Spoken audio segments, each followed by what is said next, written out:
Chapter 51 The EPO of Amgen Biopharmaceuticals cannot be sold, not because the product is not good, but because the wine smells and the alley is deep. Amgen Biopharmaceuticals has no money to promote it, which is the real reason why the company is unsustainable. Through the hospital link, Amgen can soar to the sky. With the support of Prestige Capital, Amgen Biopharmaceuticals began frequent negotiations with major hospitals across the United States to persuade them to use EPO products. Amgen is also a blockbuster. 9 years of grinding a sword. EPO is used to treat anemia caused by chronic renal failure and anemia caused by HIV infection. It is a huge boon for hemodialysis patients! After a month, after promotion, the hospital started to use EPO cautiously and then gradually began to use EPO on a large scale. Amgen Biopharmaceuticals soon opened the market. The endless supply of orders from all over the country has created huge profits for Amgen. The first bullet of Prestige Capital was jaw-dropping. It was a big deal of $150 million. It didn't take long for Amgen Biopharmaceuticals EPO to become an essential medicine for hospitals. With huge sales volume and unlimited prospects for the company. Prestige Capital holds 70% of Amgen's shares, and it will definitely make a lot of money. Prestige Capital's emergence in the venture capital industry shocked the industry. Prestige Capital has gained fame, and it is relatively easy for Henry to hire professional managers for Prestige Capital. Through the introduction of the headhunting company, Henry found a strong woman with outstanding ability and intended to let her serve as the CEO of the prestigious capital investment genius. Kaylana was admitted to Harvard University's Department of Economics at the age of 13, and got her diploma at the age of 16. In the following 3 years, he worked successively in J.P. Morgan Bank, Sequoia Capital and Goldman Sachs Group, and now serves as a senior analyst in the investment department of Goldman Sachs. Kaylana advocates investing in high-tech innovation companies. When she worked at Sequoia Capital, she pointed out that the internet industry is a major trend in the future, and wrote a report recommending investing in AOL. As a result, Sequoia Capital invested in AOL. In 1988, Kaylana transferred to Goldman Sachs and wrote in her report, "iZetch has huge potential, and the company must invest in it." The Goldman Sachs Group did propose investment intent to iZetch, but Henry rejected it all at once. "Just kidding, iZetch also needs Goldman Sachs to invest. Don't you have money?" For these reasons, Kaylana entered Henry's eyes for the first time. Prestige Capital is a new company, a venture capital company that needs to be boldly pioneered and controlled by talents with unique vision. Kaylana meets these conditions very well. Although she is a little younger, she is worth training. Besides, the younger management of the company is more passionate. Entrepreneurship is to have passion to succeed. However, it is not easy for Henry to dig her. The awe-inspiring capital is small. Others stayed at the Goldman Sachs Group and have a bright future. They didn't want to come at first. This time, Prestige Capital invested in Amgen and achieved a good record. Kaylana agreed to meet Henry. As for whether to join Prestige Capital, it depends on how Henry persuades her. The meeting place is about in New York. Henry flew from Los Angeles to New York Airport. This time, Henry had 4 bodyguards accompanying him, usually 2. Henry felt that one day he would have to go to the Haishui training base to exercise and learn the martial arts of special forces to protect himself, so that he could double insurance. After all, it is better to beg for yourself. Henry was in the first-class cabin where the rich would sit, but Henry did not look like a rich man at all. He wore ordinary casual clothes with slightly longer hair and hilariously wearing a Sony Walkman, like a hippie. Henry ignored their strange gazes, listening to the song, took out a newspaper and read it. Not long after, a voice came from my ear. "Sir, please let me in, the seat inside is mine." Henry took off his earplugs and looked up at the man. "Huh, Chinese?" Henry stood up and let her in. "This is a beauty wearing sunglasses. The key is still a Chinese beauty." "Miss, are you Chinese?" Henry asked. "That's right." The beautiful woman nodded with a charming smile.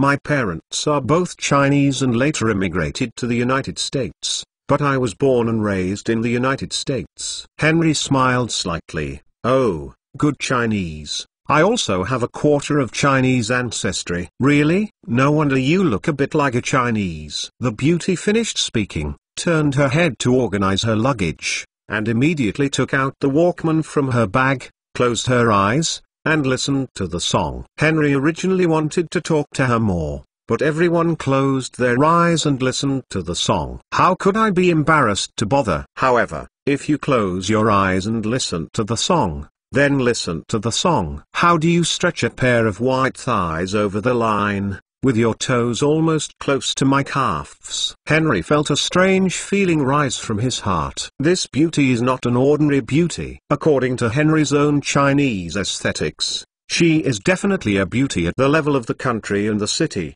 and her body and appearance are impeccable! Is she seduce me or something? Henry asked narcissistically in his heart. At this moment, someone suddenly touched his shoulder. Hello, I want to change seats with you. How about it? A middle-aged man with a blessed figure and a dog-like figure whispered in a low voice. mentalnovel.com. If you change seats with me, I will give you $100. Henry glanced at him disdainfully, and said lightly, I don't want to change. You don't want to make $100? Or do you want more than $100? Okay, how about $150? Said the middle-aged man, greedily staring at the beautiful woman listening to music beside Henry. Go with. Henry shrugged and said, $150 is less. At least $10,000. The madness of costs $10,000. The middle-aged man scolded angrily. Henry's face suddenly became cold. Throw him to the toilet to eat shit. At this time, a burly bodyguard suddenly sprang out of the seat, stuck the middle-aged man's neck with one hand, and dragged him to the airplane toilet. The atmosphere in the entire first-class cabin instantly stagnated. Henry is like a gay person, wearing earplugs to listen to songs. The beauty sitting next to him flashed a hint of surprise in her eyes. At noon, the plane stopped at New York Airport. Little handsome guy, my sister is leaving now. However, when the beauty passed by Henry, she leaned close to his ear and whispered, does my sister's thigh look good? Henry blushed, and before she spoke, she smiled directly over Henry and left. Hank, help me investigate this woman, Henry said to a bodyguard behind him as she watched the beautiful woman get off the plane and beat her off. Okay, boss. After half an hour, Henry came to the booked hotel to rest. The meeting with Kaylino is tonight. Please, ask for votes, ask for collection, ask for click.mentalnovel.com. Welcome readers to come and read. The latest, fastest and hottest serial works are all at www.mentalnovel.com. Mobile phone users, please go to read. Chapter 52. Sir, what do you need? Lafayette in 1982, Henry said casually, I'm waiting for someone, he'll order dinner later. Okay, sir. The restaurant of the Hilton Hotel is very elegant and luxurious. Henry sips the red wine and listens to the melodious violin music. He relaxes. His gaze swept around slowly, and he felt like looking at flowers in a leisurely courtyard, soothing and relaxing. After a while, everyone in the restaurant suddenly looked towards the door. At this time, I saw a beautiful woman in a purple embroidered cheongsam slowly walking outside the door. A face that has beaten a goddess, under the warm red light of the restaurant. The face is like a peach blossom, and it can be broken by blowing. Especially a pair of big autumn eyes. Sentimental and pure, lazy and charming. Just look at it, and you will be deeply involved in it, and you can't help it. With a faint smile on her mouth, Lian Bu moved lightly, drawing an charming curve out of her whole body against the cheongsam. In addition, the two sides of the cheongsam were bifurcated. When she walks, the happy season is looming, desperate, as if Xyuoda has reincarnated, upside down all beings! Henry was also dumbfounded. This cheongsam woman is actually the beauty on the plane. Mr. Williams, I have kept you waiting! This woman knows herself! Henry looked at her in astonishment. Are you? Oh. can't guess it. The Cheongsam woman laughed, and then sat opposite Henry. Her face changed, and said solemnly, "First introduce myself. Chinese name is Luminayu. English name is Kailin Nakiao. You can call me Luminayu or Kailina." "You are Kailina?" Henry said incredulously. "Humphrey, could anyone pretend to be me?" Kailina shrugged and hummed her nose. "I just didn't expect you to be Kailina," Henry said. "There are few geniuses who look as beautiful as you." "Ha ha, thank you. However, I rarely see someone as genius as you." Kailina smiled mysteriously and said, "Mr. Henry Williams, your identity is so many. Not only chairman of Cisco, chairman of Nicholas Group, chairman and CEO of Izach Company, and now chairman of Prestige Capital. I think, if you become the President of the United States someday, I will not be surprised at all." "You know a lot," Henry said in surprise. Hee. "I have worked at Morgan Bank, Sequoia Capital, and Goldman Sachs, and I have conducted special research on you." "You still study me?" "Of course, you are my #1 research object. However, the more you study, the more I feel that you are mysterious. How can you think of so many ideas for the development of the internet? I really want to knock your head and see what's inside." "What is it? You are so smart." "Honestly, are you from the future?" Kailina actually joked at the end. Henry was a sudden shock in his heart. "My God, you actually guessed it!" Exclamation mark.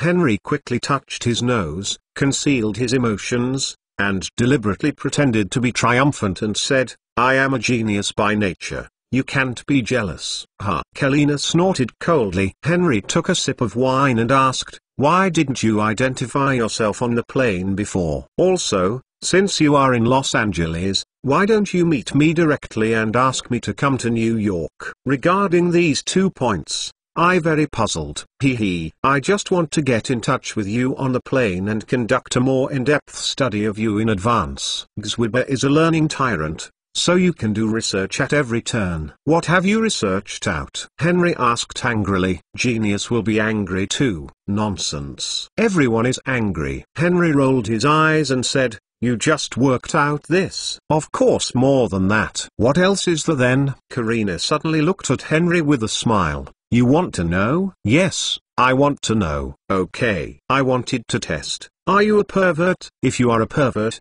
then I will not meet you tonight." "I previously switched from Morgan Bank to Sequoia Capital, and then from Red. The main reason why Shan Capital jumped to the Goldman Sachs Group is because his boss is always pestering him." Henry was speechless.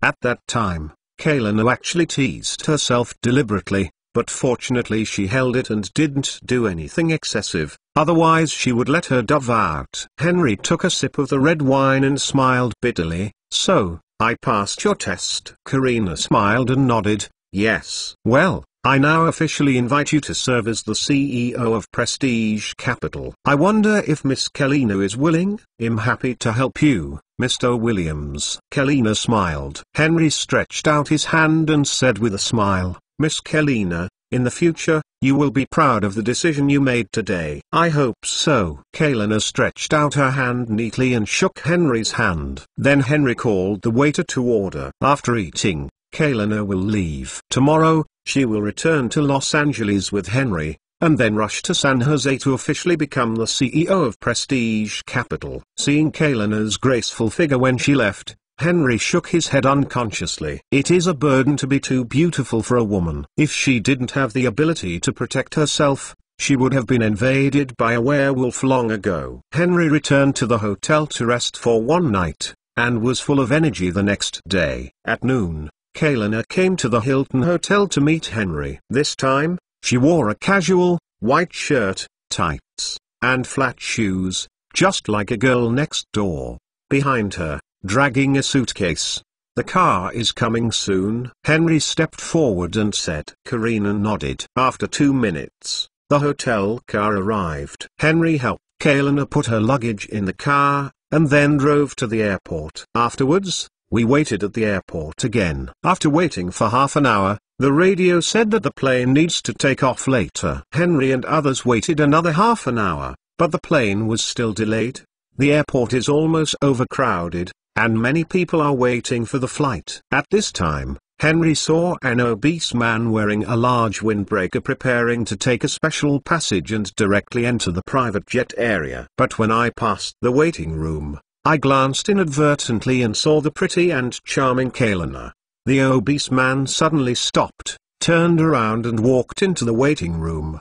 The two bodyguards beside him immediately followed him. "Beautiful lady, hello, my name is David, and I am the CEO of Andrew Petroleum Company." Karina glanced at him. "Sorry, I don't know you." "Hee, it doesn't matter if you don't know each other." "Miss, are you going to Los Angeles?" "I happen to be going too. Or should you go with my private jet?"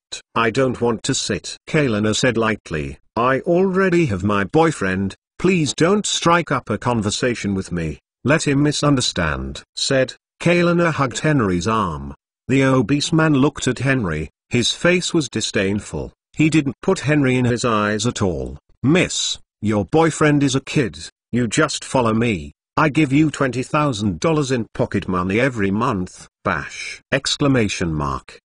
Karina burst into laughter, and said to Henry coquettishly, "Henry, he said he would give me $20,000 a month. How much do you plan to give me?" "Me? How much do you think I can give you?" New book asks for support, asks for votes. You reading book friends are welcome to come and read. The latest, fastest and hottest serial works are all in You Reading. For mobile phone users, please go to Read. Chapter 53. Boy, are you crazy? The fat man looked at Henry's joking expression. His heart was shocked, and he sarcastically said, "You look like a poor bee. Can you raise this beautiful woman?" Indifferent. "Yes, I'm the CEO Jacob of Andrew Petroleum and I own 1% of the shares. I also have private jets, luxury villas, and an annual salary of $1 million. As he said, the face of the obese man Jacob was extremely haughty and arrogant expression. "I can't support her, then she can support me," Henry said with a smile. "Kaylina, your annual salary plus bonus, how can you have several $1 million a year? Can you support me?" "Raise you a ghost." Kaylina gave Henry a blank look. "Give me all the money, and I will raise you." Jacob's face changed slightly, and he glanced at it with surprise. How many millions can she make a year? But immediately thought, that young man must be lying to him, that's why he said that. Cut! A sneer appeared at the corner of Jacob's mouth. "Pretend to be B. You don't even pretend to be a private jet." Henry's face flushed a little, and he was laughed at. "Private jet? Mad. I will buy 2 planes tomorrow, one for use and one for home. Passengers, please note that the plane to Los Angeles is ready to take off. Please hurry up and check in." At this time, the airport broadcast suddenly sounded. "The plane is about to take off. Kaylina, let's go," Henry said. Kaylina nodded in response. Grass. Jacob cursed secretly. The broadcast did not come early or late, but it happened suddenly when he was soaking up his horse. Seeing Kaylina and the others are leaving, Jacob felt anxious, and quickly stopped Kaylina and handed out a business card, saying, "Beauty, this is my business card. If you figure it out, just call me.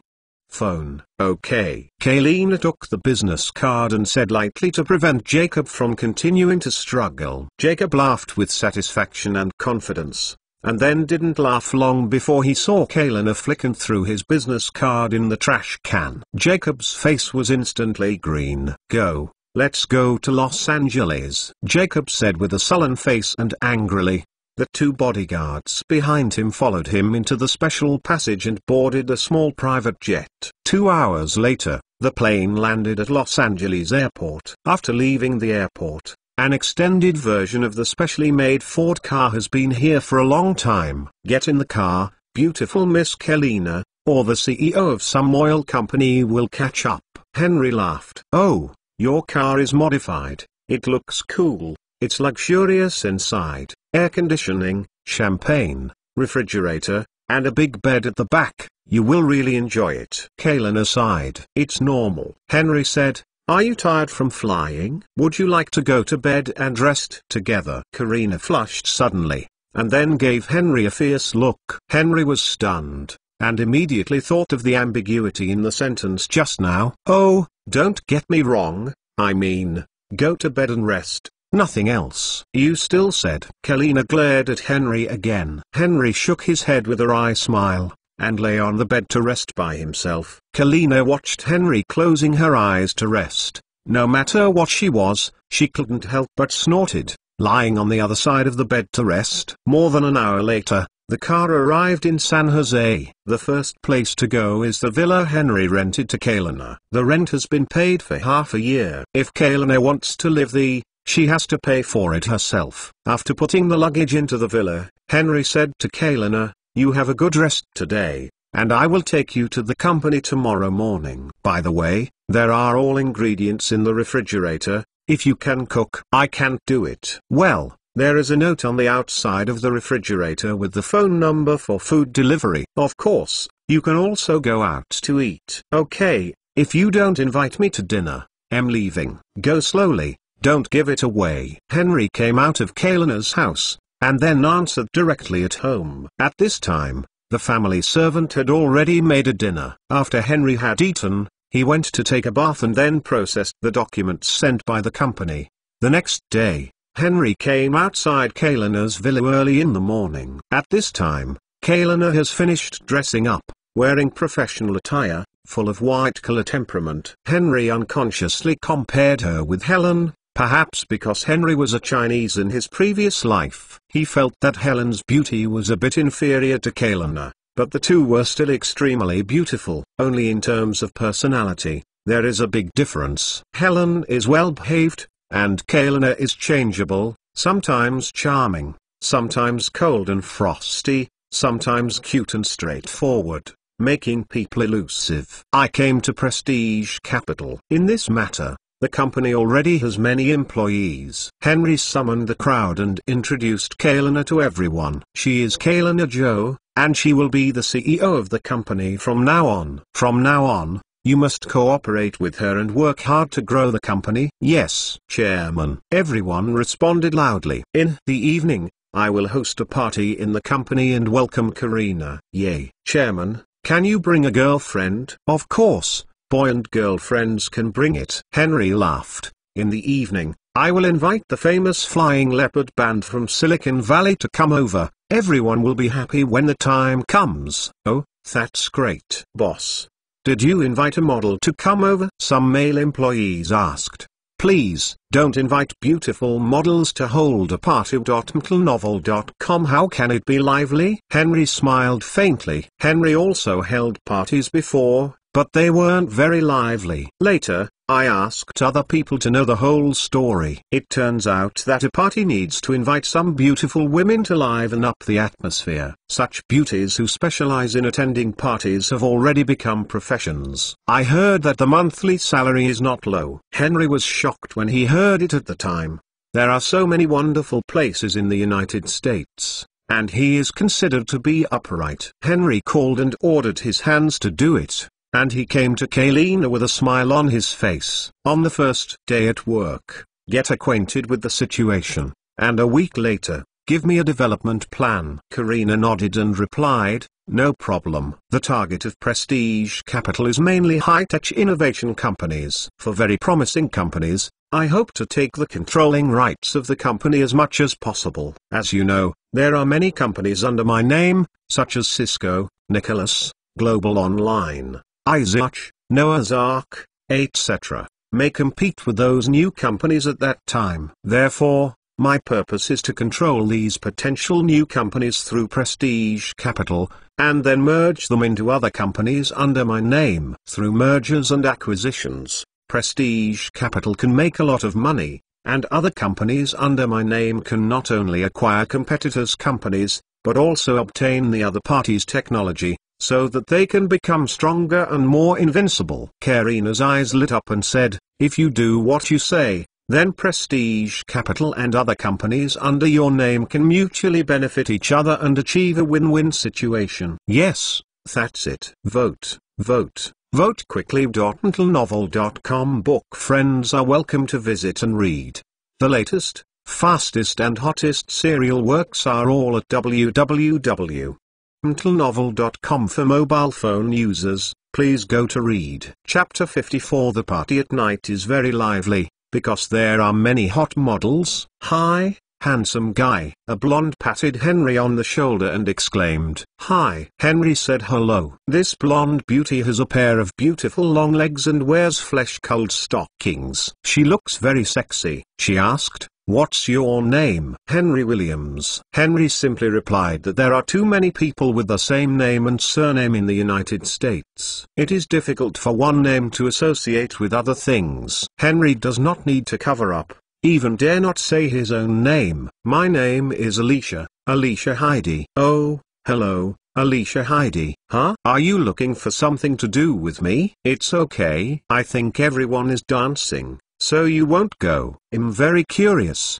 so I just come over and ask." Alicia Heidi picked up a cocktail, took a sip, and gradually moved closer to Henry, winking like a wink. "Silk, are you also an employee of Prestige Capital?" "That's it." At this time, Alicia Heidi's body was already leaning against Henry. "Handsome man, I have a project that requires a little investment. Can you think that's okay?" "What project?" Henry only felt his arms squeezed and squeezed by a bunch of soft things, making his heart throb. He hurriedly pretended to take a glass of wine to drink, and escaped slightly from Alicia Heidi's claws. At parties, this kind of fancy happens often, and when two people meet each other, they will get rid of the sheets. Although Henry is only 15 or 16 years old, he looks a little mature, but he is more handsome!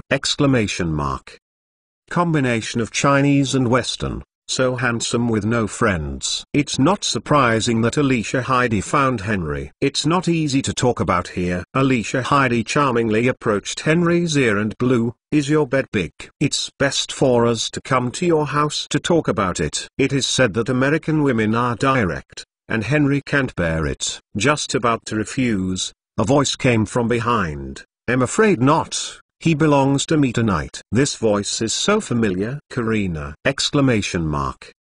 "Oh, Selena, are you serious?" Henry's heart was slightly shaken. Immediately, Henry turned his head to look, and saw Kalina smiled like a flower, long eyelashes, big eyes, wearing a white gauze dress, long hair shawl, exuding a charming demeanor. Humphrey. Alicia Heidi saw Henry being fascinated, and she was so angry that she was so jealous that she would dare to be compared with others. She stomped her foot angrily, then glared at Kalina, and left angrily. "Karina, you can count on your words." Henry laughed. "Forget it. Why not?" Kalina smiled weirdly. "Mr. Williams, can I trouble you to clean up this place tonight? And we have to go to work tomorrow." "Thank you." "Pack up some wool. I'll pack you up." Henry drank a glass of wine sullenly. Although American law does not allow minors to drink, it often seems to be a fake. What's wrong after drinking? The police can still find out. Karina swayed and walked past Henry proudly. Henry sniffed,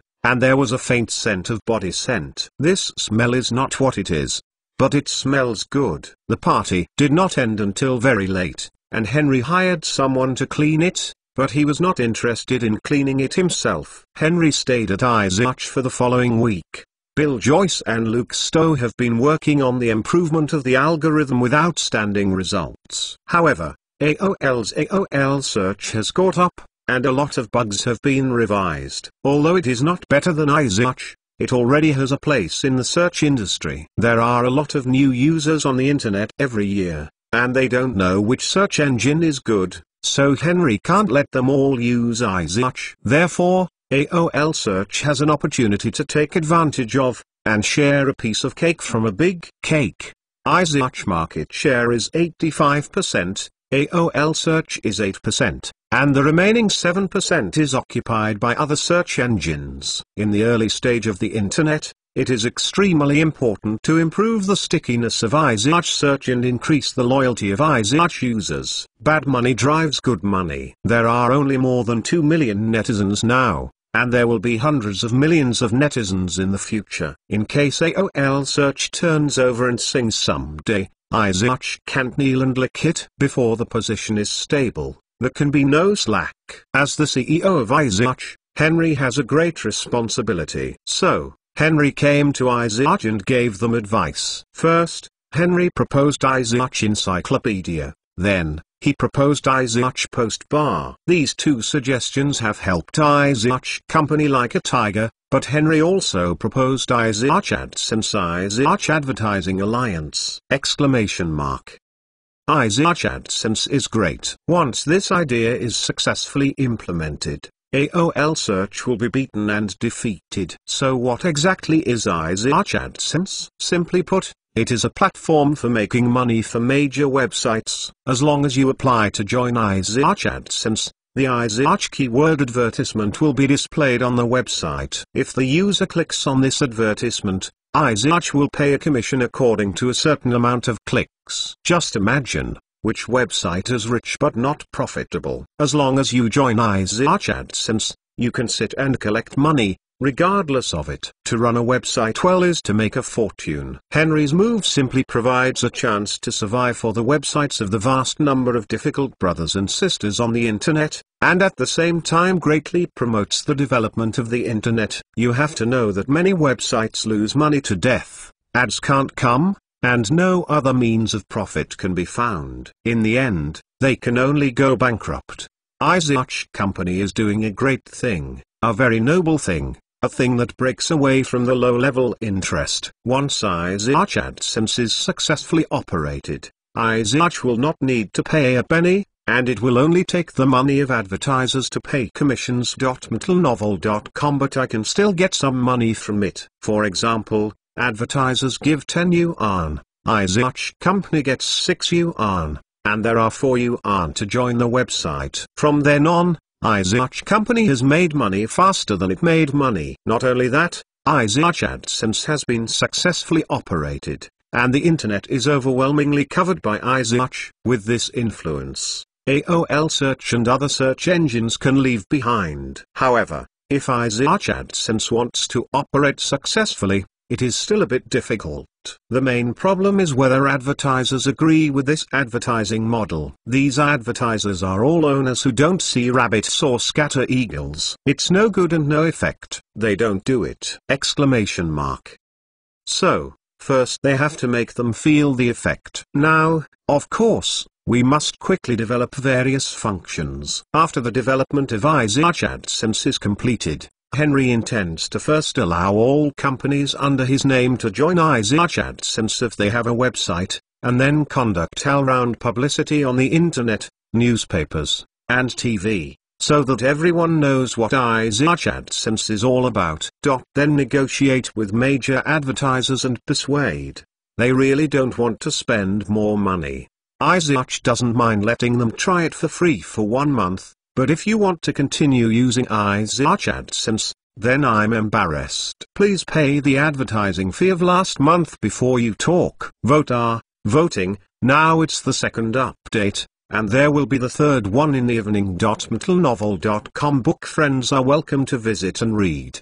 The latest, fastest and hottest serial works are all at www.metalnovel.com. Mobile users, please go to read Chapter 55 in September. The weather in California is still very hot, but the city of San Jose is close to the west coast, and there is a hint of coolness in the air. Henry is looking at the development plan sent by Kaylana via email. It is stated in the plan that she is going to spend $100 million in seed investment in startup internet companies, and also recommends that the company invest in game companies. In recent years, game companies have sprung up, their development speed is very fast, and their profitability is very high. Among them, she cited 2 examples respectively. One is Nintendo of Japan and the other is EA of the United States. Nintendo is a giant in the video game industry. After the release of the FC game console in 1983, it has become the world's #1 game company in a few years. In 1988 alone, its total sales in 1 year were close to $2 billion,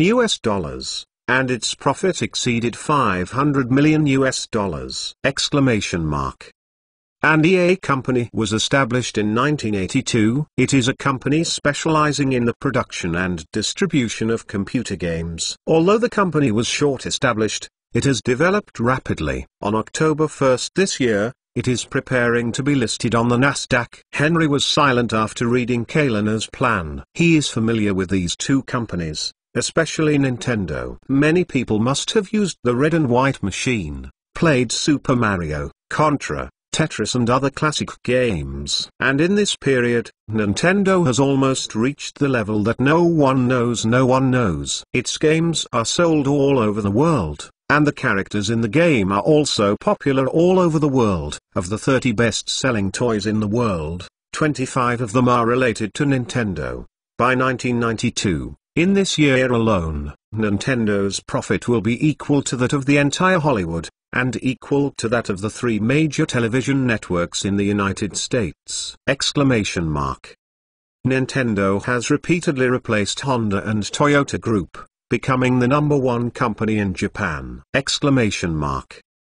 How awesome Nintendo is, you can see. As for EA, although it is not as legendary as Nintendo, it later developed into the overlord of the computer game industry and became the world's largest interactive entertainment software developer and publisher. And it also owns EA Sports, EA Games and 3 global brands, which is really amazing. Nintendo, Henry can't get involved. Therefore, Kalena's suggestion to Henry is to acquire EA. Henry didn't even think about it, and he directly replied with an email, fully by EA Company. In order to emphasize this sentence, Henry deliberately added 3 exclamation marks at the end. It didn't take long for Kalena to reply with an email, okay. Henry stood up, stretched his body, and did a set of aerobics. This set of aerobics was learned in high school, and I don't know if it works. No way. Sitting in an office chair for a long time makes it very easy to get tired. If I don't exercise every day, I'm afraid I'll get sick in the future. I've traveled all the time.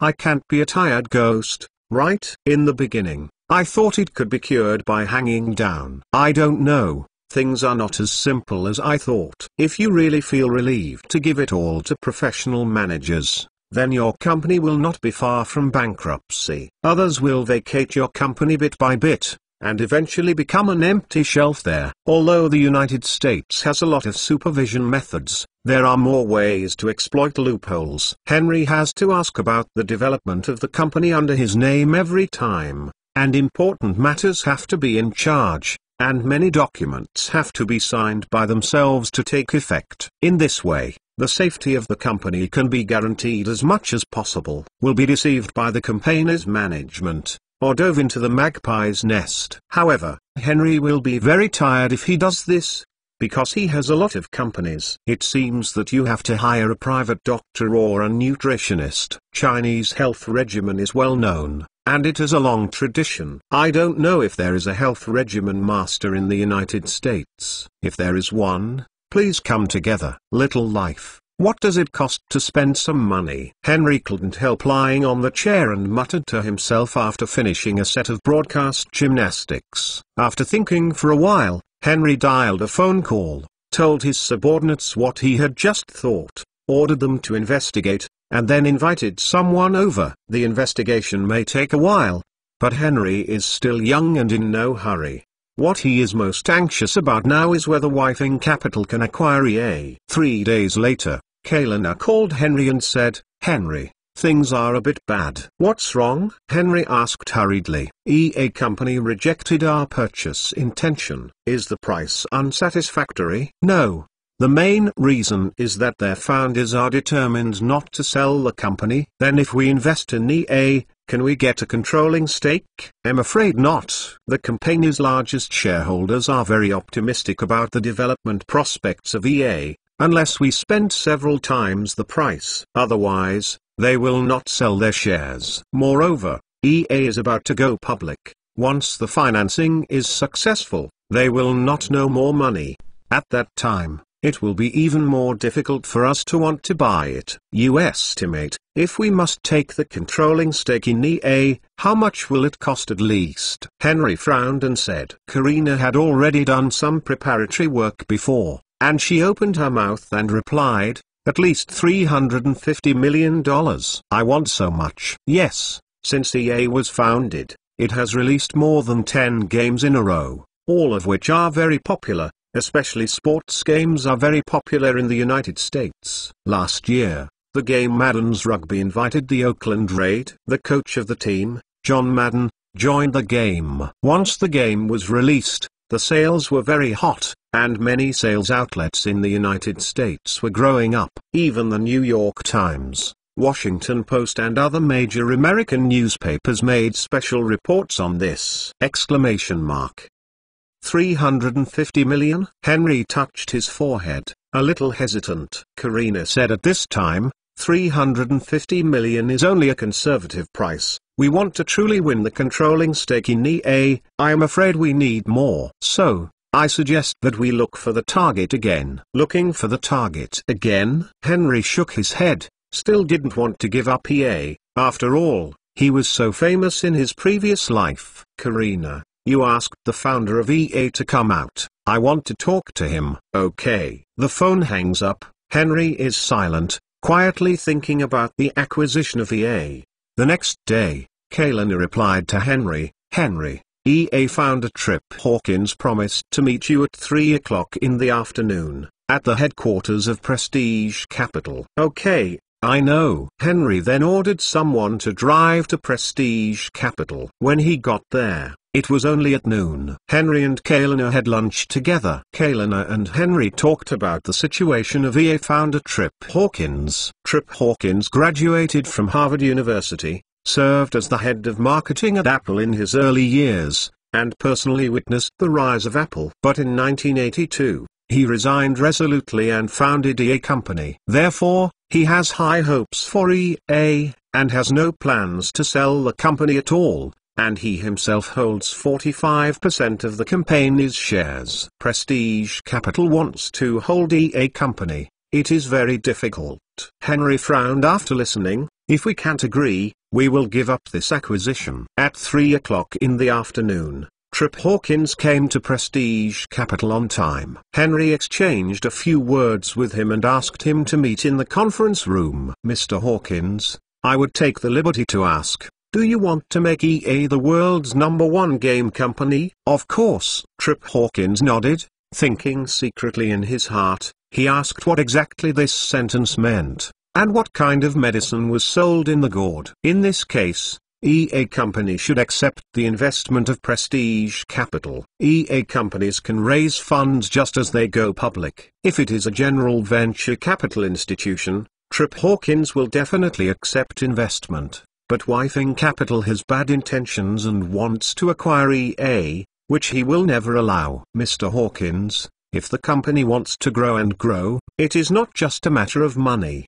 but also connections and channels. We have a good relationship with Nicholas Group and Global Online Company. If EA accepts the investment from the company, in terms of online publicity, you can get a lot of help, and technically, you can also get a lot of support. Henry said in a good way. Trip Hawkins was slightly startled, but he did not expect that Wifing Capital's connections would be so strong. Trip Hawkins lowered his head, thought for a moment, and said, if a Prestige Capital promises to hold no more than 20% of EA's shares, I will agree. My ultimate goal is to acquire EA. If the agreement stipulates that the number of shares held by Wifing Capital cannot exceed 20%, what do you want it to do? Just for investment income? No! From the day it was established, Prestige Capital has never been an ordinary venture capital company, but a venture capital company dedicated to serving companies under Henry's name. If he can't control EA, how can Henry integrate the game industry into his internet empire? This is a very serious problem. Therefore, instead of being unable to control EA, Ukanzu www.uukanzu.com might as well support or establish a new game company. At least such a company is dominated by Henry, and it is easy to integrate it into its own empire. Obviously, this negotiation ended in failure. After Trip Hawkins left, Henry shook his head and said with a pity, it's a pity for EA. Are you sighing for not acquiring EA? Kalina asked. No, I'm sighing for the future of EA. Why? Because of me? EA's future destiny must be very difficult. Henry looked into the distance and said lightly, EA Company is nothing too good. and it also does a good job of sports games. As for other games, they are all made by acquiring other game companies. Henry said that in the future, he will buy all the well-known game companies that EA will acquire, such as the distinctive software studio that produced Need for Speed, Origin Systems that produced Genesis, and the production of Dungeon Guardian, the British studio Bullfrog Company, the Maxis studio which produced SimCity, and the Westwood studio who produced Command & Conquer. Third update.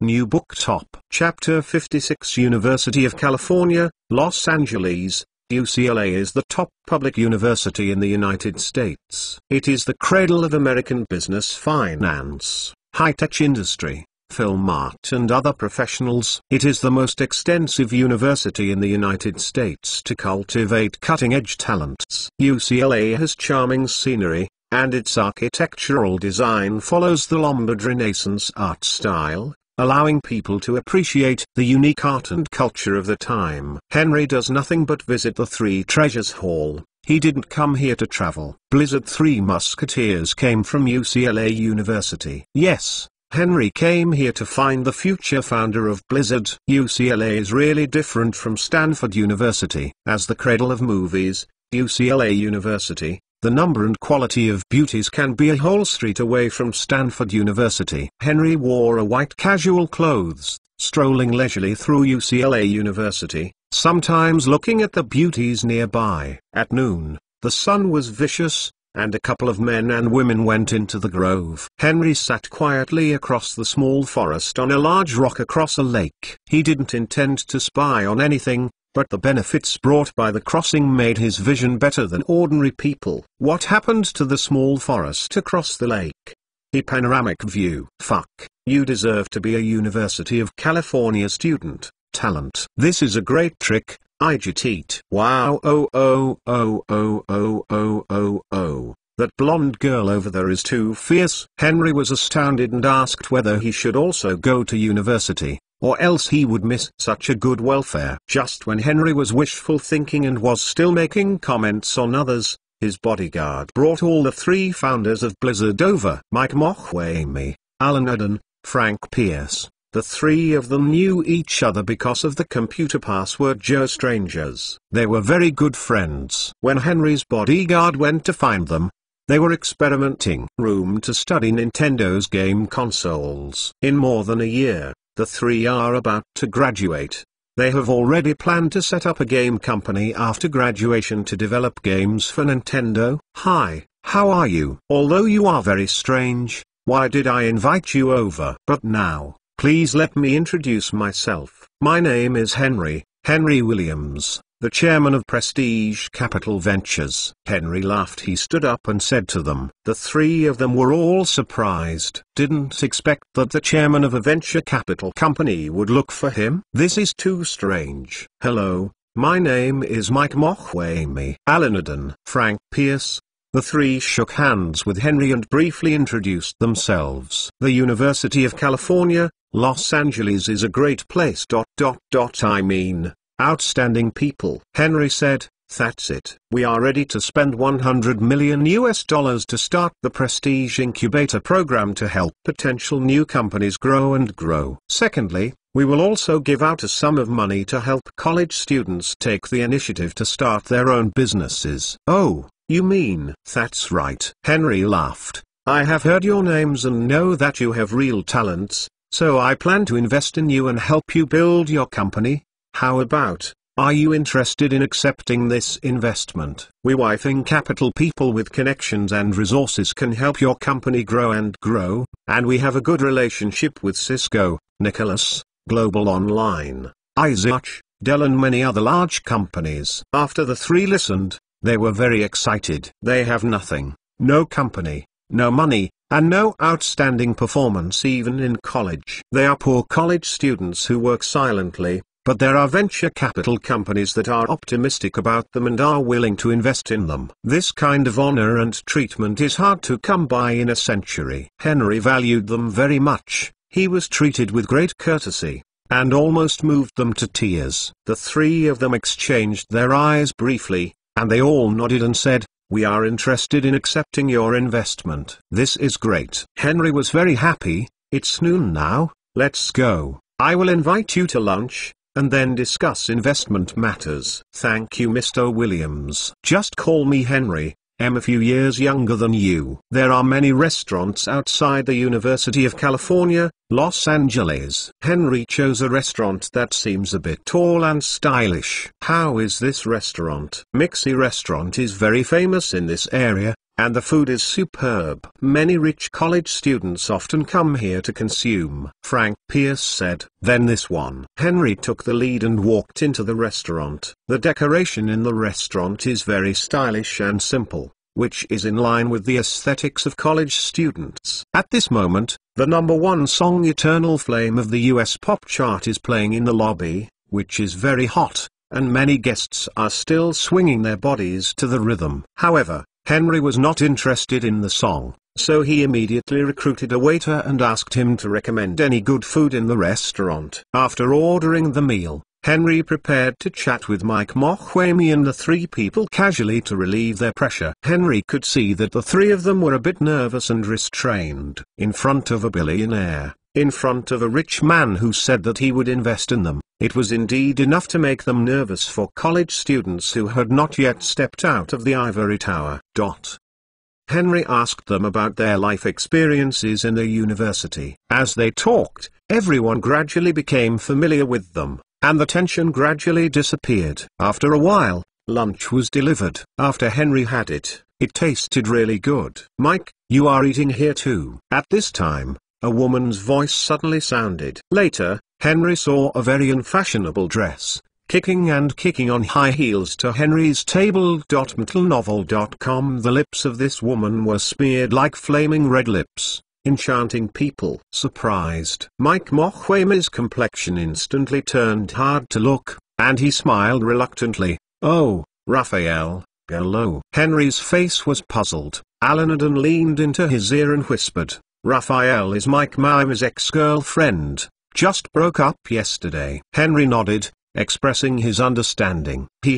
Mike, I'll pass first. Marvin is already waiting for me over there. Raphael chuckled and walked to a table near the window, where a boy was watching Henry's table. Oh, Mike Mohwemi replied in a depressed mood. The kicking sound is getting farther and farther, but Mike Mohwemi's face becomes more and more ugly. Raphael, Mike Mohwemi, is this poor? Does Silk still want to pester you? A man not far away asked loudly, disdainfully. No, I made it clear to him yesterday. That's good. The man named Marvin immediately held Raphael's head and kissed wildly with his red lips. It looks like it's gnawing on something. At this time, Henry saw that Mike Mohwemi's fingernails had been inserted into the meat, leaving a trace of blood. Vote www.mtlnovel.com. Book friends are welcome to visit and read.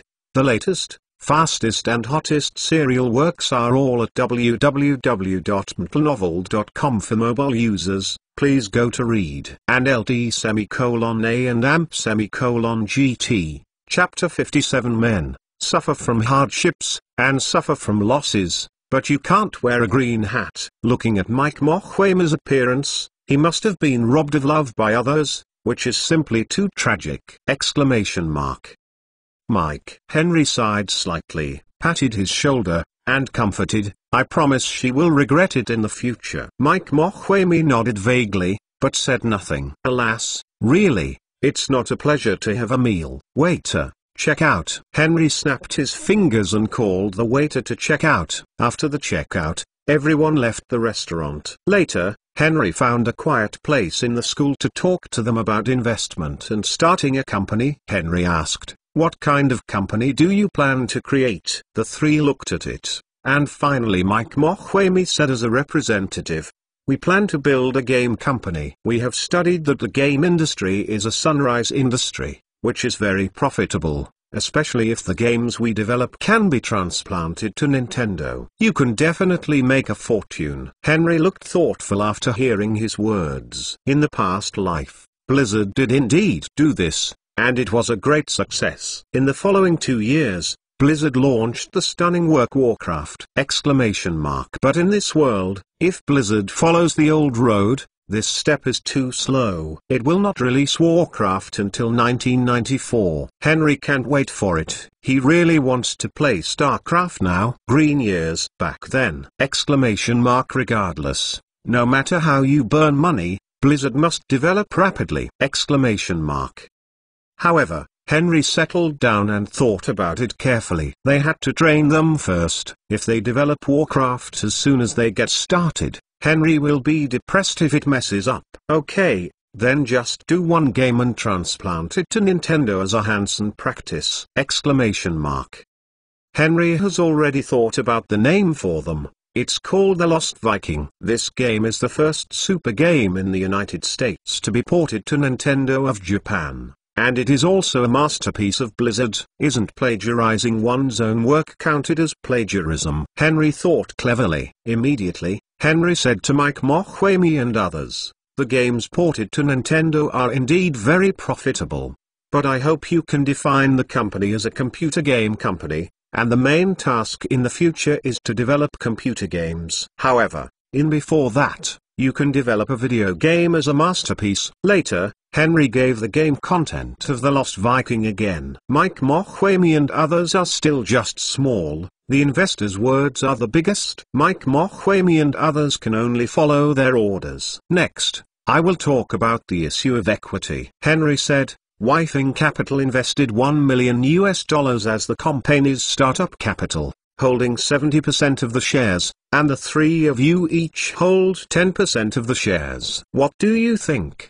The three looked at each other, but no one spoke. Henry smiled and said, no hurry, you can go back to discuss it, and then give me an answer. This is my business card, please call me if you think about it. Then Henry gave everyone a business card, which is on the business card. It is printed with the chairman of the Prestige Capital Company, and then a phone number. Okay, Mr. Williams, we will give you an answer tomorrow. Henry nodded, and then got up to leave. But before leaving, he said to the three of Mike Mokwemi, the opportunity is fleeting, you have to learn to grasp it. As soon as Henry left, Mike Mokwemi and the three had a heated discussion. What do you think? Mike Mokwemi asked. Although the conditions are good, if we accept it, our shares will add up to only 30%, and the company is completely controlled by Prestige Capital. Alan frowned and said, Frank Pierce, what's your opinion? Mike Mokwemi asked. I haven't figured it out yet. Frank Pierce shook his head. The three fell silent for a moment. Mike, look, it's Raphael and Marvin. Frank Pierce pointed to the distance and said in surprise, oh, they have entered the grove. Alan said. Mike Mokwemi instantly paled, breathing quickly, sitting there like an eggplant beaten by frost.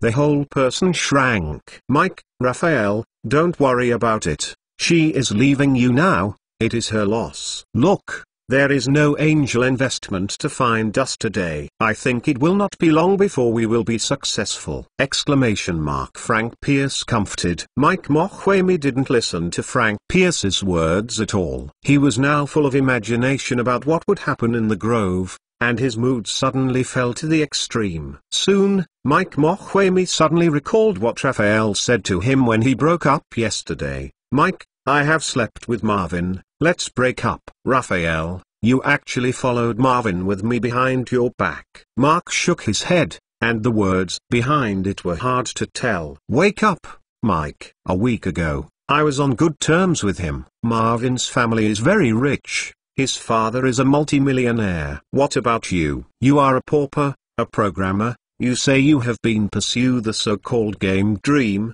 but the reality is that you are nothing, and no one appreciates you at all. I don't want to say more, let's break up. Raphael's acrimonious words pierced Mike Mokwemi's heart like a sharp knife. Mike Mokwemi trembled all over and his heart was so cold that he didn't even know what to say to Raphael, startled, watching her turn and leave. Mike, wake up. Mike, what's wrong with you? Mike. Frank Pierce and Alan pushed Mike www.mentalnovel.com and cried worriedly. Mike Mokwemi woke up from the memories in his mind in vain, looked around, looked at Frank Pierce and Alan, looked at the grove on the opposite side, silent as water. Exclamation mark. After a while, he said firmly, Frank Pierce, Alan Eden, I have already decided. I promised the terms of Prestige Capital. Mike, have you really thought about it? Frank Pierce and Alan Eden asked when they saw that Mike Maumee looked wrong. I have already thought very clearly. Mr. Williams is right. The opportunity is fleeting. If we don't take this opportunity, I'm afraid Mr. Williams will choose someone else. If we agree with Mr. Williams, although we have less shares, as long as we have the right to develop the game independently, the controlling rights of the company are the same in everyone's hands. Frank Pierce and Alan Eden thought about it, nodded and said, okay, then we must get the right to develop the game independently. Yeah? Mike Maumee nodded firmly, and said to himself, we will definitely make great works. Raphael, you once laughed at me for being useless and dreaming of ignorance. I will tell you, it proves that the whole world will be proud of me. At this time, in less than 10 minutes,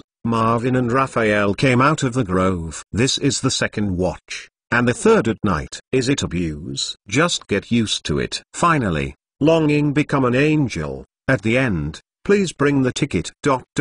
Please vote. Don't waste it. MTLNovel.com book friends are welcome to visit and read. The latest, fastest and hottest serial works are all at www.mtlnovel.com. For mobile phone users, please go to read. Chapter 58. That night, Mike Maumee called Henry. Mr. Williams, hello, this is Mike Maumee. Oh, hello, Mike Maumee. Henry said with a smile. What's the matter? Think about it. Are you willing to accept the terms of Prestige Capital? Mike Maumee paused, then said, we are willing, but there is one condition. What conditions? Well, we need the right to develop the game independently. Of course, if a Prestige Capital makes suggestions, we will carefully consider it. Henry thought for a moment. Blizzard has always been making games for excellence, giving them the right to develop their own games, which can stimulate their motivation and imagination. Just suggest from the side. No problem. Thank you, Mr. Williams. Mike Maumee was very excited on the phone, and Henry vaguely heard the cheers of Alan Eden and Frank Pierce. For game planners or designers, the most important thing is not programming ability, but imagination. What Henry has to do is to give the Blizzard team a good working environment as much as possible, not to be depressed, not to force, so that they can do whatever they want. The right of independent game development must be given to them. If Henry wants to dictate in the process of developing the game, then why should he make a special trip to find the founder of Blizzard, casually catching a lot of game designers in Silicon Valley? The Blizzard team is one of the top and best teams in the world. Henry will not do things that stifle talent. The next day, Mike Maumee came to Prestige Capital to formally sign the contract. Mike, you'd better register the company as soon as possible, and then hire employees to start work. Henry exhorted. Mr. Williams, don't worry, I will do it as soon as possible. Mike Maumee nodded. Henry suddenly remembered that Blizzard was not called Blizzard at first, but a very weird name, Silicon and Nerve Bond. This name is not only hard to remember, but also inexplicable. The name Blizzard is still nice! So Henry asked, by the way, Mike, have you thought about the company name? I've figured it out. It's called Silicon and Nerve Bond. Mike Maumee seemed to say quite proudly. As expected. Wonderful name. Mike, the name Silicon and Nerve Key is awkward, and it's hard to think of a game company. I suggest changing the name. Henry pretended to think for a while, and said, how about Blizzard? I think this name is very cool. Blizzard. Blizzard. Henry yelled a few words with inexplicable emotion. Mike, Alan Eden and Frank Pierce are also satisfied with this name. Since the sponsor thinks Blizzard is good, then name it Blizzard. Okay, then our company is called Blizzard. Mike Maumee said. Henry smiled, and ordered finance to write a check for $1 million and hand it to Mike Maumee. Then, The three of Mike Mohwemi went to the bank and first transferred the money in the check to the account. Then he rented a small studio in a building not far from Prestige Capital. The three of Mike Mohwemi then rushed to the Industrial and Commercial Bureau to register the company. Mike Mohwemi is the oldest of the three and has the most leadership ability. Therefore, he is the CEO of the company. Mike Mohwemi also took the first time on the sedan chair by the flower girl,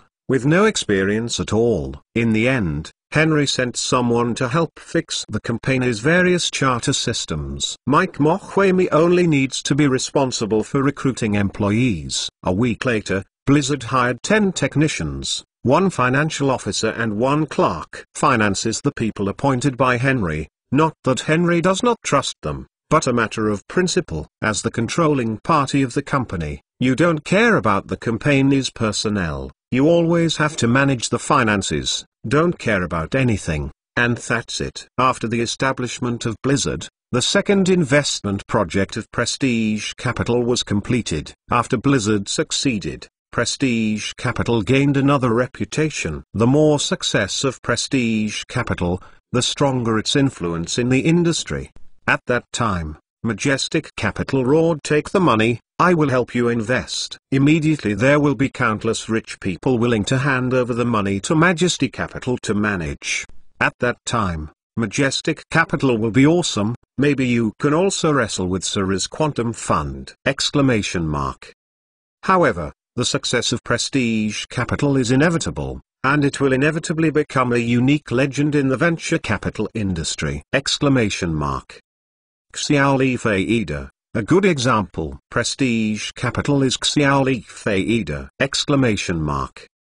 UCLA. The head of the computer department asked, "Mike Mohwemi, Alan Adden, Frank Pierce, all of you have to go through the withdrawal procedures?" "Yes, Professor." "Because we started a game company," Mike said. In the United States, it's not surprising for college students to start a business. The professor simply asked about their company's situation, and then helped them with the withdrawal procedures. Mike Mohwemi came out of the office and Frank Pierce said excitedly, "Ha ha, there are 3 more dropouts from the University of California." Alan Adden shook his head, and said, "If my dad knew that I had dropped out, he would definitely have a painful meal. Didn't Bill Gates drop out of college? Others are billionaires now." Frank Pierce quipped, "Hee, Alan, will your father beat up a billionaire?" "I don't know if he will beat the billionaire, but I know, he will beat me." "Ha ha." "Henry, why do you value Mike Mohwemi, Alan Adden and Frank Pierce so much, and you actually return 10% of each of them?" Kalina asked with a frown. Henry smiled triumphantly, "I am a genius, with a wise vision, and mortals like you won't understand it." Of course Henry would not tell her the truth, self-shit, and prevaricate things. Besides, Blizzard will have to raise funds later, and Henry will decisively dilute their shares. Kalina reluctantly said, $1 million is not a small sum. How can it be distributed to those college students who have not graduated casually? If you continue to behave like this in the future, the Prestige Capital will collapse sooner or later. "Drop. You don't believe me?" Henry asked rhetorically. "It's not that I don't believe you, I don't believe Mike Mohwemi and the others." Kalina said lightly, "Hee, okay. Since you don't believe me, you read www.uukanzu.com. Then the 2 of us will come to a gambling agreement. Do you dare?" Henry chuckled and walked to Kalina and said, "Do you have any conspiracy?" Kalina suddenly became vigilant. Henry touched his nose. "I have some conspiracy. I just bet against you." "Don't you think Mike Mohwemi is not worthy of 30% of the shares?" "I bet they can. And I firmly believe in what they have created. The value will far exceed the value of 30% of the shares I gave them today." "Why don't you dare to bet?" Seeing Kalina didn't answer, Henry used the slamming method once. "Who wouldn't dare? Just gamble." Kalina refused to admit defeat. "What is the bet?" Henry looked at Kalina from head to toe like a connoisseur, until her pretty face turned red and she was ready to go wild, then said, "The bet is..." "What is it?" "U.P.S. New book asks for support. You reading book friends are welcome to come and read. The latest, fastest and hottest serial works are all in You Reading. And amp semicolon amp semicolon amp semicolon amp semicolon amp semicolon amp semicolon LD semicolon A and amp semicolon amp semicolon amp semicolon amp semicolon amp semicolon amp semicolon GT semicolon and amp semicolon amp semicolon amp semicolon amp semicolon amp semicolon LD semicolon A and amp semicolon amp semicolon amp semicolon amp semicolon amp semicolon GT. Mobile phone users please go to read and amp semicolon amp semicolon amp semicolon amp semicolon amp semicolon amp semicolon LD semicolon A and amp semicolon amp semicolon amp semicolon amp semicolon amp semicolon amp semicolon GT. Chapter 59. Kalina heard that the bet was her, and suddenly said angrily, "What did you say?" "The bet is me," Henry jokingly said. "I haven't finished it yet." "See, you are excited." "Why, you hope that the bet is you, and then you can lose to me." "Oh, that's how it is." "You are so big, shameless soul." Kalina's face turned red, Kyan's nose hummed, then cursed, and ran away. Henry saw her leaving, and shouted at her, "Hey, don't go, why don't you bet?" Karina ignored her, walked into the office, and slammed the door shut. Henry shrugged and gave a wry smile. "Come on. The conspiracy has failed." Kalina was not fooled. Henry rushed to Isaac Company depressed, and when he arrived, he heard that Isaac Encyclopedia was successfully developed. "Hurry up and launch this feature," Henry said happily. Isaac Wiki fully follows the Wikipedia model, professional, accurate, detailed, and free of speech. As for the 1000 Degrees Encyclopedia, let alone say it, it is far from Wikipedia. As for Wikipedia, it is so powerful that a country must block it. Isaac will be like the Statue of Liberty and become the benchmark of freedom in the Internet! There is nothing to say to others. Why do we have to cover up? Doesn't the general public have the right to know the truth? Bill Joyce, you remember that Isaac Encyclopedia is not afraid of any government threats. With a free speech and professional attitude, all relevant content can be edited inside. Henry said solemnly. Yes.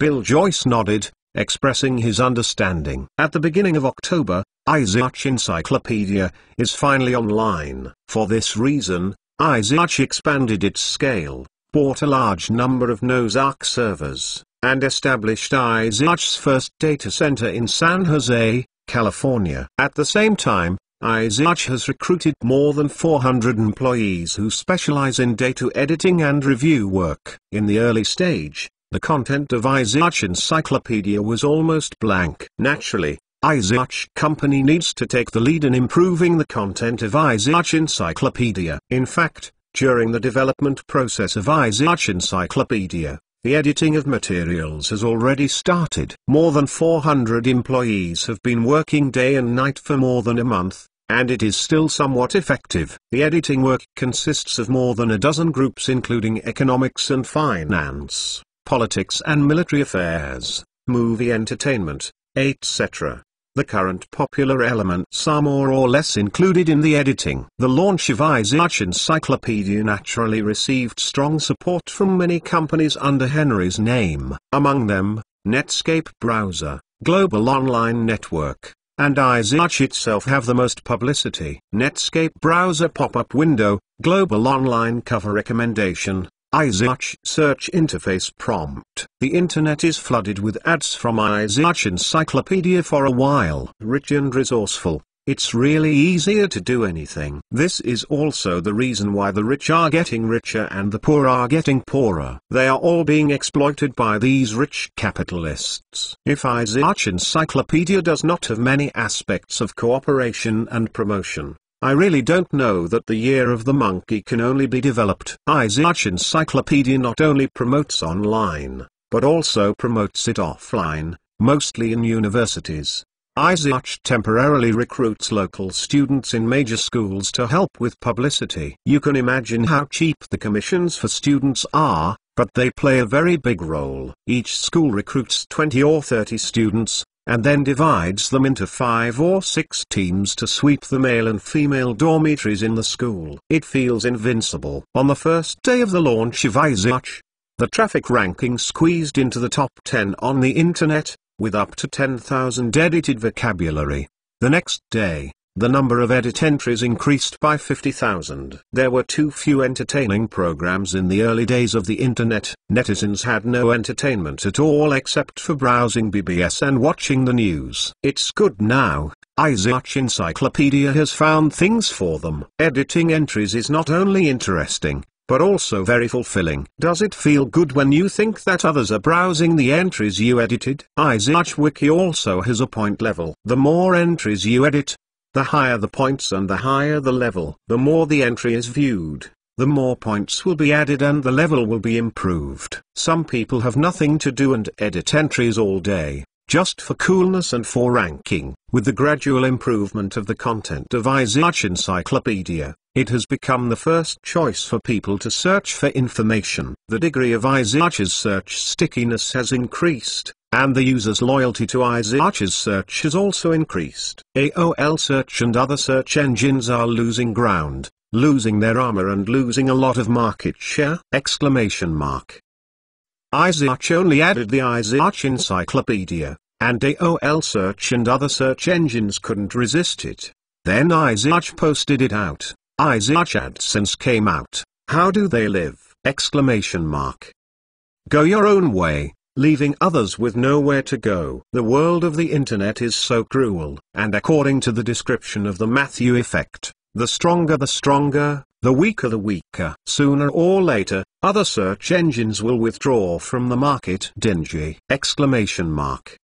AOL CEO Steve Case is already furious in the office. You fools, why other people can think of such a good idea, you can't do it. Rubbish. Waste. Steve Case's face was blue with anger, and although the entire office was full of people, it was silent. I don't care what you do. Right now, write me a plan. AOL search can't be defeated. Yes, everyone said in a consoling way. After everyone left, Steve Case took out a cigarette from the drawer, lit it, and smoked it. In the smoke, Steve Case's face looked terrible. The rapid development of Cisco's subsidiary, reading www.uukanzu.com began to provide promotion services for Global Online, Netscape, and Isaac search directly from the user's access to the internet. It is precisely to draw a salary from the bottom and bring down AOL. AOL's current life is not easy at all. Although the internet concept is enthusiastically sought after by investors, AOL's stock price increase is far worse than Nicholas Shopping Network and Netscape. Nicholas Shopping Network has now risen to $35 billion. Netscape has risen to $10 billion, and even the IMDb website has risen to $4 billion, but TMD's AOL has only risen to $9 billion. Even a browser can't compare. Steve was angry and dissatisfied. For this reason, he often suffered from insomnia, leading to sexual failure, and had to take the magical blue particles to maintain his majesty. Now, the Isaac company actually launched the Isaac Wiki, which suddenly caused AOL's search market share to plummet, and it was maddening. At Steve Case, CEO, Ford Brook, Executive Director of Sequoia Capital, is here. At this moment, the little secretary beside Steve said, "Call him in." Ford Brook hurriedly walked into Steve's office and said after meeting, "Steve, AOL is in big trouble." "What's the matter?" Steve wondered. "Is there any more trouble than now?"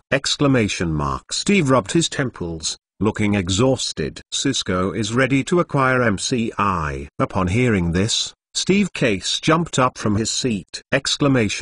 Please vote after reading the book. Chapter 60. Brook, what is going on? How did Cisco acquire MCI? Steve Case asked with a serious expression. MCI's finances had a problem. The management made false accounts and misappropriated company funds to invest in stocks. The result was a loss of $250 million. As soon as the news came out, MCI's stock price plummeted. Before I came, MCI's market value has fallen from $15 billion to $8 billion. Now, the U.S. Bureau of Investigation has conducted a financial investigation of MCI, and the relevant persons involved in the case have been taken away by the police. Ford Brook shook his head. Grass. Steve Case couldn't help yelling, "What a bunch of stupid things." It's not a pity that MCI company died. But don't hurt people. Steve Case's face was somber that almost dripped water. MCI is a very important partner of AOL. By renting MCI's network channel, AOL can provide users with internet access services and promote its products. And once MCI was acquired by Cisco, the result can be imagined. AOL is like being cut off by someone! Steve is very unwilling. He has a calm face and doesn't say a word. The atmosphere in the office was extremely quiet. Ford Brook knew that Steve was thinking and didn't dare to disturb him. He calmed down and was thinking about countermeasures. After a while, Steve Case said solemnly, "Such a big merger and acquisition case, it will definitely not be completed within a short time." "Yes, it takes a lot of time just to evaluate assets." Ford Brook nodded. "Actually, MCI itself is developing well, but there is a problem with the internal management of the company. I think there is more than just interest in MCI. The Cisco family, there should be many companies interested in it. Cisco wants to acquire MCI. First of all, it must beat other competitors." Steve Case was silent for a while, and suddenly said, "Brook, I decided to buy MCI." Steve's words are not surprising, and Ford Brook is startled by what he said. "Steve, the total market value of AOL is only $9 billion. How to swallow MCI? There is no need for a complete acquisition, just a controlling stake." However, it is not easy to control MCI. Although MCI's share price has plummeted, it still has a market value of more than $7 billion. Ford Brook shook his head. Steve Case said confidently, "We can join forces with other telecommunications companies, such as Sprint." "You mean the joint acquisition of MCI?" "That's right," Steve Case said. "In this way, we have a great possibility of acquiring MCI. Cisco has, and we have MCI on AOL, so it is not known who will die. Even if we are now in downwind, but there are times when it comes back." Ford Brook nodded. At this time, the phone rang, and Steve's secretary answered the phone. Immediately, her face changed and she panikedly attached to Steve's ear and said, "CEO, Cisco has just held a press conference and is preparing to bid $100 million to acquire MCI company. $10 billion. Where did they get so much money?"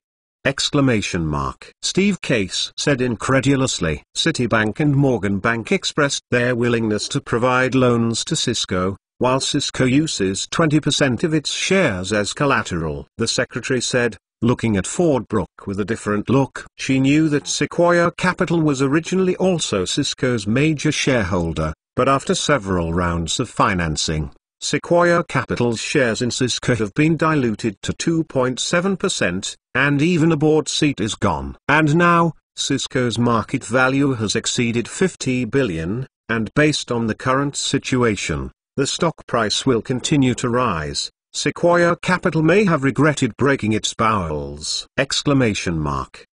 Steve heard the words, frowning deeper and deeper. Cisco has already bid $10 billion, AOL wants to win MCI, it is bound to cooperate with other companies to bid higher than $10 billion.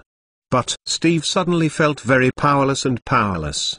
$10 billion is too much. Even if AOL is willing to make a desperate bet and pledge all the shares, other companies may not dare to take a trip to this muddy water. Steve's original plan was to cooperate with other companies to take the controlling stake in MCI, but Cisco immediately dumped $10 billion, and Steve was desperate. "Steve, don't be nervous, maybe Cisco is just bluffing and scaring away competitors. Fordbrook comforted. Regardless of whether Cisco is real guns or bluffs, we must unite more companies and twist them into a rope to fight against Cisco. Steve Case was not so easy to admit defeat, and said firmly, "No problem. Sequoia Capital will do the work of collaborating with other companies. We are in contact with Sprint and the company's senior management." Well, that's it. The acquisition of MCI is the largest acquisition since Cisco was founded. Henry didn't want to acquire MCI so early. After all, the market value of MCI is too high. But now MCI has messed up itself, and there has been a bad incident of fraudulent accounts and misappropriating company funds for stock trading. Investors have extremely low confidence in it, and the stock price has plummeted. If you do evil in the sky, you can still violate it. If you do evil, you cannot live. At this time, if Cisco didn't eat MCI, it would be Cisco! Under Henry's proposal, John Chambers and other company executives all approved it. Citibank and Morgan Bank also expressed their willingness to lend to Cisco. For MCI, this sweet potato www.mentalnovel.com Cisco is bound to win! MCI not only has the most extensive internet backbone network in the United States, but also the second largest long-distance telephone company in the United States. With these two identities, it's impossible to take out either of them. If Cisco acquires MCI, Henry will not only further improve the strength of the internet, but also will extend his tentacles to the telephone communication industry! Is the network backbone. Cisco's internet access services must also rent telephone lines from the telephone company. If MCI is acquired, the cost of internet access fees will be minimized. Therefore, no matter which aspect is considered, Cisco's acquisition of MCI is an inevitable choice! However, Cisco's acquisition of MCI was difficult. MCI's large and small shareholders are very scattered. The largest shareholder holds only 6.5% of the shares. If Cisco wants to get a controlling stake or even privatize it, it must work hard, because Cisco has many competitors too. In addition to the AOL alliance, there are also telecom giant AT&T who are also interested in MCI! AOL is really great. It contacted more than a dozen telecommunications companies such as Sprint, ANS, BBN, etc., to compete for MCI together. Compared with the three powers, Cisco is the weakest. Bully, we didn't bring a brother, right? Subsequently, the Nicholas Group stated that it would join hands with Cisco to acquire MCI. The combined market value of Nicholas Group and Cisco is close to $100 billion, even for AT&T. As for the AOL, all add up to $60 billion at most. I have something to do today. Please update it in advance.mentalnovel.com. Welcome to read it. The latest, fastest and hottest serial works are all at www.mentalnovel.com. Mobile phone users, please go to read it. Chapter 61 Cisco Headquarters, CEO Office. Chambers, our strongest opponent now is AT&T. What if he dares to acquire MCI and sue it for a monopoly? Henry said. Chambers smiled and said, AT&T was originally split due to monopoly. If we propagate public opinion and say that it is going to engage in monopoly, AT&T will definitely change after hearing the situation and retreat without a fight. Well, in that case, you should first kick AT&T out of the game, and then we will play with them on AOL. Henry said, and laughed. Okay, no problem. John Chambers laughed. Later, through the internet and major media in reality, John Chambers secretly manipulated public opinion and carried out various slanders on AT&T, especially emphasizing that AT&T ignored the U.S. monopoly law, acquired MCI, and monopolized the long-distance telephone business. For a time, public opinion in the United States condemned. AT&T was also invited by the police to drink tea. A week later, AT&T held a press conference and announced in public that AT&T has decided to withdraw from this MCI acquisition!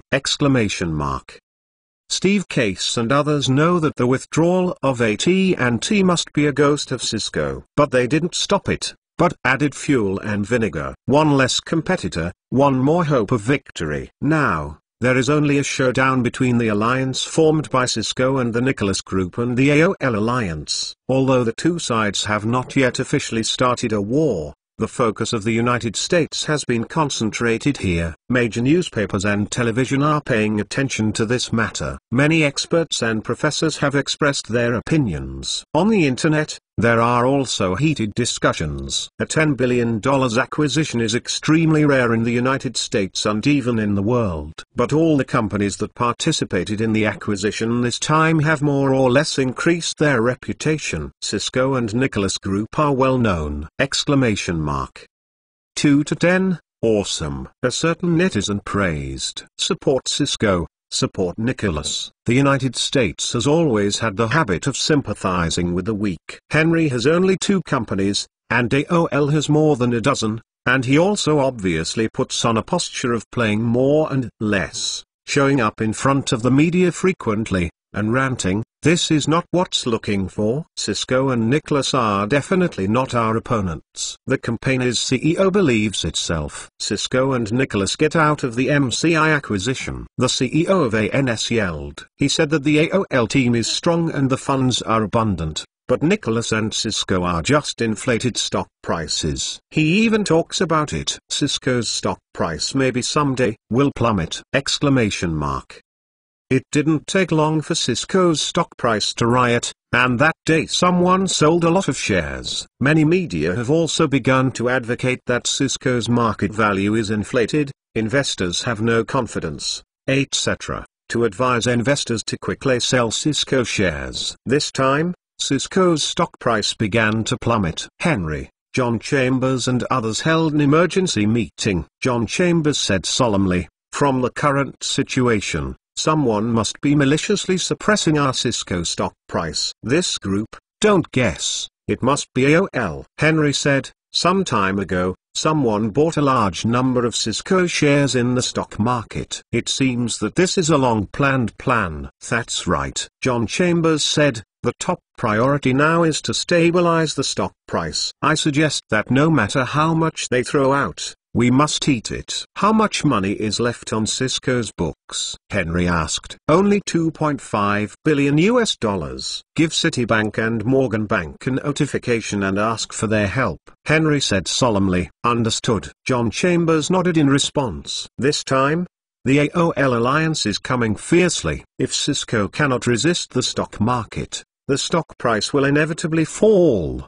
The AOL conspiracy will not only make a profit from it, but also weaken Cisco's strength!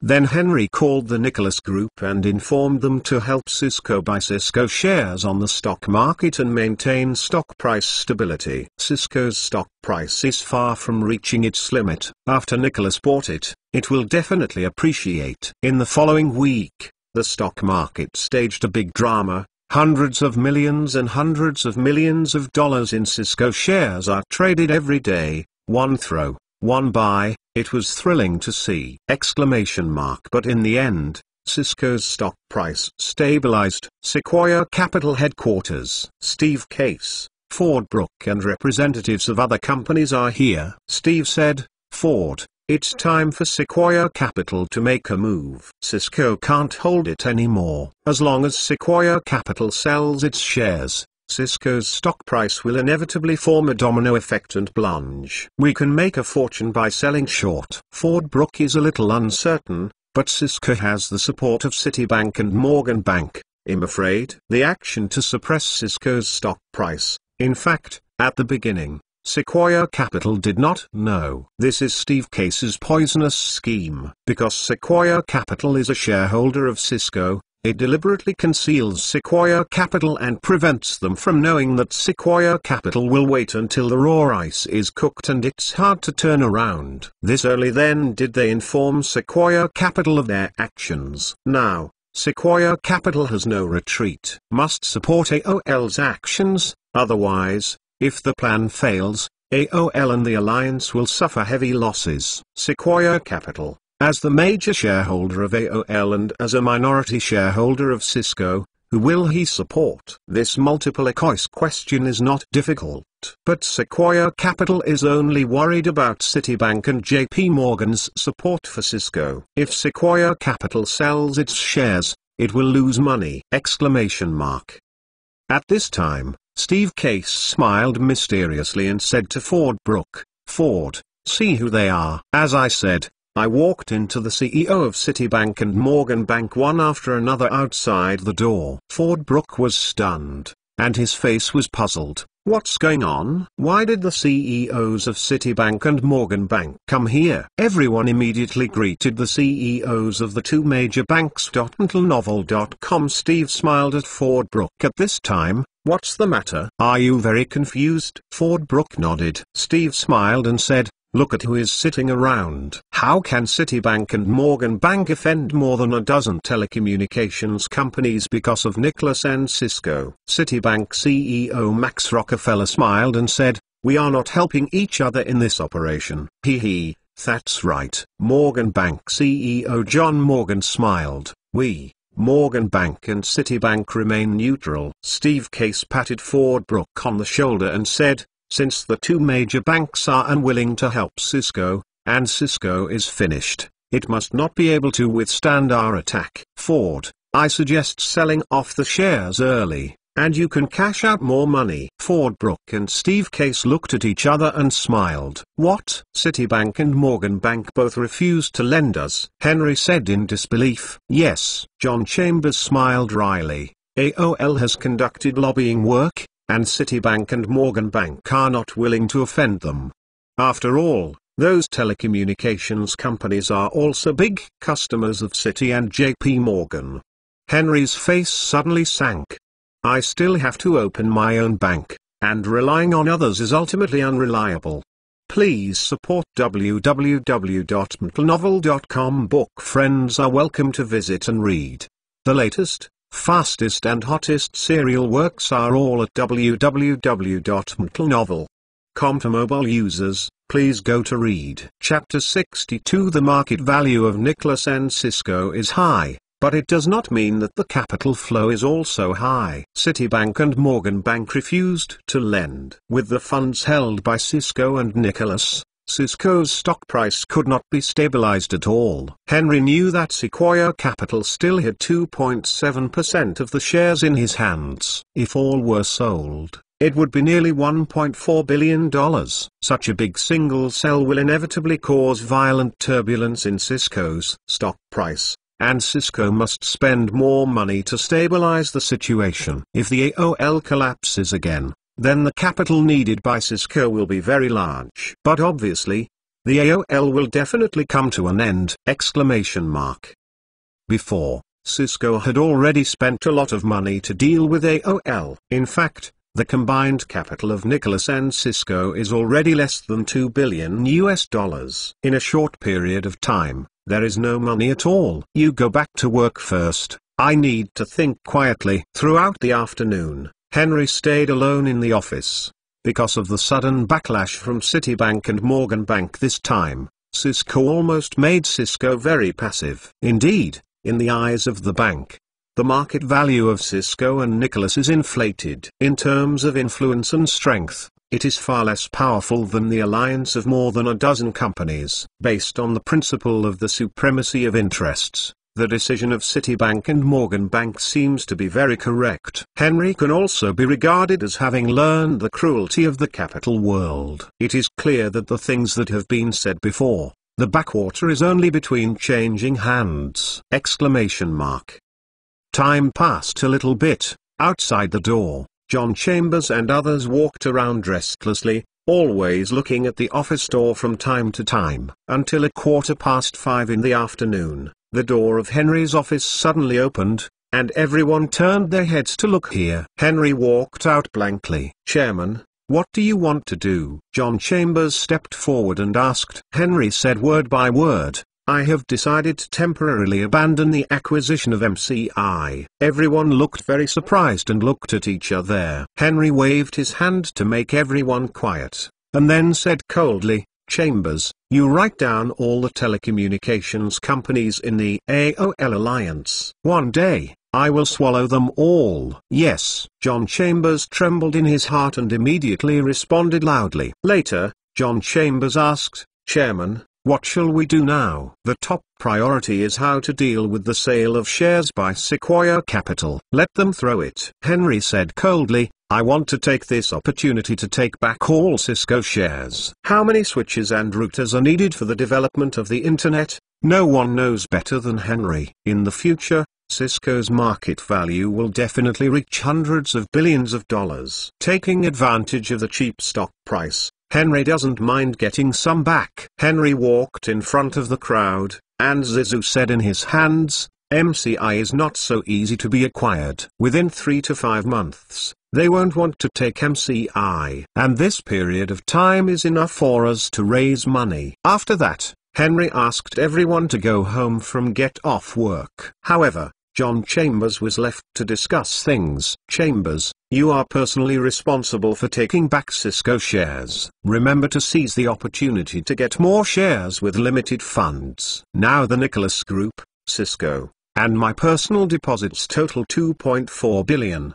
If the company's management also wants to invest in it, it's okay. Remember, I must get back more shares this time. Henry does not know how many people will sell Cisco shares this time, but Sequoia Capital is definitely one. Maybe Citibank and Morgan Bank are also possible. Chairman, please rest assured, I will ask the most professional team to help us. John Chambers nodded.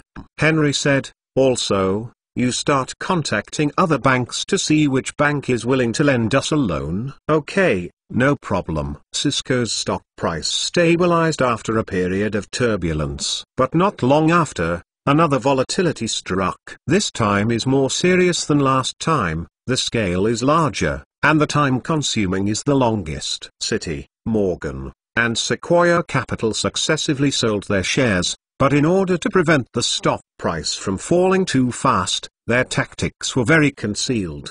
They did not sell their shares to the previous one, but dumped a little every day, which is difficult to detect. The transaction process is to complete transactions through thousands of trading accounts. Although each account has a small number of transactions, when added up, the total number is very huge. It is difficult for ordinary stockholders to notice the actions of Sequoia Capital, Citigroup, and JP Morgan Bank, but Cisco knows their operations in the stock market very well. They started to act. Henry said lightly, then we can't help but express it, right? Chambers, you immediately spread the rumors that Cisco is losing money, or something else. In short, I want Cisco's stock price to plummet. In addition, Citi, Morgan, and Sequoia Capital will sell a large number of Cisco shares. Poke it out. I see how they secretly cash out money. Okay, I will do it now. Chambers nodded. The next day, the major media in the United States began to report many negative news about Cisco, such as a loss of $200 million last quarter, such as an accident at a Cisco factory that caused multiple casualties. www.intelnovel.com, such as disagreements among the company management, etc. Wait for a lot of negative news. Then it reported that Citi, Morgan, and Sequoia Capital have all sold their shares on a large scale, and they are obviously ready to flee. The major media even listed a lot of data to prove that Sequoia Capital is indeed selling Cisco, the company's shares! And Sequoia Capital, Citigroup, and Morgan sold their shares, which in turn proved that the negative news is very likely to be true. So, Cisco's stock price plummeted!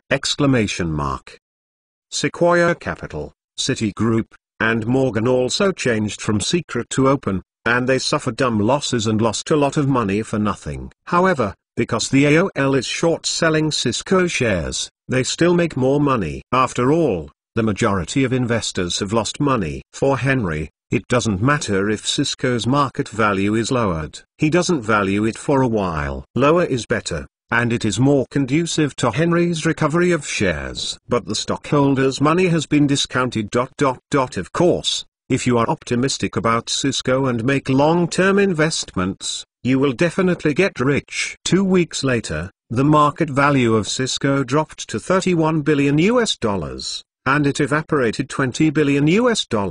However, Henry took back 15.6% of the shares!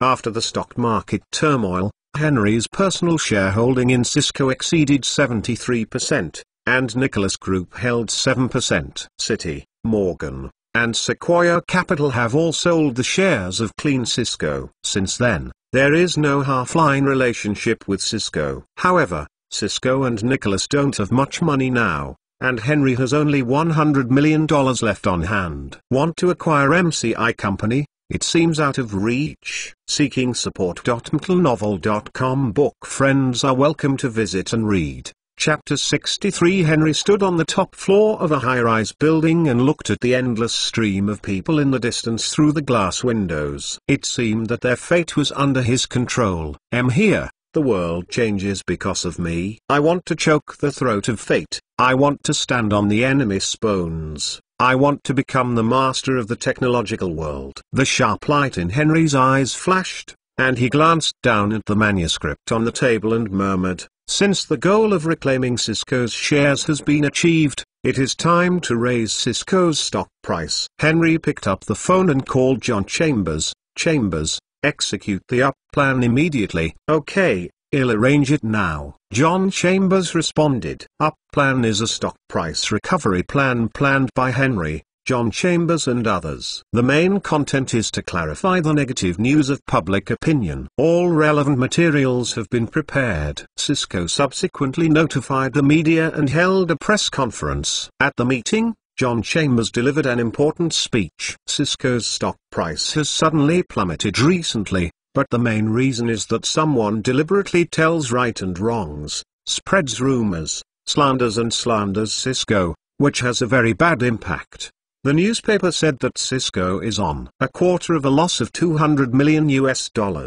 In fact, this is pure gibberish, made up. Cisco did use $200 million, but that is not a loss, but normal operating costs. In order to make more money in the future, a lot of money. John Chambers said. His tone was very passionate and very contagious. He paused, and then said, "So, where did we spend the $200 million?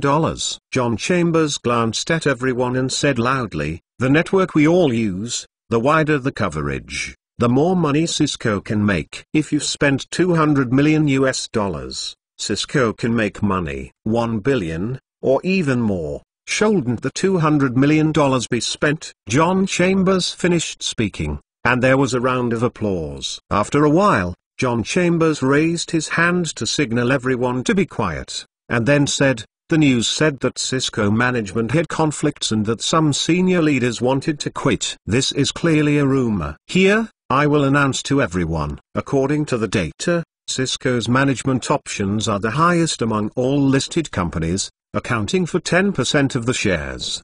Do you know how much a 10% share means? Cisco's stock price has not plummeted, it is $5 billion. With $5 billion, which executive is willing to give up Cisco, give up options, and instead move to another company? No one. As for the negative news about accidents in the factory that caused casualties, in fact, people deliberately slandered Cisco. Here, we collected information on a special trip and confirmed the truth of the matter. The factory did have an accident, but it was not a Cisco factory, and it is a factory that produces televisions. As we all know, our Cisco products are network equipment and have never produced televisions. For this low-level slander, we seriously condemn and hold its legal responsibility. At the end of this conference, I will announce some of the financial situation of Cisco in 1989 in advance. With that said, John Chambers took out a paper and said loudly, in 1989,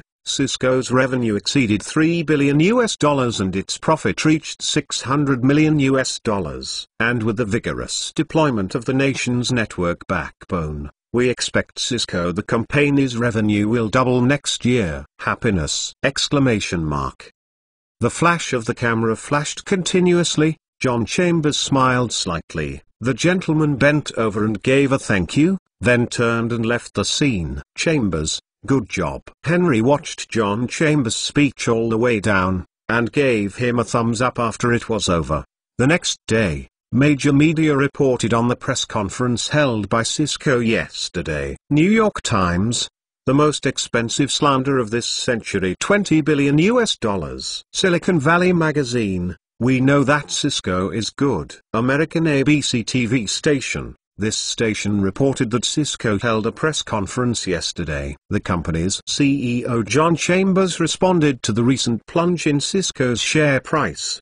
He claimed that the main reason for the plunge in Cisco's share price was that someone deliberately targeted Cisco. After defamation and slander, John Chambers explained and fought back one by one on the negative news in the newspaper. It turns out that Cisco's was indeed slandered. As for who deliberately targeted Cisco, it is still under investigation. At the end of the Cisco press conference, the company's CEO John Chambers announced the financial situation of Cisco in 1989. In 1989, Cisco's revenue exceeded $4 billion and its profit reached $800 million.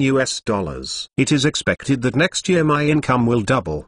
Today's show is over. Welcome everyone to watch ABC News TV. I'm the host of this station, Frank Wild. As soon as the news came out, Cisco's stock price began to rise, and the rate of increase was simply jaw-dropping. A week later, Cisco has returned to a market value of 50 billion yuan. You reading www.uukahsu.com seems to have a continuing upward trend! Exclamation mark. As expected, Cisco's stock price continued to rise, and it was expected to exceed the 60 billion mark. But in the end it stopped at $56 billion. The AOL has long known that Cisco's stock price plummet is very abnormal, so it closed quickly. If it is still short selling, then the tragedy will be great. AOL headquarters Steve Case said, I have to say, Cisco is a beautiful player. Ford Brooke also quickly guessed what Steve Case meant, and said, could it be that all of this is self-directed and performed by Cisco? Steve Case nodded and said, it should be true. They knew that they did not have enough funds to stabilize the stock price, so they simply did not resist or even tainted themselves, making the stock price fall faster and taking the opportunity to recover more shares. Then he stepped up to clarify the facts. The stock price would rise naturally, but I didn't expect that Cisco's market value would be even higher than before. Ford Brooke said with lingering fear, fortunately, we run fast. If we are greedy, I am afraid we will lose. Steve Case sneered and said, the short-selling risks are great, but the benefits are also great. Although we AOL and Sequoia Capital stopped early, I can't guarantee other people in the alliance. Question mark. You mean the company's CEO Bernard Ebers? Ford Brooke thought for a while, and suddenly said a name. That's right. Steve Case nodded. I have notified him before, but he looks disapproving. I guess he might be over. Please support. Chapter 64. Bernard Ebers is indeed dead, and the company is almost on the verge of bankruptcy. This short sale, the company lost 450 million yuan. And the company will face huge debts. Although the company is also a member of AOL, but at the same time is each other's competitors, the company has suffered a catastrophe. Sprint, BBN, ANS and other companies are already considering how to swallow the company. Although the company's market value exceeds $5 billion, it is only market value after all. The company has no money and owes huge debts as if a building is about to collapse. Unless someone gives it a chance to slow down, it will really go bankrupt and liquidate. But will anyone give it a chance to relax? Bernard Ebers was desperately searching for funds, but at this time no one wanted to help. Allies are deliberately trying to swallow it, and the bank will not lend a hand to the terrible financial situation. AOL began to split internally, and a brother-in-law annexation drama is being staged. While the American Online Alliance was fighting, there were 5 surprising guests from Cisco, U.S. Telecommunications Industry Administration Director Rowan, French Ambassador Clark Longfellow and their entourage. At 3 o'clock yesterday afternoon, an unfamiliar phone called Cisco, saying that a U.S. government official would visit Cisco tomorrow morning. However, I did not expect that the people who came were actually Rowan, Director of the Telecommunications Industry Administration, and Clark Longfellow, the French ambassador. The moment they revealed their identity, John Chambers' heart suddenly slammed, and he speeded up. Between the electric light and the flint, John Chambers thought of a possibility. Are France and the United States preparing to lay a submarine optical fiber network? Exclamation mark. John Chambers carefully accompanies them to visit Cisco with his excitement, and at the same time strongly recommends Cisco products, technologies, and networks, and hints, Cisco definitely has the ability to lay submarine optical fiber! Exclamation mark. The development speed of our Cisco network is the fastest in the United States, and the optical fiber technology is also the best in the United States. We have the most first-class optical fiber company CommScope. Whether it is terrestrial optical fiber or submarine optical fiber, the technology is very mature. Now the United States 60% of the optical fiber is from CommScope.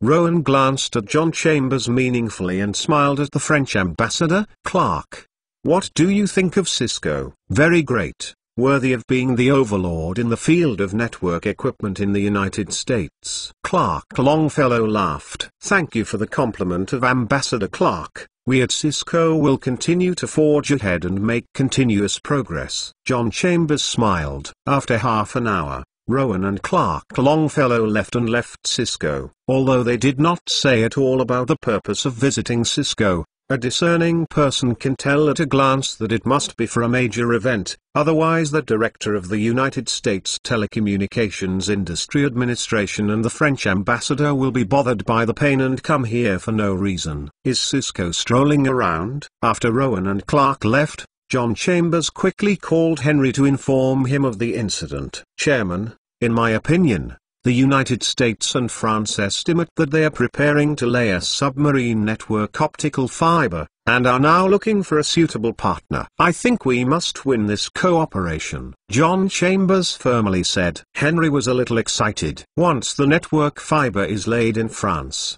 and then spread from France to European countries, the global internet will soon be formed. Yes, we must win this cooperation. Henry nodded heavily, starting public relations work immediately. It's time for Cisco to show its muscles. The US government has often been infiltrated by Cisco. As the overlord of network equipment, the relationship with the military and the government is called closeness. Cisco's network is far more terrifying than ordinary people think, because Cisco has done a lot of secret things for the military and the government, especially network security, monitoring and the like. Of course, these things will never be told to outsiders, and they will never be admitted if they are discovered. At most, they will be regarded as technical problems. This is not a black belly, this is survival. Cisco started to act, and many important US officials began to help Cisco in lobbying, and Cisco itself is powerful, and lobbying is a matter of course. Actually,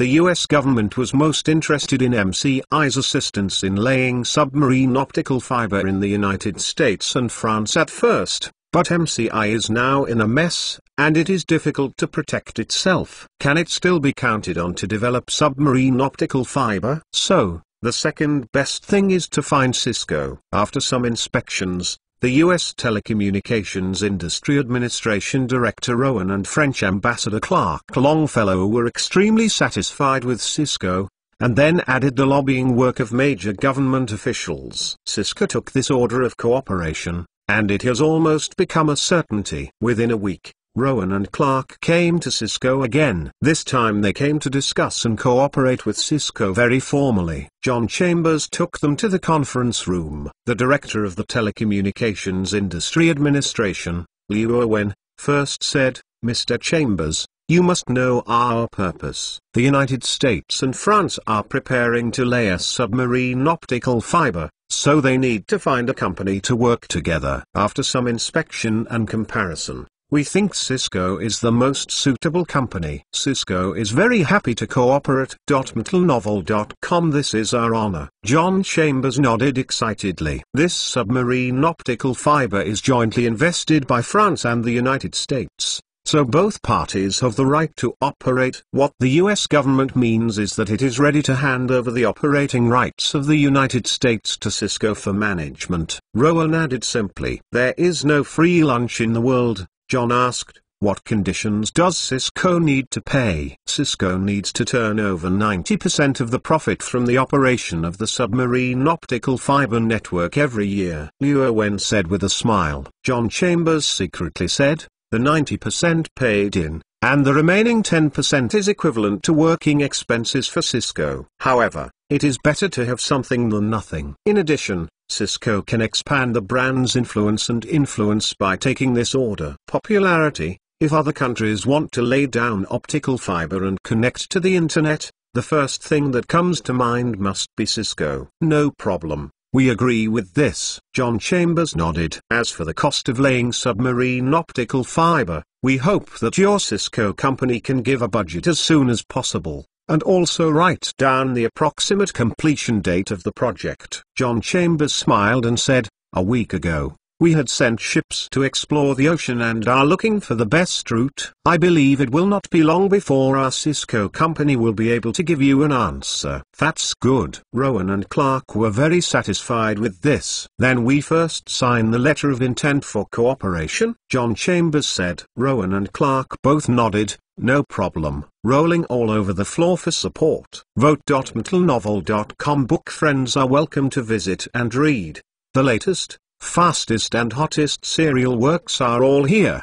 www.mentalnovel.com. For mobile phone users, please go to read. Chapter 65. The survey vessel sent by Cisco collects data, but it takes a long time for the message to be returned. At present, the AOL Alliance is divided into twos and threes, each forming a small alliance to carry out mergers and acquisitions of the company. Compared with the MCI telecom giant, it is much easier to swallow the company.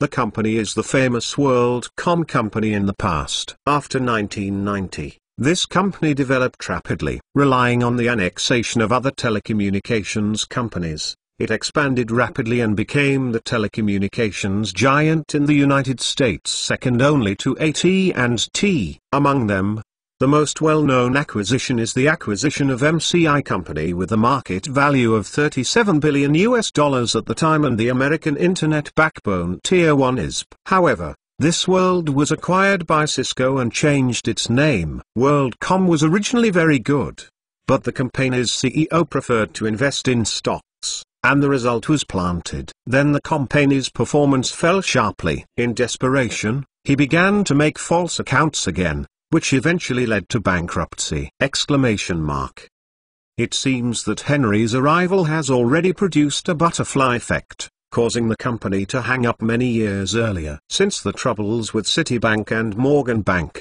Cisco has begun to look for other banks to cooperate with, and intends to acquire a small and medium-sized bank in California, and then develop and grow to become the economic mainstay of the Williams Consortium in the future!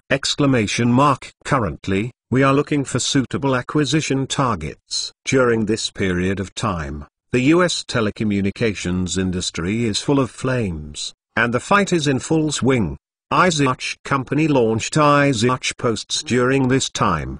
Post it out, it's really invincible. Not to mention how other search engines are lingering. Only iSearch search engine, the popularity has increased greatly, and its popularity is almost a 100-meter sprint, and it feels like it is catching up with the Global Online. As the #1 portal website, Global Online has a lot of traffic, and the following 9 add up to not have as much. The Global Online is very coquettish, and it's amazing. But now the iSearch search engine is suddenly chasing like stimulants. iSearch Encyclopedia is enough to attract netizens, and iSearch Post Bar is even more. Countless netizens stayed in the post bar for a long time to post, chat and fart, and had a great time playing.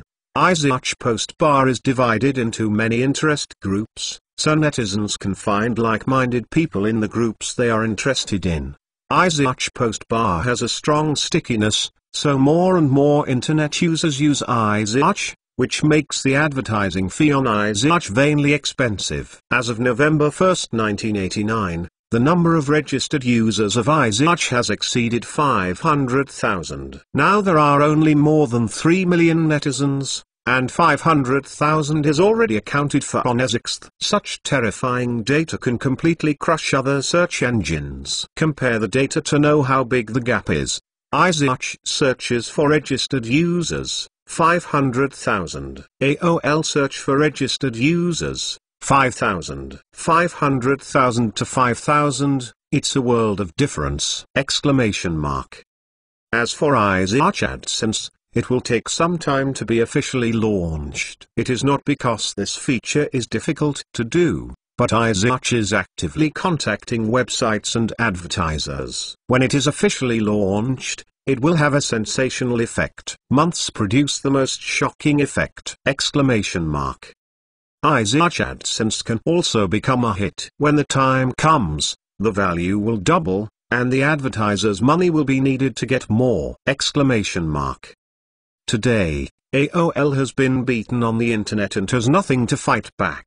2 or 3 other search engines have gone bankrupt. It is true that I do not kill Boren. Boren died because of me, so iSearch is very kind, generous and casually dumped 1 or 2 million to buy them. The cost of searching, server and broadband is very high. AOL seems to have seen the weakness of its own search engine. In order to save money, it has gradually withdrawn from the market. Now, what AOL hopes most is to acquire the company. Sequoia Capital, Citigroup, and Morgan all stated that they would fully support the acquisition of AOL. AOL has also formally submitted an acquisition request to the company. At this point, Cisco, Nicholas and Global Online acquired a small and medium-sized bank in California for only $500 million, and the bank was renamed Williams Bank. Williams Bank mainly has more than a dozen branch banks near Silicon Valley, which are not large in scale, with less than 1 million deposit users and less than 4 billion deposit funds. But it doesn't matter,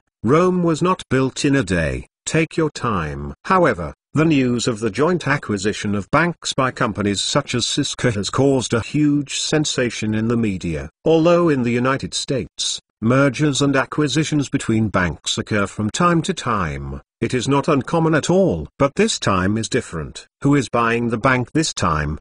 The first company is Cisco, and its market value is about to exceed $60 billion. The second company is the Nicholas Group. Its Nicholas Shopping Network has a market value of $45 billion, and the IMDb website has a market value of $8 billion. The third company is Global Online. This company is currently the company with the largest internet traffic and the most promising company by investors. Senior Wall Street analysts claimed that as long as the Global Online listing, the market value immediately soared to $60 billion. We must know that there is also a Netscape browser under Global Online, and Netscape's market value has already exceeded $10 billion. Exclamation mark. More importantly, Global Online is still the first company to achieve profitability among internet websites, and other websites have been losing money so far. This alone will give a lot of points to the Global Online. The 3 giant crocodile companies jointly acquired a bank, and the significance behind it is extraordinary. If you are just preparing for a little trouble, ask who, no one will believe it. The major media have sent reporters to the 3 companies for interviews. Subsequently, Nicholas Group CEO Julie Hutt and Cisco CEO John Chambers and Global Online CEO Jonathan Jackson, originally Netscape CEO, now promoted, jointly held a press conference to deal with the major media. Reporter: excuse me, why did your 3 companies jointly acquire a bank? There are rumors that you all have the same boss behind your 3 companies. Is the rumors true? Exclamation mark. John Chambers smiled and said calmly, the rumors will only catch the wind. Of course it is not worth the letter. As for why we need to jointly acquire a bank, this is actually very simple. because the three of us are all internet companies, and we all share each other. It is a very important strategic partner. Therefore, there is nothing to fuss about in the joint acquisition of a bank. Excuse me, since your three companies are big companies with a market value of tens of billions, what will you do next after you buy a bank? Geely Hut smiled. In the first stage, we will increase our efforts to build more branches to attract more customers. Of course, we are most keen on direct mergers and acquisitions of other banks. Capital giants are extraordinary, just open their mouths and talk about mergers and acquisitions. The reporter sighed in his heart. The press conference is still going on, and the three major CEOs are very handy to deal with media reporters, and Henry is not in charge at all. Let him go. He may not be able to do it. He is the master behind the scenes and likes to control everything in secret. Maybe one day he will come to the front desk, but now, he doesn't want to. Henry is less than 15 years old. If he walks to the front desk, he will not shock the world and frighten others. At least wait until you are old, then take down Apple, get the iPhone out, and then hold a product launch conference and pretend to be like Steve Jobs. So the whole world called themselves the father of smartphones and changed the world. The picture is so beautiful that I can't even imagine it! Exclamation mark. Henry drove to the cinema at this time to watch a movie. Human Ghost Love is Not Over. Today is the premiere of Human Ghosts Are Coming. Henry came here in a grey casual outfit. The premiere was quite lively. On the stage, Nicole Kidman was wearing a white dress and black high heels, smiling to the reporter's questions. It seemed that he was not weak at all. When she scanned the stage and noticed Henry used her eyes and gestures to signal him to wait for her in the background. Nicole Kidman nodded at him without a trace. Henry crossed the crowd, walked backstage, sat on a chair, picked up a newspaper and read it. After waiting for 10 minutes, Nicole Kidman came backstage with the staff of Galaxy Film Company. Mr. Williams, I'm very happy that you can come to the premiere of The Love Is Coming. Nicole Kidman laughed. Hee. Don't forget, I'm the screenwriter of Human and Ghosts. Henry said, well, what are your plans after filming this movie? Do you want to continue filming or take a break? A period of rest. I plan to go back to Australia. It's okay to go home. Henry nodded. By the way, I heard that private individuals in Australia can buy permanent land. Is it true? Yes, that's right. Nicole Kidman's family is the big landlord and knows this well. Then, after you go back, help me pay attention to what is good. I want to buy a farm, winery, etc. and go there for vacation when I am free. It seems quite interesting. Oh, yes, no problem. Nicole Kidman nodded. Henry looked at his watch and said, the movie is about to begin, let's go to the cinema. Okay. Henry and Nicole Kidman went into the cinema together. It didn't take long before the movie began to show. Henry looked at it and saw that it was not far from the movie in his previous life. The most touching part was the pottery making section. The picture is so lingering, coupled with the classic music of unrestrained melody, it is really ecstasy. Henry looked at Nicole Kidman next to him. Nicole Kidman also seemed to notice that Henry was looking at her, and his face turned red. I played well, I'm jealous. Henry whispered. I'm not your girlfriend, why are you jealous? Not now, it will be in the future.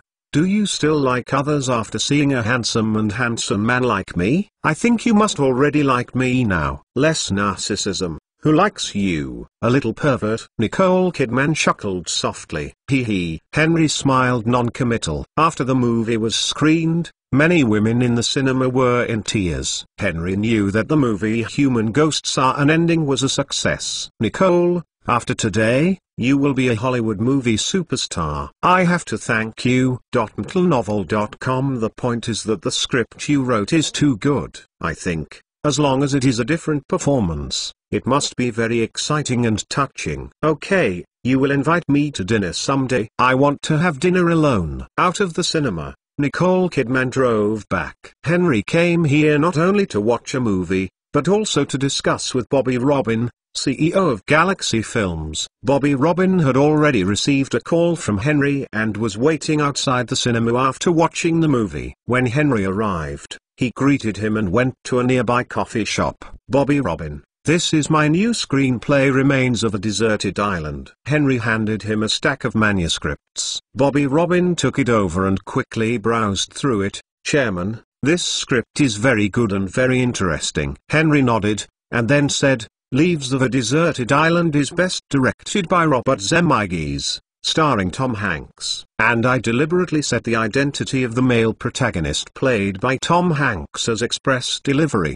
The purpose of the company's employees is to promote Nicholas Express. Therefore, in the movie, they must fully demonstrate the excellence of Nicholas Express. In other words, this is an image promotional film of Nicholas Express. Bobby Robin was taken aback for a moment, and he made a movie just to promote a courier company. It's really good! Book Friends Group, 424,930,141. Everyone is welcome to join. In addition, please ask for votes. Thank you for your support. Mentalnovel.com book friends are welcome to visit and read. The latest, fastest and hottest serial works are all at www.mentalnovel.com. Mobile phone users, please go to read Chapter 66 to expand the scale of Nicholas Express. The current shipment volume of Nicholas Shopping Network is not enough. The most recognized express company by Americans is FedEx. If Nicholas Express wants to catch up, publicity is extremely important. In the past life, the film Leave a Desolate Island established an extremely positive image for FedEx. After the film was broadcast, FedEx's business increased by 8%. Don't look at 8%, just think about the scale of FedEx, and you know how big this day too is. The difference between a company with an annual sales volume of 10,000 and a company with an annual sales volume of 10 billion, the 8% increase in volume, is simply the difference! If the movie Legend of a Deserted Island is a big success, the popularity of Nicholas Express will surely rise and its performance will increase. People who have never been in contact with online shopping can also use the name of Nicholas Express to learn about Nicholas Shopping Network. Then, the success of the film will not only be the success of the film, but a duet of the Nicholas Group and Galaxy Film!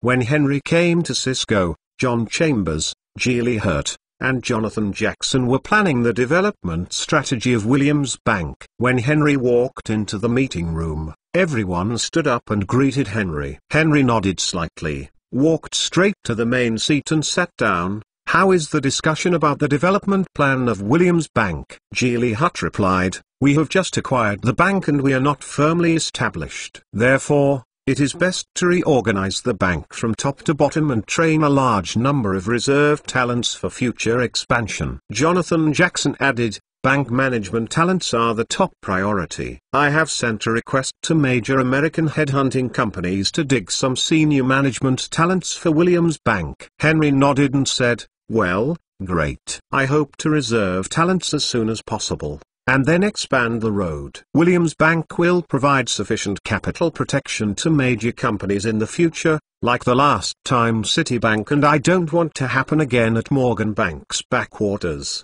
Henry said in the end. His tone was tough and cold. After listening, everyone nodded and replied, yes. Henry nodded in satisfaction, then looked at John Chambers and asked, although Williams Bank has no M&A plan for the time being, the target must be found first. Chambers, you are responsible for this matter. Okay, Chairman. John Chambers nodded. There is one more thing, you guys have to do it for me together. Henry paused, and said in a deep voice, the Nikkei index has risen crazily. In my opinion, the bubble has already formed and it will burst soon. You arrange it. A team is heading to Japan, and I am going to short sell Nikkei in large quantities. Japan is too arrogant, claiming to be able to reach the United States with only the land in Tokyo. Moreover, the rich Japanese came to the United States to spend money like dirt, buying land everywhere, and simply don't use money as money. Sony even acquired the Hollywood film giant Columbia Pictures. Isn't this a real life? Do Americans watch it? It's time to cut the wool! Exclamation mark. God must make him crazy if he wants to destroy it. The Japanese are crazy and lose their minds one after another. They put money into the stock market. The Nikkei index is so high that it has reached more than 30,000 points. However, it will not be long before Japan will have a tragedy! Exclamation mark.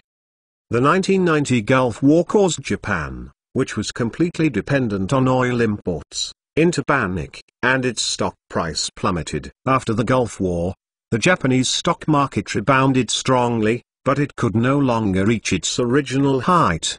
The Japanese stock market has since slumped all the way and fell to 14,304 points on August 18, 1992. If you don't take it, you must be blamed. How embarrassed Henry not to cut the wool! It's the best way to make Japanese money! Exclamation mark. Before, Henry had never intervened in the stock market. The reason was that he was afraid of the butterfly effect, which caused the stock market crash to be on the wrong date. If a handful of money was invested, wouldn't he be cheated by himself if the time difference was so much different? But this time is different. As soon as the Gulf War started, there was a bubble in the Japanese stock market. If the stock price did not fall, it would be unreasonable. So this time, Henry made a decisive move. Everyone was a little surprised when they heard Henry was preparing to short sell the Nikkei. However, over the years, Henry's decision was without error, which gave them a lot of confidence. In their opinion, Henry is a genius among geniuses. At this moment, they only hesitated for a moment, and they all agreed, "No problem, we will arrange manpower immediately." Henry nodded, and then declared the meeting over. Henry went to the Blackwater headquarters to find out when the Gulf War started. Sean Houston did a good job here. The base was made militarized, and there were all kinds of training facilities. Hundreds of bodyguards were sweating like water on the training ground, and what made Henry inexplicably excited was that he saw all kinds of weapons and equipment in the warehouse. For those who have never hit a pistol, seeing the AK, the bazooka, and the sniper rifle, I really can't help but want to go forward and try one! Exclamation mark.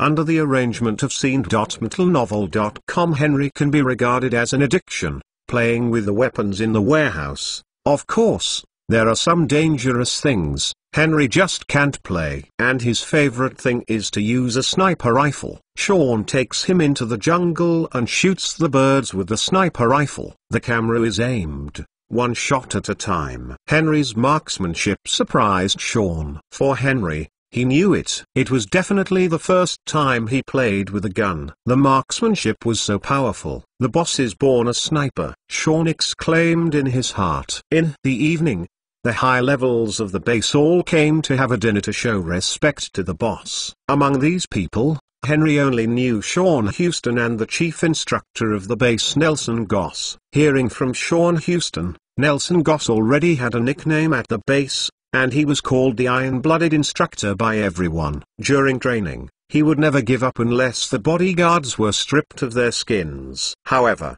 the effect of the training is very significant. The bodyguards who have passed the training are very powerful. They were originally retired soldiers. With the addition of Special Forces training, their strength has been greatly improved. Although Hai Shui has been established for less than a year, it has become the most popular bodyguard company with its excellent strength. Hai Shui, thanks to Henry's large sums of money, is developing very rapidly. The number of bodyguards under his control has exceeded 3,000. Most of these bodyguards are retired soldiers and a small part of retired police officers. Hai Shui accommodates so many soldiers and has a very harmonious relationship with the army. Henry asked Sean to buy over the senior inside the army to keep him concerned about this matter. Once the United States is ready to do it, then Henry is also ready to do it in Japan! Exclamation mark. Book Friends Group, 424,930,141. Welcome everyone to join. In addition, please ask for votes. Thank you for your support. mentalnovel.com book friends are welcome to visit and read the latest, fastest and hottest serial works are all at www.mtlnovel.com. For mobile phone users, please go to read. Chapter 67. This winter in the United States belongs to Human Ghosts Are Coming. After watching the movie, countless women cried and asked to watch the second or third time. There was a long line of people lining up to buy movie tickets at the entrance of the movie theater. Newspapers, TV, and the internet, all major media, praised the film. On the IMDb website, the rating of Human Ghosts Are Not Ended reached 9.2 points. And the script of this movie became the most popular one among the best scripts for the Oscar this year! In addition to Nicole Kidman, who became a Hollywood movie superstar, the name Henry Williams also became famous in Hollywood. Hollywood Reporter: Henry Williams is not only a genius writer, he is also a genius screenwriter. Daily Variety: Universal announced yesterday that it is going to ask Henry Williams to write the script. There was a lot of noise outside, but Henry stayed quietly at the Blackwater base. It's a rare trip to Hai Shui base. Henry asked Sean to participate in a week of training. Boss, you still don't participate? Instructor Nelson Goss is selfless. He won't show mercy to you. I'm afraid you will be. Sean Houston said. Isn't it just military training? What's to be afraid of? Henry said disapprovingly. Special Forces training is cruel. Henry interrupted Sean and said, I just want to see what Special Forces training is. Okay, don't say anything. I must participate in training. Henry also wants to learn some Special Forces skills to strengthen self-protection ability. Bodyguards: it's not a panacea. Sometimes, it's better to ask for yourself than for yourself, and learn a little self-defense technique. Maybe someday you can still use it. So Henry joined the training team. However, Henry regretted it just after the morning. At the beginning, it was a 10,000 meter load-bearing run, and Henry was exhausted in the middle. Nelson Goss really didn't say anything about it, and roared like a storm at Henry. However, this is not bad, if anyone else has to get a whip. In fact, Henry had the lightest load, only 20 catties, and everyone else was 40 catties, but he still ran at the end. After nearly an hour of running, he finally completed the training of load-bearing running. However, before he rested, another training program began. One training project after another training project. There is hardly too much rest time in the middle. Running, wading, hurdles, rock climbing, etc. almost killed Henry. Sean walked up to Henry and said, Boss, this afternoon's training, I'll forget it. I want to count it too. Henry wants to cry without tears. There are so many bodyguards next to him, under everyone's eyes. How can Henry be embarrassed to say it? I can only bite the bullet and say, it's okay. You can be a master if you endure hardships. The same is true for everyone. You have to train hard to have a future in the future. Henry finished pretending. His legs were sore, and he sat directly on the ground to rest without an image. The noon meal is nutritious, including beef, pork, ham, milk, vegetables, eggs, etc. In Sean's words, you can only train well if you eat well.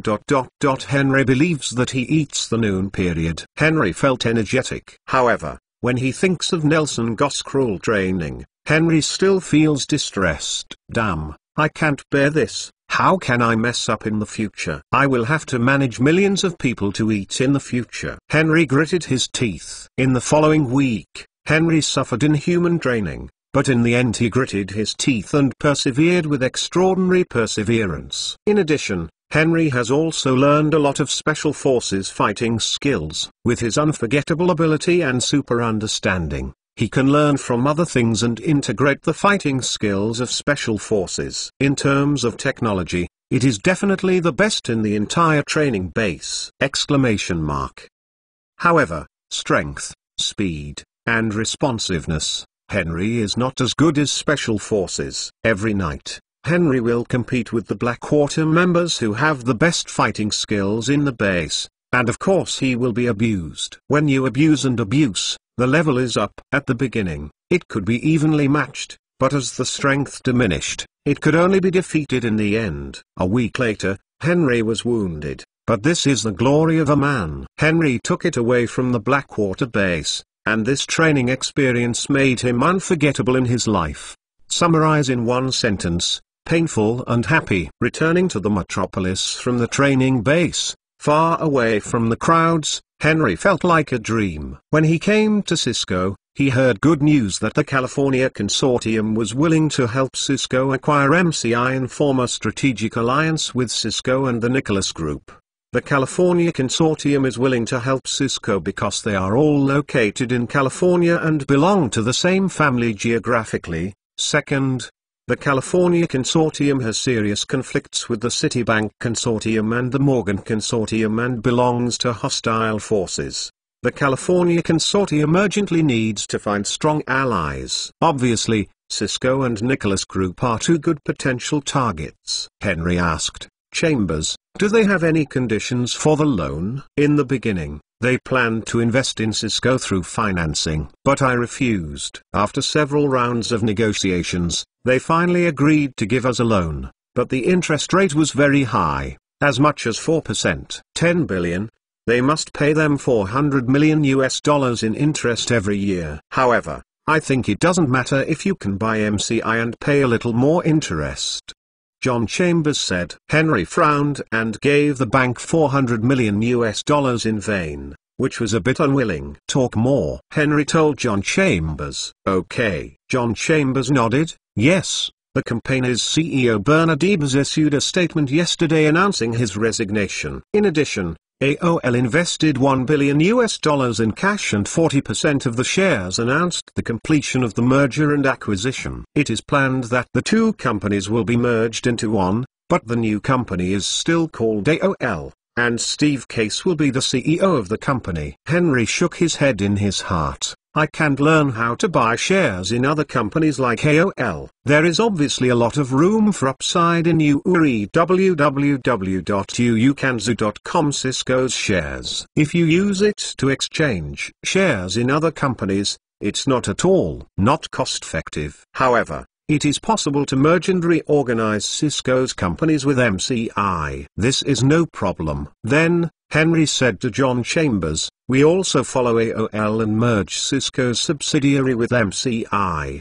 The two companies are merged into one, and Cisco can get the controlling rights. It can be, but it is not a listed company yet. It is obviously a loss to merge with MCI. Generally speaking, after a company goes public, its market value will increase. Therefore, we first go public and then merge with MCI. John Chambers analyzed. Henry thought for a while, and Chambers was right. After the listing, the market value has risen, and if you merge with MCI, you will not lose. The order for the cooperation between France and the United States to build a submarine network optical fiber was handed over to Cisco. Once this good news comes out, if it is listed, the stock price will surely soar. Moreover, in terms of network deployment, it is already second only to MCI. MCI is also the second long-distance telephone company in the United States. After listing, its market value will not be much lower than it. Taking advantage of the current downturn of MCI, it happened that the snake swallowed the elephant and ate it!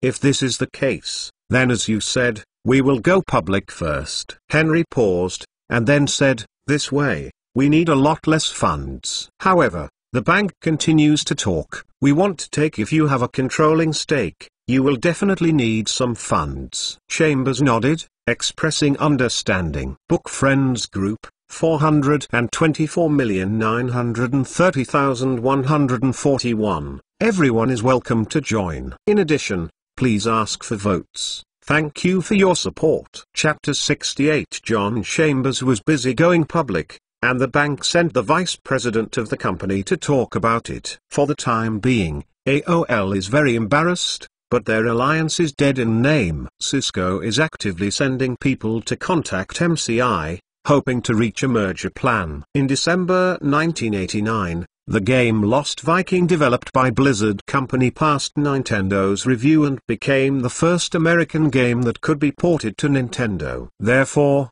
Some American game magazines also specifically reported this matter, saying it was the future star of American games. But this has angered EA. Blizzard is the future star of American games. What about EA? As a listed company, how can EA see Blizzard riding on it? At this time, Sega came to the United States with the 16-bit game console Mega Drive. With its own game development capabilities, EA decided to cooperate with Sega Electronic Game Company to develop sports games on Mega Drive, and formally confront Nintendo. Didn't Nintendo look down on my EA games? I will cooperate with your competitor and kill you! Nintendo can also be regarded as a great enemy for itself. EA is too good, known as the fast gunner in the game industry, making 3 games in a month. It is simply against the sky! However, no matter how great the enemy is, Nintendo will be fearless and blow it away! Nintendo in the 90s was opened, absolutely invincible. The cooperation between EA and Sega is definitely looking for money. Of course, EA is still very profitable by making endgames by relying on its fast development speed. And it's also a game publishing company, and it lives by drawing blood from others. The computer version of The Lost Viking can only run on DOS, and it's sold tepidly. Porting to Nintendo is similar. After all, this game is Blizzard's first game, right to practice. Henry wanted them to develop Warcraft, but worried that they would not be able to develop it. Dune 2 Inches is the originator of real-time strategy games. Warcraft is the follower of Dune 2. However, although it follows the trend, it is extremely innovative, creating a precedent for the networking mode. Come on, just buy Westwood, the game company that produced Dune 2 Inches, merge the two, and develop Warcraft together, and then give pointers or two from the side. This is not a big problem. Henry thought for a while, and felt that he should do this to be the safest. So I rushed to Blizzard and said to Mike Mochwamy, Alan Adden and Frank Pierce, that's it. I am going to acquire another game company, and then the two will merge to develop a new game! Mr. Williams, when the company was founded, we signed an agreement, which specifically emphasized that the independent development rights of games belong to us, but now you want to designate us to develop other games. Mike Mochwamy said, a little dissatisfied. Henry secretly smiled in his heart. It seems that you are not convinced. Henry smiled slightly on his face, took out the game design manuscript he had prepared, and handed it to them, and then said lightly, this is a game I designed. The name is Warcraft. If you don't like this game, I'll find other game companies too. The three of them carefully browsed the manuscript, and they made exclamation sounds as they read it. Mike Mochwamy and the three people have been stunned by the game designed by Henry. They have a humble attitude and sincerely plead, Mr. Williams, please give us this game. Why? Didn't you guys say you want independent game development rights? Mr. Williams, can't we be wrong? The three said with embarrassment. Henry thought for a while, it is not a good idea to merge Blizzard and Westwood. I simply set up a game group company. Blizzard and Westwood are just one of the subsidiaries, giving them more independence, cooperation and competition. As the saying goes, competition can make progress. If you raise the Blizzard team too fat and make the family dominate, I don't know if he still has the spirit of innovation. It's impossible to guide them to develop games all the time. Well, the game can be left to you, but it needs to be developed in cooperation with other companies. In addition, I will establish a game group company, and Blizzard will be incorporated into the company and become its subsidiary. Mike Mochwamy thought for a while, and said, no problem. Actually, there is really no problem. No matter which company Blizzard belongs to, the shares of the three people in Blizzard are not diluted, have the right to develop the game independently,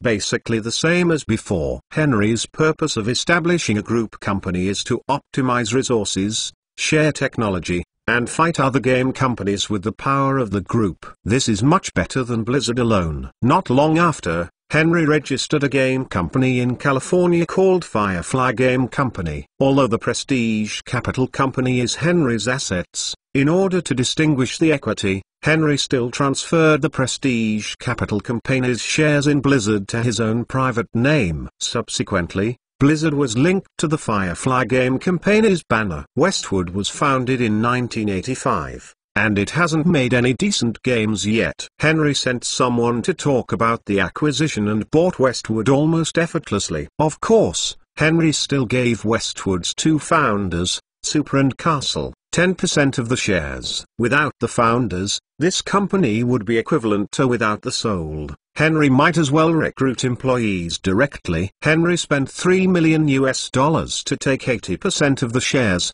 and then moved Westwood to Silicon Valley, only separated from the Blizzard company. Now, the main purpose of Westwood and Blizzard is to make Warcraft. And Firefly Game Company also has a heavy task and needs to establish its own distribution channel! In fact, this task is more important than the development of Warcraft. It is true that the channel is king. Why EA can become one of the global game giants is mainly because it has a perfect distribution channel. Publish other people's games without losing money. The more games you publish, the more you earn. How many games can I make? 40 games a year. It is not necessarily true that the games developed by oneself make money or not. MetalNovel.com, but the research and development expenses are not a small amount. There are tens of thousands of large and small game companies in the world, and the number of games produced is counted as a multiple. If you publish games from other game companies, not to mention making more, each game earns an average of 100,000. And 1,000 is 100 million. In fact, for some best-selling games, one can help the publishing company earn hundreds or even tens of millions of dollars. If there are a few more best-selling games, a young person can easily make hundreds of millions of dollars. Nintendo is so awesome now. It is actually similar to a publishing company, relying on your own game console platform and using the royalty system to publish games of other companies. You can make a lot of money. The 6 major Hollywood studios also became giants because of their distribution channels. For Firefly Game Company to become the overlord of the game industry, it must first have its own distribution channel. Fortunately, there are many companies and channels under Henry's name. Among them,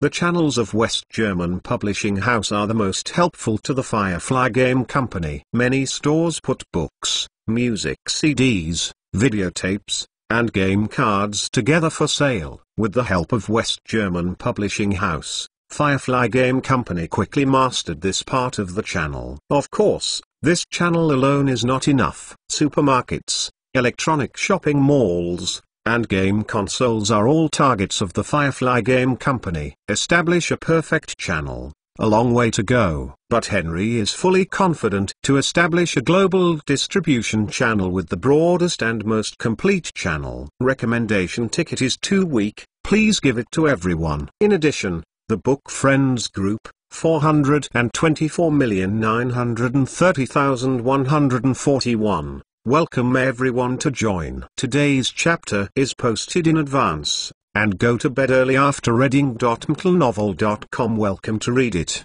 Chapter 69. In order to make it easier for the marketing team of the Firefly Game Company to establish distribution channels, Henry made Global Online and IZH Company signed a paper cooperation agreement with Firefly. The content of the agreement is mainly that Global Online and IZH Company will conduct various games on the games released by Firefly. Kind of publicity. In this way, the exposure rate of the game released by Firefly is very high. Then, Firefly takes this agreement to discuss cooperation, whether it is a game company or the lowest channel. They are very happy to cooperate with Firefly Game Company. In addition, Nicholas Shopping Network will also open a product category dedicated to selling game CDs, and focus on promoting this online and offline, simultaneous sales, for game companies. The attraction is quite strong. Online, just a word from Henry, and it's done. Offline, Firefly Game Company needs to spend a lot of effort to do it. 1989 passed, and the new year did not take long. Just as the work of the Firefly Game Company was in full swing, The ocean-going survey vessel had sent back news and found a submarine optical fiber line that was the shortest, safe, and easy to lay. Then, a budget was made for this line, and the length and bandwidth were reduced. It is the determining factor of the price of this submarine optical fiber. However, this time France only requires a bandwidth of 950 Gbps, and the length of the line is 39,000 kilometers. The subsidiary CommScope finally offered a price of $1.5 billion. After the price was reported, U.S. Telecommunications Industry Administration Director Rowan and French Ambassador Clark came to Cisco again, this time for the purpose of bargaining. In fact, Cisco can make more than $500 million in this single business, and it doesn't matter if it reduces by 1 or 2 billion. 950 Gbps bandwidth is not enough for the whole of Europe. European countries must build their own submarine optical fiber. The main investor of this submarine optical fiber is France, so Rowan basically doesn't say anything, mainly because Clark has always wanted Cisco to lower the price. John Chambers has long been instructed by Henry. He said, the price can be reduced, but France must introduce more business to Cisco. Cisco hopes that France will hold a grand ceremony after the completion of the submarine optical fiber, and then invite European countries' government officials attended. Finally, just introduce Cisco to them. It's that simple thing. If France agrees, Cisco is willing to reduce the price by $200 million. 300 million will be sold. Clark said loudly, 250 million, if we lower the price again, we at Cisco will have to lose money. John Chambers pretended to be very painful on his face and said very firmly, okay. Clark laughed. However, although France promised to hold ceremonies and introduce important government officials to you, it won't happen in the end, regardless of France. Of course. Finally, everyone signed the agreement on the spot. After signing the agreement, John Chambers smiled and stretched out his hand to shake hands with Clark and Rowan. Happy cooperation. Happy cooperation. The next day, Cisco held a press conference to announce, Cisco will undertake the construction of the submarine network optical fiber between the United States and France. This is the largest submarine optical fiber since the formation of the Internet. Once the submarine optical fiber construction between the United States and France is completed, the Internet will connect Europe, which greatly promotes the development of Internet globalization. When the news came out, the world was shocked. Countries all over the world are enthusiastic about the rapid development of the Internet in the United States. It is obvious to all countries. Now France is one step ahead, and other countries are also considering whether to build submarine optical fiber to connect the Internet. For a while, many countries called Cisco to ask about the situation. On the third day, Cisco announced that it will be listed on Nasdaq on February 1, 1990. One news after another, almost on the front page of American newspapers. Subsidiary CommScope has its own fiber optic cable boats and excavators. The day after Cisco signed an agreement with Rowan and Clark, it has set sail. The fiber optic cable ship is traveling at sea, and the excavator is digging, laying, and burying the wire on the seabed. The project date is expected to be more than 3 months. The news of the upcoming listing has been announced, and the contact between Cisco and MCI has become more and more frequent. The major shareholders of MCI weighed the pros and cons. In order to let MCI jump out of the quagmire and merge with it, it is a good choice. The only point of contention is how many shares you can get after the merger. This kind of thing, the talks were not reached for a while, but the intention of cooperation is already obvious. Cisco temporarily drags them, and after that, the bargaining chip will be even greater. As time passed, February 1st came soon, received the pursuit of many investment companies. Some people just waved the check outside Wall Street, claiming that they could not wait to prepare the check, and after the listing, they bought all its stocks. On February 1st, an IPO was carried out, and 200 million shares were issued at $5 per share, accounting for 20% of the total share capital. Due to the large number of issued shares, the increase was slow, but the stock price rose to $9.1 that day, and the market value exceeded $9 billion. The next day, the stock was still rising, and finally the stock price stabilized at $9.50. In other words, the market value is $9.5 billion. Cisco took this market value bargaining chip and then negotiated with MCI, thinking that MCI's internal financial problems and management problems are serious, and deliberately underestimating the market value of MCI, thinking that $10 billion is appropriate. In the following week, MTLNovel.com Cisco negotiated with MCI almost once a day. Because MCI's equity is relatively dispersed, Cisco secretly purchased the shares of some of these shareholders at a high price, and then asked them to help Cisco in the negotiation. As a result, victory gradually tilted to Cisco's side. In the following rounds of negotiations, more and more agreement with Cisco's conditions. When Cisco stated that it could value MCI at $11 billion, the merger plan was finally completed! M&A with MCI. In addition, Cisco took out $2 billion and held 51% of the shares to obtain absolute controlling rights in the new company and renamed the new company Cisco MCI. After signing the agreement, Cisco and MCI jointly held a press conference to announce Cisco's subsidiary and MCI have formally completed a $20 billion merger and acquisition plan. The new company is named Cisco MCI. Cisco will hold 51% of the shares. MCI shareholders hold 49%. The news of the press conference shocked the United States. MCI and MCI are both giants in the industry. The two merged and the giants united, giving people the feeling of being a giant and a giant. Various media have reported and made various speculations about the prospects of the new company. It is believed that in the future, the Internet backbone network will form the dominant position of Cisco MCI. It is of great significance for Cisco to win MCI. In the future,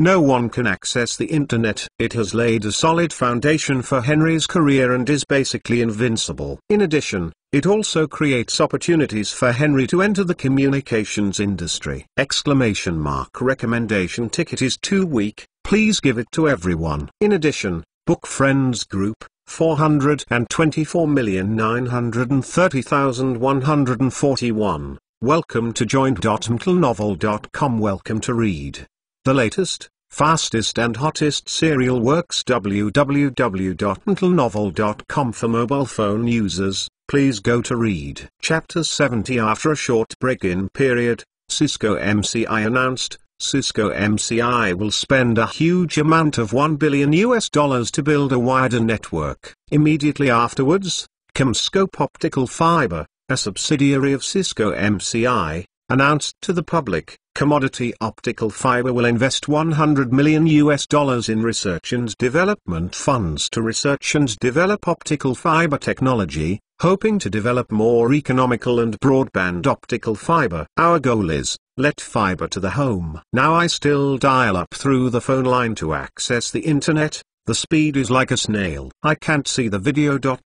It's so uncomfortable. Cisco has made great moves here, and iSearch is not to be outdone. It launched iSearch AdSense as early as January 1990. The top 1,000 websites in internet traffic have joined iSearch AdSense. Of course, websites that are hostile to iSearch have not been added, such as America Online and other search engine companies. The main advertiser this time is Coca-Cola, and iSearch has also focused on it, and strives to create a sales miracle!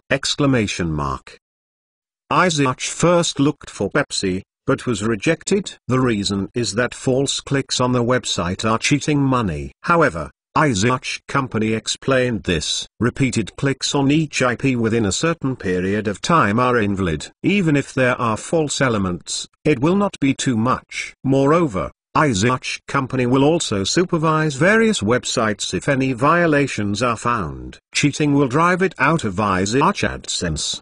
But Pepsi still refuses to cooperate with iSearch. Later, Isaac found Coca-Cola. Coca-Cola listened to Isaac's plan and did not immediately respond. But when I heard that Isaac had looked for Pepsi, it was rejected. Coca-Cola just feels that Pepsi doesn't dare, but I dare Coca-Cola. So, agreed to join Isaac AdSense. For Coca-Cola's willingness to join Isaac AdSense so readily, Isaac also expressed its sincerity, letting Coca-Cola try its promotion effect in the first month, and if the effect is good, make up the money. The effect is not good. Isaac's company said that it does not charge money. The conditions are so good. Of course Coca-Cola has nothing to say. So the two parties signed the contract soon. It didn't take long for Isaac's advertising and promotion to be overwhelming on the internet, everywhere. Not only does it advertise for Coca-Cola, it also greatly enhances the exposure of the Isaac brand. In February, Coca-Cola's sales performance came out, an increase of 4% over the previous month. Normally, it is difficult for Coca-Cola to increase its performance by 1%, let alone 4%. This news shocked the industry. Without a word, Coca-Cola signed a 3-year agreement with Isaac. Coca-Cola's idea is very simple. The internet has not yet been fully popularized. If the internet becomes popular in the United States, Coca-Cola's sales performance will increase by more than 4%. By then, 4% will not know how many times it will double! Coca-Cola's signing of the 3-year-long contract is naturally an exclusive contract. Among soda drinks, Isaac can only promote Coca-Cola, not Pepsi. Coca-Cola is willing to pay more for this. Isaac had no good impressions of Pepsi, and immediately reached an agreement with Coca-Cola. Other merchants saw that Coca-Cola had joined Isaac AdSense and its sales increased sharply. All of a sudden, Isaac's threshold was broken. Hundreds of manufacturers in the United States, or advertisers looking for, asked to join Isaac AdSense. At this time, Isaac's bargaining power greatly increased.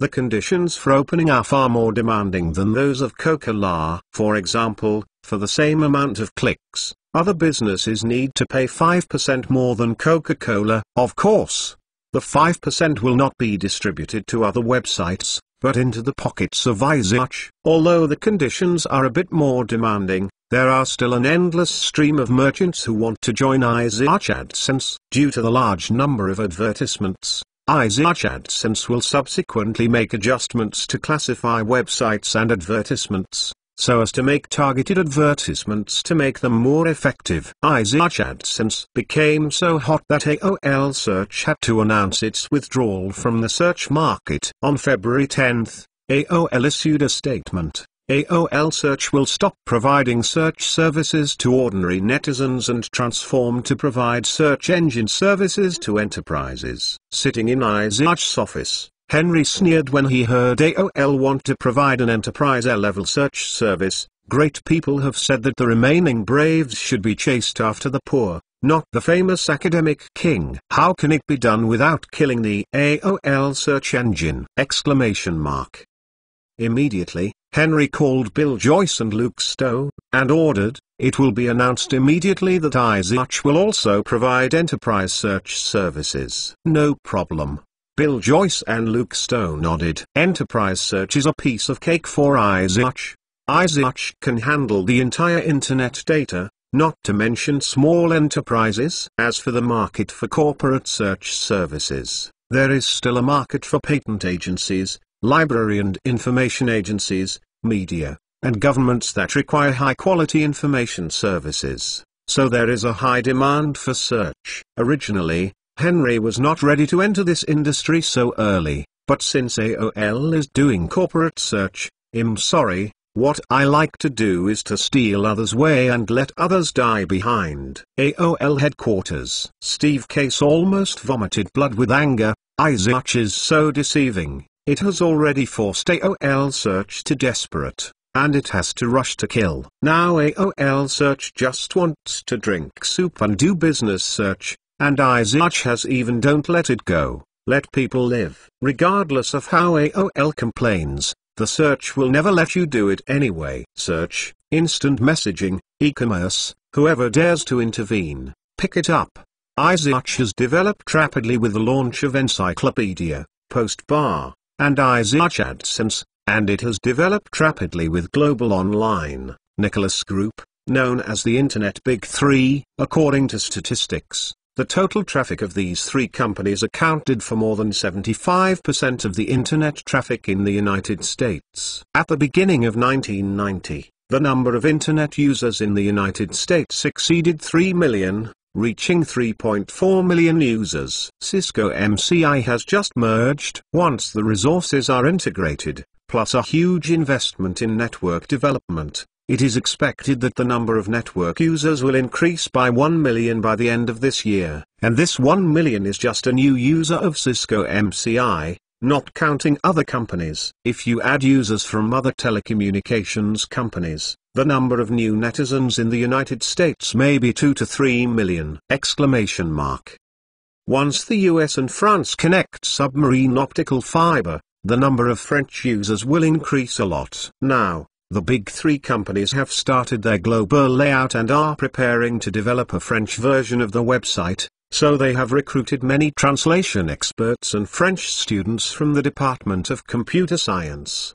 At that time, to open the branch in France, you need these talents. Not long after the merger of Cisco MCI, Henry was very surprised that www.mentalnovel.com Qualcomm suddenly came to. Henry happened to be inspecting the situation at Cisco MCI, and he was very curious about the arrival of Qualcomm. After asking, I learned that in 1989, the Telecommunications Industry Association approved a digital technology called Time Division Multiple Access TDMA. Qualcomm is developing a CDMA technology for wireless and data products based on it. This time I came to Cisco MCI, hoping to get support from Cisco MCI. TDMA technology is generally questionable in the industry, and what Qualcomm has done is simply challenging the traditional wireless technology standards. Therefore, almost no communications company dared to use its products. The smell of wine is also afraid of the deep alleys. If there is no communication company to adopt,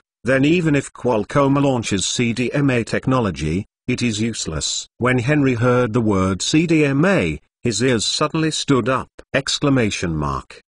CDMA is a very advanced wireless communication technology. Its appearance has permanently changed the face of global wireless communication. To put it simply, its three main advantages are enough to crush the current wireless communication technology. One is a wider signal coverage, the other is better call sound, and the third is that the construction cost is low. With these three advantages, once they are promoted, it will be difficult for them not to become a wireless communication technology standard. It must be collected!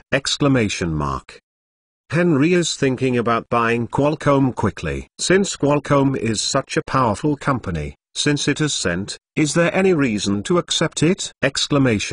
Recommendation tickets, and book Friends Group, 424,930,141. Chapter 71. In July 1985, 7 scientific researchers gathered in the home of Dr. Irving Jacobs to discuss major plans and established Qualcomm. Later, because of the development of CDMA technology, it soared to the sky. Henry tried his best to calm down, and then said to the representative of Qualcomm, "Hello, I am the chairman of Cisco MCI, Henry Williams." Several people from Qualcomm were stunned. At first, they thought that this boy was just an employee of Cisco MCI, but they never thought that he would be the chairman of Cisco MCI. When everyone was skeptical, John Chambers walked over. "Mr. Williams, who are these?" John Chambers generally does not call Henry the chairman in front of outsiders, otherwise his identity will be exposed!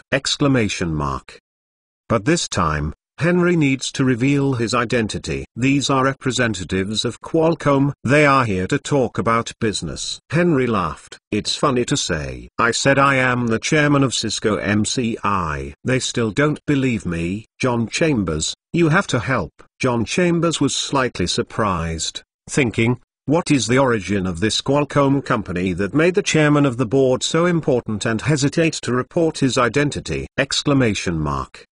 Yes, gentlemen, this is the chairman of Cisco MCI, Mr. Henry Williams. John Chambers turned his head and said solemnly to several people in Qualcomm, "Oh, I'm so surprised. How old are you?" 15 16. "Oh, I can't believe that you are the chairman of a listed company with a market value of more than $20 billion US.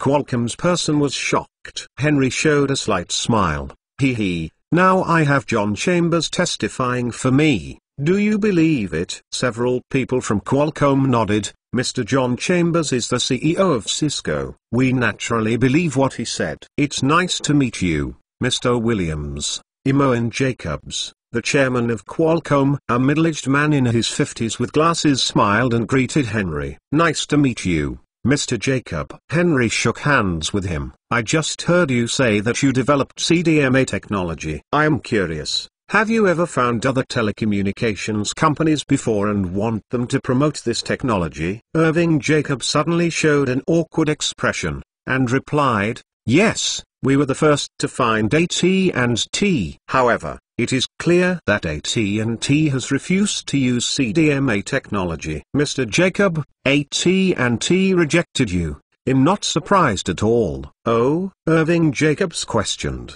Mr. Williams, why is this? Henry smiled and asked, Mr. Jacob, have you ever heard of Nicholas Stella? Nicholas Stella? Owen Jacobs muttered to himself, thinking for a while, oh, is it Nicholas Stella who invented alternating current? Yes, it is him. Henry nodded. Then you know the grudge between Stella and Edison? Irving Jacob nodded. I understand what you mean now. Edison was the inventor of direct current. For this reason, he ran out of money and built direct current power plants all over the country. Although he knew the benefits of alternating current, if he was asked to give up if you switch to AC power instead of DC power, Edison's life's work will be over. Those DC power plants and all DC supporting facilities will become useless waste. Therefore, Edison will not only use AC power, but even suppress AC power. Today, the situation that Qualcomm is about to face is the same. AT&T will never abandon its already established network based on traditional wireless communication technology and use CDMA technology to build a CDMA network instead. Yes, this is the case. Henry's face suddenly smiled brighter, and he said to Owen Jacobs in an extremely seductive language,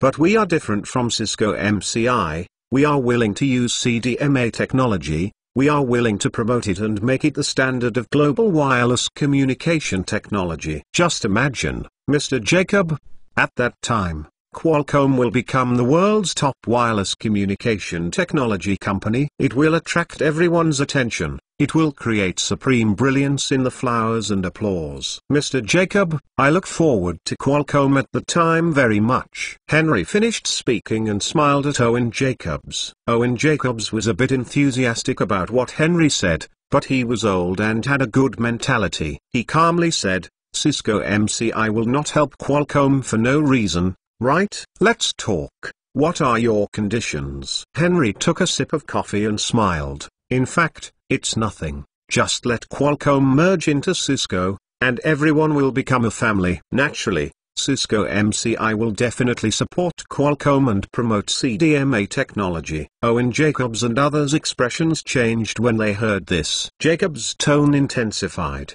You mean Cisco is going to buy Qualcomm? You can say that, Henry said lightly, but you can also put it differently. For example, Cisco invests in Qualcomm. However, Cisco must take a controlling stake. Of course, Cisco will give Qualcomm considerable independence. Under normal circumstances, Cisco will not interfere with Qualcomm, unless it is a major decision. Henry saw the hesitation on Owen Jacobs' face, and he quickly persuaded, Mr. Jacob, Qualcomm has been incorporated into the Cisco system. There is nothing wrong with it. With Cisco, Qualcomm can do research and development with peace of mind. There is no need to worry about technology promotion issues. In addition, As you know, Cisco's treatment is definitely the best in the United States. After we acquire Qualcomm, we will treat them equally. You are reading www.uucansue.com rewards options and will not treat any of Qualcomm badly. People. Owen Jacobs listened to Henry's words, and finally relaxed. Mr. Williams, I need to think about this, and I have to discuss it with my partner before I can make a decision.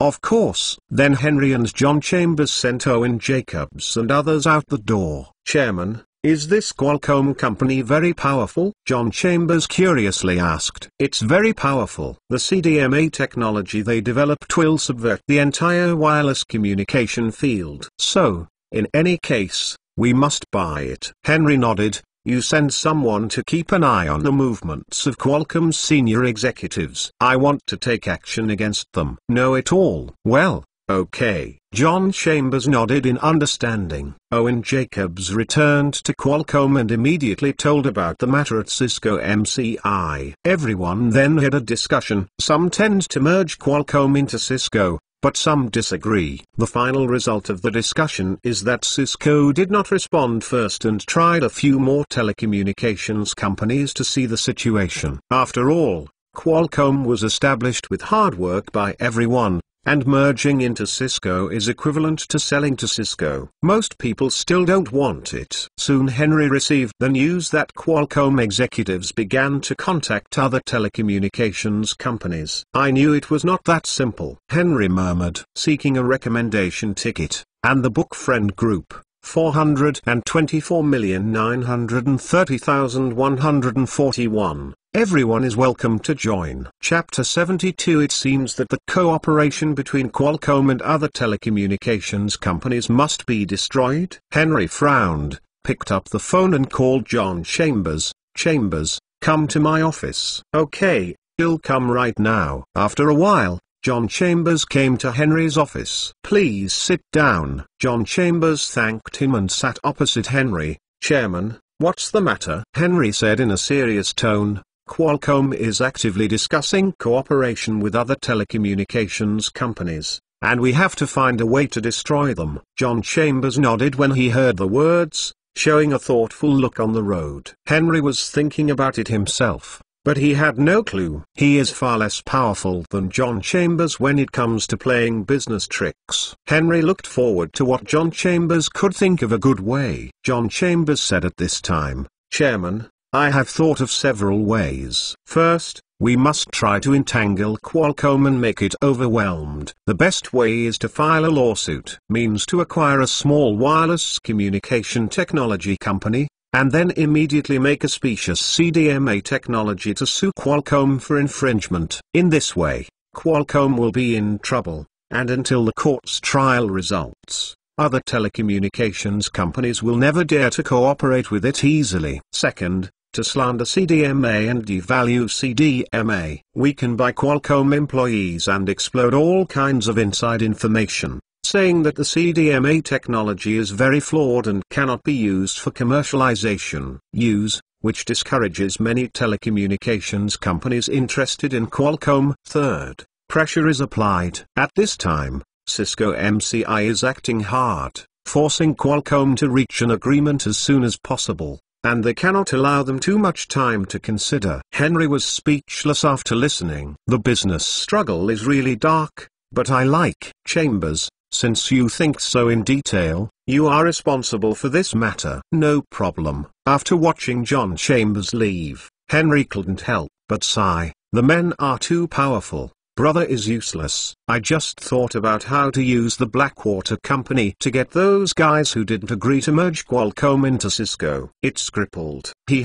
Of course it's just thinking about it. This bad idea will definitely not work. The weather is fine and Henry is in a good mood. The money-grabbing team sent by Henry to Japan is ready. In terms of capital, it has collected $500 million from the major companies under Henry's name to sell the Nikkei index with a leverage of 20 times. At this moment, the situation in Iraq is very tense, and the media often report things over there. According to reliable sources from the Blackwater Company, the US military is doing some military exercises, and they are still military exercises aimed at ocean warfare. Nima, what does this mean?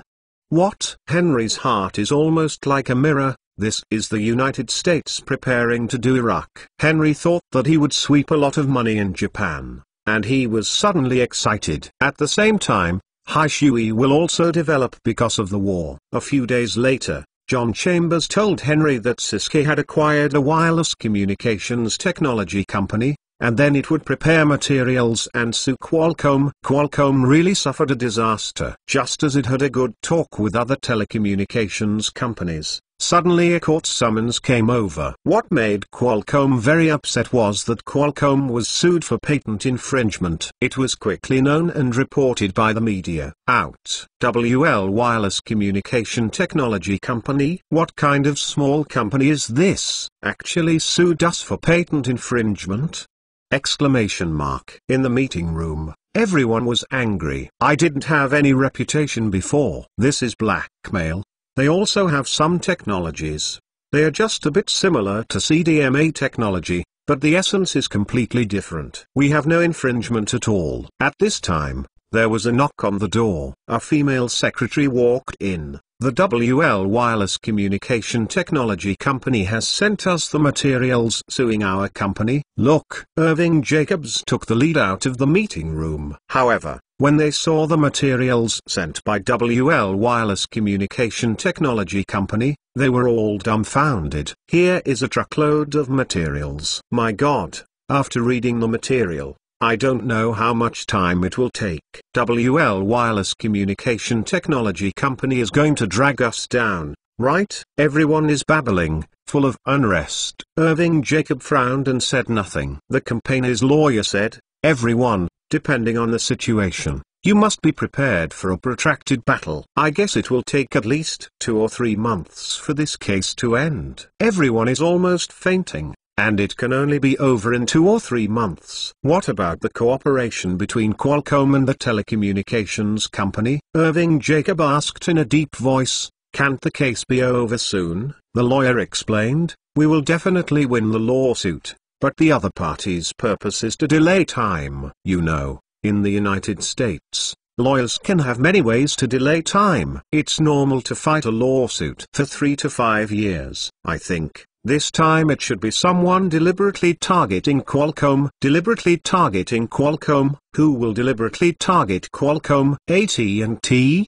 or Cisco MCI, or other wireless communication technology companies? Not long after, an AT&T employee said nonsense at reception. CDMA technology is rubbish. AT&T refuses to use it, and other telecommunications companies will never use it. This is good. Someone lifted the cylinder for Cisco, and Qualcomm immediately turned its skeptical gaze on AT&T. Henry laughed happily when he heard the news. AT&T has worked hard. Henry picked up a glass of red wine, tasted it, and thought, Qualcomm's tragedy is yet to come. Within a few days, 4 employees of Qualcomm revealed to the media that CDMA technology has huge defects. Yes, I am an employee of Qualcomm, and I have participated in the development of CDMA. The technology is not yet mature. Mobile phones using CDMA technology will often have no signal. A Qualcomm employee said to the camera, CDMA technology should not be launched on the market for the time being,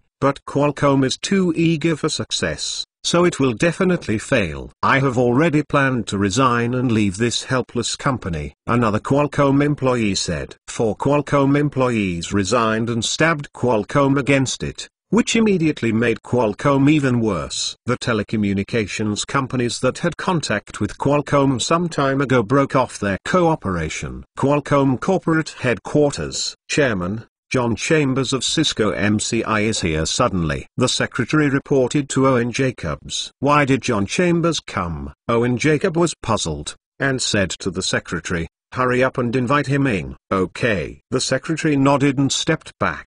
Owen Jacob took off the cigarette, stood up, and adjusted his clothes. There was heavy smoke in the office, and Owen Jacob went to the window and opened it. When the breeze blew, Jacob felt a little chill. Exclamation mark. Knock on the door. Please come in. Jacob stepped forward. The door opened, and the secretary brought in John Chambers. "Welcome to you, Mr. John Chambers." Irving Jacobs stretched out his hand and said, "Mr. Jacob, hello, take the liberty to visit. How disturbed you are." John Chambers shook his hand and smiled. "Where?" Jacob smiled and asked Chambers to take a seat. Then the secretary made John Chambers a cup of coffee. "Mr. Chambers, may I ask if the purpose of your coming to Qualcomm is?" Jacob had already guessed what John Chambers was going to say, but he still had to ask. John Chambers took a sip of coffee and said in a serious tone, "Mr. Jacob, have you considered Qualcomm?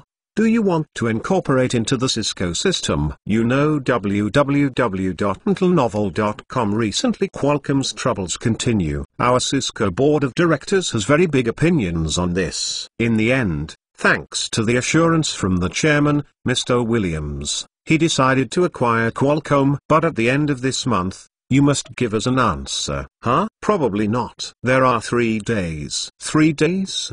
Exclamation mark. Jacob frowned. "Mr. Chambers, is 3 days too tight? Please let us think about it for a few more days." John Chambers shook his head and said, "This is the decision of the board of directors, and I have no right to interfere. In addition, I heard that AT&T is working with other telecommunications companies to block CDMA technology. You make the decision early, the sooner the better. Otherwise, let AT&T unite more telecommunications companies. CDMA technology is considered useless. You should know that technology is updated very quickly. If it cannot become a standard, it will soon be eliminated. With AT&T's strength, it's not impossible to introduce a better wireless communication technology than yours." Did AT&T cooperate with other telecommunications companies to block CDMA technology? Chambers didn't know. Anyway, Qualcomm couldn't find it out,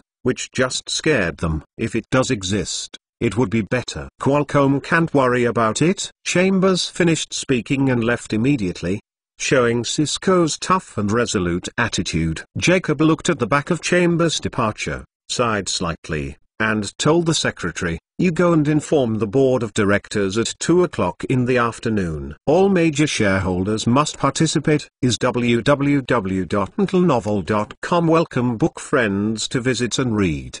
The latest, fastest and hottest serial works are all at www.mentalnovel.com. Mobile phone users, please go to read. Chapter 73. Qualcomm's board of directors is solemn. Irving Jacobs said with a sullen face, "Cisco has given us an ultimatum, and we must reply to them in 3 days. In addition, Qualcomm is in a very bad situation recently, and it is said that AT&T is working with others. The telecommunications company is going to block us." After finishing the words, everyone looked at each other and talked. "We have just been sued for rights infringement, and now AT&T is going to block us again? Yes, what should I do?" Owen Jacobs glanced at everyone, stood up and said, "I suggest joining Cisco as soon as possible, and then promote our technology." "Jacob, what conditions will Cisco give us?" one of them asked. Jacob shook his head and said,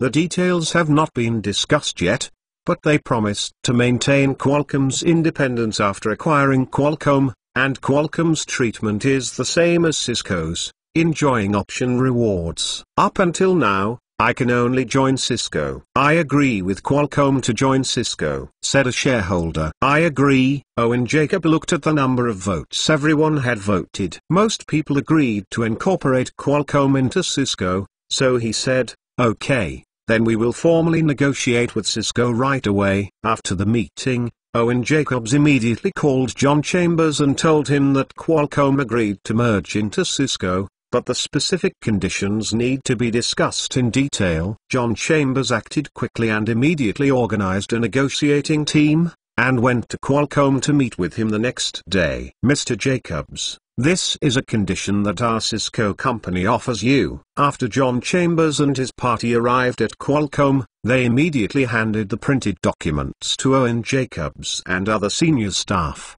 and said, "We at Cisco invested $100 million in financing Qualcomm, holding 70% of the shares. In fact, in the current situation of Qualcomm, it is not worth $100 million at all. but we are optimistic about its future development. Therefore, we are willing to give such a much. If you think there is no problem, we can sign the contract immediately. Owen Jacobs and others were shocked by the conditions that Cisco offered. If CDMA technology is promoted, Cisco will offer this price. Qualcomm and others are no exception. But now, Qualcomm is obviously struggling, and Cisco has not taken advantage of the fire and deliberately underestimated the price, which is really touching. Irving Jacobs and others did not speak, but looked at each other. Before the formal meeting, they had guessed what conditions Cisco would give Qualcomm. They believed that the best condition might be to win a controlling stake in Qualcomm by $50 million.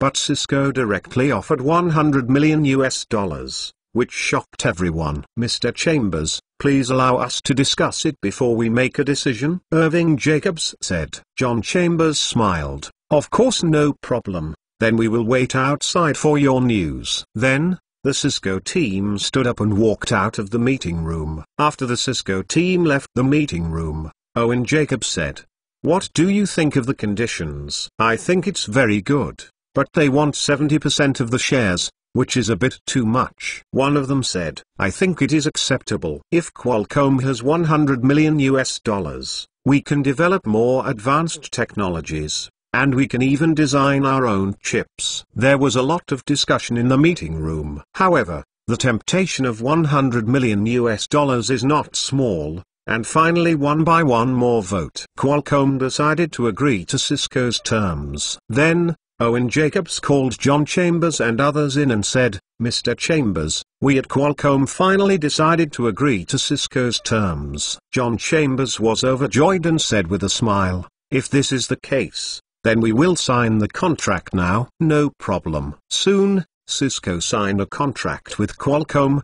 The next day, Cisco CEO John Chambers announced to the public, on the afternoon of February 27, 1990, Cisco and Qualcomm formally signed a contract to invest $100 million in Qualcomm, holding 70% of the shares. Cisco MCI, a subsidiary of Cisco, the company will build 1,008 signal towers across the United States to fully support CDMA technology. After Cisco issued the statement, it immediately sent out invitations to many world-renowned mobile phone manufacturers, and 1 month later, participated in the Cisco Technology Licensing Conference. For CDMA technology to become a standard, the attitude of mobile phone manufacturers is very important. If they support it, it will be half done. After Qualcomm's acquisition, Henry breathed a sigh of relief. "When I was free, I picked up the newspaper and read it." A piece of news immediately caught his attention. On February 20, 1990, Apple invested in ARM, the chip design department of the British Acorn Computer Company, to ensure the supply of chips for its Newton handheld computer. After reading this news, Henry slapped his forehead sharply. How can he use ARM? Forgotten. Today, Acorn Computer Company has not spun off ARM and established a separate company, but it will be in 1991. So investment must be made as early as possible. That allows Qualcomm to acquire ARM, just in time to design CDMA chips. Henry was excited when he thought of this, as if he saw a stripper posing and pole dancing in front of him! Exclamation mark. Exclamation mark. Exclamation mark.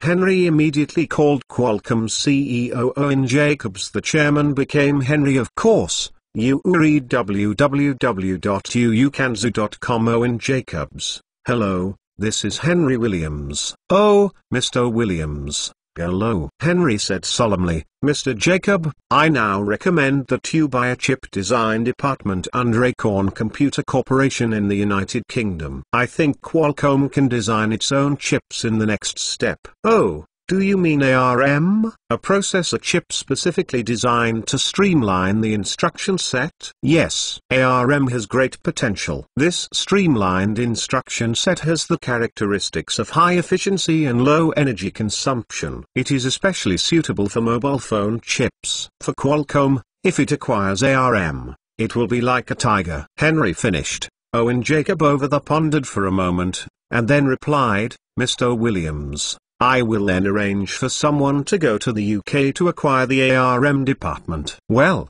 that's good. Are you busy? Hanging up. Henry hung up the phone and thought to himself that both Qualcomm and ARM only have design departments and no factories for producing chips. It seems that if you have money in the future, you have to build your own fabs and production bases! And now that you have been involved in the semiconductor industry, you can't let go of the very famous companies in the past. AMD Kawai Semiconductor, a display chip manufacturer, which can all be acquired. Of course, there are many more. Henry feels that he is already a little bit enthusiastic. Ha ha, the hero of the world. Enter my heart. Seeking a recommendation ticket, and the book friend group, 424,930,141. Everyone is welcome to join. Chapter 74. On the evening of February 28th, Henry attended a charity party. This is a charity party organized by California Governor Ted Lynch and many famous charities. Henry has to give the governor a face. The venue of the charity party is on the top floor of the San Francisco Hilton Hotel,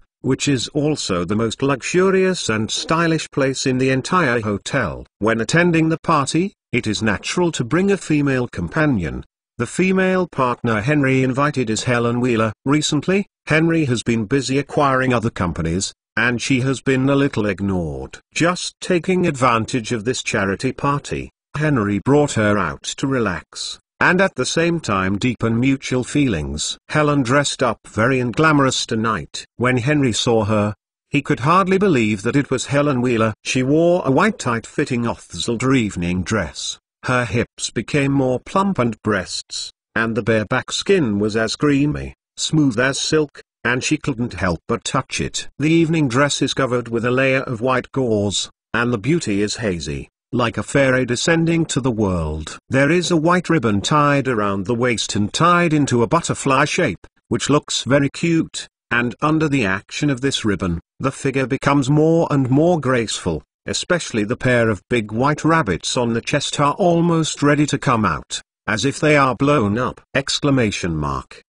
Why are you wearing such clothes today? Henry glanced at the white flowers on Helen's chest and couldn't help but slap his tongue. Helen lowered her head, her cheeks flushed, and asked nervously, "Do you not like me wearing it like this?" Helen was very happy when she heard that Henry was going to take her to the charity dinner. A while ago, Henry had been busy all day long and had not been with him for a long time. Helen was always worried, and even a little worried, whether Henry didn't like him anymore. So when choosing clothes, she consulted many people and asked them how can they catch a man's heart. Someone told her that a man is lustful, and you have to dress beautifully and wear to attract his attention. Therefore, Helen decided to wear clothes. So under the special recommendation of the shopping guide, Helen chose a strapless tight-fitting evening dress. "No, I like it very much." Henry stepped forward, hugging Helen's soft waist, and said affectionately, "Publicly declare sovereignty to other satyrs who are stealing a glance." Henry leaned into Helen's ear and whispered,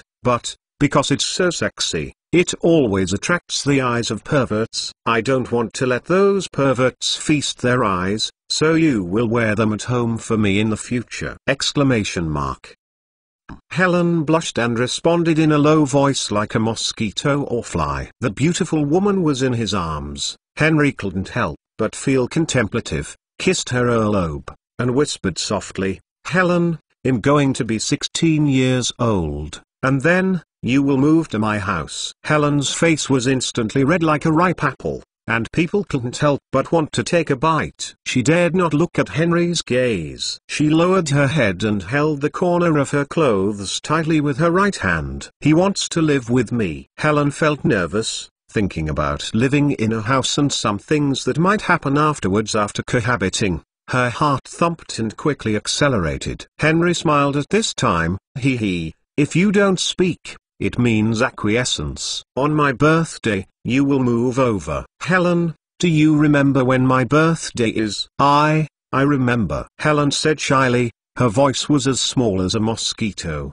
but fortunately Henry was right next to her and could hear her clearly. Henry heard this, and there seemed to be a sudden fire in his body. Then, Henry took Helen into the Hilton Hotel. John Chambers came to the banquet early. His female companion is his wife, and Henry saw him for the first time. "Mr. Williams, this is my wife Allen," John Chambers introduced. "Miss Allen, hello." Henry smiled at her. "Chambers hasn't told me before that he actually has such a young and beautiful wife." "Henry, young genius, your mouth is so sweet. I am now 45 years old, still young and beautiful." Chambers' wife, Allen, looks very dignified, elegant, and very temperamental. Although she is 45 years old, she looks like a woman in her 30s. "Miss Allen is well maintained." Henry smiled. At this moment, not far away, a few people were surprised and said, "Look, what is the identity of that boy?" Cisco CEO John Chambers actually had a great time talking to him. "I can't figure it out. It feels very mysterious. I don't know if it is an illusion. How do I feel that John Chambers is more like to please him?" "Damn,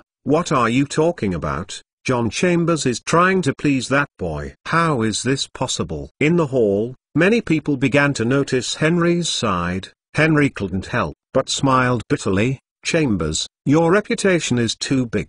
I will talk to you for a while, and it will become the focus of everyone." "Whatever you want." Helen and I were walking around. "By the way, is Gilly Hutt coming?" Gilly Hutt came early, but he seems to have gone to the bathroom. John Chambers smiled mysteriously at Henry, but didn't say much. Henry was taken aback for a moment, but did not delve into it, and immediately took Helen to go elsewhere. Not long after he left John Chambers, Henry saw a lot of people deliberately approaching Chambers and flattering around him. John Chambers dealt with a wave of people, and then another wave, almost endless. "Brother, it's better to be loc." Henry sighed inwardly, while silently mourning for John Chambers. A waiter passed by and Henry ordered 2 fruit drinks. Novel.com Helen likes oranges, and he ordered an apple-flavored one. Just halfway through the drink, I saw Jill Hutt come out of the toilet suddenly, as if doing some violent exercise,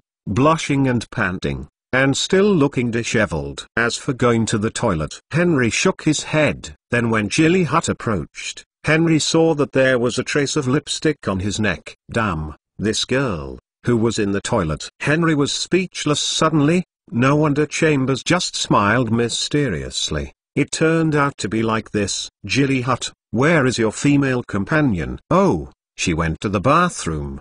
Men's toilet or woman's toilet?" Henry teased when he saw that he was still pretending to be garlic. When Gilly Hutt heard Henry's words, he immediately understood that the good deeds he had just done must have been seen through, and he couldn't help but laugh twice. He, "I know I can't hide from you, this little genius." Immediately, Gilly Hutt leaned closer and said, "I'm about to come out to fight the wind. She still hasn't come out," and sighed. "Whether there is no one now? Don't you ask her to come out." Henry was speechless and shook his head, but also to the wind. "There really is you!" Exclamation mark. "Okay, I'm going to call her out now," Gilly Hutt replied, then went into the toilet, and then walked out with a woman wearing a black sheer gauze. Henry glanced at it. "Hey, why is this woman so familiar?" Henry took a closer look, and even bought karma. It turned out to be Juliet, the big-mouthed movie star. "Fuck, Gilly Hutt is amazing!" Exclamation mark. Recommendation tickets, and book Friends Group, 424,930,141. Chapter 75. "Let me introduce to you," Gilly Hutt said, pointing to Juliet Roberts. "This is my current girlfriend, Juliet Roberts, a Hollywood movie star." Then, Gilly Hutt pointed to Henry and Helen. "This is Mr. Henry Williams, well, and his girlfriend Ms. Helen Wheeler. Nice to meet you." Juliet Roberts stretched out his hand and smiled. "We too." Henry and Helen shook hands with her. Just as the two women were discussing cosmetics, Henry pulled Gilly Hutt to the side alone, and laughed. "That's right. How did you soak Juliet?" Gilly Hutt shrugged. "I'm the CEO of a company with a market value of tens of billions of dollars at any rate. Why don't I pursue a female celebrity?" Gilly Hutt smiled again and said, "Of course, If you expose your identity to the boss, I bet that 80% of American women will marry you. Henry rolled his eyes and said, do old women count as well? Come on, I thank you Bumin. Besides, I am not a lover. Really? Kaylina, that's the Chinese female, I heard. Gilly Hut was interrupted by Henry before he finished speaking. Please, Helen is still there. If she hears it, I won't have any fruit. Gilly Hut chuckled and shook the glass. Boss, do you want me to teach you some tricks? I'm a lover. Just you? Henry curled his lips in disdain. You are a guy who chases women on money. Money is also a kind of capital. If you drive a Ferrari and go around the bar for 2 rounds, I guarantee that there will be beautiful women coming up to chat. However, if you drive a $1,000 second-hand car, no one will pay attention to you at all. So, boss, you have to learn how to spend money and use your advantages to pick up girls. Henry suddenly had a black line on his face, and said in a bad mood, my advantage is to be handsome. Gilly Hut and Henry chatted for a while, and Helen and Juliet came over. Henry looked around and found that Helen's complexion was bad, so he frowned and asked, Helen, what's the matter with you? Helen didn't speak, and Juliet couldn't help but say for her, there was a gangster who was entangled with Helen just now, and he said that he wanted to pursue her. Look, it is the man in black clothes and white trousers with shiny hair and a hooked nose. He also said that he is the young director of a cutting-edge technology company. Henry followed Juliet's swarthy direction and saw a man in the pile of women with his arm around a woman. So romantic. A new technology company? Henry frowned, looked at Gilly Hut and asked, do you know what a new technology company does? Gilly Hut nodded. Xinrui Technology is actually an electronic product foundry, but it is quite large. Hearing Chambers mentioned, it seems that some of Cisco's products are manufactured by them. Henry responded, expressing his understanding. It seems that Cisco has to change to another foundry. Helen, you go call John Chambers. Helen replied in a low voice, walked to John Chambers, and whispered to him, the chairman called you over. Okay, I'll go right away. John Chambers finished speaking, and followed Helen to Henry's side. Chairman, you have something to do with me? Does Cisco find cutting-edge technology for OEM production? John Chambers thought for a moment, and said, yes, Cisco doesn't have many factories. The main thing is to find other foundries for OEM production, and cutting-edge technology is one of them. Well, Cisco will not find new cutting-edge technology OEMs in the future. Henry paused, and then said, huh? You can find any suitable factories in Asia. If the technology is available, you can find them for OEMs. The price is higher. It should be much cheaper. No problem. I will make fun of cutting-edge technology sorta tomorrow. John Chambers nodded. Although he doesn't know what happened, it is certain that cutting-edge technology company must offend his boss. Henry then took Helen to sit in a corner to taste the food, accompanied by Chambers' wife Alan and Juliet. Gilly Hut and John Chambers have to entertain many business people. Said it was a charity party. In fact, this kind of gathering is often to expand contacts and conduct business exchanges. Cisco and Nicholas Group are very dazzling companies, and the CEO is naturally praised and sought after by everyone. Mr. John Chambers, hello, I am Simon Jeffrey, the son of the chairman of Xinrui Technology, and I am now working as a product manager in the company. Ying Gubai admitted that he had a good relationship with Cisco and rushed to John Chambers. He said hello in front of him. However, if the cutting-edge technology company was a partner of Cisco before, John Chambers would naturally give him some face. But now, John Chambers said lightly, oh, you are a cutting-edge technology person. It just so happens that I am going to inform you that Cisco products will not be produced in your company in the future. Eagle Hook-Nose Simon Jeffrey was secretly proud at first. He could talk to John Chambers, but unexpectedly, John Chambers actually gave him a thunderbolt. Cisco actually cancelled the foundry order? Exclamation mark. Simon Jeffrey was immediately dumbfounded. Exclamation mark.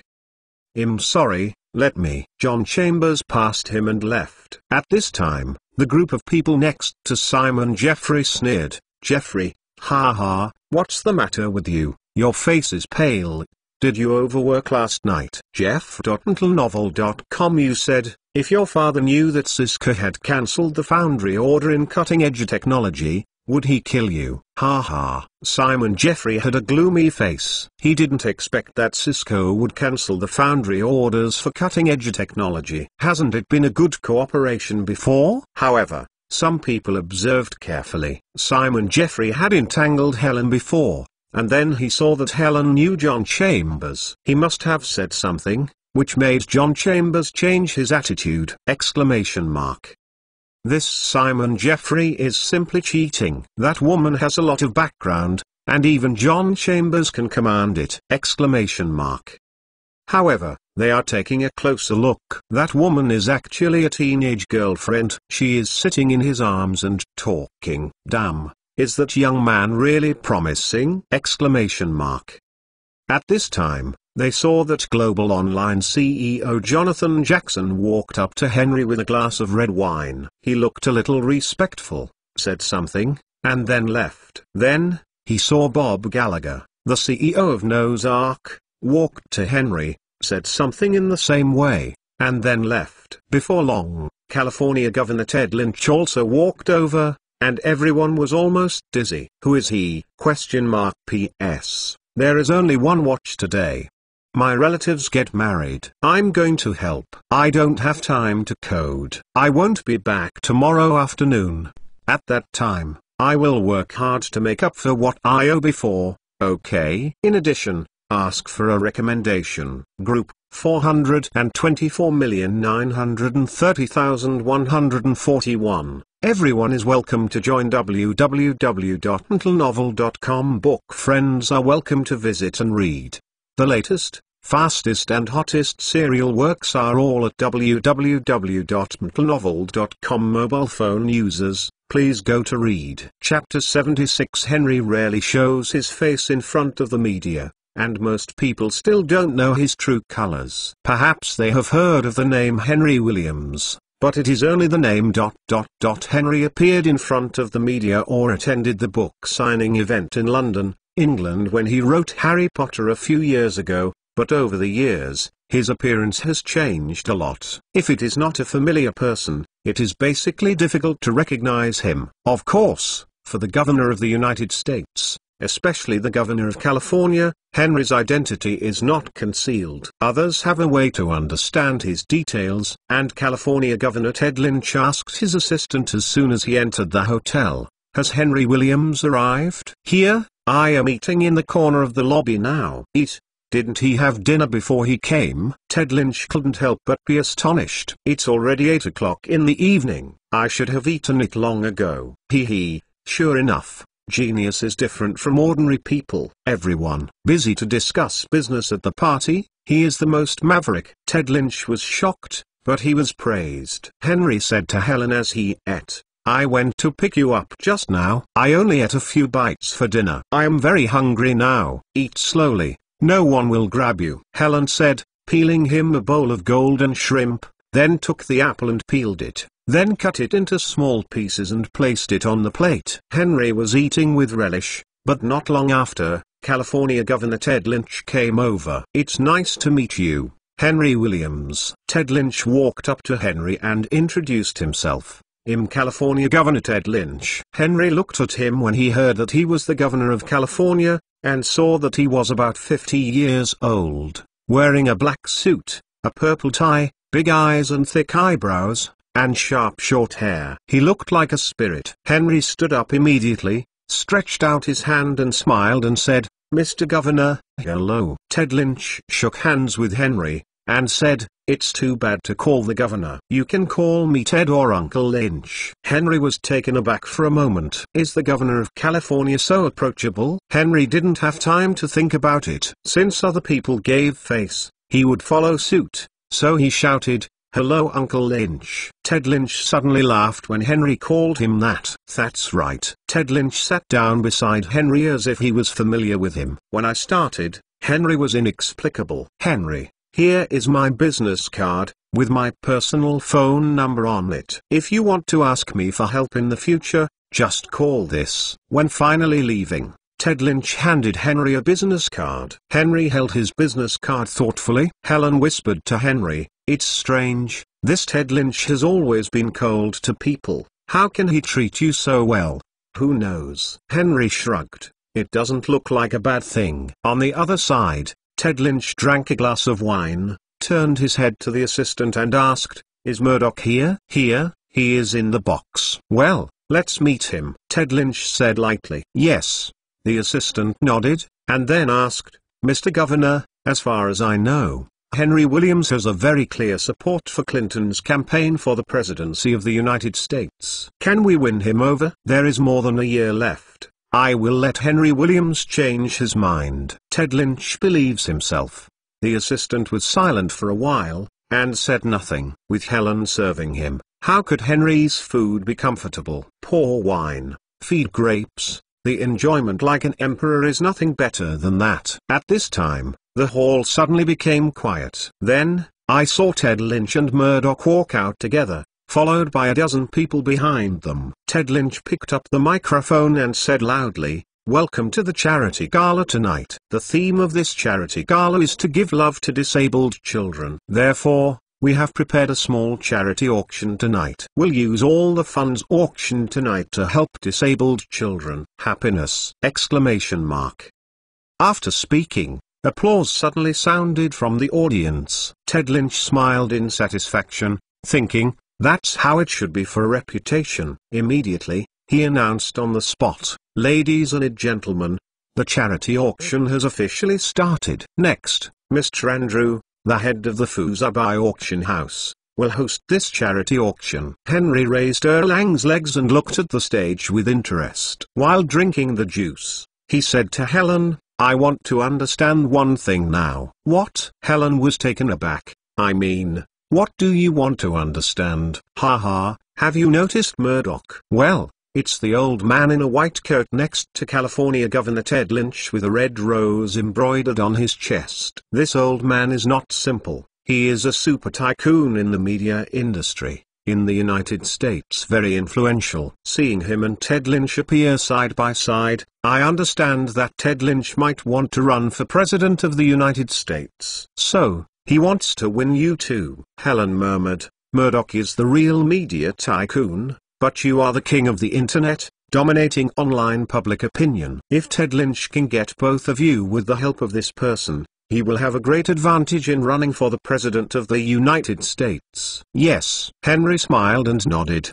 "Didn't you support Clinton before?" Helen wondered. "Now Ted Lynch wants to win you over, how do you choose?" Henry smiled, put a small piece of apple into his mouth with a fork, and said as he ate, "He. Whoever has the big chance of winning and benefits me more, I will support whoever." In fact, Henry had already thought about it.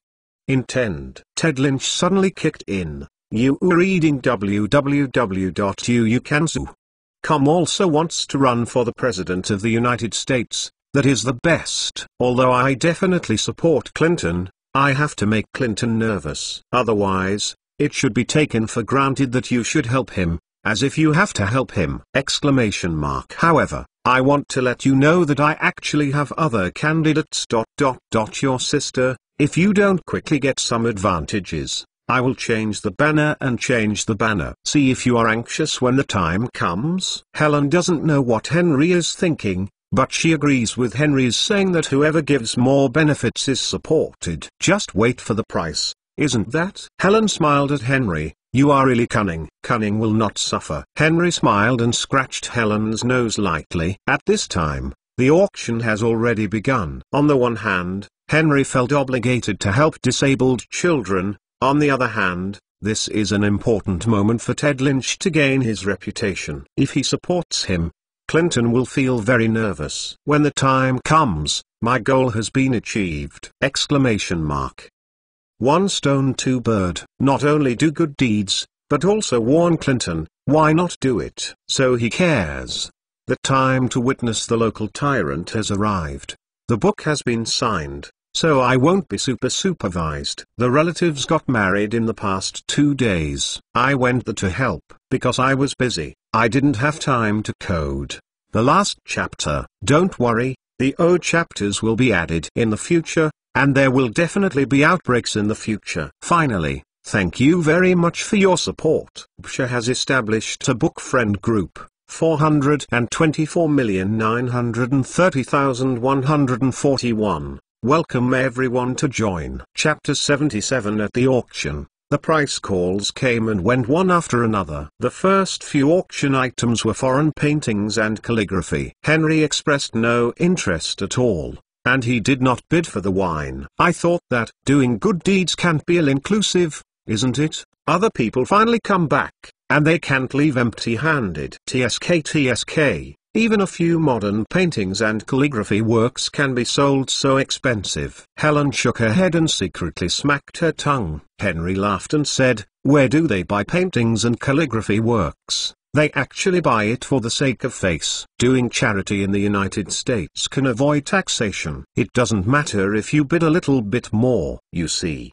Ted Lynch treats those who bid high prices. They all looked up and smiled, encouraging them to bid as high as possible. Everyone likes to hold the governor's stinky feet and keep bidding. Aren't you going to hold the governor's stinky feet? Helen laughed out loud. I'm totally different from them, Henry said righteously. I really want to do charity work. I am poor and good at my own life, and I will help the world. Disabled children are too pitiful. I am going to build a disabled children's schools, give them more care. Everyone has self-esteem. Teaching people to fish is not as good as teaching people to fish. I want to build a school that can teach them survival skills so that they can support themselves without relying too much on others. At the end, Henry's eyes were reddish, and he was rather sighed. Although in this life, he has never touched disabled children, but in the previous life, he participated in the Wenquan earthquake relief operation, and also went to a special school for children with disabilities and intellectual disabilities, where he witnessed how disabled children overcome their own obstacles, become self-reliant, and work hard. That kind of spirit and the touching pictures now make Henry's eyes moist when I think about it. Helen looked at Henry almost crying. This was the first time she saw Henry on the other side. In her eyes, Henry has always been confident, strong, and indifferent, and it seems that nothing can make him sad. Helen subconsciously hugged Henry in her arms and comforted, okay, we will build a special school for children with disabilities. Henry blinked, calmed down, and said slowly, there is more than one school. I want to build this kind of school all over the world. Cisco Care for Children Special School, Nicholas Care for Children Special School. Global Online. Henry said a lot. Helen couldn't help but smile when he heard it behind him. Are you advertising for the company under your name or something? The school is all with the name of the company under your name.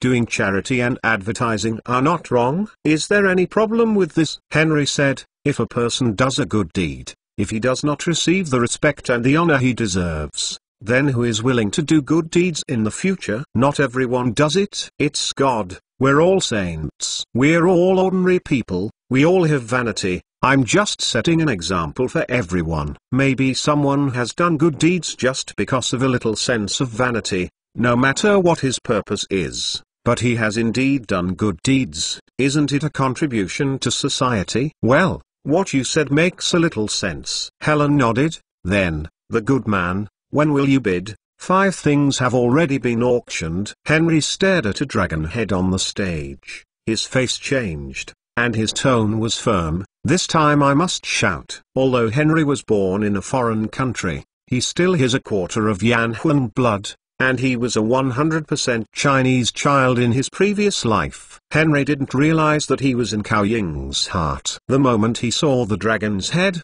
Henry's heart trembled in vain, and the lyrics suddenly sounded in his mind. Even though the dress is worn on the body, my heart is still Chinese. Heart.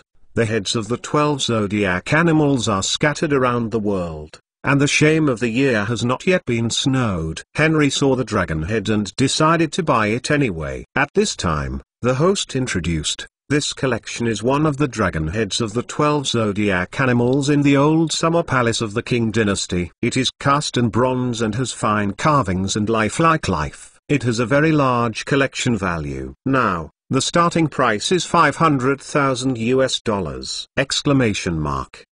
The host's voice just fell. Henry didn't even think about it, and directly shouted, $1 million. When the price was raised to $1 million, everyone was shocked. Generally speaking, it was an increase of 100,000 and 100,000. Simon Jeffrey, that guy is shouting. The pig friend besides Simon Jeffrey, the young director of cutting-edge technology, pointed to Henry and said. Simon Jeffrey's face turned cold, and he looked at Henry and Helen in his arms with sinister eyes. Simon Jeffrey, the girl you are after is acting like a baby in the arms of others. If it were me, I would never look past it. I must teach him a lesson. Jeffrey, you won't be persuaded anymore. Ha ha. As everyone said, they burst into laughter. Simon Jeffrey said angrily, Fart, will I counsel? Simon Jeffrey said, he raised his right hand and shouted, 1.5 million. Henry followed the voice, and he was actually the young director of cutting-edge technology and the suitor of Helen. Henry couldn't help being slightly surprised, but immediately calmed down. How does an ant challenge the dragon? Henry was not a bird, and said lightly, 3 million. Henry had just finished calling the price, and the hall suddenly became quiet. At this time, the animal head of the Chinese zodiac was not as valuable as it is now and later. In the eyes of everyone, $1 million is enough. Simon Jeffrey also surprised everyone when he shouted 1.5 million. But soon he was shocked by Henry's 3 million shouts. It's just a bronze statue. As for $3 million, everyone is really puzzled. At this time, Simon Jeffrey's pig friends and dog friends said to Simon, hurry up, Jeffrey, you hurry up and shout. Are you going to persuade you? 300.3.5 million. Simon Jeffrey couldn't help but shouted the price after receiving the excitement from the crowd. However, his complexion was like pig liver. If his father knew that he had spent millions to buy a piece of broken copper and iron, he would have to kill him. Jeffrey, good job. Jeffrey, awesome. Everyone touted. Simon Jeffrey was full of vanity. Just when he wanted to continue to enjoy this sense of vanity, he saw Henry say loudly to him, if you have the seed, continue to follow. Then Henry raised his right hand and said to the host, I will give $10,000 Everyone was shocked as soon as he said this. Although many people are very rich, they don't use it like this! Exclamation mark. There is too much money and no land to burn? Or are you jealous? Helen hurriedly pulled Henry. Henry, don't be angry for such a high price. I understand your intentions, Helen said, but lowered her head shyly. At this moment, she felt happy in her heart. She thought Henry was calling this price for her. Henry smiled without explaining, and kissed her on the cheek. At this time, Ted Lynch looked at Henry. Henry looked up and saw him, and then the two laughed at each other. But Henry and Ted Lynch laughed in their own minds. Ted Lynch thought Henry was expressing his position and supported him with practical actions. But Henry thought, Clinton should be anxious now. 10 million to buy a bronze beast head, which fool can do it? But obviously Henry is not a fool, so what is his purpose for doing this? In Simon Jeffrey's view, he was jealous of competing with him. In Clinton's view, this is Henry's support for Ted Lynch. There was a silence in the audience. Simon Jeffrey flushed, wishing to find a hole to get in. His hooping friends didn't dare to speak anymore, but looked at Henry in surprise. The host of the auction sale is a man who has been on the battlefield. He has encountered a wealthy tyrant like Henry. www.mentalnovel.com but was stunned, and quickly reacted, and then said loudly, this gentleman bid $10 million. Is there any higher bid? The host paused and glanced at the crowd, but no one seemed to be ready to continue shouting. So, he said, I count down 3 times at the end. If there is still no one bidding, then this dragon head belongs to this gentleman. 3, 2, 1. Congratulations, this collection belongs to you. Wait a moment, we can complete the transaction in the background. Henry nodded, expressing his understanding. After the first auction of the dragon, the auction will continue. Now everyone knows that Henry is a local tyrant. Sure enough, In the following auctions, Henry was also a local tyrant, and when he saw something he liked, he gave a lot of money, such as Tang Bohas beauty pictures, blue and white porcelain of the Yuan dynasty, and so on. After the auction ends, the charity party is almost over. Henry went to the back office to complete the auction transaction and asked them to deliver the things to the designated address. Subsequently, Henry sent Helen home. When he got out of the car, Helen gave Henry a kiss affectionately. "I'll give it to you today." Helen smiled, her face blushing. Henry looked at Helen running away carrying the skirt and smiled slightly. "This girl actually took the initiative to give me a deep French kiss. It is really rare!" Haha. Henry had a little fun, and then ordered the driver to drive home. Please ask for votes and collect. The author June has established a book friend group, 424,930,141. Welcome to read.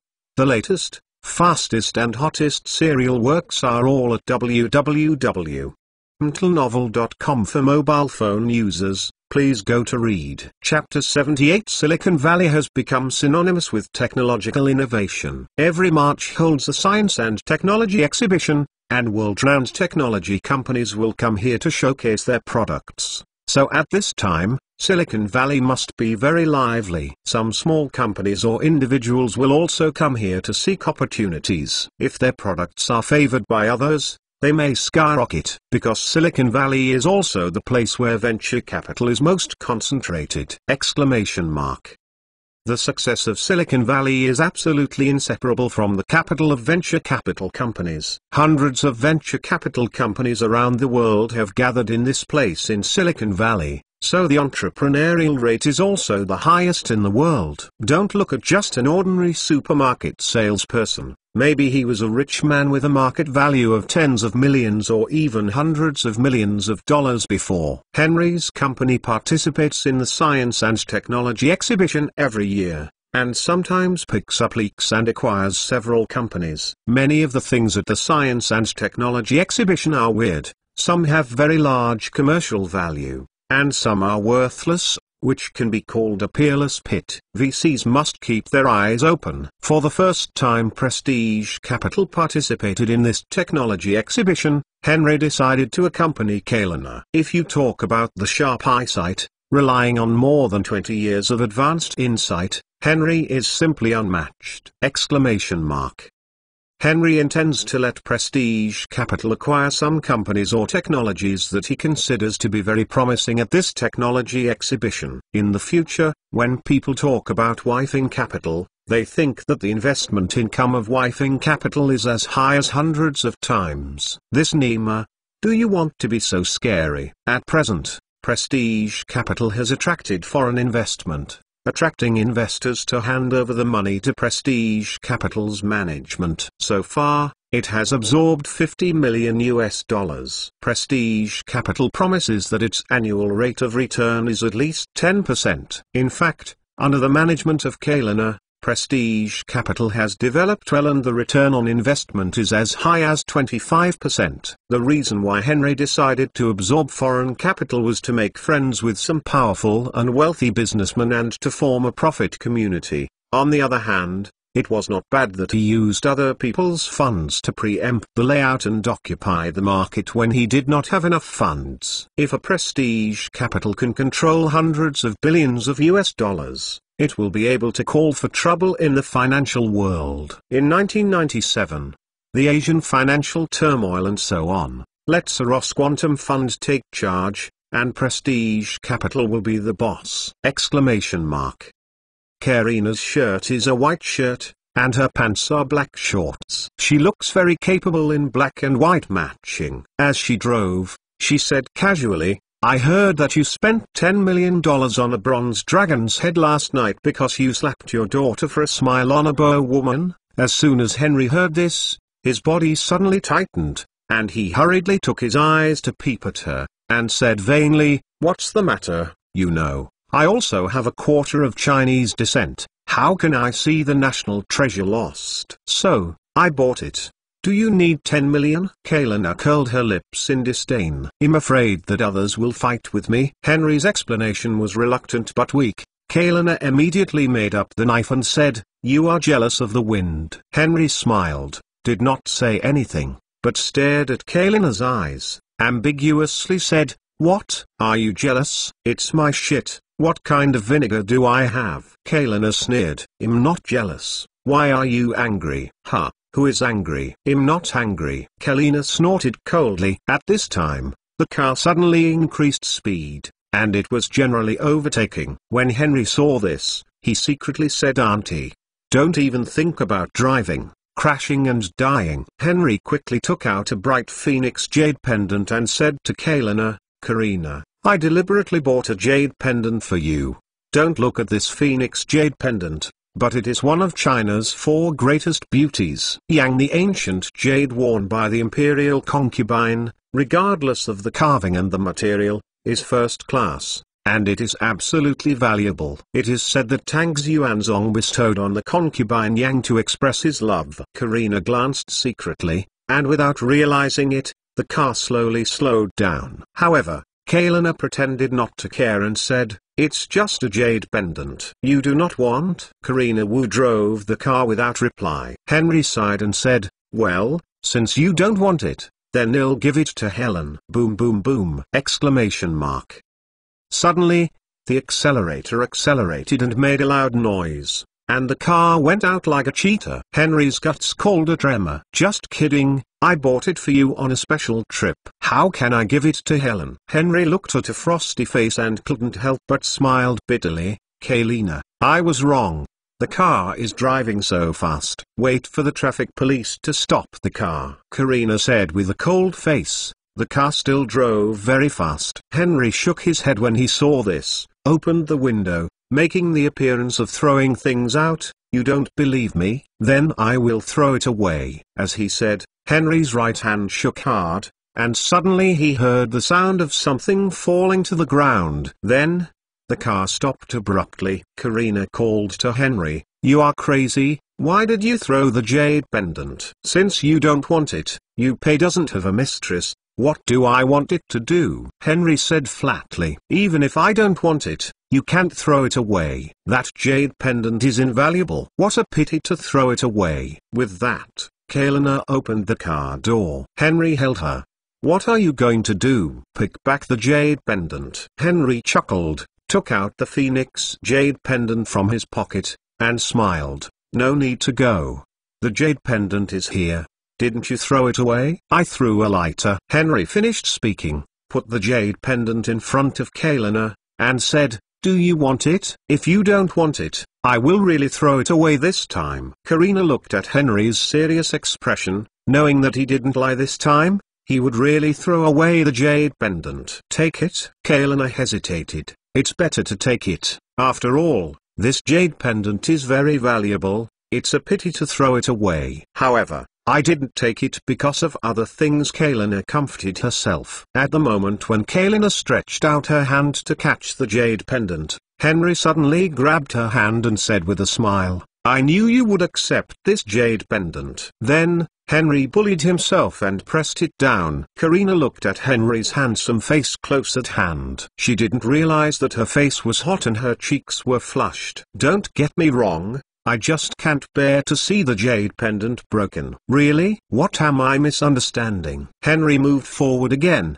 looking straight into Kaelina's eyes. Karina retreated with a guilty conscience, her head tilted, so she didn't dare to look at him. Heng used his hand to straighten Kaelina's head, aimed at herself, and looked at her aggressively. "Karina, do you like me?"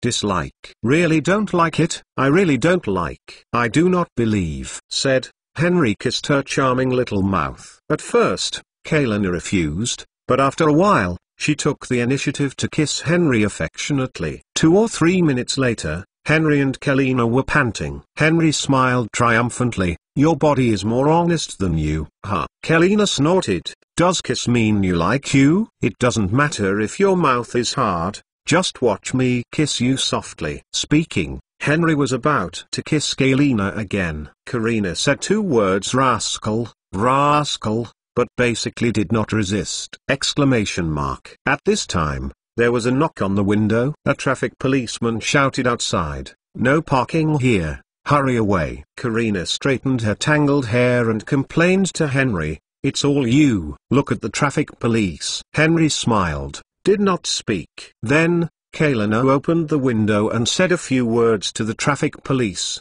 then took out the driver's license and asked him to check it again. After dismissing the traffic police, Kalina closed the window, but found that Henry had been staring at herself with a smile. "Look at what, I'm going to drive." "Hee, you drive. Remember to drive slowly, drive too fast. I don't worry about you. I want you to control." "Of course I have to take care of it, and I will take care of you all my life." Henry looked into Kalina's eyes and said seriously and affectionately. Kalina trembled when she heard this. Henry lightly kissed her forehead. "Let's drive, and I will participate in the science and technology exhibition later." Karina nodded obediently and started the car. The car then drove for half an hour and arrived at the technology exhibition venue. At this time, there are already crowds of people here. Henry just came to the booth of Prestige Capital when he heard a group of people laughing nearby. "What's the use of this chat software you developed? Does everyone have to bring a computer to chat?"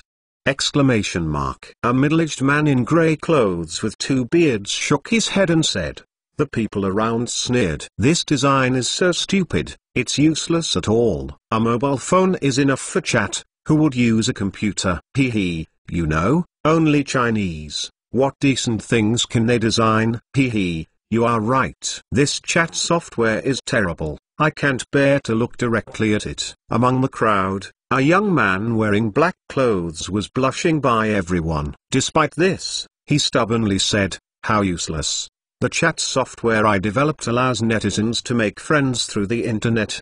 The man in grey was not convinced by his words, and asked faintly, "Then how many users do you have now?" "More than 700. The young man replied with embarrassment. www.mentalnovel.com "Only more than 700? The color of disdain on the grey man's face has become stronger. The young man gritted his teeth and said, "As long as there is a venture capital company willing to invest in us, we have the money to promote, and the number of users will definitely rise." "Well, even if a venture capital company invests in you, so, what are your plans for the company's future? Does the company have a profit plan? If you can't answer these, why are you embarrassed to ask for venture capital?"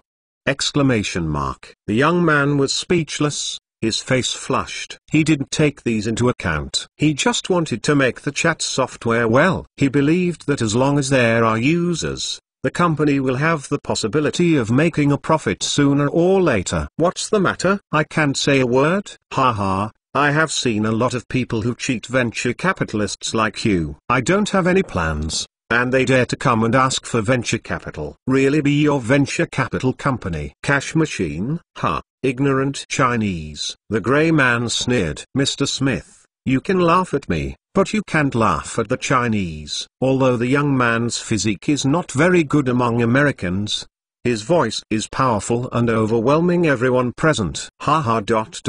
Very spine. Smith laughed. "But, am I wrong? You can see for yourself how simple the interface is and how low the number of users is. That's it. You still want to get venture capital? Are you daydreaming? Say you are ignorant or praise you." The surrounding crowd burst into laughter. And just then, a voice suddenly sounded. "I am willing to invest in you. Vote for www.mentalnovel.com." Book friends are welcome to visit and read.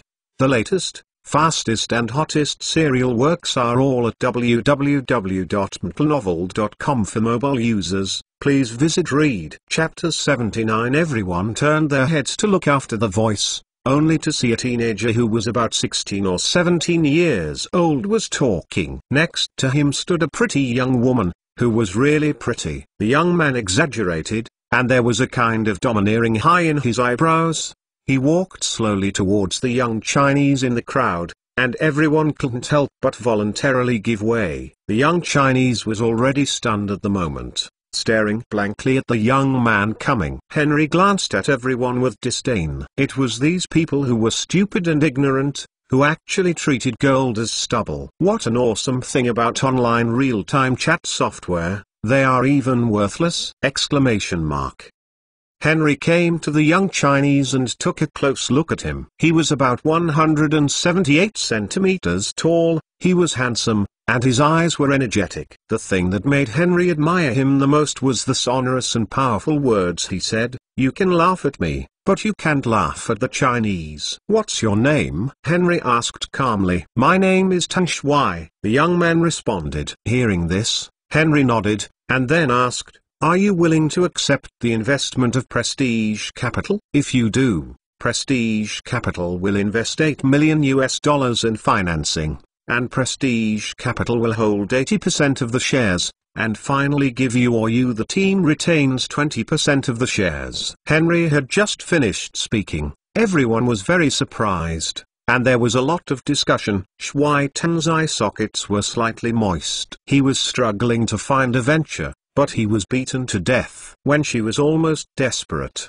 she finally saw a glimmer of hope, as if she had found an oasis in the desert. A chat software with only more than 700 users, Wifing Capital has even given a valuation of $10 million. Tan Shuai almost can't imagine. She is proud of Bowl. Tan Shuai's heart is very moved. The feeling of being recognized and respected by others is simply not measurable by money. Shuai Tan had a ruddy complexion, and said excitedly, "I am willing. I am very willing." Henry smiled. "Your decision is very wise." If he disagrees, Henry will form a team to develop instant chat software. As for the result, one can imagine. Henry then swept across everyone who had laughed at Tan Shuai with a stern look, and then said to Tan Shuai, "Look at these people. One day, these people who have laughed at you will look up to you very much." At this time, Smith, a man in grey at the venture capital firm, laughed and said, "You are not ashamed. Who do you think you are?" The tone is so big. "Okay, I'll just wait and see. Will I look up at this one in the future?" "Oh, what is it called?" "What's the name?" He, Mr. Smith. "His name is Tan Shuai." Someone beside him grinned. Smith chuckled. "Oh, then you have to remember it. I will look up at others in the future." Yeah, we remember it too." Everyone mocked Humphrey. Henry snorted coldly, too lazy to pay attention to these people, and took Tan Shuai to the booth of Prestige Capital, and then asked him in detail about his situation. It turned out that Tan Shuai is a Chinese American, studying at the University of California, Berkeley, and he developed the chat software alone. As for why he insists on looking for venture capital, in addition to being determined to do a good job of chat software, his purpose is to pursue a woman he likes. Tan Shuai's parents opened a small Chinese restaurant, and the business is good, but the woman he likes is the goddess of the University of California, Berkeley. There are many suitors, and he is considered a humble one. But because she is also Chinese, Tan Shuai thinks that she is still very promising. It's just that the goddess always treats him as if he is detached. The original purpose of Tan Shuai's chat software was to chat with her on the internet. It was unexpected. After the students in the bedroom knew about the chat software, they copied them and installed them on their computers. So the chat software was soon available in the university. Popular. Then someone gave Tan Shuai an idea to find venture capital and start a company to make money. The goddess also said to him, "If there is venture capital who is willing to invest in you, maybe I will consider being your girlfriend." Tan Shuai heard this, full of motivation. "I have found many venture capital companies, hoping that they can invest. But the result failed without exception. Later, I heard that there was a technology exhibition in Silicon Valley. In addition to exhibiting products from businesses, venture capital companies also gathered here. Therefore, Tan Shuai rushed over very early, and then went to the venture capital company to sell his chat software one after another." Henry was very inspirational after hearing Tan Shuai's words. At this time, Kalina had already drawn up a contract. "Look, are there any problems with the contract? If not, we can sign the contract." Kalina handed the contract to Tan Shuai. Shuai Tan accepted the contract, took a closer look, shook his head and said, "No problem." "Well, that's good. It's time to sign, Kalina said. Schweitan nodded, and then the two parties formally signed the contract. Henry said to Tan Shui, "Did you think about the company's name?" Schweitan turned red and shyly said, "I thought of the name before." "What name?" "Anjie Chat Software Company." "What kind of ghost name is this?" Henry was stunned and couldn't help asking, "What does Anjie mean?" "The girl's name I like," Tan Shui said shyly. Puff. Henry suddenly laughed. "Well, I have to admit that you like this girl named Anjie very much. But starting a company can't be such a trifling matter. The company's name is The Facade, so the company's name must be chosen. I still can't think of a good name. MTLnovel.com. Do you have any good suggestions?" Tan Shui said. Henry suggested, "How about ICQ Company?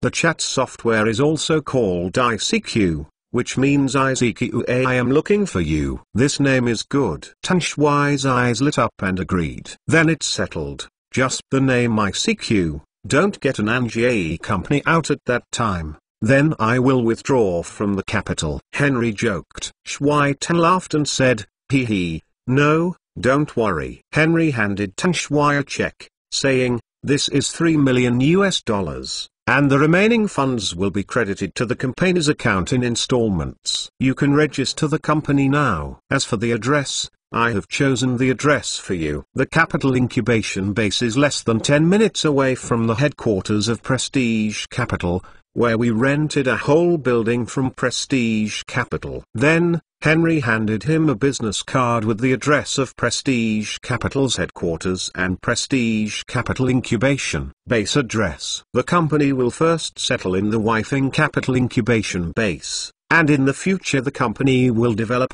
and then build its own building. In addition, Global Online, Isaac, and Nicholas are all strategic partners of Wifing Capital. To promote ICQ on the internet, you can go look for them to cooperate. As for the price, I will definitely give you an internal preferential price." "Internal preferential price?" Tan Shui opened his mouth wide, surprised. Henry smiled faintly without explaining. "Please ask for votes and collect." The author June has established a book friend group, 424,930,141. Welcome to read. The latest, fastest and hottest serial works are all at www.mtlnovel.com. For mobile phone users, please go to read. Chapter 80. Henry asked Tan Shui to register the company as soon as possible and then recruit employees. As for other things, Henry said that Prestige Capital can do it all. Schweitan nodded and left with the check excitedly. Henry was very happy to have the instant chat software in his bag. He couldn't help humming a song and said triumphantly, "A good character is really good." Brother received a super potential stock as soon as he came. "Ha ha, look at your virtue, you are so happy that you can't find North." Henry Kalina asked puzzled. "I don't understand that chat software has such great potential. Is it worth your joy?" "Hee hee, the potential is not so big, you will understand in the future." Henry smiled, deliberately selling it off and not telling Kalina. Karina glanced sideways at him, and said with no anger, "Ha, it's still selling off. If the investment fails, I will see you scream." Henry smiled confidently. "How can it be possible to fail without looking at who I am?" "A stone becomes gold, the hand of God." These words are used to describe me. Although Tan Shui's chat software is very simple and has a single function, but with me, just a few ideas can make it soar to 90,000 miles, and it won't work. Kalina gave him a blank look. Great. Anyone who knows Henry has to admit that he is a great genius, and Kalina is the same, admiring Henry's wit. Since he said that the chat software has great potential, there is no doubt that the software has great potential. Kalina decided to observe carefully in the future, find out what happened, see how long he will be sold at that time. Henry smiled and put his face in front of Kalina, and said, "What's the matter? Are you angry?" "No." Kalina turned her face to the side. Henry stretched out his hand to embrace her small waist. Kalina blushed, looked around, struggling, and whispered, "Don't make trouble, let me go." Henry grinned and said, I won't let it go. Karina was struggling and weak, so she hugged her body, but her mouth cursed, Henry, you are so indifferent, let me go quickly. Hee hee, I won't get pregnant if I hug you. Besides, don't you like me holding you? Who likes your hug? Kalina said, blushing. Henry looked at Kalina's red face, then smiled, put her face close to her, rubbed her ears and temples, felt the smoothness and body temperature on her face, and slowly said, okay, don't move. I'm about to give what about your chat software. Actually, the reason why I value chat software is very simple. Think about it for yourself. Whether it is reality or the internet, communication is an indispensable behavior of human beings. Naturally, the potential of chat software is huge. And once it is developed, users after increasing, there will be great stickiness. This stickiness is much stronger than search and e-commerce. This means that chat software will bring huge traffic. Larger traffic can make money, which is inevitable. As for how to make money, you have to use your brain to figure out how to cash out your traffic and turn it into profit. Finally, and most importantly, the Matthew effect of chat software is the most embodied in the internet. Once you become stronger, it will be difficult for other chat software to catch up. For example, if your friends are in the ICQ software, would you use a software without your own friends? Even if you can use it, who do you chat with? Henry paused and laughed. The first mover advantage of chat software is obvious. Therefore, it is better to launch the chat software as soon as possible. The ICQ campaign is establishment task. You have to have snacks. It is our money-making treasure. Karina was so excited that she forgot that Henry was holding her for a while, but thought of what Henry said just now, and instantly felt the potential of the chat software. Well, don't worry, I will arrange it. Karina nodded. So good. Henry kissed her on the cheek and said. Karina suddenly blushed. Only then did she realize that she was still in Henry's arms. The employees were arranged to guard the booth of Prestige Capital, and Henry then took Kalina to the Silicon Valley Science and Technology Exhibition. IBM and Sony have the largest traffic. IBM's laptops are highly sought after by everyone, and Sonos Walkman is also very popular. This year, Apple and Sony jointly designed and launched the notebook PowerBook, which is also a highlight. In particular, the shape of the notebook is very stylish, which is simply a replica of the shape of the future notebook. Nevertheless, Henry knew that Apple's sales would also decline. As for Apple's founder Jobs, he is now also participating in the technology exhibition. After he left Apple, he founded NeXT Computer Company, adhering to Steve Jobs' extremely demanding and perfect character, and finally launched the cool, expensive, and powerful NeXT workstation computer, but the price is tens of thousands of dollars, which is prohibitive. So, in the end it didn't sell much. You need to know that today's personal computers generally cost $2,000 to $3,000 a piece. Even a workstation computer, $5,000 to $6,000 is already considered expensive. But the next workstation computer has to sell for $100,000 US. So expensive, who would buy it? However, this is no wonder Jobs, the computer cost is high. If you don't sell it more expensive, you will lose money. Henry came to Jobs' booth. At this moment, he was giving a passionate speech, because the next company introduced a small workstation computer, the Next Station, but it was still expensive. Even if Jobs' tongue was like a lotus flower, it was still eggless. Things still can't be sold. However, Henry can vaguely see a trace of the former Steve Jobs standing at the iPhone product launch conference. Jobs is still Jobs, but he will never be Apple's Jobs again. Henry shook his head, his expression a bit complicated. Speaking of it, the next company is pretty good. There are many talents in it, most of which are dug from Apple. Jobs was digging people too hard, and he had a momentum of vowing to never give up without hollowing out Apple. In the end, reading www.uukanzu.com actually forced Apple to take Steve Jobs to court, which stopped the dramatic digging operation. The things made by NeXT are very level, the appearance and function are not.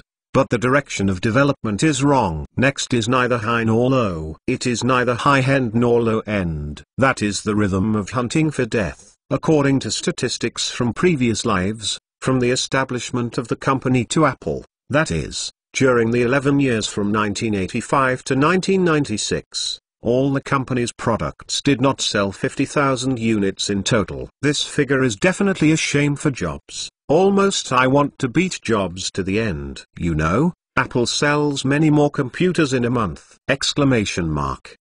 Comparing the two, you can imagine how frustrated Jobs was. However, there was a mistake. In 1993, Jobs reluctantly quit the hardware business due to difficulties in fund circulation, and switched to focusing on the development of the software market, and successively developed the innovative object-oriented operating system NeXTSTEP, which was used in the development of system programs. The API, that is, OpenStep, a set of network program framework web objects, is used to generate dynamic web pages. These NeXT technologies finally became the core foundation of Apple's Mac OS X and iOS operating systems. It can be said that Next is an extremely important part of Apple's future glory. Without it, Apple's system is definitely not better than Android. Henry was thinking, Jobs, can you sell Next Company? Chapter 81. In the summer of 1984. There was a car accident in London. A large truck rammed into a car. The Williamses died on the spot. However, when the police arrived at the scene,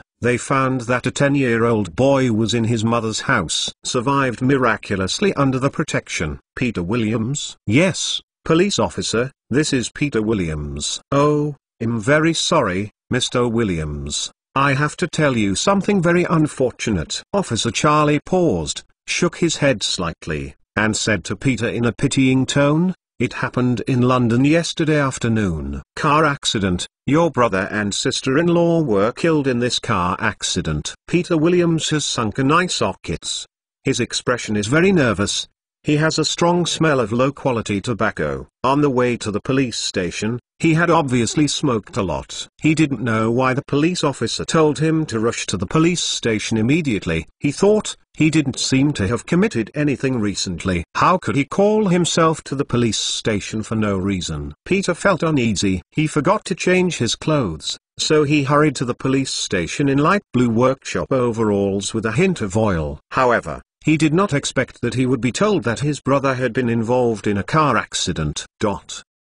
Oh, it's so unfortunate, Peter said with a shocked look on his face, but at the same time he secretly breathed a sigh of relief. He finally knew why he was called to the police station. Peter is no longer as restrained as he had when he first arrived at the police station. His plump buttocks can't help but move on the chair to make himself more comfortable. Police Officer Charlie frowned. As a senior police officer with more than 10 years of experience, he could easily find that Mr. Peter Williams in front of him didn't seem to be very sad after hearing the news of his brother's death. But in any case, Peter is still a relative of the victims. Officer Charlie said to Peter, "Fortunately, Serena Williams has survived. Henry Williams, your brother's son, who was lucky in the car accident, survived." "Oh, this is a blessing in misfortune," Peter said in surprise. "Yes, but the most admirable of them is Henry's mother," Police Officer Charlie said with emotion. "What's wrong with her?" Peter asked. "Mrs. Williams is so great. She saved her child with her body." "Oh, so, she is indeed a great mother. However, she is an American Jew." The corner of Peter's mouth suddenly rose, with a hint of sarcasm in his tone. Police Officer Charlie was a little surprised at Peter's performance, and shook his head secretly, giving him a very bad impression. Afterwards, Officer Charlie took out a document from the drawer and said, "Mr. Peter Williams, now Henry Williams Jr. is the only relative in existence. I don't know if you are willing to raise him. Otherwise, he has to be sent to the orphanage." Peter froze for a moment, and did not speak for a while. After a while, Peter hesitated and said with embarrassment, "Oh, this, Mr. Officer, you know, I have a child to raise in my family, and the child's mother does not have a job." At this time, Officer Charlie interrupted him and said, "The best thing in the world is family affection. Mr. Williams, we can't give up family affection because of a little difficulty. Can we? Yes, Mr. Officer, you are right. However, I am not alone in this matter after all. You know, I have to discuss it with my wife Rosa. Oh, her full name is Rosa Bennett. Peter Williams evaded. Of course, please discuss with your wife as soon as possible, and then inform us. Police Officer Charlie shook his head secretly, and couldn't help worrying about the future fate of the little boy Henry Williams. His uncle did not seem very reliable.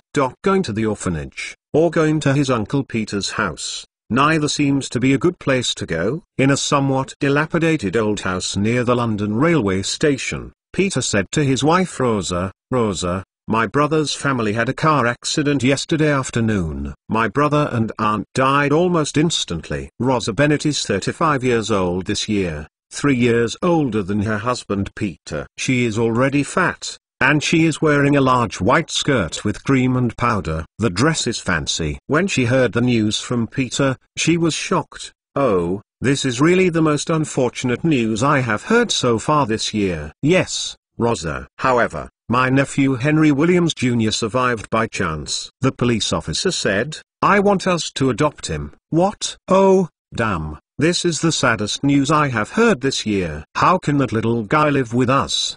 Exclamation mark. Rosa screamed loudly, "Peter, I resolutely disagree. The 10-year-old will drag us to death. Going to school, shopping for clothes, eating. Oh, when I think of these, I just want to die." Rosa suddenly said, a lot of nerves. Then, "How do we reply to Officer Charlie?" Peter asked. "What else can I say? Of course I refused, directly." "Oh, yes, send little Henry to the orphanage." Rosa Yang raised her hand and said loudly. The next morning, white fog covered the entire city. Peter and Rosa got up very early. After they had breakfast, they couldn't wait to rush to the police station. After all, one thing is always uncomfortable in their hearts, and the sooner they are resolved, the better. At this time, Police Officer Charlie had not rushed to the police station. The one who received the Peter and his wife was a young police officer who had just hired. After a few greetings, the young police officer learned that the two of them were the family members of the car accident the day before. "Mr. Williams, your complexion doesn't seem very good." "Oh, it's okay. It's just that I didn't rest well last night." The young police officer comforted. "Mr. Williams, no one can expect this kind of thing. The deceased has passed away and the living is sad. Please take care of your body. I express my deep sympathy for your brother's family. However, please rest assured that British law is fair and just, and criminals will definitely be punished." The truck driver caused a car accident because of drunk driving, and the judge must award him at least £100,000 in compensation. £100,000! Exclamation mark. Hearing the words, Peter and Rosa couldn't help but swallowed their saliva, looked at each other, their eyes flashed with fiery greed. Yes, that truck driver must be severely punished. Rosa suddenly changed her face and showed her indignation in front of the young police officer. Yes, it must be severely punished. Peter also gritted his teeth, and yelled sharply. At this time, Officer Charlie came from outside. When Peter saw him, he immediately put on a flattering look, and stepped forward to say hello. "Inspector Charlie." "Hello." "Oh, Mr. Williams, you came really early." Officer Charlie looked at his watch and said, "It's 7:45. "Oh, sir, police officer, because I was very worried about my nephew, so I came a little earlier." "Huh? Are you thinking about adopting Henry?" Charlie was a little surprised by Peter's attitude. You know, he didn't want to adopt his little nephew yesterday. "Of course, I am his uncle, and the only legal guardian," Peter said, and deliberately emphasized the sentence "the only legal." The implication is that no one else has the right except him adopt Henry Williams. Charlie frowned slightly, and he was puzzled. He didn't know what caused Peter's attitude to change so quickly, for fear that others would steal his adoption right. Exclamation mark. "Mr. Peter Williams, are you sure you want to adopt Henry Williams?" Charlie asked solemnly. "Yes, I'm sure," Peter said loudly. Charlie nodded and said, "Well, it'll take you to go through the formalities." An hour later, Peter and Rosa returned home. With a bang the door closed, The two immediately began to shout, £100,000. Oh my God, I have never seen so much money. Rosa danced with excitement. Ha ha, yes, my dear, we are about to have £100,000. Peter laughed and couldn't help taking out his collection of red wine. Come on, let us toast £100,000. Cheers to £100,000. The day after the adoption procedures were handled, the Peter family rushed to take Henry into the house. In the subsequent lawsuits, Peter and Rosa attended the court several times, and they insisted that the plaintiff's truck driver must pay at least £100,000, otherwise they would not give up! But before the verdict came down, Rosa and Peter had already started spending money lavishly. Rosa bought an expensive dress, Peter bought a watch from the German Baum and Mercier brand. Rosa also bought an Atari game console for his son Peter. Little Peter's name is exactly the same as his father, also called Peter Williams, who has just turned 8 this year. It seems that overnight, the Peter family became rich and began to enjoy the life of a rich man. Hi, Peter, you are rich, and you actually bought a German celebrity watch. Oh, Mrs. Williams, this outfit on you is so beautiful. After putting it on, it feels like an aristocratic woman in England. Whenever they heard these compliments, Peter and Rosa couldn't help but become proud of themselves, and their sense of vanity was very satisfied. However, until one day, police officer Charlie came over and knocked on the door of Peter's house, and Peter and Rosa suddenly fell from the clouds to prison. Mr. Williams, the judge has sentenced the truck driver. Really? That's great, Peter exclaimed. And at this time www.mtlnovel.com Rosa Bennett, who was sitting on the sofa leisurely licking melon seeds, suddenly heard the news, stood up, and walked forward in 3 steps into, with a very excited look, asked, Mr. Officer, has the judge awarded him £100,000 in compensation? Sorry, ma'am, the judge didn't judge that way. How is it possible? Rosa yelled, with a very dissatisfied expression on her face. Mr. Officer, we disagree with the other verdicts except for the compensation of £100,000. Mrs. Williams, I think this is impossible. Why is it impossible? A young policeman in the police station said that at least £100,000 can be paid to us. Rosa screamed. Oh, sorry, ma'am. That young policeman is a temporary worker.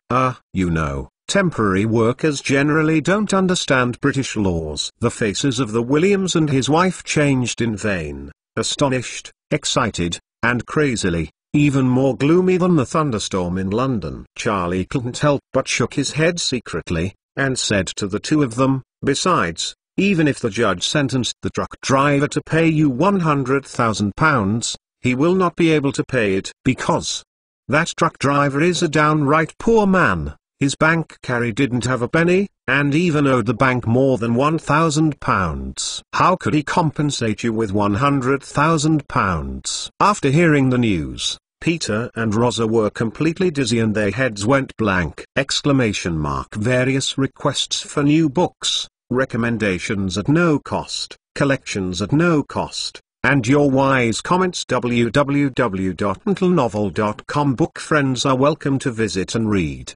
The latest, fastest and hottest serial works are all at www.mtlnovel.com. Book friends are welcome to visit and read.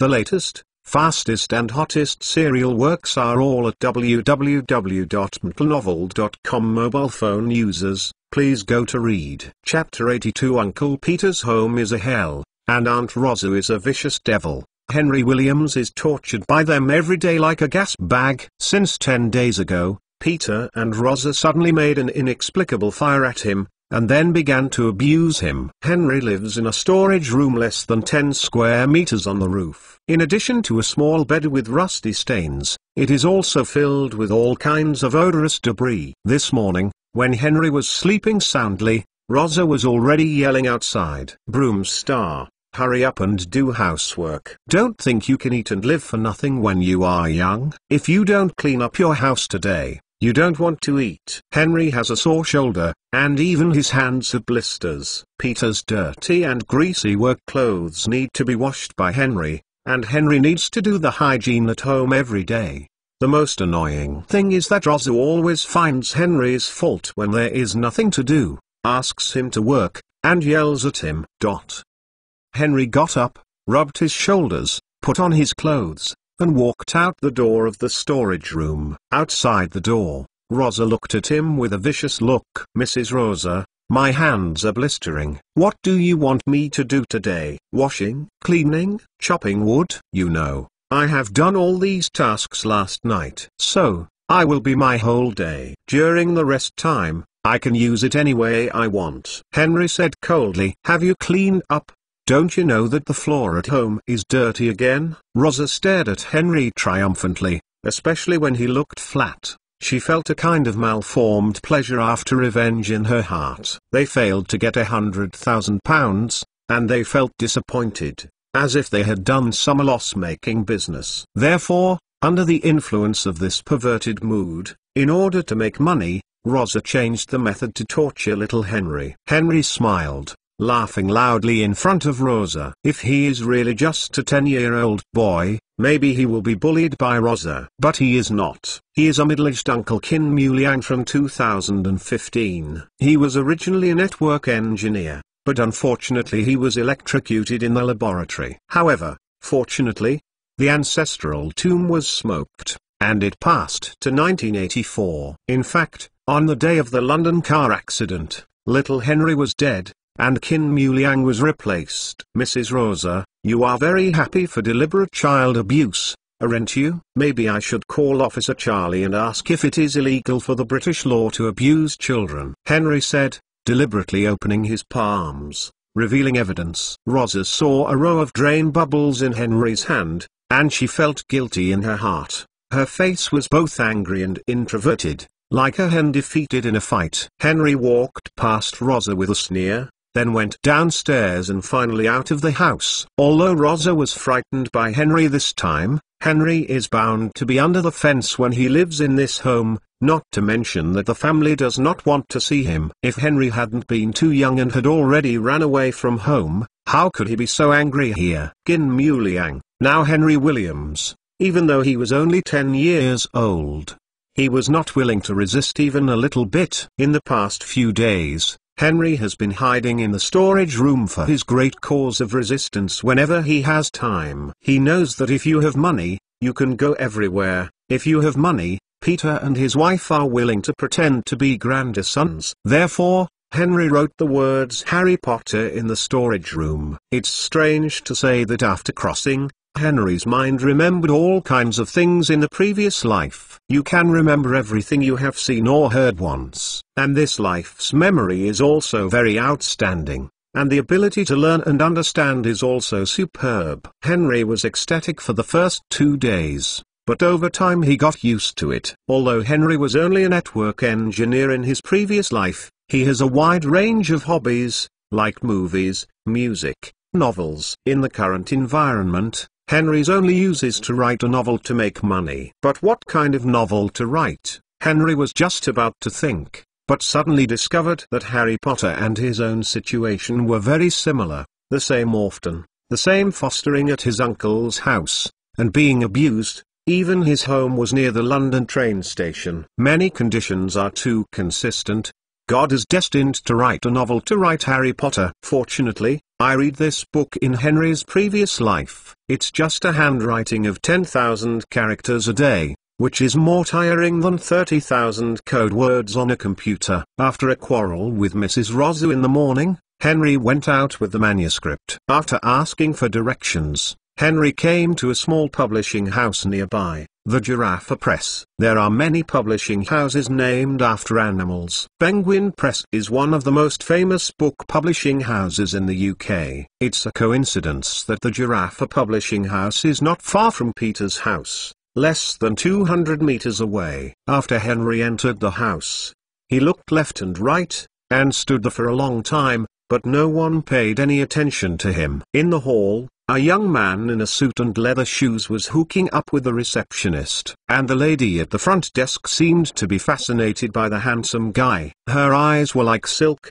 and she frequently discharges. Henry vaguely heard the name of a hotel. It really depends. Just as Henry was about to interrupt the men and women, a middle-aged man came out of the elevator, wearing a decent suit and holding a folder in his hand, walking slowly towards the crowd. The young man's eyes lit up and he immediately greeted him. "Hello, Editor-in-Chief, Pulis." "I'm Kane Bill, the author of North Wind." The young man greeted him with his hand out. "Hello, hello, the novel North Wind is not bad. The company has decided to publish your novel. Calling you today is to sign a contract with you." Pulis smiled and shook hands with him and me. "Oh, that's great." Kane Bill showed a happy expression. Henry looked at Pulis from the side, knowing that this person is the editor-in-chief of the publishing house, and immediately stepped forward and greeted, "Mr. Pulis." "Hello." Pulis was stunned. He didn't know who the child was. He was standing with Kane Bill and thought it was Kane Bill,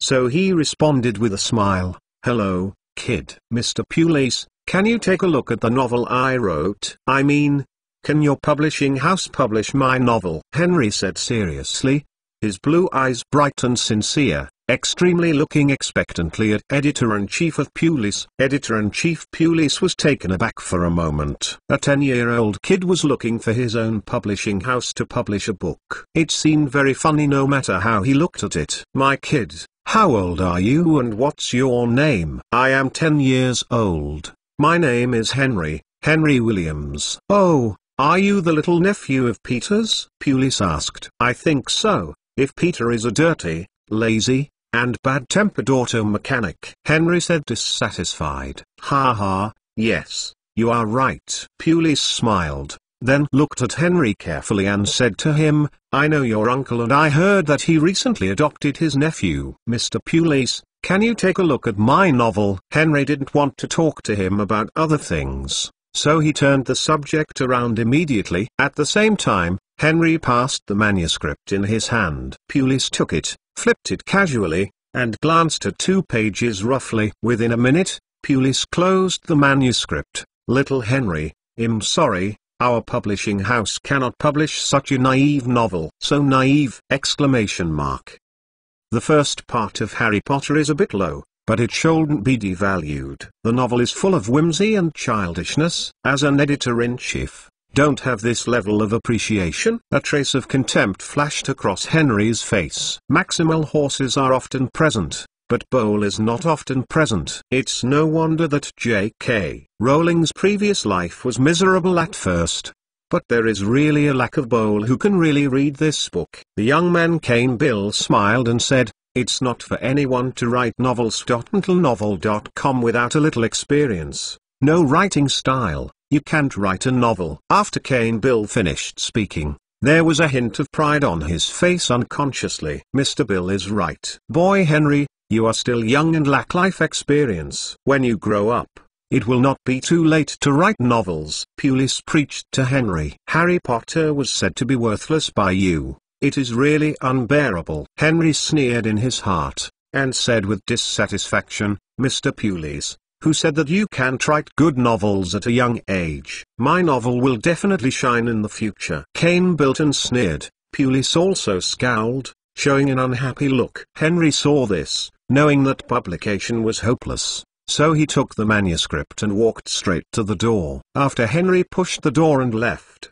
Pulis said calmly, "It's naive and ignorant." Yes, the editor-in-chief of Pulis has a torch. "How can that kindergarten novel be in your eyes?" Kane Bill said flatteringly. Pulis' face was slightly slow, revealing a touch of arrogance. "By the way, Editor-in-Chief Pulis, what is the name of that novel?" Kane Bill asked curiously. "Huh?" Pulis thought for a moment and said, "It seems to be called Harry Potter and the Sorcerer's Stone, a babbling name. Novel.com. Welcome to visit and read.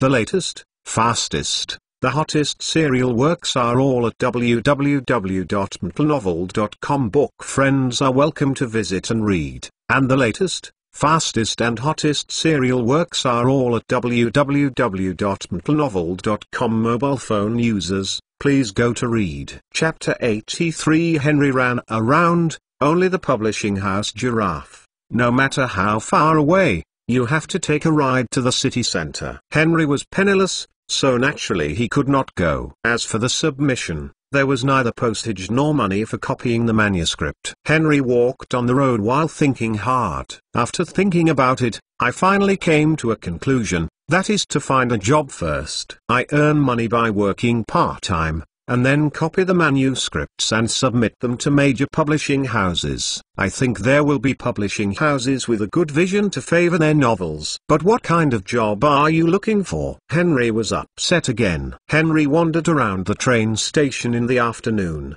and finally got him a job selling newspapers. This is a small London tabloid called London Entertainment News, which is gossiping about various celebrities' scandals every day and sells thousands of them. Henry has been busy ever since. After finishing his housework during the day, he went to sell newspapers and took time to write novels at night. Since the last time Henry talked back to Mrs. Rosa has a little restraint, which allows Henry to have more free time. As for Henry's writing of the novel, Peter's family also knew about it. Naturally, the editor-in-chief of Pulis told Peter the news. Of course, Pulis certainly did not forget to express his attitude towards this novel extremely naive and ridiculous! Therefore, Mrs. Rosa often satirizes his novels in front of Henry, but Henry does not bother to care about her, and still does her own way. Every day, watching Henry go away with a small bag with newspapers on his back, Mrs. Rosa always curses and mocks viciously, "You broom star, no one likes your novel." There is a rush of people near the London railway station, but very few people buy newspapers, especially such obscure tabloids. Henry ran and broke his leg and screamed his throat, only to sell more than 100 copies a day. For each newspaper, Henry only got £0.01, which is equivalent to £1 a day. 20 days later, Henry collected £20 or £30 to copy 3 novels and submit them to 3 well-known publishing houses. Waiting is the most painful day. Henry checks the mailbox outside the door every day to see if there is a reply, but he is always disappointed every time. Either the mailbox is always empty, or there are a lot of rejections. On one of these occasions, a publisher included a piece of paper in the rejection manuscript with a piece of advice to Henry: "Please feel free to find a job. You are not suitable for writing a book to become rich in this life." Henry was flushed after reading it. Despite this, Henry was rejected by 8 publishers back and forth, but he still did not give up. Mrs. Rosa also checks her mailbox every day. She sometimes thinks that if a publisher takes a fancy to Henry's novel, she can sell it for money. Therefore, although Mrs. Rosa laughs at Henry every day, she still has a hint of luck. Whenever the mailman passes by the house, Mrs. Rosa always asks, "Hi, sir. Do you have our mail today?" But after a long time, I didn't see any publisher sending a contract, and Madame Rosa no longer had any hope, but instead hated little Henry more and more. One night, Rosa said to Peter, "Peter, let's send Henry away. I can't stand him anymore. He is arrogant and rude and doesn't put me in the eyes at all. He is just an unfamiliar white-eye wolf." "Rosa, we signed the agreement," Peter said. Rosa shouted, "What's this? We can't afford to raise 2 children, and the law can't make us starve to death. You can ask the lawyer if we can send the children to other people to raise them." "Okay." The next day, Peter went to ask the lawyer. Henry was kept in the dark, and has been looking forward to the publisher's reply. A week later, a guest suddenly arrived at home. "Mr. Will, please sit down," Rosa said excitedly, and Peter hurriedly brought Mr. Will a drink. Will is dressed as a successful person. He is about 30 years old. His hair is sleek and shiny, and he is very energetic. His eyes were shrewd and bright, with a hint of wisdom shining. Mr. and Mrs. Williams, Hello, I am an attorney from the Brothers Law Firm of the United States. I am now plenipotentiating Mr. Roger Nicholas to sign with you the right of custody transfer of Henry Williams. This is the content of the agreement. Please take a look. If there is no problem, please sign it. Will handed a document to the Peters. When Peter and Rosa huddled together to read the agreement, Henry hid early upstairs and listened to their speech. At this time, Henry's face was very ugly, because he felt that his self-esteem had been severely hit, and he was sold as if he were goods. Henry clenched his fist, nailing his nails into the flesh, almost squeezing out blood. There was a sudden burst of anger in my heart, but there was nowhere to vent. He knew that he might be sold away tonight! A few minutes later, Peter and Rosa laid down the document ecstatically, and said to Will in a hurry, "There is nothing wrong with the content of the agreement, we can sign it now." With that, Peter hurriedly looked for a pen, ready to sign his name. The reason why they are so urgent is because they saw the agreement that Roger Nicholas will pay them £5,000. Originally, the Peters were planning to throw away their burdens, but they didn't expect to make a fortune, so naturally they couldn't help it! Both parties sign and shake hands. At this time, Peter asked embarrassedly, "Mr. Will, when will the money arrive?" Will smiled slightly and took out a check from his clothes. Peter and Rosa's eyes lit up suddenly. Henry lay on the bed tossing and turning, unable to sleep all night. It is disgusting to think of the happy and greedy faces of the Peters and his wife after signing. Maybe they are not asleep at the moment. They are still staring at the check and laughing. The corner of Henry's mouth moved, and there was a touch of disdain and ridicule. Tomorrow, where will I go tomorrow? Henry was at a loss. At dawn, Rosa knocked on the door of the storage room. "Henry, get up." Rosa's voice today was different from usual, which seemed very pleasant. Henry opened the door. Rosa was stunned, because she saw Henry cleaned up the big bags. "Yeah, you seem to be quite conscious. Did you overhear us yesterday?" "Don't worry, we have helped you find a very rich family. Don't forget your uncle's family in the future if you are rich and wealthy," Rosa said with a grin. Henry did not speak, and followed her downstairs with a salute. Attorney Will drove to Peter's house early, and is now sitting in the living room drinking coffee. Seeing Henry and Rosa come down, Will stood up, walked to Henry's side to give him a salute, and introduced himself. "Hello, Henry. I'm lawyer Will. Your uncle has transferred your custody to Mr. Roger Nicholas. I will take you to America today." "America?" Henry was startled, but he didn't expect that he would be sold so far. "Well, America is America." Henry did not speak, and followed Will with his head down. Behind him, Henry vaguely heard the triumphant laughter of Peter and his wife. San Francisco, U.S. Henry and Will got off the plane, and a Ford car drove towards them. Immediately, an old man with grey hair came out. The old man looked very excited, his eyes full of love when he saw Henry. The old man stepped forward and hugged Henry hard, tears bursting into his eyes. "Little Henry, my poor grandson, Grandpa finally saw you." The old man burst into tears. Henry suddenly froze. Why did he suddenly have a grandpa? Just when Henry was stunned, the old man told him the reason. It turns out that the old man is really Henry's pro-grandpa. Back then, the old man was extremely opposed to his mother marrying his father. He even claimed to the public that if she dared to marry Henry's father, the old man would not recognize the daughter. As a result, after Henry's parents got married, his mother accompanied his father to live in the UK. The old man only had such a daughter under his knees. After a long time, he regretted what he said. And Henry's grandmother is still a Chinese woman. No wonder he looks like a Chinese, with black hair and yellow skin, but his eyes are blue. Some time ago, the old man sent someone to inquire about Henry's parents, and he got news of the death of his daughter's family. The old man with white hair gave him away with black hair, grieving, and he was more than 10 years old in an instant. After learning that his grandson was actually fostered in an extremely mean and greedy uncle's house, The old man didn't want to take his grandson to live with him all the time. Now that I finally saw my little grandson, the old man couldn't help but burst into tears. Henry looked at the old man's snot and tears, and couldn't help feeling sad. At the same time, I also felt the old man's full love for him, and I only felt a warmth in my heart. It was the warmest time since I passed through. Henry hugged the old man and comforted, "Grandpa, don't cry, Mum is gone, you still have me. I will take care of you in the future." The old man laughed relievedly and held Henry's little hand. "Yes, I also have a good grandson, and God hasn't abandoned me, this bad old man." Everyone got into the car and drove for half an hour to a European-style villa of 500 to 600 square meters. There is a large garage in the villa,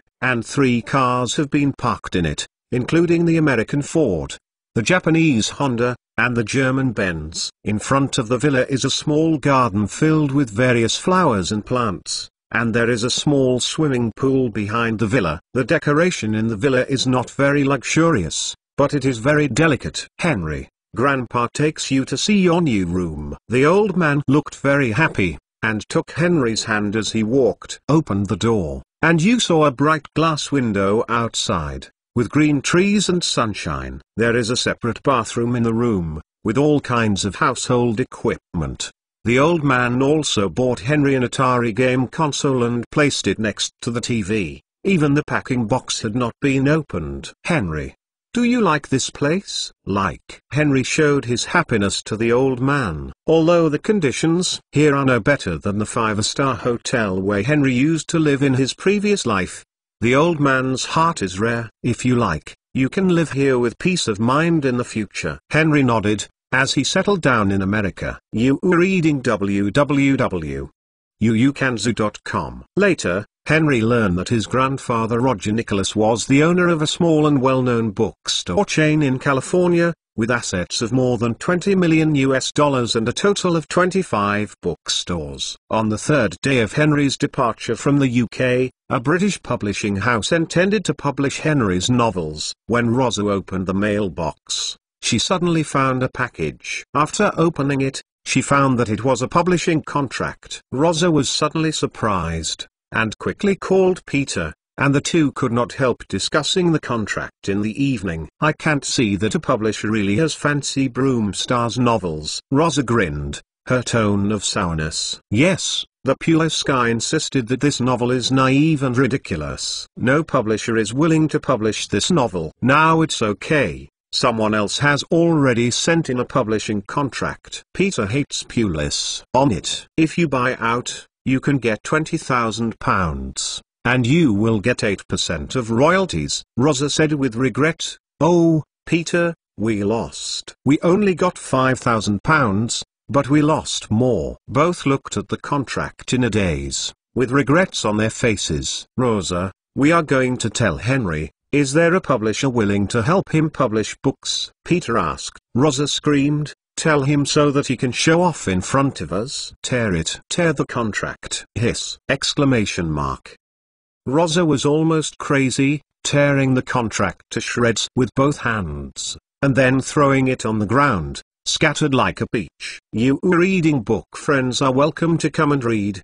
The latest, fastest and hottest serial works are all in You Reading. Chapter 84. In the evening, Roger Nicholas hosted a banquet for Henry, inviting friends and neighbors to attend. "Good evening, ladies and gentlemen. Everyone is welcome to this banquet. Now, I will solemnly introduce someone to you," Roger Nicholas said after a pause, pointing to Henry standing next to him. My name is Henry Williams, my grandson of Roger Nicholas." Happiness! Exclamation mark. Everyone happily clapped their hands to celebrate the reunion of Roger Nicholas' grandparents. Roger Nicholas raised his hand to signal everyone to stop, and Attorney Will handed him a pair of documents. Roger Nicholas held up the document and declared loudly, "Today I have made a will. After my death, all the property will be inherited by Henry Williams." Grandpa. Henry couldn't help being stunned when he heard this. His mouth was slightly open, and he couldn't speak for a while. Roger Nicholas touched Henry's head and smiled. "Good boy, It was all Grandpa's fault before. If Grandpa hadn't driven your mother away, you wouldn't have suffered so many disasters. The old man said. Noki sighed. Now Grandpa wants to make up for you. It's not my grandfather's fault. This is God's test of us. After the storm, it will be a rainbow. Roger Nicholas smiled. Ha ha, yes, this is God's test of us. Seeing Henry speaks so well, the surrounding guests nodded their heads and praised him for being smart. Roger Nicholas immediately announced the start of the banquet. And Roger Nicholas held this banquet in addition to introducing Henry to others, but also has a purpose. He knew that his grandson had written a novel, but he was frequently frustrated in publishing. As the owner of a well-known bookstore in California, I naturally know many publishers. Therefore, he deliberately invited some high-level American publishing industry to attend tonight, and planned to lobby for his grandson Henry at the banquet. Henry met many people at the banquet. What surprised him most was that the neighbors who lived next door were actually Leonard Pozak and Sandra Lerner, a teacher couple from Stanford. The two men broke off. As a senior network engineer, the founder of Cisco could not have known each other, although he could only hear his name but not his name. Henry admired it and started talking with the two. At this time, Roger Nicholas was holding a copy of the novel manuscript for review by 10 publishers. Roger, we are old friends too. This book is in immature writing and cannot be published by our publishing house. Yes, Roger, this book is really not good. The content of the novel is too simple and has no sense of art. Roger Nicholas has a slightly ugly face. Everyone, you must know that the author who wrote this book is only 10 years old now. I think if it is published, this would be a very good gimmick, wouldn't it? Exclamation mark. Everyone still hesitated, but there was no denial. After the banquet, the Posacks bid farewell to Roger Nicholas and praised Henry. Mr. Nicholas, your grandson has a talent for learning computers. He is the smartest kid I have ever seen. Thank you for your compliment. Seeing them complimenting his grandson, Roger Nicholas was overjoyed and responded with a smile on his face. Henry said, Grandpa, I want to learn computer science from Uncle Pozak. Are you optimistic? Roger Nicholas smiled and said, of course I have no problem. I just don't know if Mr. Boss agrees. Leonard Pozak happily said, of course no problem. I am very happy to accept a genius as a student. Henry was suddenly happy, thinking about when Cisco was founded. It seems to be at the end of this year. In the evening, Roger Nicholas told Henry that he has shown the manuscript to 10 publishers, and it is very likely that there will be publishers willing to publish the book. Henry hugged the old man and thanked him. Thank you, Grandpa. The old man smiled with a look of kindness.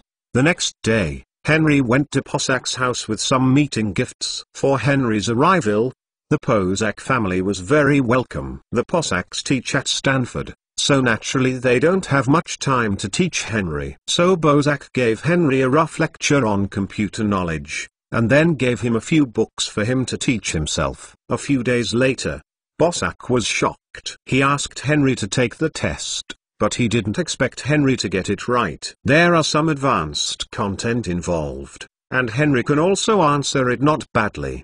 Boss had to feel that Henry was a genius. For this reason, Pozak taught more carefully. Henry even sleeps in Boss's house at night. And during this period, good things happened again and again. Finally there is a publisher willing to publish Henry's novel. This publishing house is called West German Publishing House. Although it is not very large and has influence only in the western states, for Henry, it is the first step to success. Subsequently, Henry negotiated with the publisher, because Henry always insisted that he could only authorize the paper publishing rights of the West German Publishing House in the United States. And it was only the first book in the Harry Potter series. He only received 6% of the royalties. A week or two later, almost in mid-October, West German Publishing House published 10,000 copies of Harry Potter and the Philosopher's Stone, priced at $10 each. In the beginning, the market reaction was mediocre. However, a month later, the book Harry Potter and the Philosopher's Stone suddenly became popular. The main reason is that many children like this book very much. Due to the fire, The publishing house urgently printed 20,000 copies of Harry Potter, but they didn't want to be sold out immediately, so West German publishing house had to continue to reprint it. Los Angeles Times, New York Times, Washington Post and other major newspapers have reported this matter. 10-year-old best-selling author Henry Williamson rose to fame. Many reporters follow up the interview and strive to dig out first-hand information. People are afraid of being famous for pigs, and they are afraid of being strong, or that they need to be famous early. Henry has a deep feeling about these 2 points. It is difficult to have both: to be famous without being harassed by the outside world. But after being famous, it is a real benefit. At least the novel sells better. The West German publishing house hurriedly adjusted Henry's royalties from 6% to 10%. West German publishing house takes into account the continued cooperation with Henry in the future. Otherwise the second part of Harry Potter is likely to go to his home. The Harry Potter series obviously has the potential for fire, which means that West German publishing house can make more money, and at the same time, West German publishing house can rely on the influence of Harry Potter, strengthen its development and strengthen its distribution capabilities, and the benefits it can get are far more than the money earned by a book! At the end of November, the Bossacs resigned. When Henry heard the news, his heart jumped, because he knew that a future internet giant was about to be born. 3 days later, Henry, your Aunt Lerner and I are going to start a high-tech company, Bossack said that evening. Many years have passed. Henry still clearly remembered that night. The sky was full of stars, and the moon was like water, but there was a ripple in his heart. When he left that night, he said a word to Bossack, which Henry is unforgettable to this day: "Teacher boss, let us create a bigger situation together." Bossack nodded and agreed to Henry's request. So Henry returned home happily. "Grandpa, Mr. Boss is going to start a company, and I want to be a partner with him." After Henry met Roger Nicholas, he immediately told him of his important decision. Roger Nicholas first stood on the side of the businessman, pondered for a while, considering the pros and cons, and then he asked about the establishment of the company. Henry may know what kind of company. Cisco is better than the Bossacks, so he gave Grandpa a detailed analysis of the company's development prospects, talking about routers, talking about the internet and so on. But in the end, Henry's grandfather seemed to be more confused as he listened, but his face became more and more smiling, because he found that his grandson was very interested in starting a company, and he had obviously considered a lot of things. With this enthusiasm, he should support himself, even if the final loss is worth it. "Henry, Grandpa supports you." Roger Nicholas smiled kindly. "Yay!" Henry was happy. With the support of his grandfather, funding is not a problem. Henry has no money now, and the manuscript fee is settled once a quarter. For Henry to get the money, he will have to wait until March next year. "Grandpa, can you pay me $1 million first and pay you back when I get the draft fee?" Henry looked at Roger Nicholas expectantly. "What to pay? Grandpa's money is not your money." Roger Nicholas tapped Henry's head lightly and smiled. Henry touched his head and smiled embarrassedly at his grandfather, but still insisted on his decision. "Grandpa, this is not a question of money or not, but a matter of principle. I want to rely on my own ability to start a business, and then I can achieve success feeling. Grandpa doesn't want me to be a mediocre, rich second generation who only knows how to eat the old, right?" "Okay." Roger Nicholas was very happy when he heard this. Henry immediately wrote an IOU,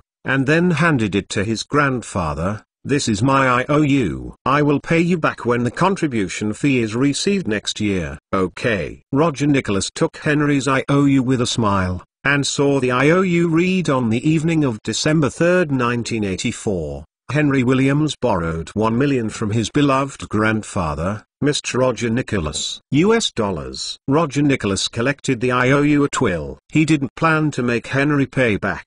But this simple IOU was bid for $10 million in an auction a few years later, shocking the world! After Roger Nicholas received the IOU, he wrote a check to Henry. Although Henry was only 10 years old, he was extremely sensible, and Roger was relieved when he handed the check to him. The next day, Henry took the check to Mr. Bozak's house. "Mr. Bozak, what is your initial capital for starting the company?" Henry asked. $250,000. Bozak said. "Americans like to spend in advance, so the average person does not have a lot of deposits." The Bozak family has 3 cars. www.mtlnovel.com worth $300,000 to $400,000, and their villa is worth more than $1 million.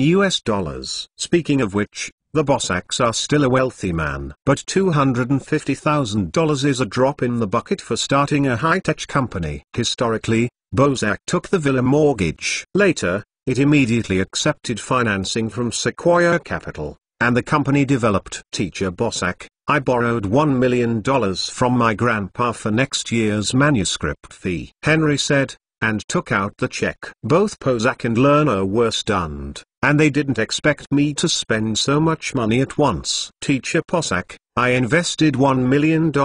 How about we each own 50% of the shares?" Henry looked at Bozak and Lerner, feeling a little nervous, worried that he had too many shares, and the two disagreed with this allocation. "Who knows?" Bozak shook his head and said, "No, you should be the largest shareholder with so much money. We only need 40% and let you own 60% of the shares." Henry was shocked instantly. Honest people, true and sincere. No wonder the couple will sell Cisco at the price of cabbage in the future. "Well, although I am taking advantage of it now, I will not let you repeat the same mistakes again. In the future, I can safely be regarded as a global billionaire." Henry agreed to this method of distribution of shares. In the next few days, Bozak, Lerner, and Henry went to register a company. Bozak preferred to name the company San Francisco, but the law did not allow the company to be registered under the name of the city, so it finally took the last 5 letters of San Francisco Cisco, which is cisco.mtlnovel.com. Book friends are welcome to visit and read.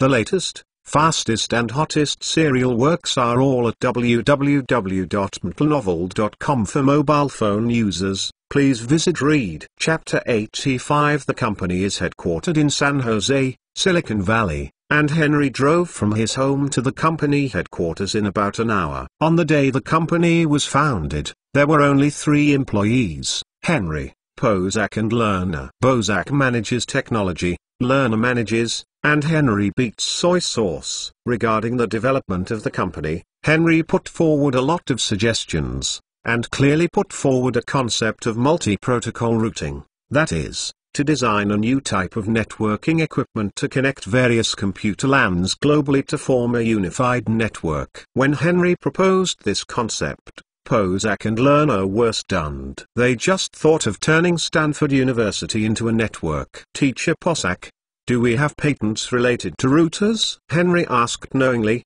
because he knew that although Bozak had applied for patents, such patents belonged to Stanford University. Henry asked, but he stopped the Bozak couple. "The router company does not have a router patent." Can this still be fun? Although Stanford University has authorized Cisco-related router patents in the future, it is still not safe in Henry's view. Historically, Bozak did not give away shares to Stanford University, and Henry did not want to make trouble. "The router patent should belong to Stanford University. I will tell the leaders that it should be authorized for us to use." Bozak thought for a while and said, "Buy it directly, it saves trouble and is safe." Henry almost burst into tears. "And let you use the patent as soon as you say it? You are really naive." "Then buy it, it's not worth much anyway," Bozak said. Henry was speechless. Then, Henry accompanied the Bozaks to Stanford University, first to buy router patents,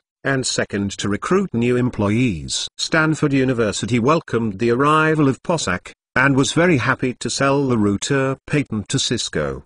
Because of this play, not many people have discovered its value. Purchase the patent. The company only spent $100,000. In terms of recruiting employees, Stanford University has the top computer talents in the world. Relying on the fame of Bozak and Lerner, more than 24 people signed up in one day. Bozak finally selected 5 employees from it. Compared with the previous Cisco, Cisco now has a very high start. It has sufficient soldiers and at least 5 more senior computer talents and $1 million. In 1986, Cisco officially launched its first router. Today, Cisco's development speed must be faster, and it may be possible to develop router products within half a year. Henry is not worried about technology. With the two great gods, Bozak and Lerner, all problems can be solved. The company's biggest problem is sales. The smell of wine is also afraid of the deep alley. In order to promote the product, a lot of money must be spent in the sales process. The Bozaks went to San Jose, and Henry was not taught. So Roger Nicholas was going to send him to school. Under the recommendation of Bozak, Henry went to Stanford High School affiliated to Stanford University. Henry is the youngest student at Stanford High School so far, and he scored very well in the entrance examination. Henry is going to school while making suggestions for the development of Cisco. He seems to be a busy man. Time flies. After March, Harry Potter and the Philosopher's Stone sold 1.7 million copies. After paying taxes, Henry received a draft fee of $1.2 million. In addition to returning $1 million to my grandfather, there is a remaining $200,000. During the period, Henry finished writing Harry Potter and the Chamber of Secrets and handed it to West German Publishing House for them to print the book. The second Harry Potter is even more popular than the first. First printed 500,000 copies and was quickly robbed. Cisco's development is also on track. Everything went well, but the only bad thing was that Roger Nicholas' health was getting worse and worse. The old man was in his 70s and lost his beloved daughter more than half a year ago. His mind was hit hard and his body broke down instantly. When the cold winter came, all kinds of problems appeared on the old man's body. Henry had to accompany the old man to take care of him, and talk to him to relieve his boredom. Henry tells Roger Nicholas every day about interesting events in his school, the hot scenes of his new book, and the development of Cisco. The old man listened quietly every time, with a kind smile on his face. But his body was getting thinner and thinner, skinny and skinny. Henry looked at the pale face of the old man in the hospital, and became inexplicably scared in his heart. He was afraid of the old man leaving. He was afraid of losing a relative who cared about him and loved him. He had gradually become accustomed to the old man's life by his side. April 1, 1985. It was April Fool's Day, and the old man Roger Nicholas left forever. On this day, Henry cried miserably in the hospital. Hearing the news, the Bozaks rushed to him immediately. In addition to comforting Henry, they also helped with the funeral. On the day of the funeral, many old friends, former friends came. Henry met them one by one and accepted their comfort. However, when the coffin was about to be put into the grave, Henry could not cry in the end. Henry's mental state is not very good,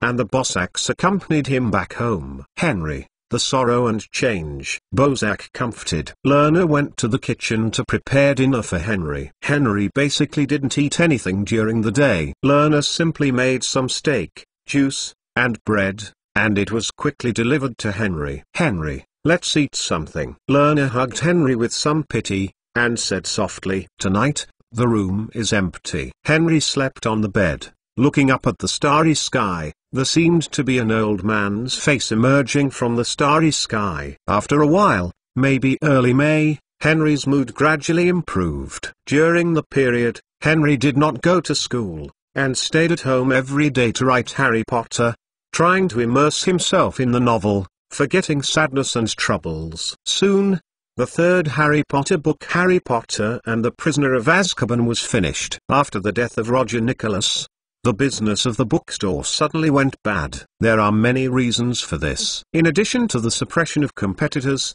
the most important thing is that some executives of the bookstore took the opportunity to seek personal gain, bullying Henry's young age and ignorant of management, making the bookstore a mess. Henry learned of the situation later, and yelled at him. On May 10th, Henry held a board meeting. Grandpa Roger Nicholas' chain bookstore is called Nicholas Bookstore. Grandpa holds 75% of the shares, and it is now all inherited by Henry. In the conference room, Henry sat at the chief, his face cold. Half an hour later, the shareholders, large and small, arrived, and many people looked at Henry with a playful smile. Hank Wolf, a middle-aged man in his 40s with curly hair, sits in the first position under Henry. He is the second largest shareholder of the bookstore. At this moment, he is lighting his cigarette leisurely, and he does not put Henry as the nominal director at all. Long put it in his eyes, "Children, we are very busy, so hurry up and say something." Henry snorted coldly, distributed the copied documents, and said coldly, "Someone in the company misappropriated funds, I think. Should you give me an explanation?" Hank Wolf threw the document on the table and smiled. "What's the explanation?" "This is the normal capital operation of the company. You are still young. Of course you don't understand." I don't understand?" Henry sneered. "Okay, then I will ask a professional accounting firm to review the company's financial situation."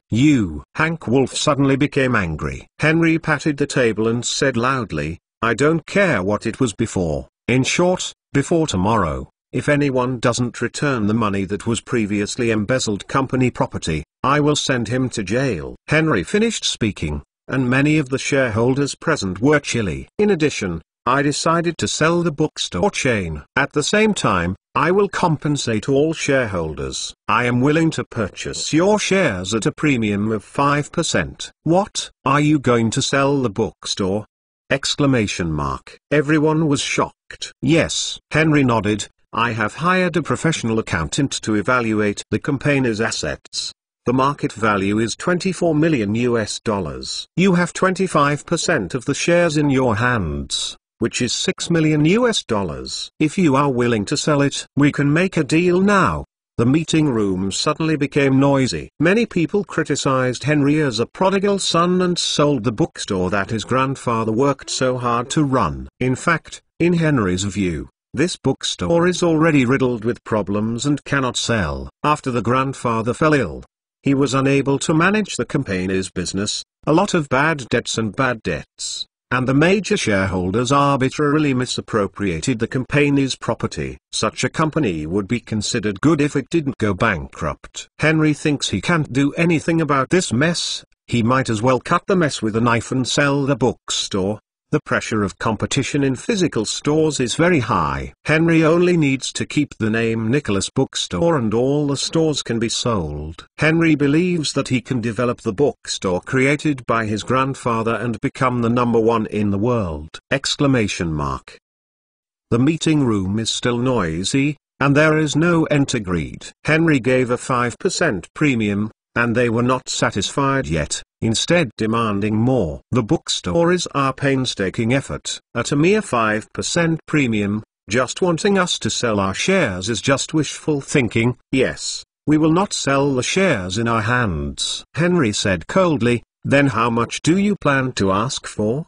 The large and small shareholders looked at each other, gathered together to discuss in a low voice, and finally Hank Wolf as the representative said, "At least a 20% premium." "Why don't you grab it?" Henry breathed, almost couldn't help but slam the door out. "It's 20%, otherwise we won't sell it." Hank Wolf seemed to take Henry's favor, and he insisted on the price. It seemed that the talk was impossible. Henry sneered and stood up, without saying a word, ready to leave.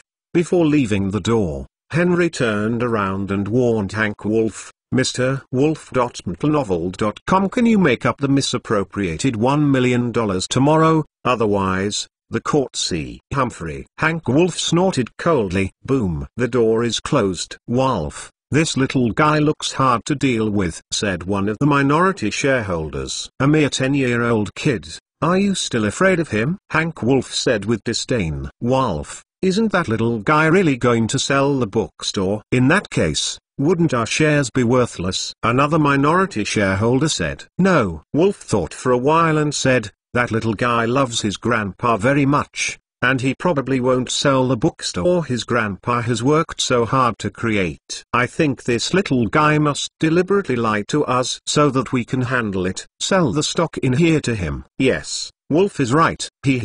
We agreed on the price. He is a kid, and he will definitely give in the end. Ha ha. After Henry left, He called Attorney Will. "Hello, Attorney Will, this is Henry Williams." "Oh, hello, what can I do for you?" "Lawyer Will, I would like to ask you to help me contact some buyers who want to buy a bookstore." "Yes, I am going to sell my grandfather's bookstore." "Okay." Henry hung up the phone, turned around and glanced at the sign of Nicholas Bookstore behind him. His face couldn't help showing a very firm and confident expression. Nicholas Bookstore will surely become a symbol of an era. MTLnovel.com book friends are welcome to visit and read. Chapter 86. Henry has dropped out of Stanford High School. Now, he is busy with the development of Cisco and cleaning up the property of Nicholas Bookstore. Wolf made up the embezzled company money the next day, and he was afraid that Henry would trouble him. Wolf and others thought Henry would not sell the bookstore,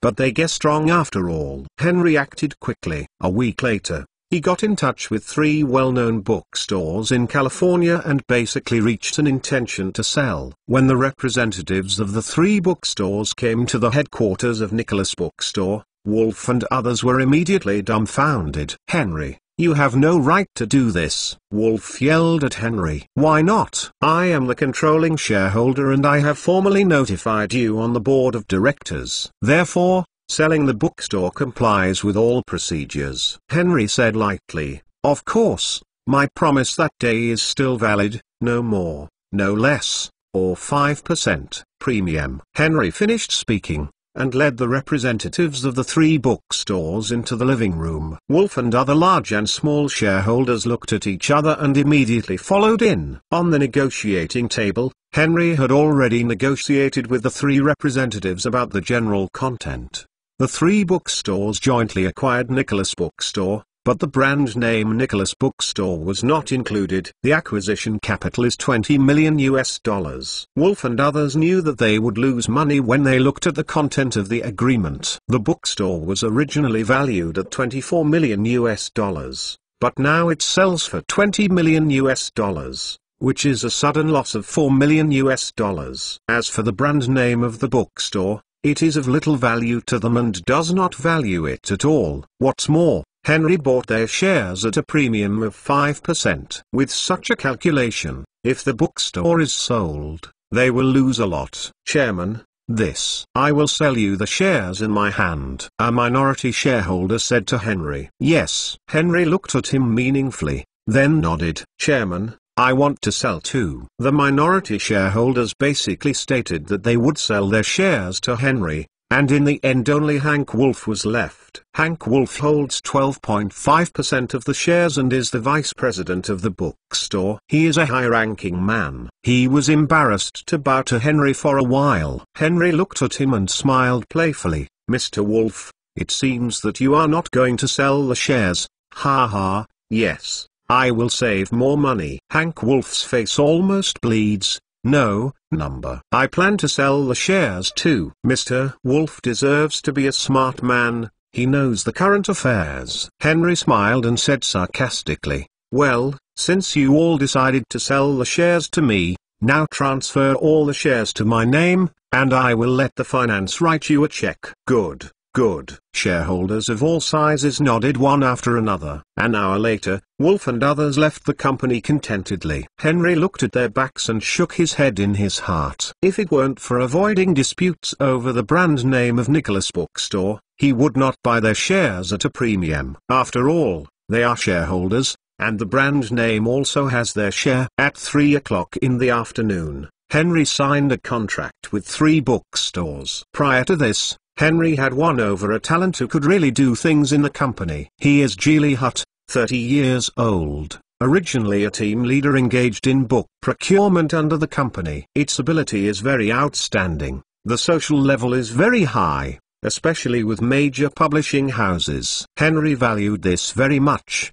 so he decided to hire him as the manager of the company's purchasing department. Yes, Henry is going to follow the example of Amazon Bookstore to establish a new company. The name of this company is undoubtedly Nicholas Bookstore. Henry's grandfather left him a large inheritance, bank deposits, villas, etc., plus Nicholas Bookstore. Total assets reached more than $30 million. But the pitfall is that the US inheritance tax is desperate. and at least half of the $30 million must be turned in. Henry went to pay the taxes honestly and paid $17 million. The American inheritance tax specializes in slaughtering large households. Henry felt as if he had lost a layer of skin after coming out of the tax office. Nicholas Bookstore is also established in San Jose. Although the time is not ripe yet, you can first build a team to hone. This little money Henry can still afford it. What's more, Cisco is in Henry's hands. He understands that the advent of the internet age will be more fierce than in the previous life. If he fails to grasp this opportunity, he may be eliminated. At the same time, Henry also moved to San Jose to live with the Bossacks, but his main purpose was to eat a meal. The development of Cisco made Henry very happy. According to Possack, the first router is expected to be developed in August, which is at least half a year earlier than the previous life. After Henry lived in San Jose,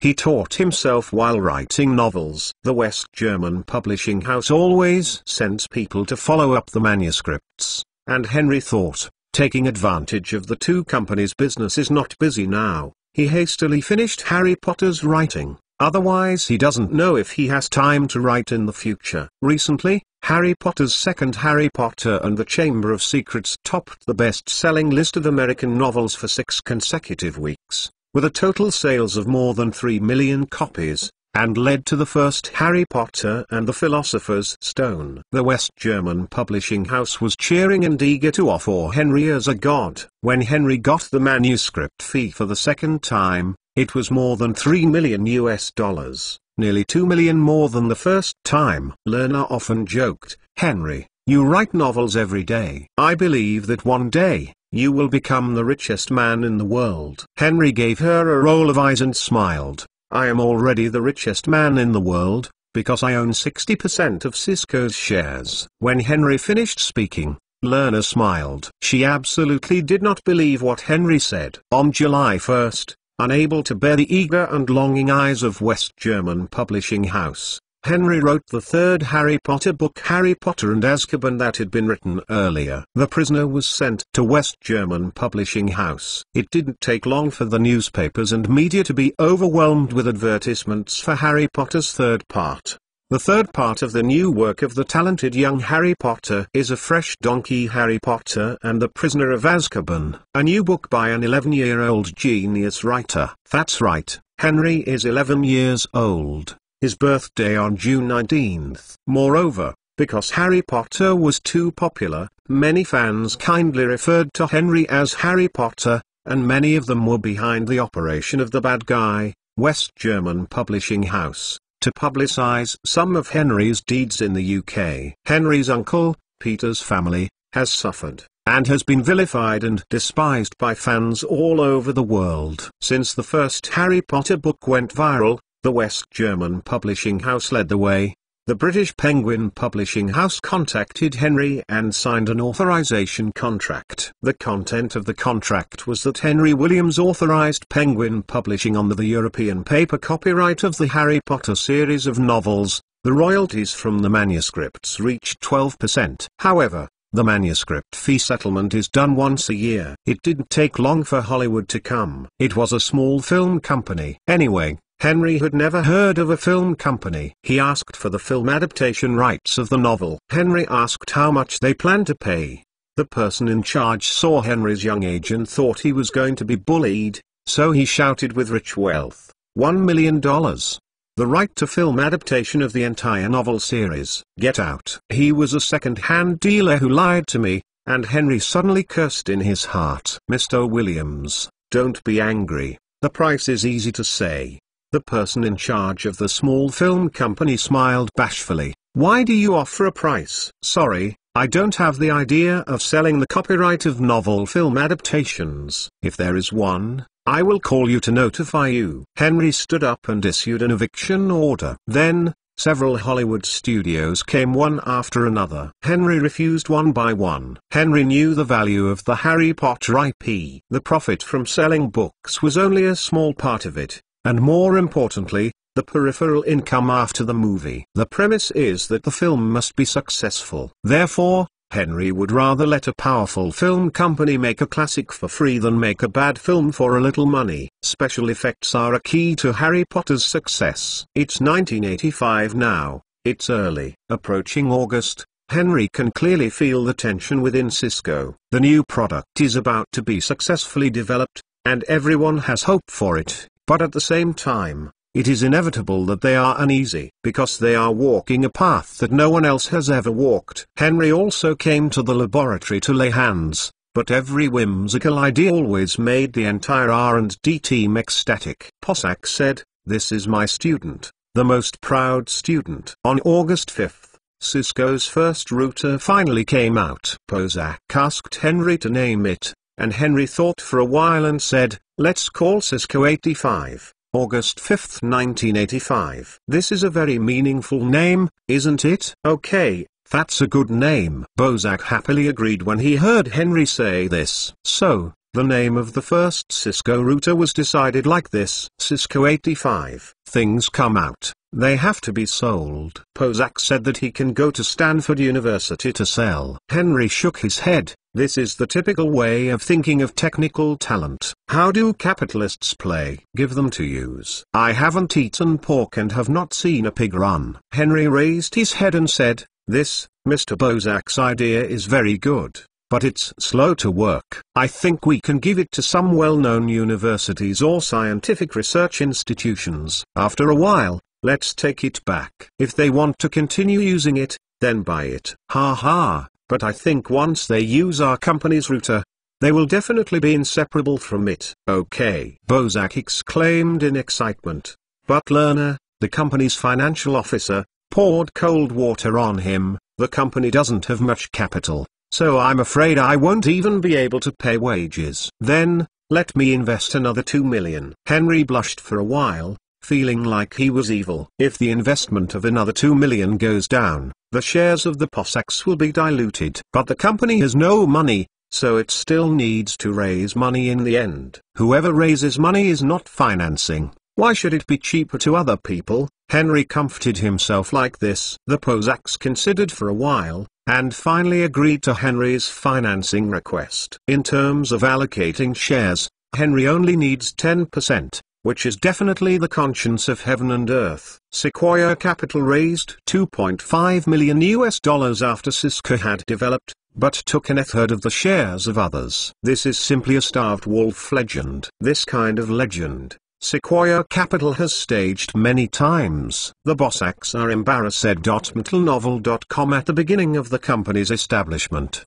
Henry invested $1 million and got 60% of the shares. Now it hasn't arrived in a year, only one product has been released. Henry invested $2 million, but only took 10% of the shares. The Possacks only felt that they were taking advantage of Henry, and that taking advantage of the child was undesirable!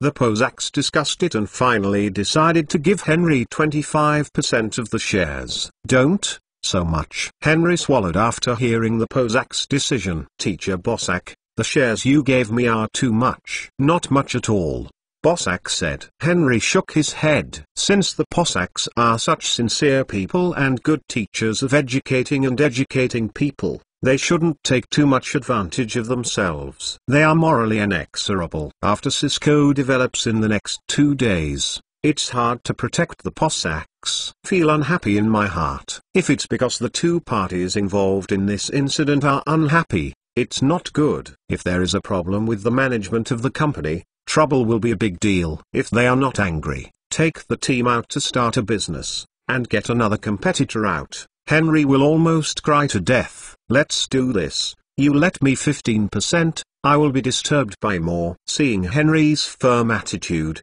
the Possacks finally agreed to his distribution. At the same time, the two also appreciated and liked little Henry more and more, treating them like their own children. Finally, the proportion of Cisco's shares, Henry accounted for 75%, and the Possacks accounted for www.metalnovel.com. Book friends are welcome to visit and read the latest, fastest and hottest serial works are all at www.mtnovel.com. Book friends are welcome to visit and read. Chapter 87. Cisco rented a 500 square meter small factory near the headquarters. There is a ready-made factory building in the factory, as well as dormitories and canteens. As long as Cisco buys relevant production equipment, then recruits workers and trains them, it can produce routers. The workers didn't need much, so 20 people were recruited, and Bozak personally guided them in production. It was so busy in September that the factory finally officially started. Prior to this,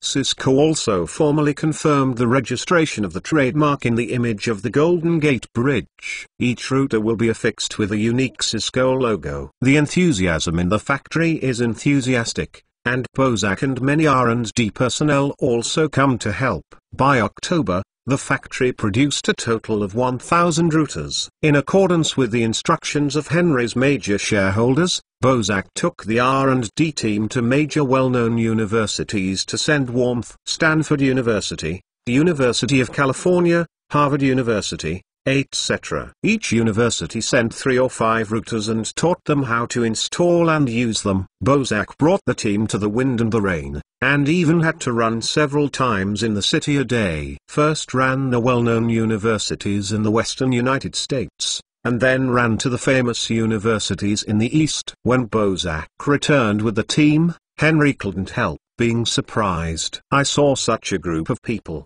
dark and thin, as if they were walking around in Africa. Mr. Bozak, have you worked hard? Henry said with a smile on his face, in a very sincere tone. Ha ha, this hard work is nothing. Bozak shook his head and smiled. Was the trip smooth, then? Henry asked. Of course, Bozak replied excitedly. Not only that, we also got the order. Oh, really? Henry couldn't help being a little excited about the company's first order, and hurriedly asked, which school placed the order? Harvard University. Bozak said, we gave them a trial of the router, but unexpectedly placed an order for us on the 3rd day. How many routers do they want? 10. Only 10? Why does the huge Harvard University only need 10 routers? Henry was excited but secretly disappointed. Ha ha, don't worry. The person in charge told me that these routers are now going to be used in a large research center. If the effect is good, it may be popularized by the entire Harvard University. At that time, we will not worry about no orders! Exclamation mark. Henry also smiled, touched the back of his head embarrassedly, and said, oh, that's right, it's like this, they can't use the router all at once. The entire high-end atmosphere of routers is not the best when advertising on TV. Nowadays, some schools or research institutions need routers. Therefore, Cisco's strategy is to first form a network of a school, and then radiate to the surrounding areas, allowing companies, governments, or scientific research institutions to merge into this network. Then the networks of various schools are connected together to form a network that radiates across the country. That is, the formation of the Internet. Henry suddenly felt that he was great, because what he did was a big thing, benefit mankind and change the world. Soon afterwards, schools successively placed orders for Cisco, and Cisco's small factories began to get busy. The production cost of the router is $200. After discussion, the router is priced at $1,000. Not to mention expensive, the computer costs tens of thousands. Although there are not many orders from major schools,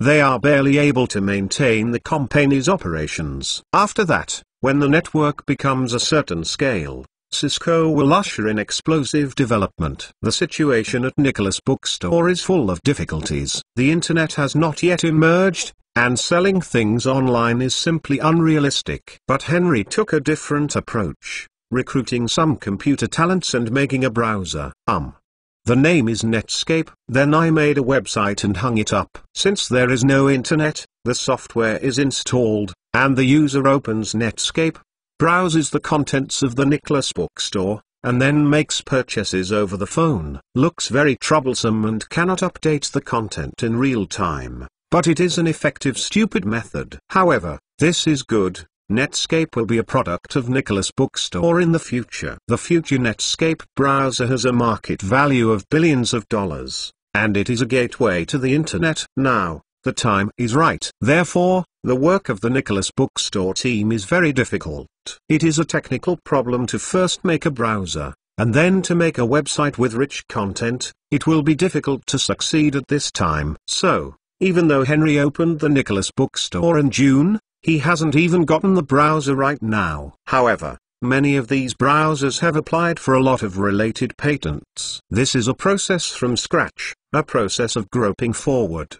The slow speed is understandable. However, because Nicholas Bookstore has been burning money, Henry is also a little worried. He does not know when Nicholas Bookstore will burn money. Even with the advent of the internet, it is estimated that he will have to burn a lot of money, otherwise how to establish its giant status. Venture capital is not a good choice, but the time to go public and raise funds is too early. No matter how you look at it, it is most comfortable to burn your own money. But the point is that there is no money to burn! E-commerce is the most expensive thing. It burns money not only online, but also offline. The cost of buying books, building warehouses, logistics, etc. is simply confusing. Just when Henry was worried about funds, in early November, Penguin Publishing finally settled the manuscript fee for Henry. In this year, Penguin Publishing has sold more than 13 million Harry Potter books. Henry received more than $10 million after paying taxes. Now that a whirlwind of magic has blown across Europe, Penguin Publishing has kindly invited Henry to attend the book signing event in London. Henry thought for a while, and finally agreed to the invitation of Penguin Press. On November 15, 1985, Henry disembarked at the London airport. Unexpectedly, there were hundreds of fans at the airport welcoming him. Henry, Harry Potter. Henry, with a smile, waved hello to everyone,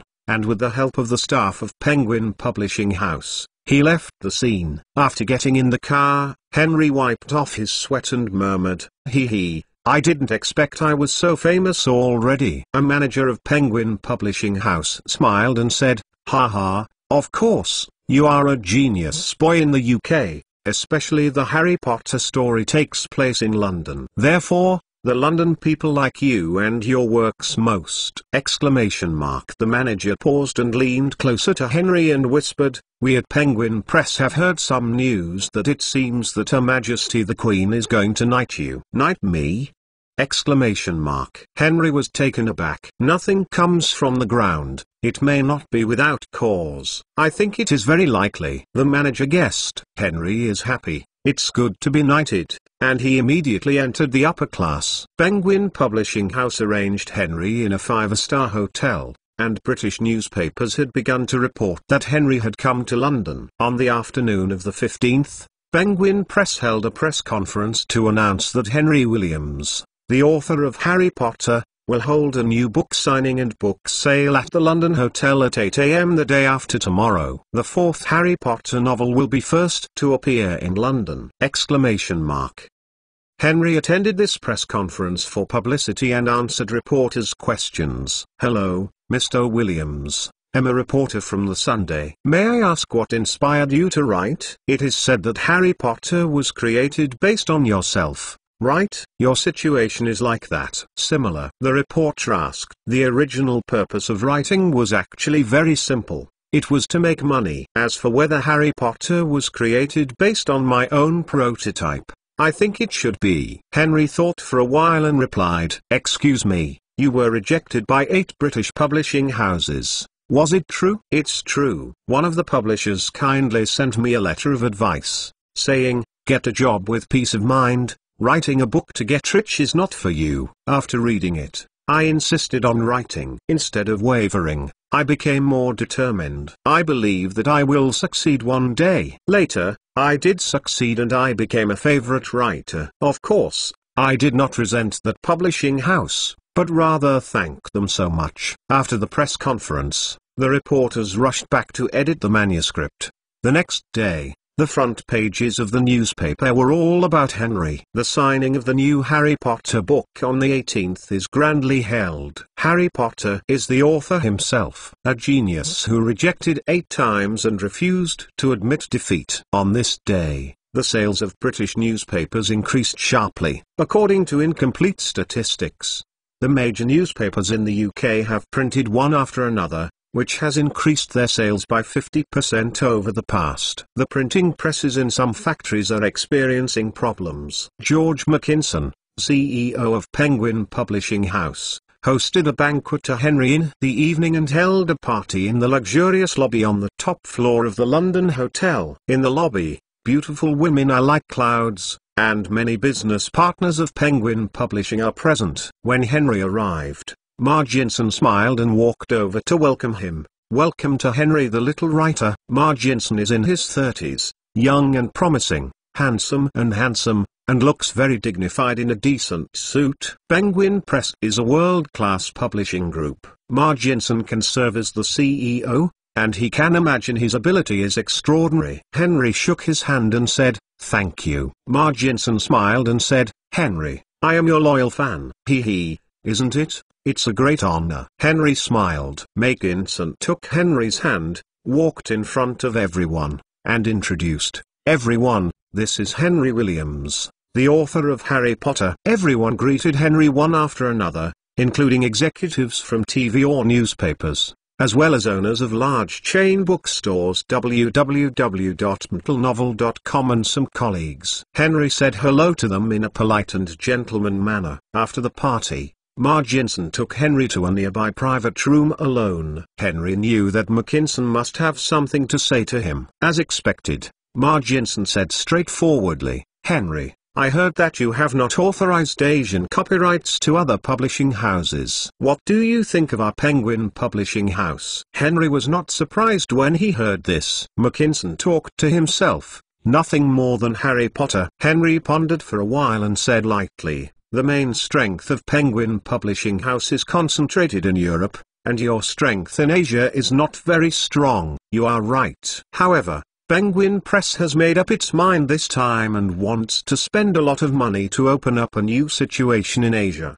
At that time, the Harry Potter series will also be popular in Asia." "Oh, isn't it? I don't know how much money your publisher is calling for." £100 million. "Damn. Your publishing house is so rich." Henry was suddenly shocked. Seeing Henry's surprised expression, Mackinson explained, "This time it is the Penguin Press's parent company, Pearson, who has invested in it through the acquisition and integration of some well-known Asian publishing houses. Penguin Press's scale and influence will be expanded." Henry heard what he said, and he immediately understood that since Pearson had such a big deal, Henry agreed to Markinson's request. "Well, I agree to authorize the Asian copyright of Harry Potter to you." A smile appeared on Marginson's face, and then he signed a related agreement with henry.mtlnovel.com. Book friends are welcome to visit and read. The latest, fastest and hottest serial works are all on www.mtlnovel.com. Mobile users, please go to read. Chapter 88. On the 18th, there was a crowd of people outside the London Hotel. Henry watched the flow of people, and felt a little frustrated in his heart. If he signed for everyone, wouldn't his hand be abolished? Fortunately, the workers told Henry that they only signed a limited number of books, about 100 copies. Henry came outside, met with many fans, casually expressed a few words of thanks, and then, under the arrangement of the staff, began to sign the book. Due to the large number of people present, 100 lucky people were drawn from the lottery, and they will get Henry's autograph. The event was very lively. Although Henry was only 11 years old, he was young and mature, handsome and cute, and he was very much loved by fans. By the end of the book signing event, Henry's face was covered with lipstick. Although the signing event was over, Penguin Publishing House invited a singing star to sing on the spot. The atmosphere in the venue was very hot, and Henry returned to the hotel to rest. At noon, Henry had a Chinese meal and was about to leave the hotel to worship at his parents' cemetery. As soon as I left the door, I saw Peter and Rosa running up to Henry with flattering faces. "Oh Henry, you are in London, why don't you come to see your uncle and aunt? We miss you." Rosa's face was full of smiles, her tone was very kind. "Oh, it's Aunt Rosa and Uncle Peter." Henry looked at them, the expression of disgust on his face. But Peter and his wife pretended not to know. They were still smiling, and shamelessly stepped forward, saying, "Henry, you go back to your uncle's house, we will take good care of you." The fat on Rosa's face moved and her eyes flashed. After a trace of greed and cunning, she leaned over to Henry and whispered, "Henry, uncle and aunt are your relatives. You and your uncle are both members of the Williams family and are in the same vein. You should move back to and your uncle lives with you. And your current guardian will certainly not treat you sincerely, because you have no blood relationship at all." Henry looked at her and smiled disdainfully. Presumably the Peters didn't know that the person who adopted him was his grandfather. "Aunt Rosa, after I move back, do I have to do laundry, mopping, and cleaning every day? Do I have to eat your leftovers every day? Do I have to let you drink and insult you every day?" Henry's tone was cold, and Rosa and Peter were immediately ashamed and flushed under his persecution. "Henry, you misunderstood us." Rosa was still quibble. But Henry interrupted, "Okay, don't explain it. I know who you are. Don't you just want to cheat money from me?" Henry paused and took a wad of money from his wallet. "Money? What I have is, but I won't give it to you." Henry sneered while calling the hotel attendant. "Need help, sir? Go and give all the money to the beggars over there." Henry handed over a wad of money, and then pointed to the two mothers and daughters who were begging in the distance. The waiter was surprised. Such a pile of money, let alone £1,000. "Okay, sir." When the waiter took the money, Rosa and Peter showed a trace of greed on their faces, but at the same time they were ashamed. Such naked slaps made Rosa and Peter's face very ugly. Although they have thick skins, the strange eyes of the people around them still make their two faces noisy, and they want to dig a hole in. Rosa used to bullying Henry before, but one day Henry suddenly became famous and rich. This made Rosa regret and envy and hate. Originally, when I came to see Henry today, she was ready to be ridiculed by him, but in fact, she couldn't bear it at all. Facing Henry's fierce slap in the face, Rosa was irritated, watching Henry prefer give money to the beggar and not her. Suddenly, there was an anger in his heart like a volcanic eruption. He immediately yelled at Henry, "Henry, don't think you have money, you can be arrogant in front of us. You broom star, you killed your biological parents, you will not die well one day." The hotel staff saw that the situation was not right, and someone immediately drove Peter and Rosa out. The reporters and media on the side came forward to ask questions and take pictures. Their expressions were excited, and there must be another headline tomorrow. Henry didn't say a word, but with the help of the staff, he got into a car. In the afternoon, Henry went to his parents' cemetery to pay homage. There, Henry told his mother's tombstone about his grandfather Roger Nicholas, said that his grandpa regretted driving them away, and said that when grandpa was leaving, he could not miss his mother, and how he missed his mother! Henry was talking, and he couldn't help crying. The next day, Henry flew back to the United States by plane. As for the Emperor's knighthood, no one has contacted him these days. Henry is a little depressed, thinking, probably because of his young age. Henry lived with the Posacks before, but after a long time, Henry discovered a problem. Henry didn't realize this problem at first. Until 1 or 2 o'clock in the middle of the night, Henry suddenly understood that living there by himself obviously hindered the sexual life of others. Bozak and Lerner are both in their 30s, but now they have no children. The couple must be anxious, but Henry lived for 2 days a week, and it was very inconvenient for them to get things off. Therefore, Henry bought a small villa in Beverly Hills. Beverly Hills is a dream place in the eyes of the world-famous global rich. It is home to many luxury houses of Hollywood movie stars. Henry coveted this place. He once imagined buying a house here, facing the sea, and the spring flowers are blooming. Although Henry is not very rich now, he still has no problem buying a small villa worth more than $2 million. But when the money is spent, Henry suddenly reacted. Nicholas Bookstore has been carrying out a great and money-burning operation. So I started to have a headache for money again. As for Cisco, it is much better. Stanford University, the closest to Silicon Valley, has been connected to the whole school, and hundreds of computers on the campus are on the same network. The reason why Stanford University's network development progress is so fast is that, in addition to the extremely high level of the school's own computer, it is also inseparable from the strong support of Cisco. As the former directors of Stanford University, Bozak and Lerner, invisibly, many resources will be biased towards Stanford University. With their support and connections, Stanford University's network won't work if it doesn't develop. Henry is also happy to see his success. Stanford University is the school with the best computer skills. Later, there were too many internet talents. Cisco's ability to maintain a good relationship with it has a huge effect on the company's development. As a prestigious American university, Stanford University is naturally connected with many companies and research institutions. In order to cooperate and develop closely, it is necessary to join the Stanford network. As a result, many companies have bought routers to join the Stanford University network. For a time, Cisco ushered in a small peak of business. The passed quietly in 1985, and the arrival of 1986, Cisco has become famous. This year, the National Science Foundation of the United States established the National Science Foundation Network. The network has a transmission rate of 56 kilobits and is connected to 5 supercomputer centers to achieve long-distance transmission. This National Science Foundation Network is very good, equivalent to the predecessor of the Internet, and is the first backbone network in the United States. The Stanford University network and the Harvard University network are far apart. If you want to connect the network,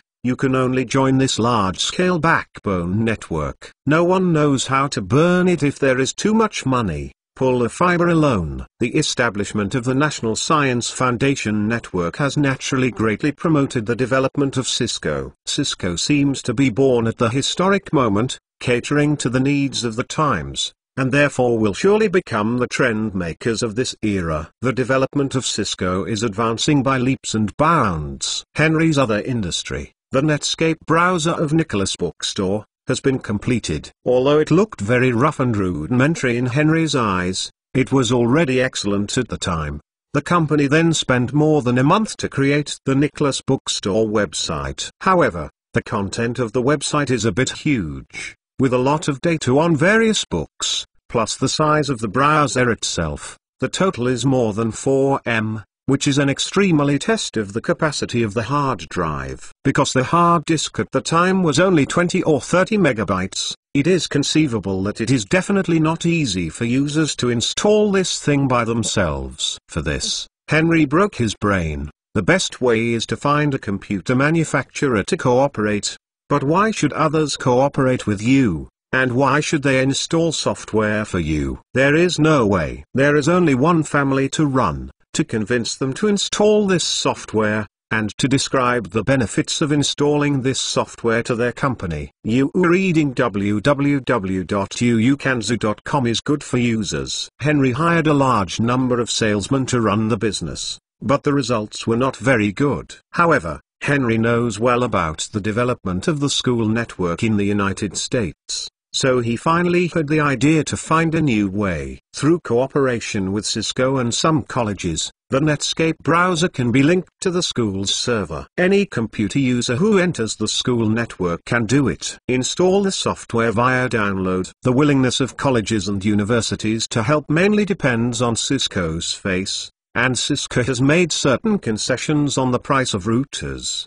But in fact, Cisco has adjusted and planned the entire future strategic development, in which the school is the focus and the hub. Therefore, in order for the network to develop faster, the price of the routers sold to the school must be reduced. Cisco sold a good to these schools, so the school is happy to do Nicholas Bookstore a small favor. As a major shareholder of Cisco's controlling shareholder, Henry can still seek a little personal gain for himself without harming Cisco's interests. Besides, Nicholas Bookstore and Cisco are basically the same owner. The better the two are, the better they can complement each other and resist risks. The Posacks agreed with Henry's request for help from Nicholas Bookstore. So, in April 1986, Nicholas Bookstore also ushered in a leaping development. According to statistics from various universities, more than 1,000 people have installed Netscape browser. There are more than 400 users who have used Nicholas Bookstore to make purchases. So far, Nicholas Bookstore has sold a total of 831 books. You reading book friends are welcome to come and read. The latest, fastest and hottest serial works are all in You Reading. Chapter 89. In 1986, Microsoft went public. Henry witnessed the rise of this great software empire. Shareholders, Nasdaq and Wall Street have gone crazy, and Microsoft's stocks are going up like a rocket. At this moment, the youngest billionaire in America has been born! Microsoft stocks are enthusiastically sought after by investors and stockholders like undressed beauties. Even Henry looked at him with greedy eyes. Capital is a bit small, only greedy. But Henry's current strength is simply unable to buy a large amount of Microsoft stocks, and Bill Gates is like a conservative nun who holds the stocks tightly and does not want to sell at all. Of course, this is a unique vision of others, who believe that Microsoft will be stronger in the future, and the stock price will definitely rise sharply. Since the founding of Microsoft, Bill Gates has rarely sold shares. Even selling shares is to seek technical support from the other party. Selling shares in order to get technology. Obviously, Bill Gates has great ambitions. Henry felt that he should learn from Bill Gates. Be sure to keep the stocks tight, and never sell them cheaply. Cisco's development is very gratifying, but due to funding constraints, the company's development has been maintaining a steady line. Henry was embarrassed to mention financing again. If he refinanced, the shares of the Posacks would be further diluted, and eventually they would be purely working for Henry. However, Sequoia Capital, the capital giant, took the initiative to come to the door. The historical track does not seem to have changed because of Henry's arrival. Sequoia Capital is still the first investment company that is very optimistic about Cisco, and it has also sent an executive director to talk in person. Henry heard the news. His heart moved. Although Henry does not like venture capital companies, history has proven that Cisco can quickly become a giant, and Sequoia Capital has made a lot of effort in it. Anyone who knows Cisco knows that the history of Cisco is a barbaric history. The reason why it is called barbaric is because, in the course of Cisco's development, it has acquired countless companies back and forth. Calling it Acquisition King is well deserved. Sequoia Capital plays a role of matchmaking among them. For example, if Cisco looks at which company or a competitor's company, but it buys it on its own door, the effect is certainly not good, and even others refuse to sell it. So, Sequoia Capital went up. As a venture capital institution, Sequoia Capital will be very poorly vigilant. Then Sequoia Capital completed the holding of this company through a series of financial means, and finally sold it to Cisco. On the one hand, Cisco can get the company's technology to strengthen itself, and on the other hand, it can eliminate competitors that threaten itself, so that Cisco has always maintained its leading position in the world. It would be great if we could control Sequoia Capital! Henry didn't know why such a thought suddenly flashed through his mind, but when I looked back, it felt funny again. Now others are capital crocodiles. Don't let it eat itself, and want to control it. On May 1st, members of the Cisco board of directors Henry and Posack formally met with Sequoia Capital. Ford Brook, executive director of Sequoia Capital, was stunned when he saw Cisco's major shareholder Henry. Such a potential high-tech company, its major shareholder is actually a child! Oh, my God! Henry smiled in front of him. Welcome, Mr. Ford Brook. My name is Henry Williams. Maybe you have heard of my other identity, Henry Potter, the author of Harry Potter, Williams. Fordbrook was stunned again, but quickly reacted. He suddenly realized, Harry Potter? Oh, American genius writer, of course I have heard of you. However, I can't think of you. Still a major shareholder of Cisco. Henry laughed and said, it's okay. Uncle Pozak and I are neighbors, and he is also my computer teacher. After that, Mr. Pozak wanted to start a company, so I stole some money into it. Oh, that's how it is. Fordbrook couldn't help but sigh. The kid is so lucky that it makes people jealous! While Fordbrook sighed, he secretly rejoiced that the majority shareholder of this company is a child, and his acquisition plan must be smooth sailing. Fordbrook laughed unconsciously. At this time, Henry also laughed. Sequoia Capital wants to acquire Cisco's shares this time. It is impossible not to bleed! The two sides haven't formally negotiated yet, but sparks have been sparked. But among them, only the Pozaks have not realized that the war has begun. They also did not see the true value of Cisco. If they were to look at the situation in their previous lives, they would definitely be killed by Sequoia Capital. Sequoia Capital only spent $2.5 million to buy a third of Cisco's stock. It is crazy! After everyone was seated, Fordbrook expressed his intention. Sequoia Capital, as a very outstanding investment company in the United States, aims to help some innovative high-tech companies develop and grow. Cisco is one of them. So, I represent this time. Sequoia Capital formally proposed to Cisco's financing intention. This is our plan. Please take a look. Henry took the plan handed over by Fordbrook, opened it, and scanned it carefully. This plan mainly describes the benefits of Sequoia Capital's investment in Cisco. In addition to funding, it also provides assistance in management, networking, promotion and other aspects, and then helps the company go public. This plan is well written. But Henry is very upset with one thing. Sequoia Capital has invested only $5 million, but wants to get 45% of Cisco's stock.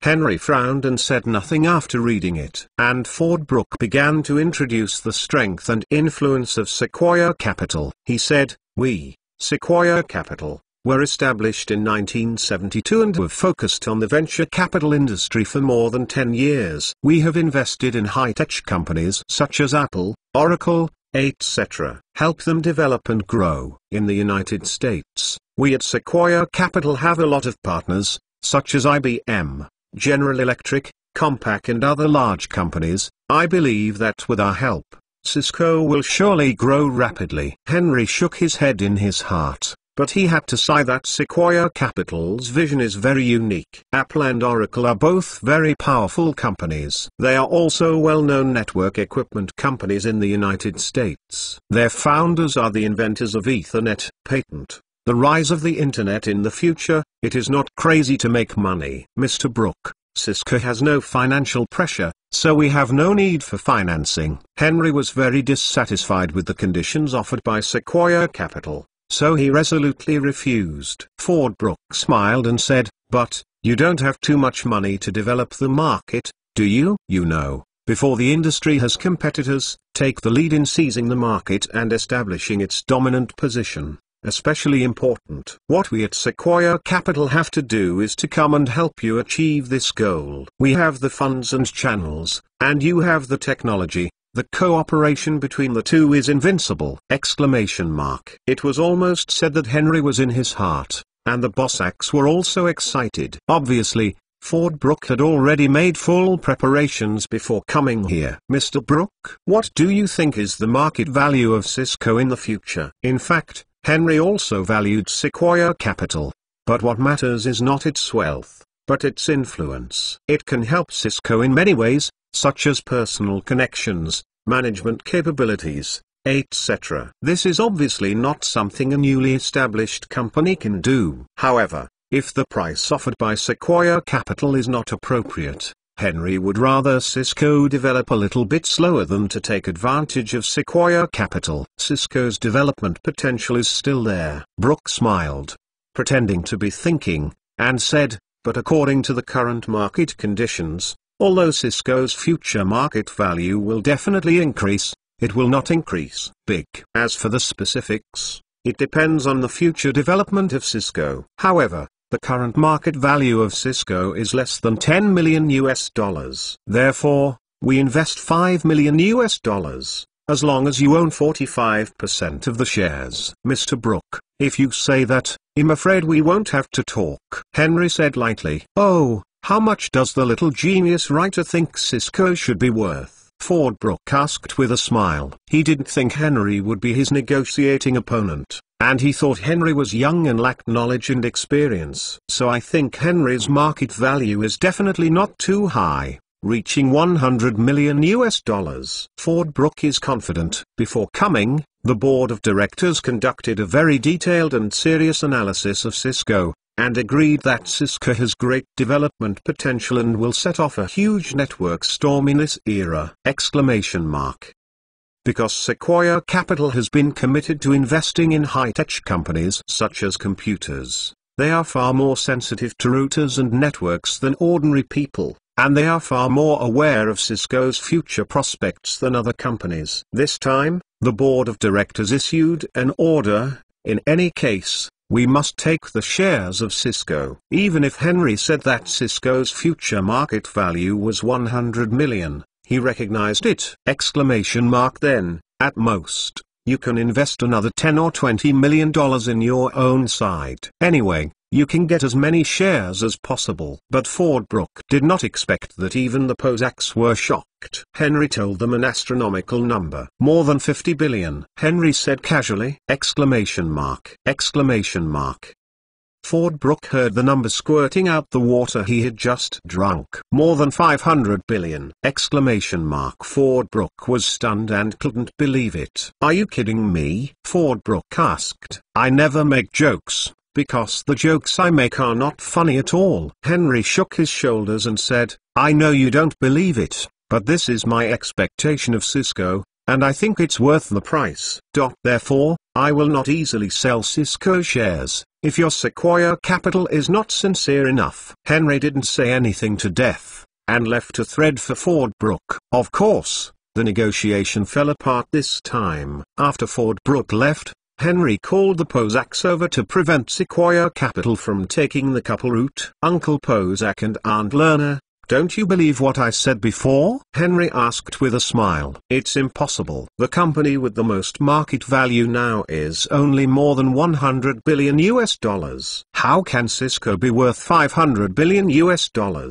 Boss shook his head, and Lerner was also disbelieved. If I were not a Traverser, I would not believe it either. Henry secretly said in his heart. Although the Posacks don't believe their words, it's okay. The key is that they don't sell their shares cheaply. Therefore, they have to give them some advice. Sequoia Capital takes a fancy to Cisco. The potential is limitless. I believe that even if Cisco's market value is not $500 billion US, there must be several billion, tens of billions of dollars. You must not just sell the shares casually. Even if you want to sell it in the end, sell it to me. Don't worry, we won't sell the shares casually. Lerner touched Henry's head and said casually. Henry was still uneasy, and then persuaded a few more words, but they didn't care much at all. In desperation, Henry finally signed an agreement with them. The content of the agreement was very simple. Henry had the right of first refusal to purchase Cisco shares in their hands. If the Posacks wanted to sell their shares,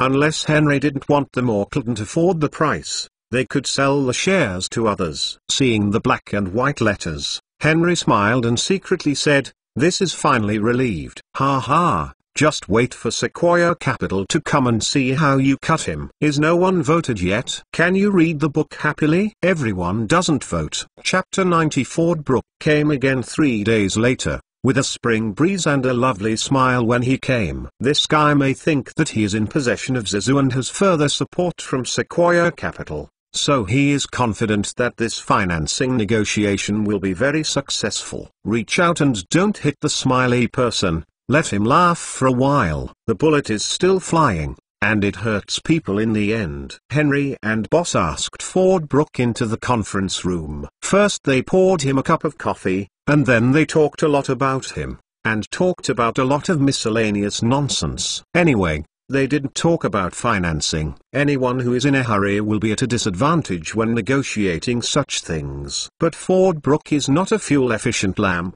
He is too patient, and his eloquence is so eloquent. Henry was also speechless in the end. Senior talent. Senior talent. Fordbrook hasn't lost the battle yet, but he can't do it. After all, this guy boss is still high-tech.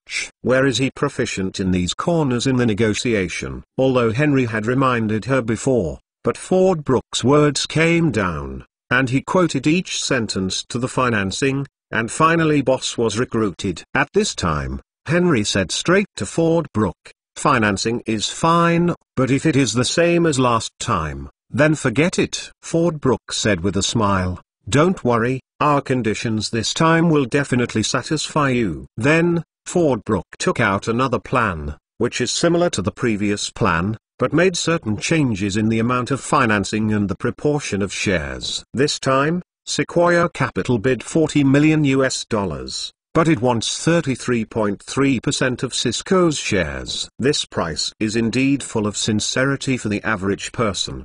But the key is that Henry is not an ordinary person. He is a traverser. He clearly knows how awesome Cisco will be in the future. Do you think this price is entangled? The Cossacks are very excited, and they are very excited. Compared with the last time, this investment amount is simply a world of difference. However, their excitement is useless. Cisco's financing depends on Henry, and Henry is the controlling shareholder. Fordbrook is now drinking coffee with a confident smile on his face. To be honest, Cisco is not short of money. Henry said in a very flat tone, if we change to another venture capital company, we might not talk to him. What I value is something other than capital, which is red. The various resources owned by Shan Capital. Therefore, we will not agree to sell you so many shares. Fordbrook was stunned, and looked at Henry with surprise.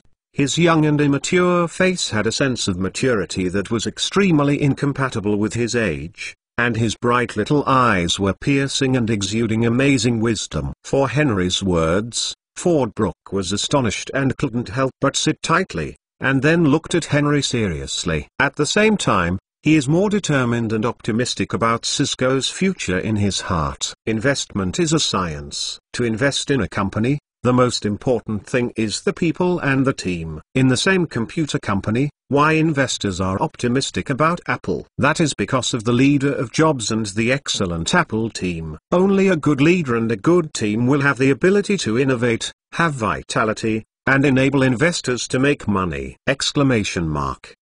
Undoubtedly, Henry is a qualified leader in the eyes of Fordbrook. Then how many shares do you plan to sell? Fordbrook has an unprecedented sincere tone. He has decided that he must buy shares in Cisco. Henry thought for a while, and said, up to 10% in the initial period. However, I can promise you Sequoia Capital the right to first financing for the second time. Fordbrook agreed without thinking, that's okay. Well, in that case, let's talk about it now. How much can you Sequoia Capital contribute and get 10% of the shares? Henry said, $10 million. Fordbrook shouted. Henry shook his head. 10 million can only account for 5%. It's impossible. Cisco is not worth so much money now. Fordbrook called immediately. Cisco is really not worth so much money now, but the potential is endless. You have to know that since the establishment of the National Science Foundation Network, Cisco's performance has been rising. Maybe half a year later, it may be several times. I think you should also have this situation. As far as I know, I would not rush to invest in Cisco. Mr. Brook, if you don't want to, we can talk about it in half a year. Henry took a sip of coffee and said lazily, but after half a year, it may not be today's price. Fordbrook heard Henry say this. His smile stagnated, his face couldn't help showing hesitation, and another faint anxiousness appeared on his face. He can't afford to wait. The internet age is changing with each passing day. Who knows what Cisco will become in half a year? At that time, Henry was asking for prices again. Should Sequoia Capital buy it or not? Tangled! Very tangled! Ford Brooke was embarrassed for a while, sat in the chair and thought for a while. Henry and Boss did not bother him, and just waited quietly. At this moment, Ford Brooke suddenly raised his head and said, "I need to make a call. Please." Ford Brooke went to make a phone call, and Henry blinked at Bossack, indicating that the winner was in hand. Bossack had seen Henry's ingenuity and admired him, but how did he know that after the event Zooj was 10 times more powerful than the real Zooj? Henry, as a translator, after the event Zooj was always in! So, in the eyes of Bossack, Henry is very good. But in fact, he is not so good. Maybe after a few years, after a period of growth and training, he may be so good, and he is still driving and hanging. Don't talk nonsense. Ford Brooke has finished the call and came back. There was a bitter smile on his face when he came back, and there was a hint of joy in the bitter smile. Henry knew that Sequoia Capital agreed to his asking price. Ford Brooke walked up to Henry and stretched out his hand and said, "You little guy is the most difficult kid I have ever seen. Okay, if you win, the company agrees to your request and decides to invest $20 million. Only holds 10% of the shares in Cisco. However, you must give us Sequoia Capital first financing right." "No problem. Ha ha, happy cooperation." Henry smiled and stretched out his hand and shook his hand. Hee hee, happy cooperation. Sequoia Capital invested $20 million to get only 10% of Cisco's shares, which is quite bold. However, this is also unexpected. Cisco is now dealing with a monopoly in the market. So what kind of business is best to do? What else can be except monopoly? Sequoia Capital naturally recognizes this, so it does not hesitate to buy shares of Cisco at a high price. Speaking of it, I have to thank Microsoft. Microsoft went public this year and its stocks soared, and it played a legend on the Nasdaq! I am afraid that Sequoia Capital has also been stimulated, trying to find the same potential stocks as Microsoft. Obviously, Cisco is one of their goals, and according to their intelligence analysis, as computers become more and more popular, the development of future networks will become more and more important, and the importance of Cisco will become more and more prominent. If Sequoia Capital does not eat this piece of cake for such a company that will play a pivotal role in the future, it will simply be inconsistent with their conscientious capitalist style. 3 days later, Cisco and Sequoia Capital signed an investment agreement. On that day, Cisco's account was over $20 million. Henry and Bossack's shares were reduced accordingly. The final shareholding ratio of Cisco shareholders is that Henry accounted for 67.5%, the Bossacks accounted for 22.5%, and Sequoia Capital accounted for 10%. In line with the idea of making a fortune in a muffled voice, the content of this agreement has not been announced to any media. While Cisco is now monopolizing the market, after Sequoia Capital invested in Cisco, the two parties immediately carried out a series of close cooperation. First, in terms of corporate management, Sequoia Capital has very rich experience, which plays a very important role in optimizing the entire Cisco internal management. At the same time, Sequoia Capital helped Cisco dig out many outstanding talents from large companies, one of whom surprised Henry. This person is John Chambers. In the previous life, Cisco really developed into a giant in the hands of John Chambers. The American Business Week twice named him as one of the top 25 senior corporate presidents in the world in just 3 years. John Chambers has 3 diplomas: Bachelor of Business Management,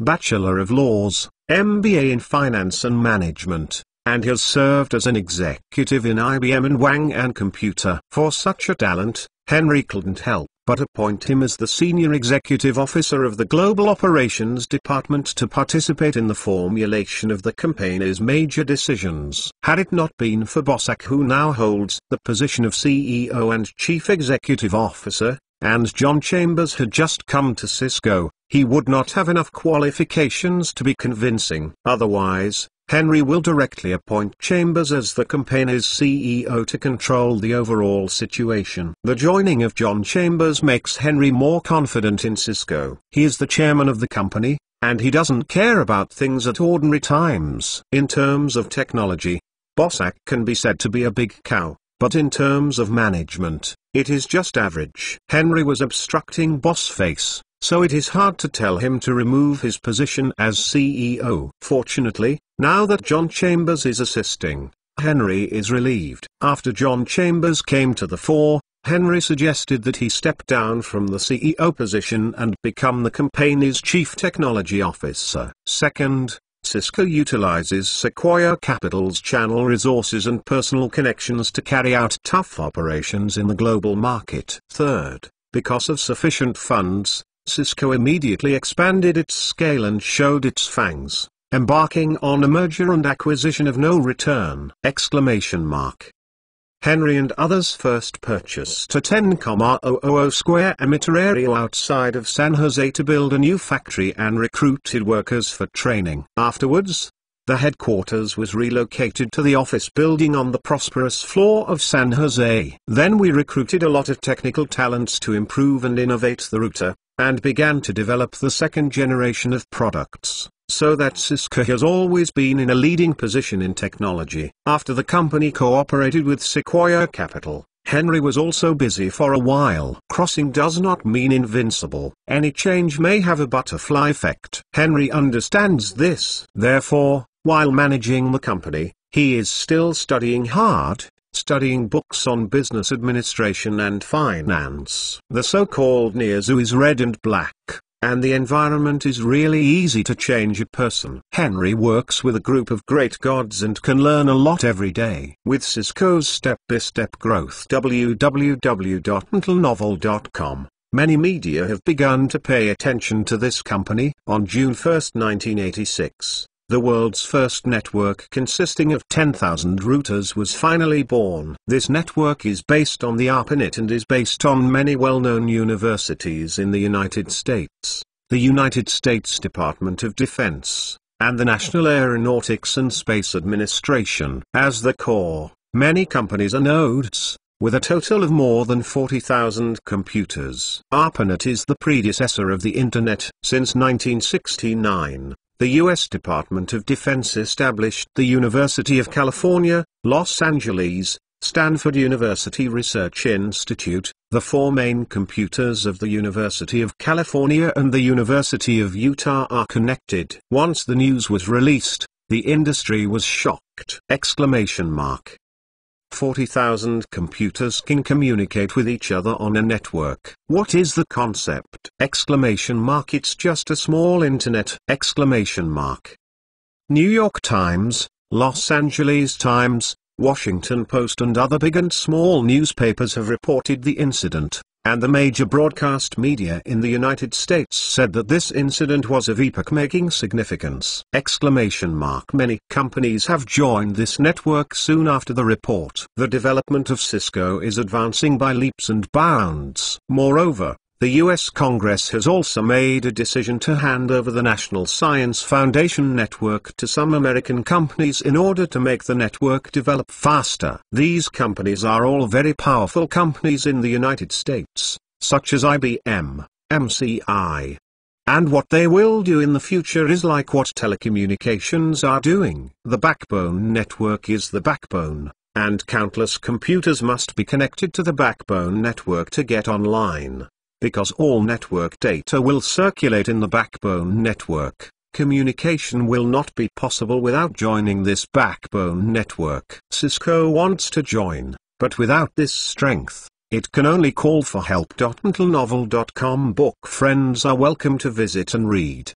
The latest, fastest and hottest serial works are all at www.mentalnovel.com. Mobile users to read. Chapter 91. Cisco has achieved rapid development after getting capital injection from Sequoia Capital. Just like in history, Henry does not worry too much about it. On July 1, 1986, Henry heard a news that Industrial Light and Magic was going to sell its computer animation department. After Henry listened, He almost jumped with excitement. This computer animation department will be the famous Pixar company in the future. Pixar's brilliance must be understood by many people who follow Hollywood, and it is definitely a very powerful animation film company. Later, Disney spent $7.4 billion to acquire it. Henry knew that there was a rare opportunity, and if I missed this opportunity, there would be no bargain. Of course, he has another competitor, former Apple CEO Jobs. Jobs was kicked out of Apple in 1985. In order to understand the situation, Henry sent someone to Industrial Light and Magic to inquire about this matter. That night,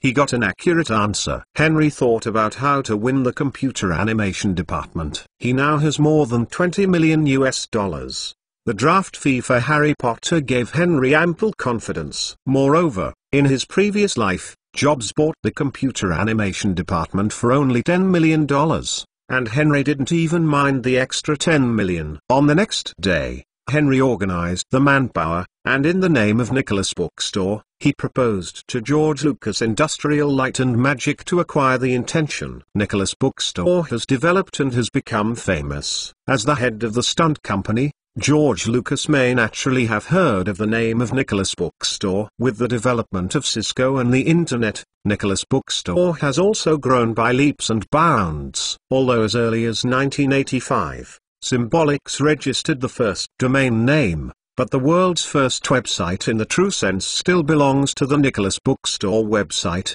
because it uses the www protocol, and the content of the website also conforms to the W3C standard, which will be the World Wide Web in the future. Alliance standards. Since the success of the Nicholas Bookstore website, many companies have followed suit and set up their own websites. But some of these companies don't know how to build a website, so they contacted Nicholas Bookstore and asked it to help design a website. For this, Nicholas Bookstore has made a lot of money. The Netscape browser has become the carrier of the website, with simple and easy-to-use functions, smooth and fast, and it has won the likes of all users. After the establishment of many company websites, Nicholas Bookstore took the lead to establish the most authoritative and influential international neutral technical standards organization in the field of web technology, the Nicholas Web Alliance.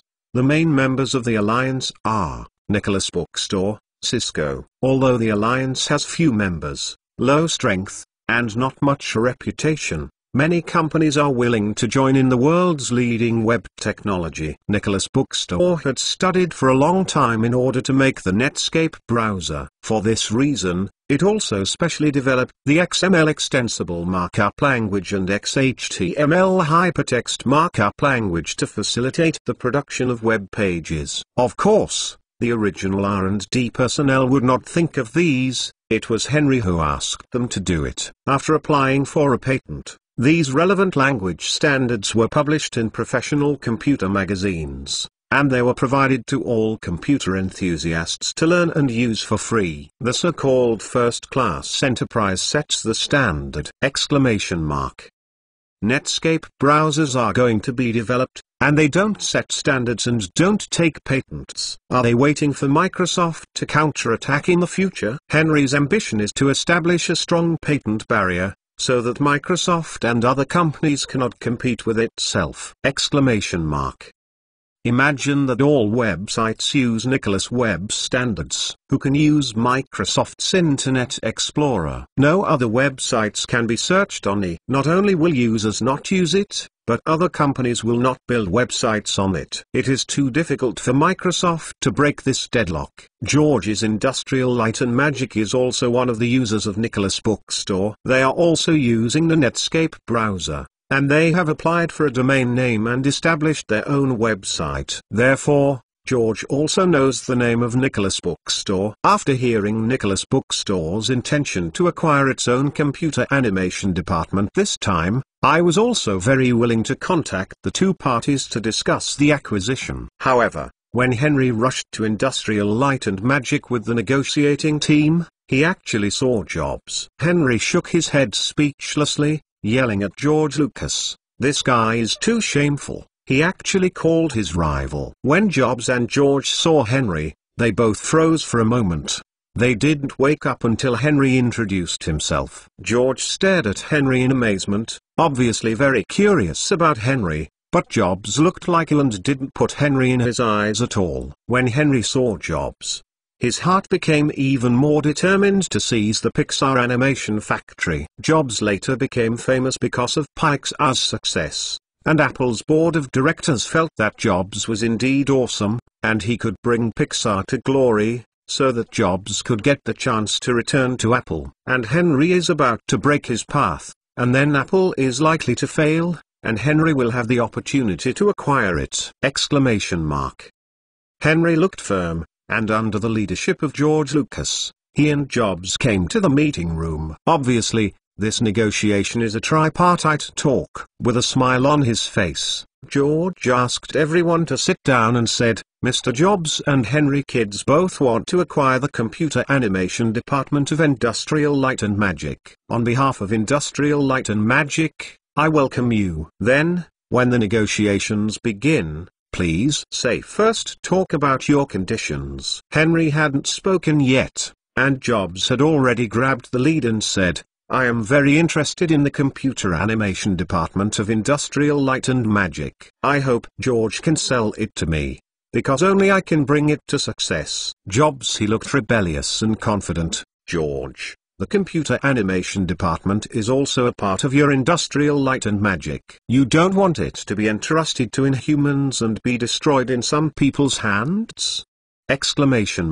Obviously, Jobs meant something. There was something in the words. Henry blushed, showing a slight anger, and counterattacked. "Mr. Jobs is right. If he is not entrusted with human beings, the computer animation department of Industrial Light and Magic will be abolished. I am afraid it will damage the reputation of Industrial Light and Magic. So, you must find a capable company to take over." Although Mr. Jobs founded Apple, well, Henry chuckled, there was no need to point at all. Anyway, everyone knew what he meant. Steve Jobs' face was blue at the moment.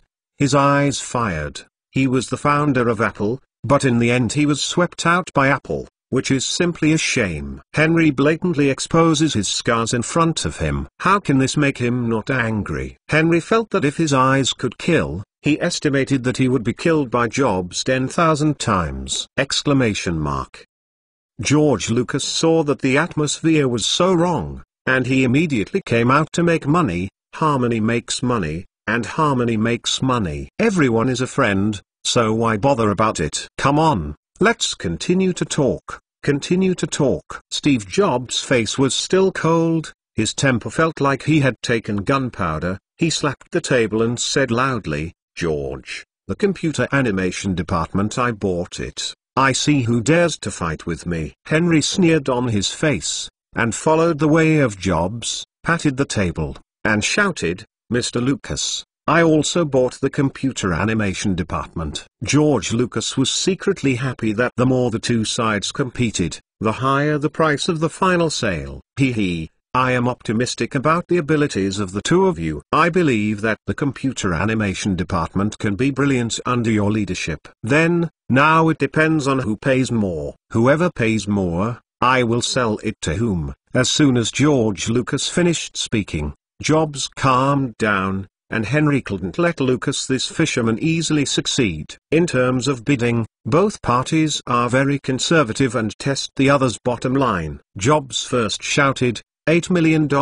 But even George Lucas disagreed with the price. As soon as Jobs finished speaking, he even refused. The low price is $10 million. Don't sell it without it. Come on. A negotiation finally turned into an auction. Henry smiled, then raised his hand, and said lightly, $11 million. $12.5 million. As soon as Jobs finished his voice, Henry immediately shouted, $18 million. When he heard this offer, Jobs couldn't help frowning. The price actually far exceeded the true value of the Industrial Light and Magic computer animation department. Jobs felt that Henry was not buying things, but off. He was so dizzy and extremely stupid. Coupled with Henry's young age and impulsiveness, it's possible to make arbitrary bids. After calmly thinking about it, Jobs decided to withdraw from this competition. Therefore, he did not continue to bid. George Lucas was already very happy in his heart. He originally planned to package and sell the entire computer animation department for $10 million.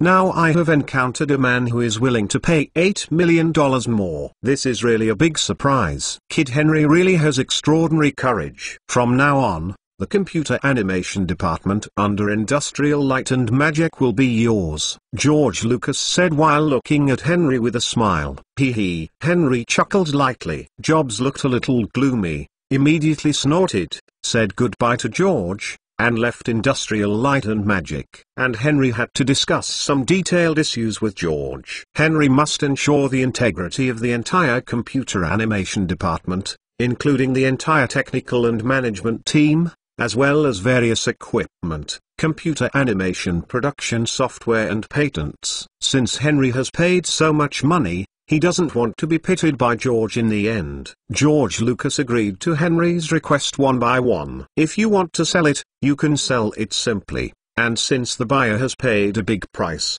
if you cheat others, your reputation will not be very good. Furthermore, George was also worried that if Henry didn't buy it, wouldn't the extra $8 million be gone? Where are you going to find the second taker? George was refreshed, Henry was refreshed, and signed the contract in the afternoon. However, in terms of payment methods, Henry only promised to pay half first, and the latter half would be paid in 3 months. Henry didn't have the money to pay in one go, but he had to leave a sum of money for emergency use. The huge sale of Harry Potter brought him more than $20 million in income. Coupled with the inheritance of his grandfather's estate, Henry is still very rich, which adds up to nearly $40 million.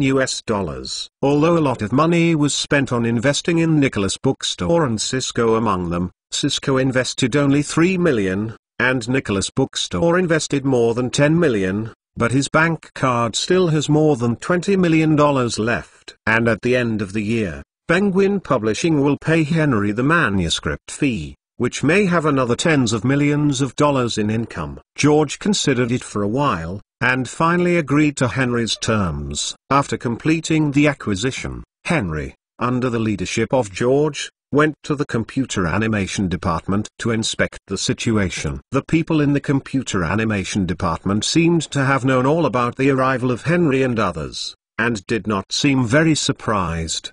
But to learn that the new boss is a 12-year-old boy, everyone is a little confused. Originally, they felt that they were abandoned by the company, like an abandoned child, so they were not in a good mood and were very depressed.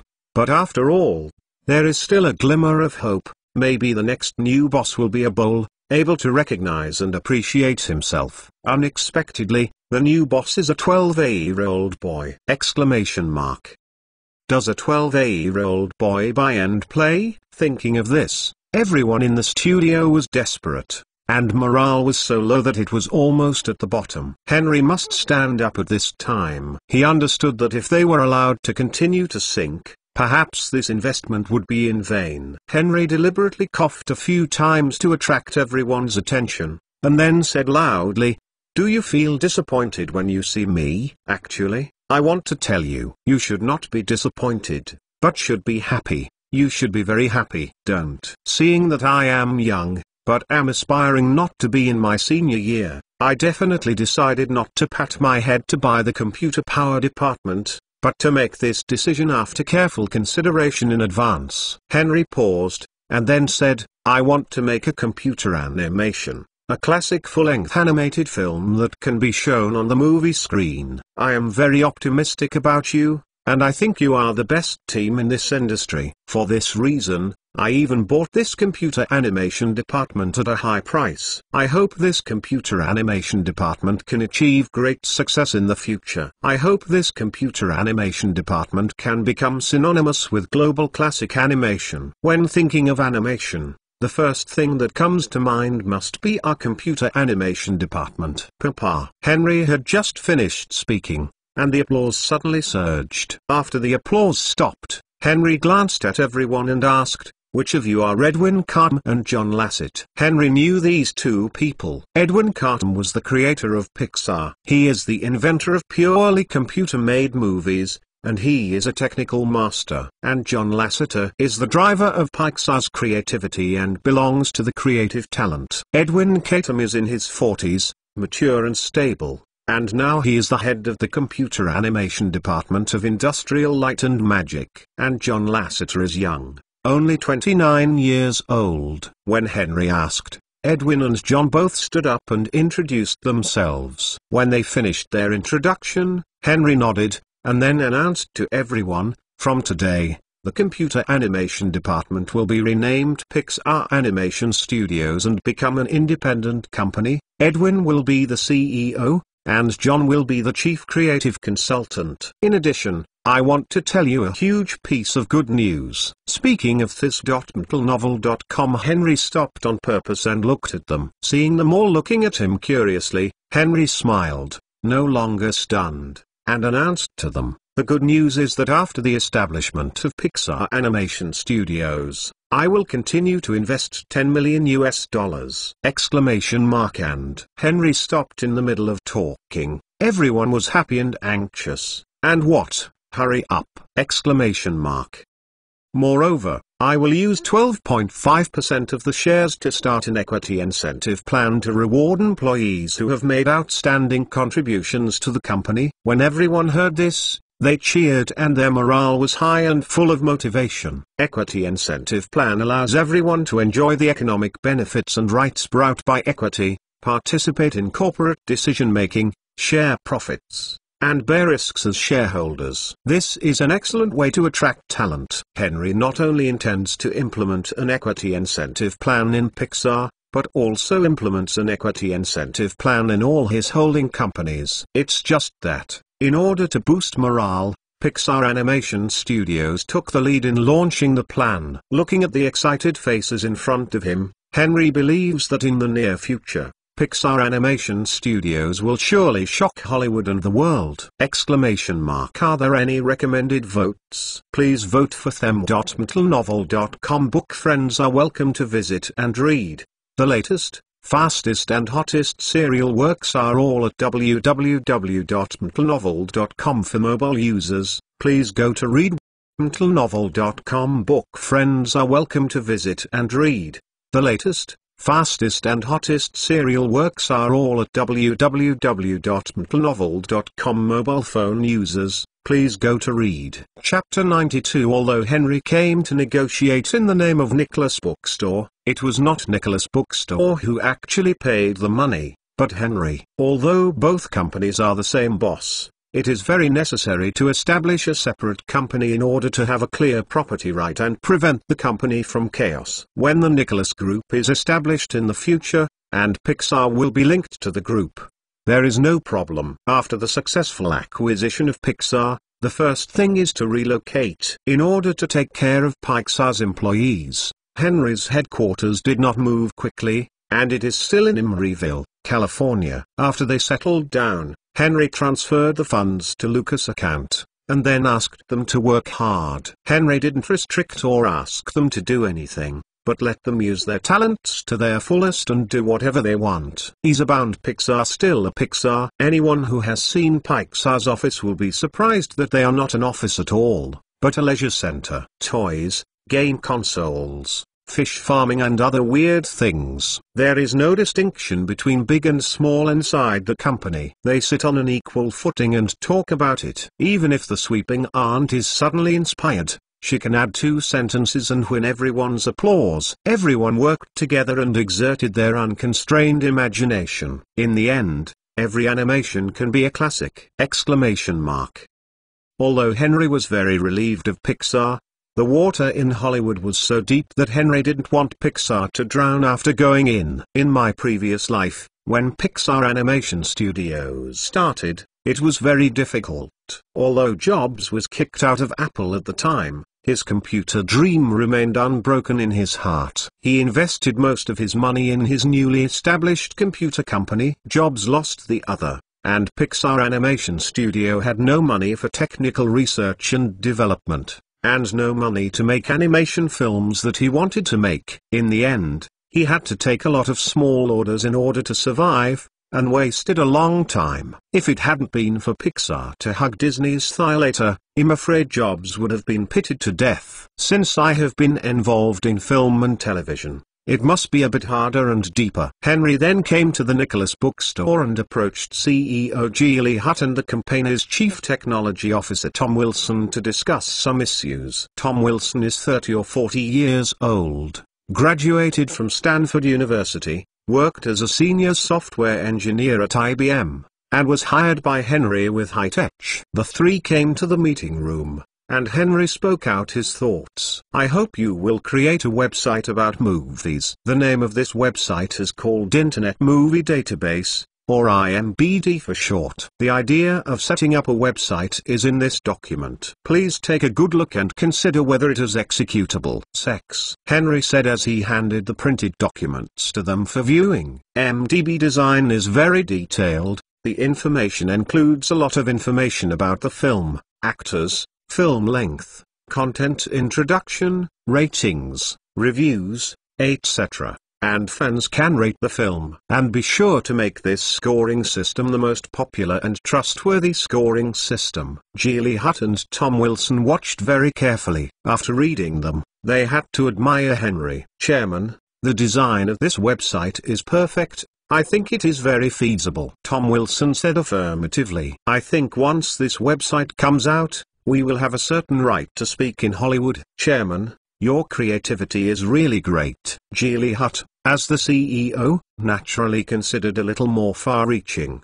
He knew that Henry had acquired a computer animation department named Pixar Animation Studios. Obviously, the goal is to break into Hollywood. That's good. You can make a website according to my design as soon as possible. Henry ordered, and then paused, then said to them, well, this website will be under the Nicholas Bookstore in the future. Yes, Geely and Tom were very happy and excited when they heard that the IMBD website was going to be under the banner of Nicholas Bookstore. This will greatly increase the influence of Nicholas Bookstore. Henry left Nicholas Bookstore, and then went to Cisco. In 1990, the world's first web server appeared.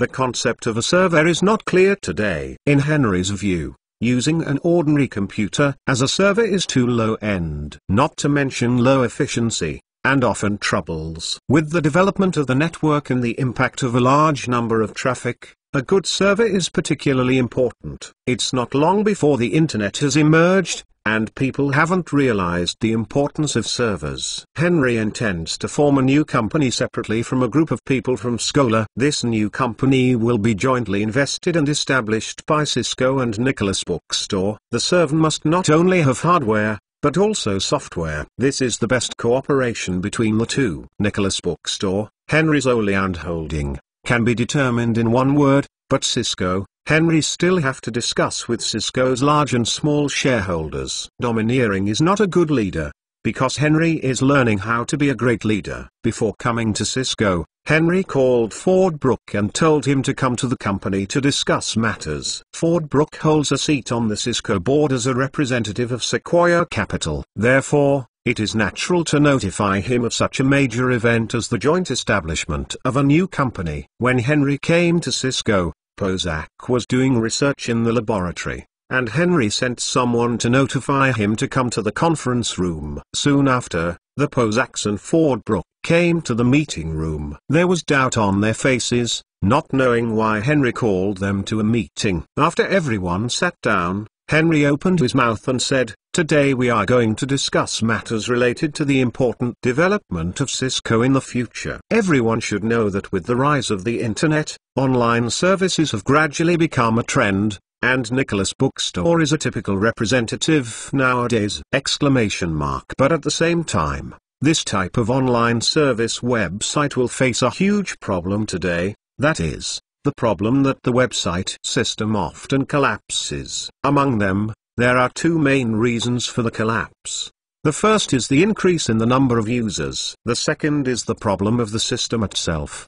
Because the system cannot withstand such a large amount of traffic, the system crashes. However, there are two main factors affecting the system itself. One is hardware, and the other is software. Therefore, how to make a stable in order to ensure that the website does not crash. It is particularly important in the current situation. Henry paused, let them digest it, and then continued, first of all, I will propose a new concept. This new concept is called a server. In short, it refers to a dedicated computer that provides a certain service. The composition includes processor, hard disk, memory, system bus, etc., which are similar to general computer architecture. However, the requirements in terms of processing power, stability, reliability, security, scalability, and manageability are more than ordinary computers are much higher, and are divided into web servers, database servers, application servers, etc. according to the types of services provided. This will be a huge project. When Henry finished speaking, all the people present were shocked. Ford Brooks' eyes shone brightly, and he looked very extremely intolerable, and quickly said, Henry, we at Sequoia Capital must join in this matter. Henry ignored him and said with a smile to everyone, since this project requires software and hardware support, I want to cooperate with Nicholas Bookstore and Cisco to establish a new company to develop servers exclusively. This is a good thing, of course we support it. Bozak nodded in agreement, and Lerner agreed. Ford Brook naturally agrees, but he also wants to invest in this newly established company. But Henry temporarily rejected his request, saying, if necessary, I will agree to Sequoia Capital's financing plan. Ford Brook got this answer, and finally got a touch of comfort in his heart. He also knew that Henry could not let Sequoia Capital come in and take advantage of the company's new creation,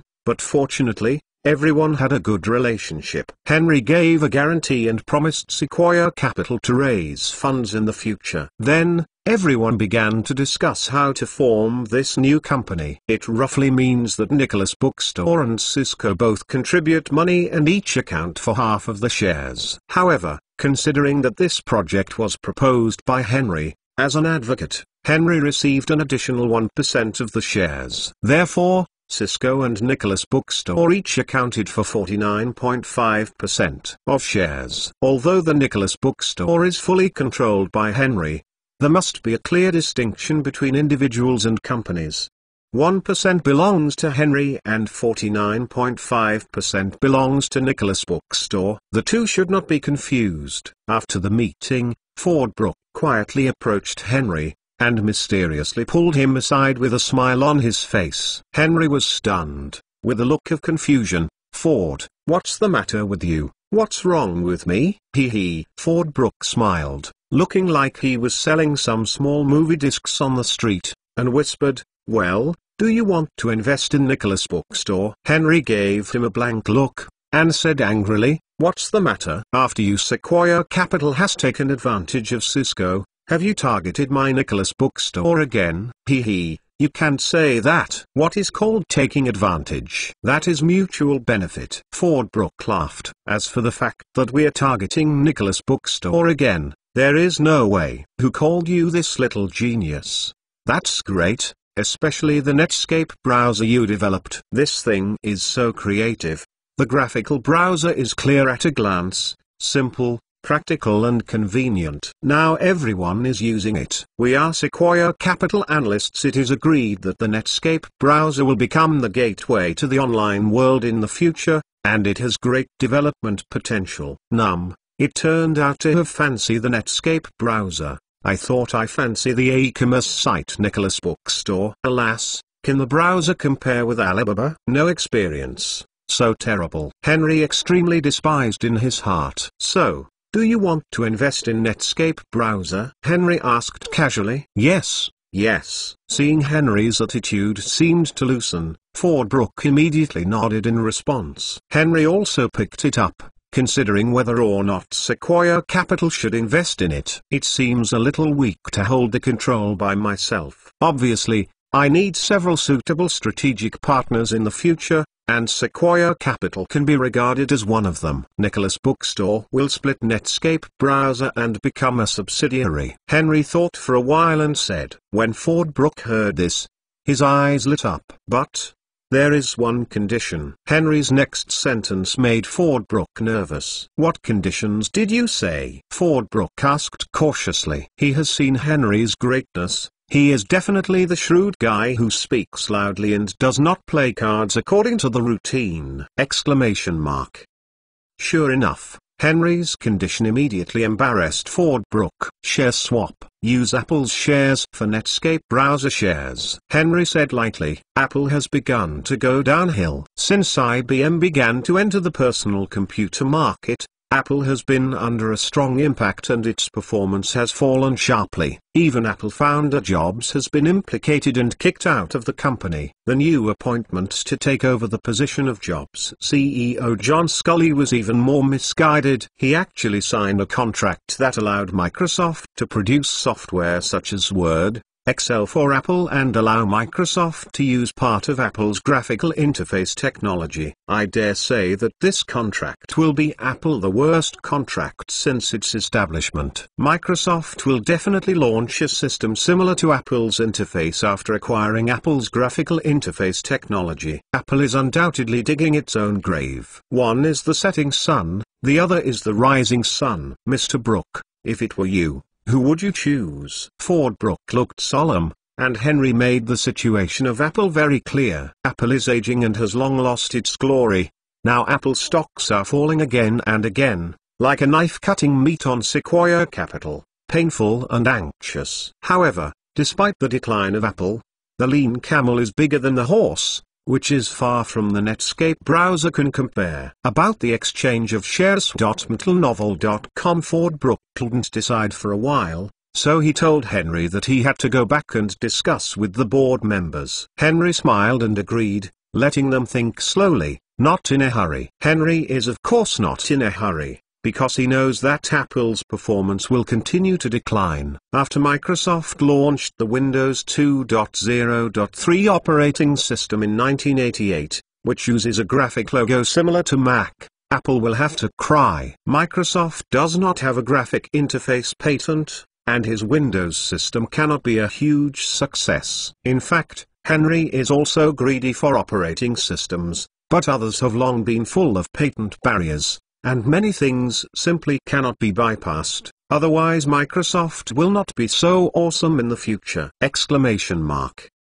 Henry didn't know how they negotiated after Fordbrook returned to Sequoia Capital. Henry's side is busy starting a new company. First of all, the name of the new company. What should be the name of the company that produces the server? Henry thought for a while. Just call it Noah's Ark. A name that looks very lame. The end of the world is coming, and Noah's Ark carries the future of mankind. Henry felt that the Noah's Ark company he established carries the future of the internet as well. Any company related to the internet will inevitably need a server. Hundreds of millions of data will be stored and run on the server. It is conceivable how important and great it is. It is nothing to say that it is the Noah's Ark of the internet. A few days later, Henry sent someone to register the company and settled its headquarters in Silicon Valley. Because there are too many high-tech companies here, it is the best choice to promote the company's product servers. Do.mentalnovel.com. Remember to collect and recommend. .mentalnovel.com book friends are welcome to visit and read.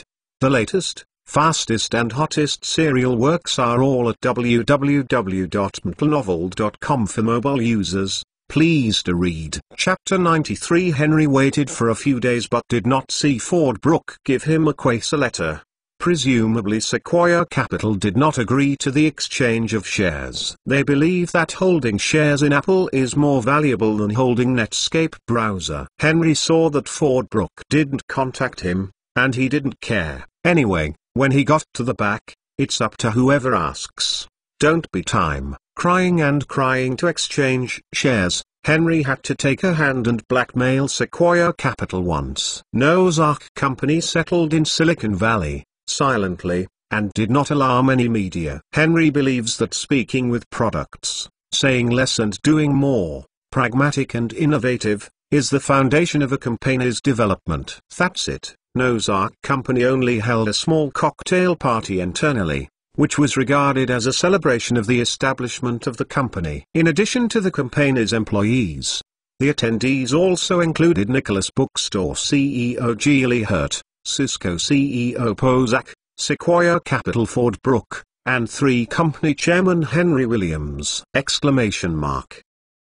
new CEO of Nozark is called Bob Gallagher. This guy is also a remarkable figure. He is a postdoctoral fellow in computer science at Harvard University in the United States, and has a concurrent MBA degree. He once served as the deputy manager of the Asian branch of General Electric. He resigned in February 1986 and soon joined Cisco. In view of this person's outstanding ability and professionalism, Henry decided to entrust him with the important task and let him serve as the CEO of Nozark. Bob Gallagher is in his 40s. He is slightly fatter and tall. He doesn't like to wear suits.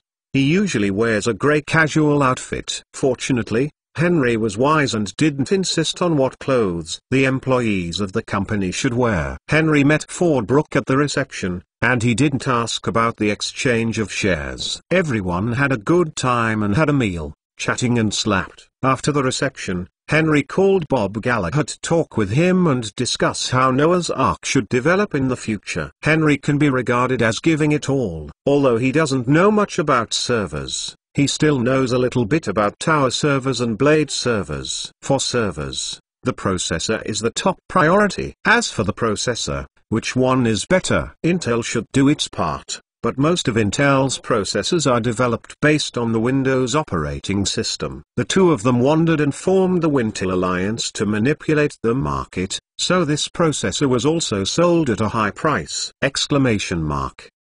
Noah's Ark is a server, of course. It's best to have your own processor. However, the difficulty is too high, and the research and development costs are hundreds of millions. And Henry has no money for them to burn. Naturally, buying Intel or other IBM processors has become a stopgap measure. The most urgent thing is for Nozark to design a web server that can meet the needs of current users! Nicholas Bookstore and Cisco's technicians were assigned a total of 25 Noah's Ark, and Bob went to Stanford University and recruited 20 people locally in Silicon Valley, and almost moved a 45-person R&D team. Everyone discusses what to do with this web server, what kind of processor is best to choose, and the work is in full swing. Henry returned home. These days, he is also very busy. After a 2-day rest, the great cause of plagiarism began. 9 novels in the Harry Potter series have been written, and now they are all published to the 7th Harry Potter and the Deathly Hallows. Henry plans to write a science fiction novel. The name is Jurassic Park. This novel is a science fiction novel published by Michael Clayton in 1990. Once it was published, it immediately caused a national sensation, and it ranked first in the best-selling list of American novels. Henry bought Pixar and is already a member of Hollywood, so naturally he has to do more preparations. Furthermore, film entertainment is indispensable in the internet industry. As an ambitious young man, it is impossible not to lay out the film industry. Pixar is one of them, and the copyright of various excellent film novels is also one of them. In addition to Henry's own writing, he may also acquire many famous novel scripts. Henry works as a copybook at home, and from time to time he also pays attention to national events and company development. The CEOs of Nicholas Bookstore, Cisco, Nozark, and Pixar report to Henry every week, so Henry can understand the operation of the company even if he does not go out. Due to Cisco's advanced development, the Internet's development speed has been at least 2 years longer than in the previous life. In particular, the development of the National Science Foundation, under the management of several large companies such as IBM, it has grown stronger, but it has also become more commercialized. This is the original purpose of the establishment of the U.S. Science and Technology Fund Network. The original purpose of the U.S. Science Foundation Network was to exchange scientific research information. But in the hands of capitalists, it will definitely deteriorate. The U.S. authorities immediately withdrew the management rights of IBM and other companies and turned to operate themselves. But despite this, many large companies in the United States have seen profits from it, So many companies have joined forces to jointly develop several professional commercial backbone networks. The rise of commercial backbone networks means that the Internet is about to enter a period of prosperity. It is no longer just the Internet of schools, governments, scientific research institutions, and companies, but the Internet of all Americans. Ordinary people can also connect to the Internet! Of course, the investment in the commercial backbone network is huge, and it will not be flourishing in a short while. However, in some developed areas, backbone networks have been established, and many Americans have joined the network. In January 1987,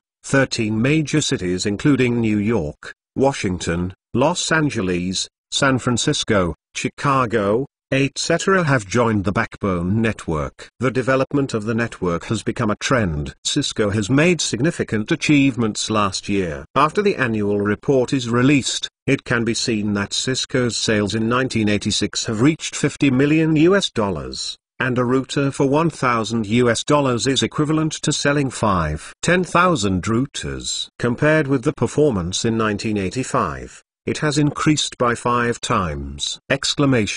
Charles, president of Sequoia Capital, said, "At the beginning, Sequoia Capital should invest a little more money." Ford Brooke, executive director of Sequoia Capital, sighed, "Henry is a tougher guy than Bill Gates." Sequoia Capital's resentful eyes and tone, Henry can't see it. He believes that luck is the kingly way, and the most important thing is to make a fortune in a muffled voice. Although Cisco has gained fame, not many people know Mr. Henry Williams, the chairman of Cisco. Henry rarely appeared in front of the media except for a book signing event in the UK. He is mysterious, and outsiders know nothing about him. On January 5, 1987, Nicholas Bookstore CEO Geely Hutt suddenly called Henry and told him that the Internet Movie Database website had been built, and let him go and take a look. Henry rushed over the next day, came to the company, led by Geely Hutt and the company's chief technology officer Tom Wilson, entered an office, and then turned on a computer. Under Henry's gaze, Tom Wilson entered a www website, and immediately a familiar website appeared in front of Henry. Henry looked at the interface, and then tested the functionality himself. Various functions are similar to the previous IMDb. After the test, Henry nodded in satisfaction. "Yes, this website does a good job." "By the way, is it officially released?" "Not yet," Geely Hutt said. "Then publish it now." Does the Netscape browser have a pop-up function?" Henry asked. "Pop-up function?" Geely Hutt and Tom Wilson were stunned. "Damn. I don't even know the powerful weapon of pop-up windows. Didn't I say that you all know how to do it?" Henry was very speechless. "Therefore," he explained to them, "the so-called pop-up window is a small window that pops up through a browser or a website for advertising. Like our Netscape browser and the Nicholas Bookstore website can pop-up windows help promote it. Our new website Internet Movie Database." Now, the two understood in seconds. Geely Hutt and Tom Wilson admired them with all their faces, astonished as a heavenly admiration. It is foreseeable that once the pop-up function is realized, it will have an unparalleled effect on publicity work. "Chairman, this function is easy to implement. I will develop it later," Tom Wilson excitedly said. "Yeah?" Henry nodded, "but I still want to remind them not to pop up the windows all the time. Be like a certain Chinese internet tycoon, and eventually become a gangster. It can be developed, but don't pop up the windows at will. Too frequent. The first time the user opens the Netscape browser, the window pops up once, and the Nicholas Bookstore website is the same. Too frequent pop-ups will make the user irritable, affect the user experience, and have a very bad impact on our future development. So, this must be remembered." "Understood." Henry smiled. Even if the company develops, besides the emissions, he also has his own existence, which can turn the tide and set things right. The IMDb website was formally established in September last year, and it took more than 4 months to January this year. The preparatory work is very detailed, collecting data, entering data, developing a website, etc. If you don't hear it, It's a blockbuster. The IMDb website is going to make a sensation in Hollywood and is to arouse the love of screen names across the United States. 10 days later, the Netscape browser started. This is amazing. As the only graphical browser in the United States, as the Internet monopoly window in the United States, basically Internet users who use the Internet have seen a powerful pop-up window. It was the first time they met at this window. It was novel and interesting, and they couldn't help but clicked in. After I went in, I saw a new website. This website has pictures and information. It is actually a movie website. After using, I found that this website is too powerful. The movies from the beginning of the American movie to the present are all recorded, which is worthy of being a movie database. What's even more rare is that this movie database actually has a scoring system, not only for scoring movies, but also for comments and exchanges below. This is really too human, and it is deeply loved by people. Some movie lovers have registered accounts to rate their favorite movies, and then leave comments. Although Nicholas Bookstore is more influential than a browser without the internet, it also has a lot of users, and it can be more or less effective. It didn't take long for the IMDb website to become popular. However, since there are few netizens, the level of the fire is also very average. However, all universities in the United States are the main targets of Cisco, and college students are the main consumers of movies and even potential consumers in the future, so the influence is still quite large. The major Hollywood studios reacted differently to this website. Some did not take it seriously, and some took it very seriously. The growth of IMDb will take time, but history will prove that this will be a website media with great influence on Hollywood. With this website, Henry has a certain right to speak in Hollywood. Henry's 4 companies. His favorite is Pixar, because there is the most fun and the most unrestrained. Pixar's free creation, the atmosphere of divergent thinking and their innocence made Henry feel much younger. Of course, Henry is now a 12 or 13-year-old boy, but his heart is an uncle. When I came to Pixar, I looked at the cute cartoon characters on the computer, watching everyone noisy like children, and even imitating the shapes and expressions of the cartoon characters. It was very interesting. The short film Pixar is currently making is called Luxo Jr. The protagonist in the film is the dancing light that later became the symbol of Pixar. Henry volunteered and said that he would dub the dancing lights. Everyone laughed at Henry's request, saying that he would interview first, or get off if it didn't work, and didn't treat Henry as the boss at all. Everyone is familiar with it, and I often make jokes. Henry doesn't mind. I'm just going to interview. Of course, the process was much more lively. A large group of people in the studio came to watch the excitement. Henry was not shy at all and dubbed it seriously. Not to mention, the final dubbing effect is pretty good. Pixar's CEO Edwin Catmull immediately decided and asked Henry to dub the protagonist with a dancing light. Henry has become an honorable voice actor. But how long can an animated short film take? www.mplnovel.com. Henry's dubbing work is completed in one day. This short film Luxo Jr. is Pixar's first work. Everyone is united and meticulously crafted this film to create a classic, and it is even more rushing to win awards. In fact, this Pixar short film Luxo Jr. in the previous life was nominated for the Oscar for the Best Animated Short Film and won the Golden Gate Award, the first jury award in the computer imaging category of the San Francisco International Film Festival. After the production of Luxo Jr. was completed, Henry discussed with them to make the jumping light a symbol of the company. So,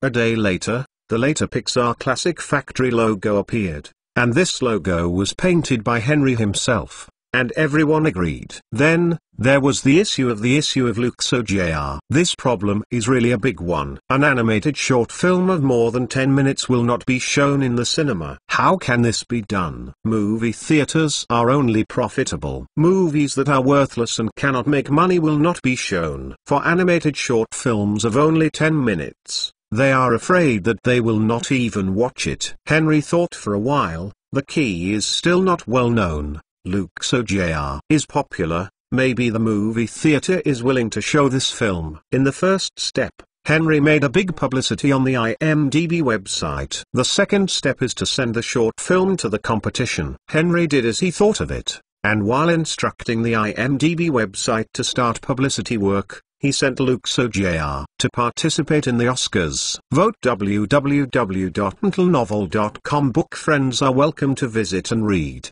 The latest, fastest and hottest serial works are all at www.mentalnovel.com. Book friends are welcome to visit and read.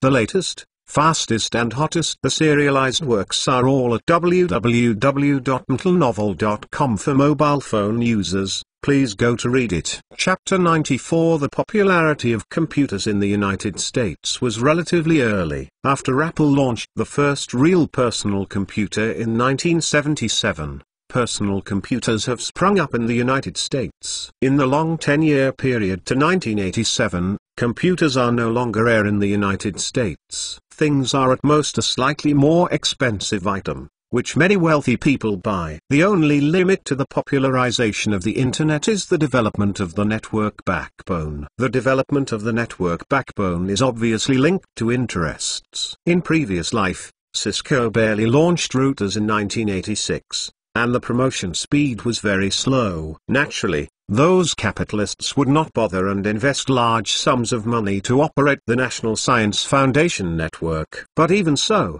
the number of connected hosts exceeded 10,000 in 1987. Nowadays, because of Henry's joining, Cisco has developed rapidly, and router products have been launched in 1985. After that, Sequoia Capital did not take advantage of it, and raised 20 million yuan, which added more horsepower to Cisco's car. As a result, the National Science Foundation network also developed faster and more commercialized. In the data collected by Henry, there are 65,000 computer users in the United States connected. Except for school computers, governments, research institutions, and companies, there are more than 10,000 private users. The expensive access fee has become one of the factors that restrict ordinary people from joining the network. But because of the profitability, many large consortia are actively developing new commercial backbone networks. IMDb website is the most popular among universities. Young people like movies and communication. IMDb provides them with this condition. On January 15, 1987, the IMDb website gave Luxo Jr. a tweet, "Beautiful and lovely pictures, and a lively and interesting introduction." After reading the information, many netizens expressed interest in this, with a comprehensive score of 90. In order to promote the animated short film, the information stated that the protagonist of the film Jumping Light was dubbed by the famous genius novelist Henry Williams. Henry Williams is almost a household name in the United States, and he is 10 times more famous than Han Han and Go Jingming in China. The Harry Potter series of novels have sold more than 40 million copies. This is a very exaggerated figure, which is simply impressive. Moreover, he is only 12 years old. Such an American genius child. If the media does not reporting, not propagating, if the people don't regard him as an American idol, it's not America. The IMDb website specially gave Henry Williams an interview. The content of the interview was mainly to ask about the situation of the short film. Henry is naturally exaggerating, saying that Luxo Jr. is the best animation short film he has seen so far, and Pixar Animation Studios is the best team he has ever seen. The media noticed Henry's news and immediately began to report it. And the IMDb website was also in the newspaper. IMDb website and Luxo Jr. were originally only well known on the internet, but now even people who don't use the internet know these.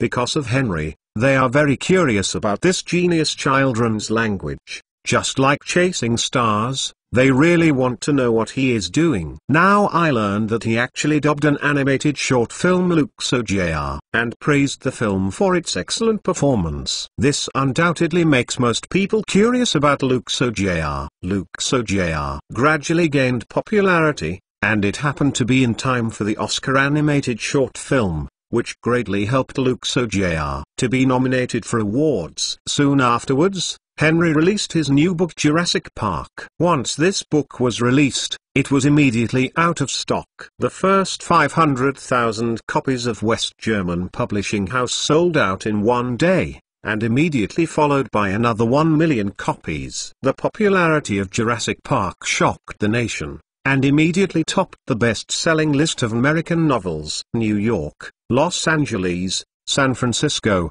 and many other bookstores have lined up outside the bookstores in many cities. Some people even have to wait 2 or 3 hours before they can buy books. The exaggeration level shocked the media. Los Angeles Times reported, because of Jurassic Park, Los Angeles traffic jam. The New York Times reported, on this day, the United States only knows Jurassic Park. The Wall Street Journal reported, Wall Street also sometimes not stocks, because they are queuing to buy books. Jurassic Park is a science fiction adventure novel about Dr. Hammond summoning a large number of scientists to extract the genetic genes of dinosaurs from the dinosaur blood in prehistoric mosquitoes condensed in amber, which will extinct a prehistoric behemoth that has been extinct for 65 million years. Resurrection makes the entire Nubra Island a paradise for dinosaurs, the Jurassic Park.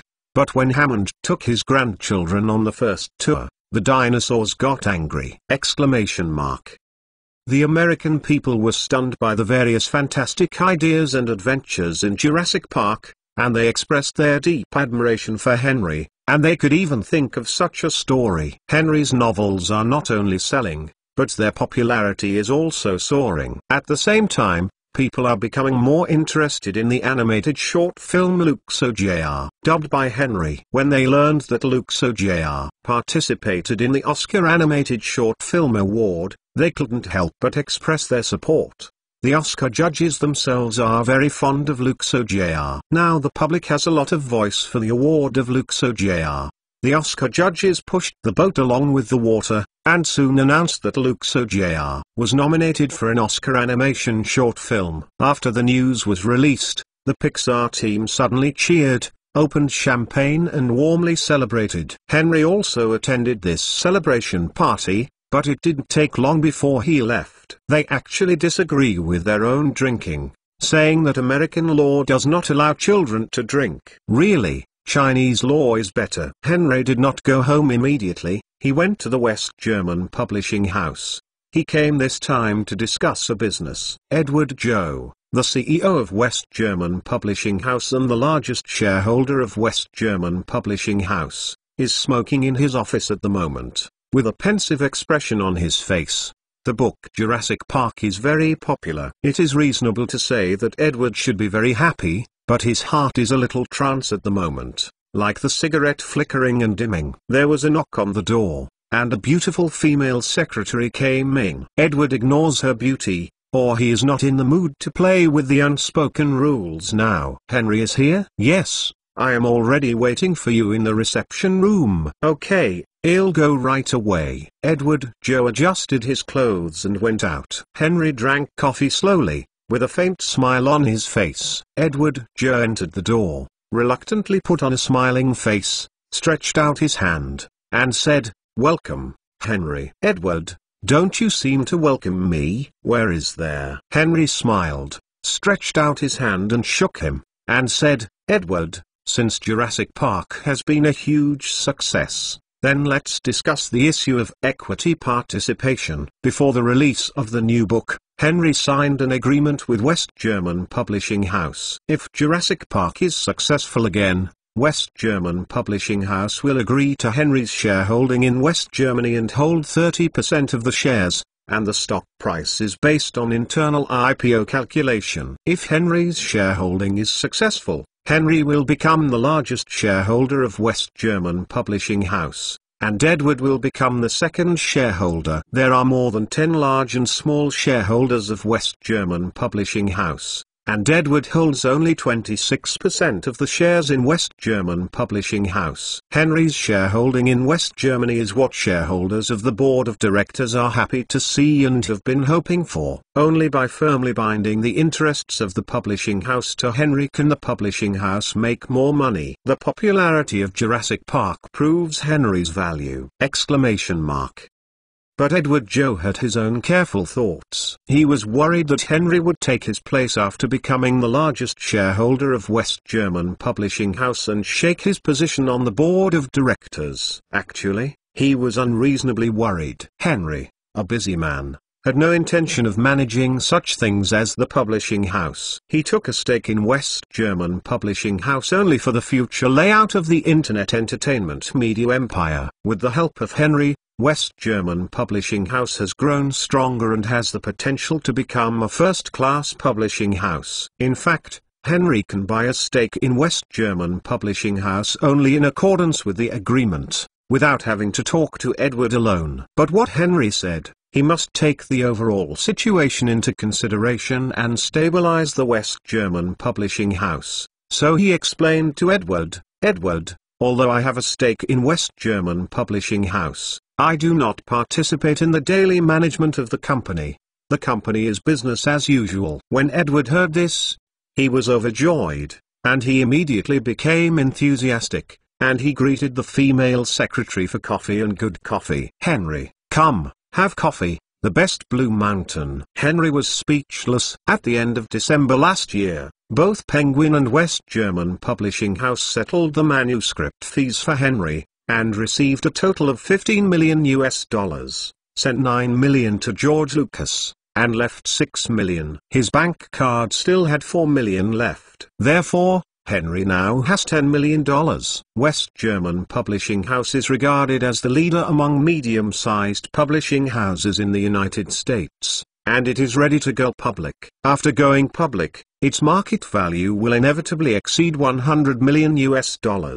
But Henry buying shares is buying original shares. $10 million is enough to get 30% of the shares. Once the news of Henry's stake in West German Publishing House comes out, the share price of reading www.uukanzu.com West German Publishing House will definitely increase substantially. Therefore, the shareholders of West German Publishing House are actually not at a loss. Before any listed company goes public, it needs to find some large companies to subscribe for stocks.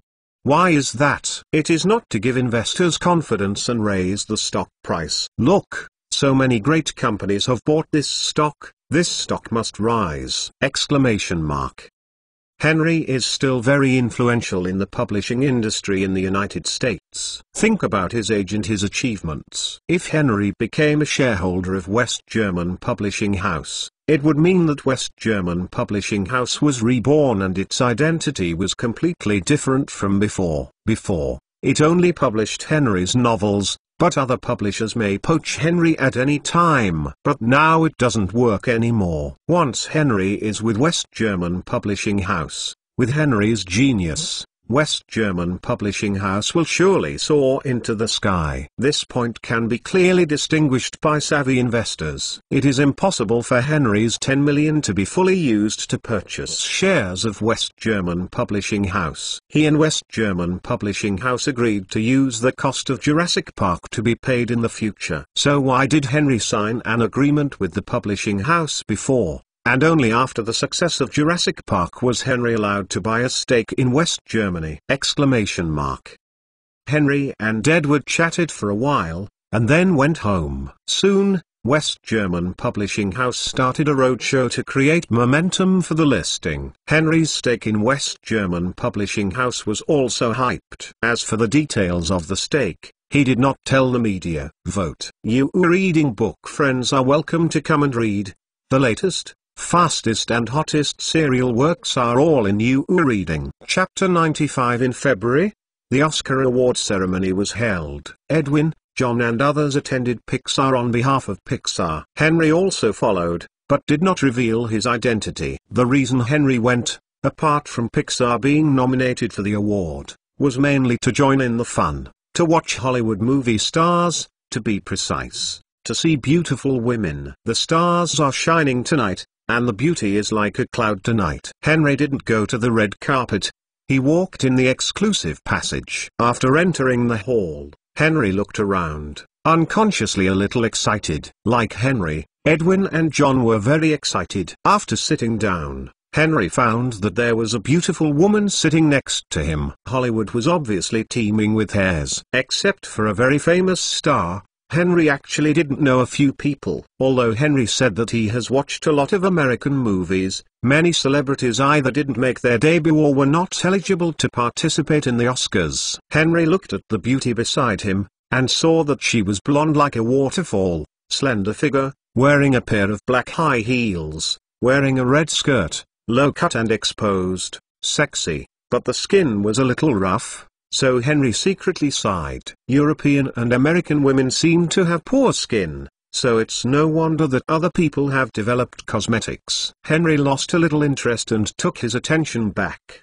The beauty was very proud, glanced at Henry and the others, and then returned his disdainful gaze. Henry's face is slightly red, and it feels like he shouldn't come with Edwin and the others. Henry himself wore a small suit, handsome, but Edwin's Pixar's CEO is wearing grey casual clothes. Henry doesn't know if the clothes were bought from a street stall. Anyway, it looks very cheap at first glance, and John is no better than Edwin. How much? Although he is wearing formal clothes, his thin figure and slightly wretched eyes are also objects of contempt. Henry felt that he was affected. At this time, the beauty actually sneered and cursed little pervert in a low voice. Fuck.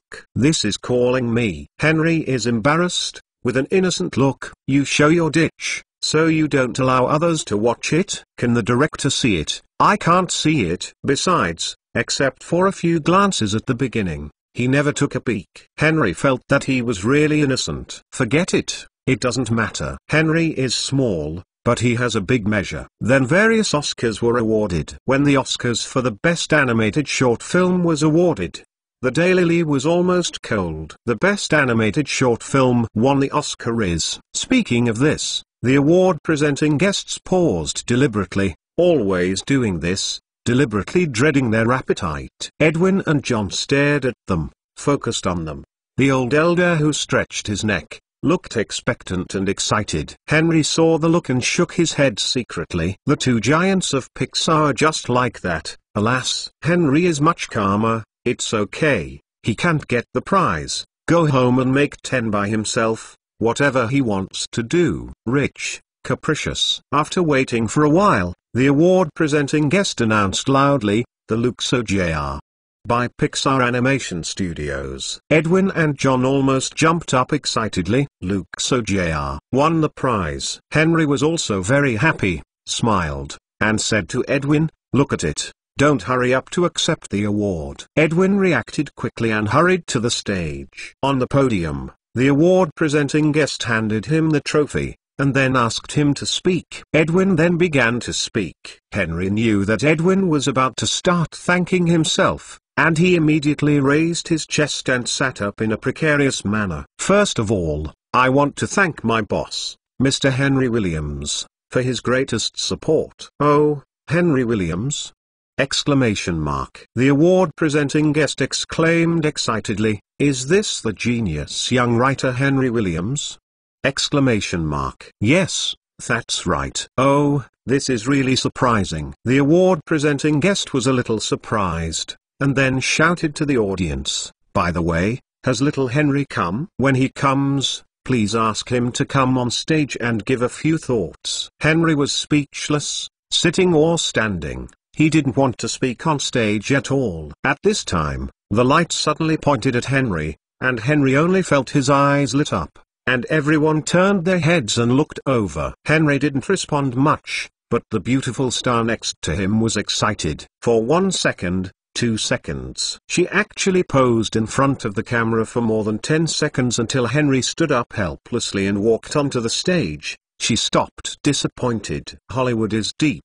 In order to get out of position, really hard. This beauty is also good at franchising. and she won't miss any chance to make her famous. After Henry took the stage, there was a round of applause. Henry just took the microphone handed over by the staff, and the award-presenting guest stepped forward, spreading his arms around him while saying welcome or something. Henry was almost out of breath under the pressure of a pair of mountains. The mountain is a good mountain. Henry had to say 2 words: you have material. But for a middle-aged fat woman of 300 kilograms, it is inevitable. After a while, Henry finally escaped, but his face was flushed. Little Henry, I really like you so much. It's rare to come to the Oscars, so let's express your thoughts. Henry organized the language, and then said, thank you for your love of Luxo Jr. Thank you very much. I am very pleased that Luxo Jr. is awarded this time. All Pixar employees have not let me down. I am proud of them. Proud.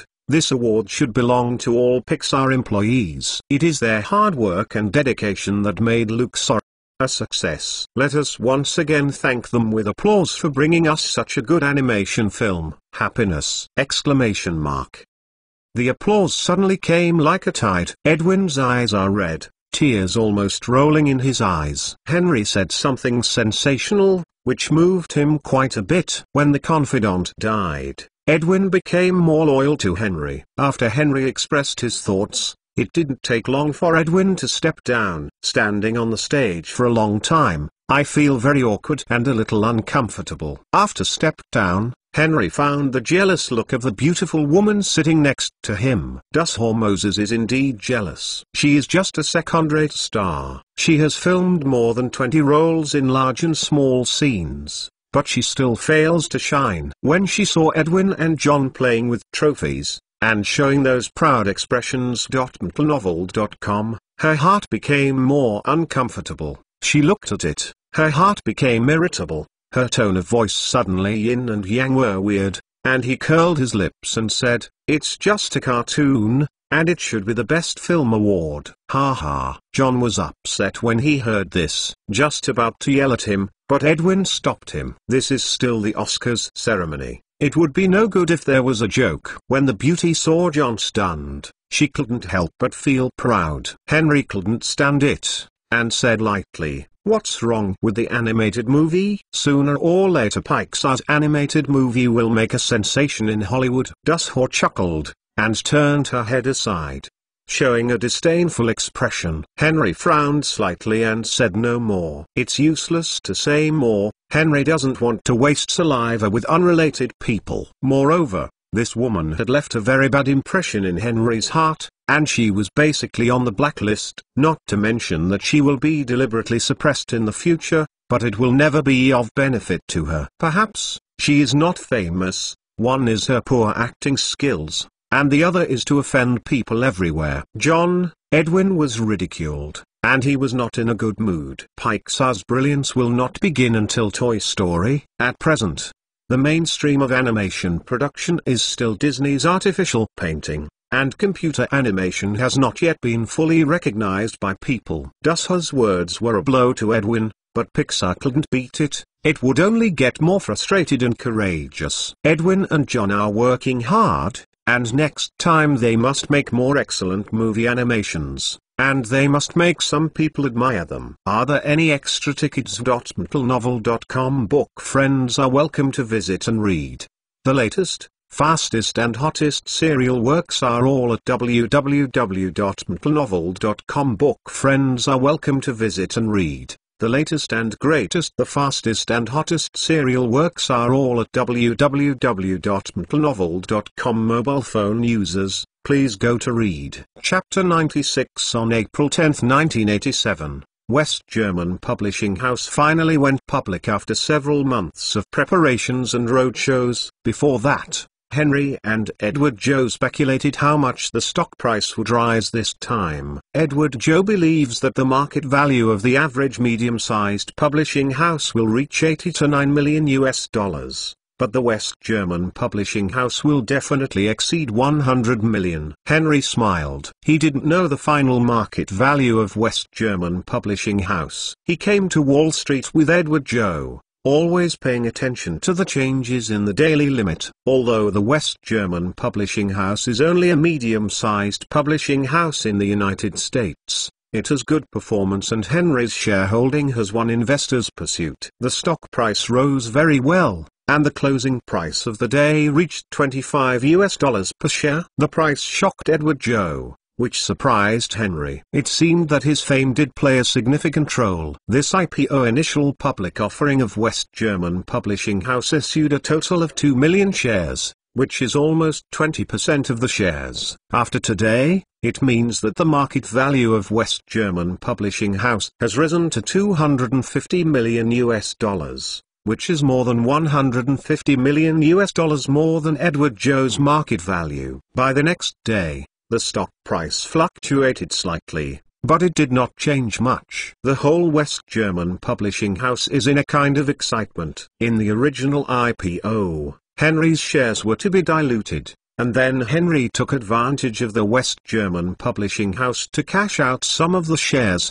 and finally only 23.5% remained. But Henry had an extra $12 million in his hands. In the end, he was still playing finance to make money, but Henry didn't dare to trade stocks casually. The stocks were not sure. Under the influence of Henry this butterfly, it was impossible to guarantee that there would be no change. For example, the internet bubble in 2000 must be advanced. But there are some things that Henry is great, but I am afraid that he cannot change it. For example, the disintegration of the Soviet Union or something. If Henry crosses over, the Soviet Union will not disintegrate. Even Henry himself has to wonder if he is overpowering. Henry cashed out $12 million, so he has no worries about funding for the time being. As of April this year, the number of internet users in the United States has reached 100,000. One internet company performed very well, and even Henry couldn't help being slightly shocked after hearing its name. This company is called AOL. And the name is famous. In the early days of the internet, it existed on a par with Yahoo, and later merged with Warner Pictures, with a market value of more than $300 billion. Henry did not dare to underestimate this company, and immediately ordered his staff to inquire about this company. The next day, Henry got AOL information. AOL's predecessor was called Quantum Computer Corporation, which was founded by Steve Case in 1985. At that time, they had begun to provide online information services for computer users. This company is not slower than Nicholas Bookstore, but the development speed is not as fast as Nicholas Bookstore. Steve Case believes that the internet has a lot to do, and bankruptcies must also develop online information services. This kind of behavior seemed very stupid in the eyes of others, because the network environment at the time was still very severe. Henry had money to burn, but Steve Case was not as rich as Henry. He dared to do this, and it was really admirable. In 1986, they made a service system, and then they ran to Apple every day without stopping. Finally, Apple was impressed by his perseverance and agreed to install their online service system. Steve Case's company barely survived. With the development of the internet, this company has become more and more interesting, and even its reputation has reached Henry's ears. Henry frowned slightly while holding this information. AOL is not terrible, but the information shows that Sequoia Capital has already contacted AOL. This is the biggest headache for Henry. Sequoia Capital's investment in AOL undoubtedly added a huge trouble to Henry. Past life, the glorious history of AOL. Henry is relatively clear that the first acquisition of Netscape, the second acquisition of ICQ, and the third acquisition of Warner Pictures. If such a powerful company were to get investment from Sequoia Capital, Henry had to take certain actions to suppress it. Henry didn't know how Sequoia Capital and AOL talked about it. Steve Case was an individual talent. Henry thought it would be best to use it for his own use. Case approached to see if he could acquire his company. Henry appointed Nicholas Bookstore CEO Gilly Hutt to talk in person on the same day. Gilly Hutt's reputation and status on the internet can be regarded as a giant. Let him talk about it, which is enough to give Steve Case's face. Henry means that it is best to acquire only owned assets, and get a controlling stake if it doesn't help. But the day after Geely Hurt went there, he called Henry back, saying that Steve Case was determined and rejected his purchase request. Henry was not surprised when he received the news. Steve Case is an ambitious and talented person, otherwise, AOL would not grow in his hands. It didn't take long for Ford Brooke, the executive director of Sequoia Capital, to call, and Henry heard a trace of pride in his tone. "Henry, how are you? I heard you talked to Steve Case to buy his company." "Mr. Brooke, are you well informed?" Henry sneered. Nothing. Sequoia Capital is also optimistic about this company and is negotiating with Steve. And he told us about your plan to acquire AOL. "Oh, isn't it?" "It seems that this guy is clever, telling you this on purpose, so that it can be sold." Nothing. Originally, we at Sequoia Capital could not be fully convinced of AOL's development prospects, but even Henry, the company you like, must be right. The board of directors has decided to invest $15 million in the United States. Online. Steve Case also agreed to our company's financing plan. Just now, we have signed the contract. Congratulations, another gold mine was discovered. Henry said coldly, and Ford Brooke's words were obviously demonstrating. Where and where? Ford Brooke smiled triumphantly. "I am very curious. How many shares did you take?" Ford Brooke smiled awkwardly, and said, 25%, this guy Steve is very difficult, you know. Only 25%? Oh, it seems that if I hadn't sent someone over, you wouldn't have spent so much. I'm really sorry, I'm adding a blockage to you. Ford Brooke's face was stunned, and he smirked.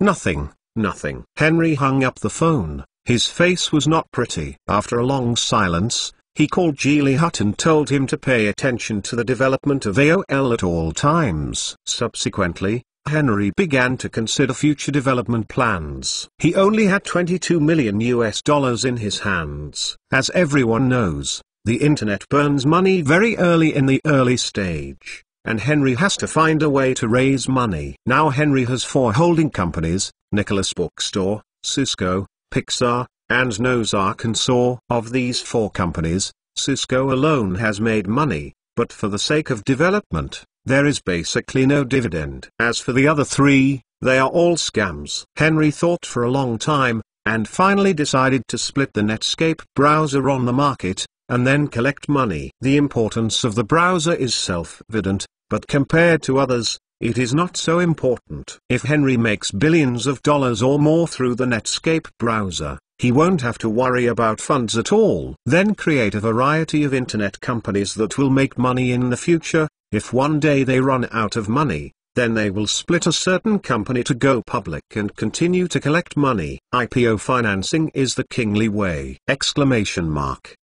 Henry thought for a long time, and finally came to this conclusion. Then Henry returned to the Nicholas Bookstore and had a good conversation with Geely Hut for an afternoon. The next day, Nicholas Bookstore announced an important event. The board of directors has decided that Netscape browser will soon be split for listing and financing, and the board of directors has decided to start an equity incentive plan. The company's employees can subscribe for the corresponding shares in accordance with the company's upcoming contribution standards. Geely Hut announced the completion, and the whole company cheered. On June 1st, Nicholas Bookstore officially split Netscape browser, established a separate subsidiary, and held a press conference. At the press conference, Geely Hut announced the plan of Netscape browser to be listed on the Nasdaq. As soon as the news came out, the media became a sensation. This will be the first internet company to go public since its rise. Newspapers, television, radio and many other media have reported. Sequoia Capital heard the news and quickly called Henry. "Henry, I heard that Netscape browser is going to launch a listing plan?" Ford Brooke asked. "Yes. We have submitted a listing application to Nasdaq," Henry responded. "You know, Sequoia Capital is very optimistic about your Netscape browser. Can you subscribe for some shares before listing? Ford asked. It's not impossible to subscribe for some shares. Let's exchange Apple shares. If Sequoia Capital did not invest in AOL, it would not be impossible for them to subscribe for some shares.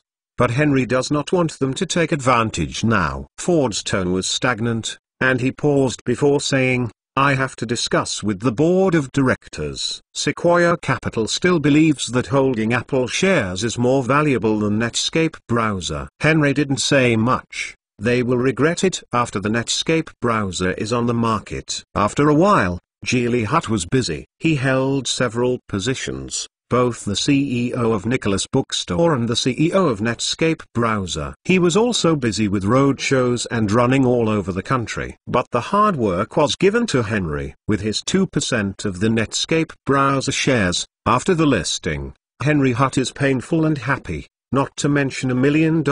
In September, Netscape browser was officially listed on the market. This one shocked the entire United States. You are reading www.uukanzu.com. Netscape browser IPO issued 2.5 million shares, accounting for 20% of the total share capital. As soon as the Netscape browser stock was listed, it went up quickly, just like riding a rocket. But it frightened people. The rate of increase is not slower than that of Microsoft. The issue price was $2 per share, but after one morning, the stock price soared to $18, a ninefold increase. In the afternoon, the stock price rose unabated. At the close of the day, Netscape's share price soared to $40, performing a miracle on the Nasdaq. That night, the national media was crazy. And the global media were crazy too. They rushed to report the legend of Netscape browser launch! Netscape went public this time, and its final market value was $500 million. The New York Times stated, Netscape has achieved great success in its listing, and internet companies will flourish. The Washington Post reported, a company that was split up and had less than 10 employees had a market value of $500 million. It's crazy, investors are crazy. Regardless of whether the media praised it or questioned it, Netscape's stock price continued to rise on the second day, but the gain was not as pronounced as on the first day. The stock price rose by only $2. The successful listing of Netscape stimulated a large number of people, and many investors began to invest money in internet companies. Sequoia Capital is one of them. In addition to investing in AOL, they are also actively looking for new targets. Through this listing, Nicholas Bookstore raised more than $70 million. Next, it's time to start big moves. Vote. You reading book friends are welcome to come and read.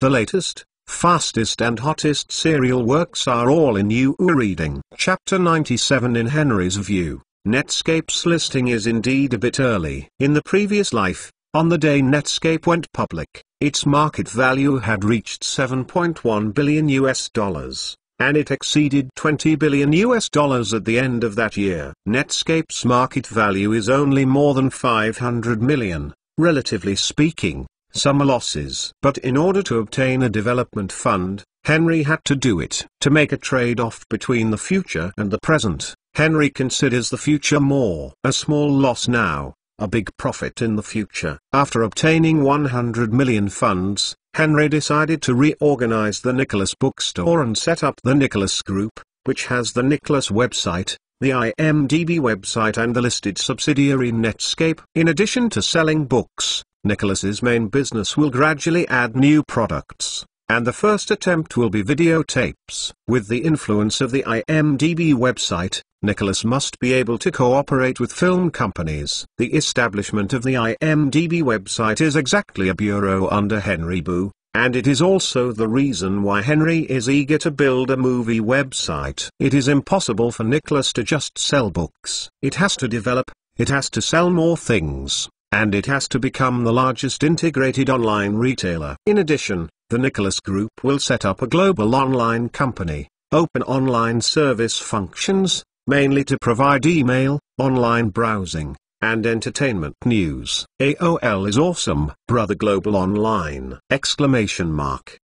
In terms of online browsing, with Netscape browser, Global Online occupies an innate advantage. In terms of entertainment news, the IMDb website will also give the greatest help to the world online. Now the only thing that is bad is email. In October 1969, the world's first email appeared. But the current email is very scumbag, and Henry is very unaccustomed to it. The reason why it is called scum is because it is not a graphical interface. How can this be tolerated? And this type of email can only be used at home or on the company's networked computer, which is equivalent to binding the email to the computer! Is too inhumane, too unreasonable!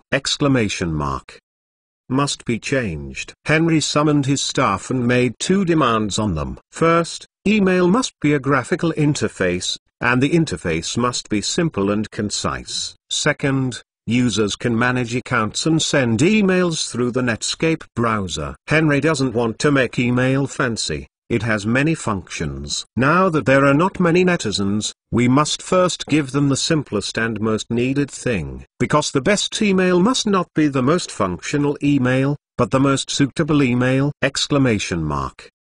In October, Nicholas Group registered a subsidiary, Global Online, and registered a domain name. The management right of the domain name belongs to the US government. Henry thought about it. In 1993, Network Solutions NSI signed a contract with the US government to obtain the exclusive agency and the registration rights for 3 international top-level domain names. It seemed that he could do the same. With this exclusive agency right, NSI can charge a registration fee of $100 per domain name per year, and 2 years later, it will have to charge a management fee of $50 per year. NSI has made a lot of money. Think about how many domain names there will be on the internet in the future. I'm afraid it will be in the tens of millions. If you charge a registration fee, you can earn hundreds of millions. Then you have to charge management fees every year. Without saying anything, Henry sent someone to negotiate with relevant government departments. This negotiation took the shortest time, and the shortness of it was shocking. 10 minutes. Only took 10 minutes. Henry sent his own legal counsel, attorney Will, to talk. After Will went, he immediately explained his intentions. The US government said it could consider it, and then went on to discuss the issue of exclusive agency fees. The US government said that exclusive agency costs 100,000 yuan in 5 years, 1 million yuan in 10 years, and 10 million yuan in 20 years. No matter how many years it won't work. It seems that the US government also knows the importance of domain names. Before Will came, he had been authorized by Henry, 1 million in 5 years, 10 million in 10 years, and 100 million in 20 years, but I did not expect that the conditions given by the US government were much lower than Henry thought. In the interests of customers, Will cut the bargain, but the US government is determined not to give in. In desperation, Will had to negotiate this condition with the US government. Henry heard the news and was overjoyed,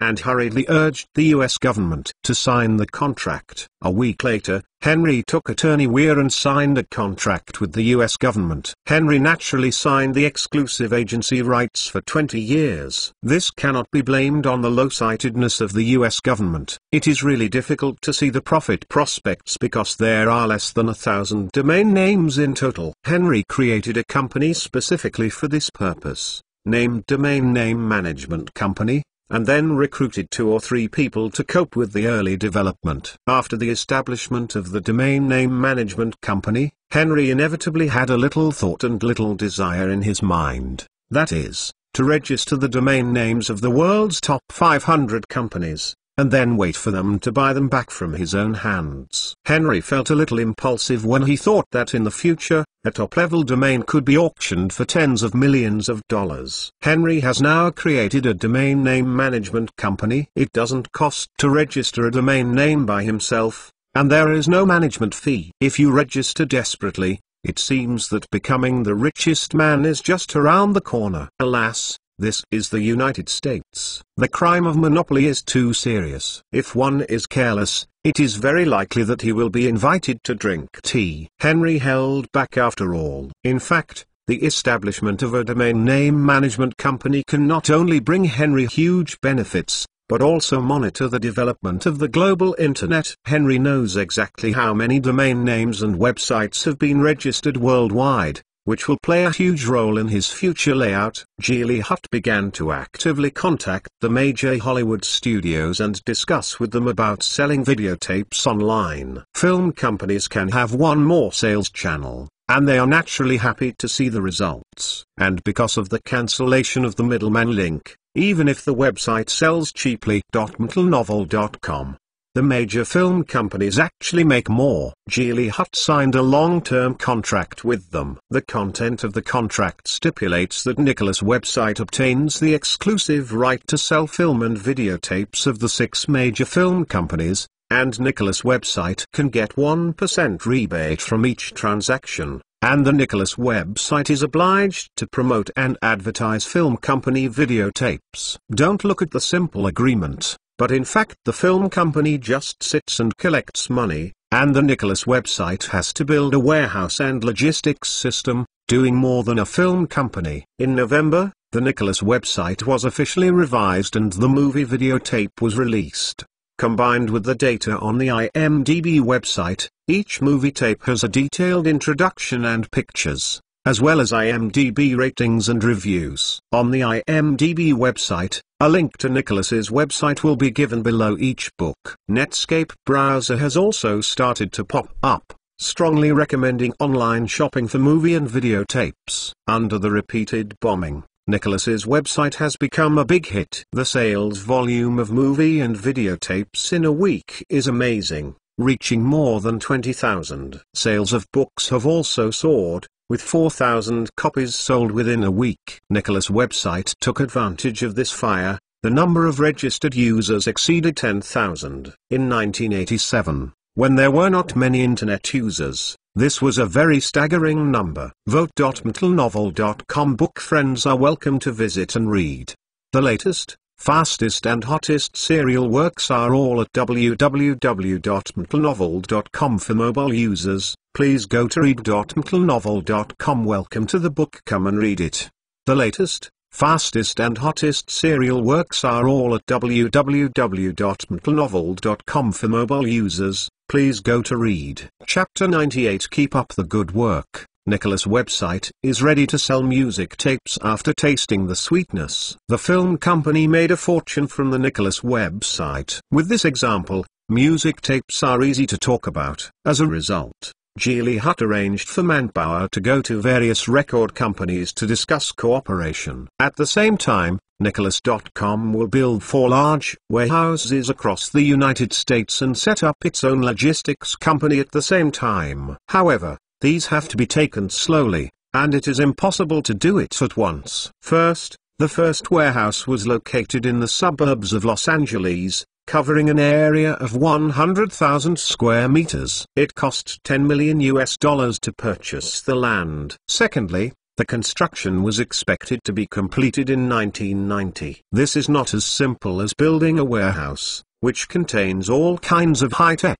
mechanization, automation, and systemization. It is a very large project. The logistics company that Nicholas.com currently cooperates with is FedEx. As an e-commerce giant, having its own logistics company can better the company!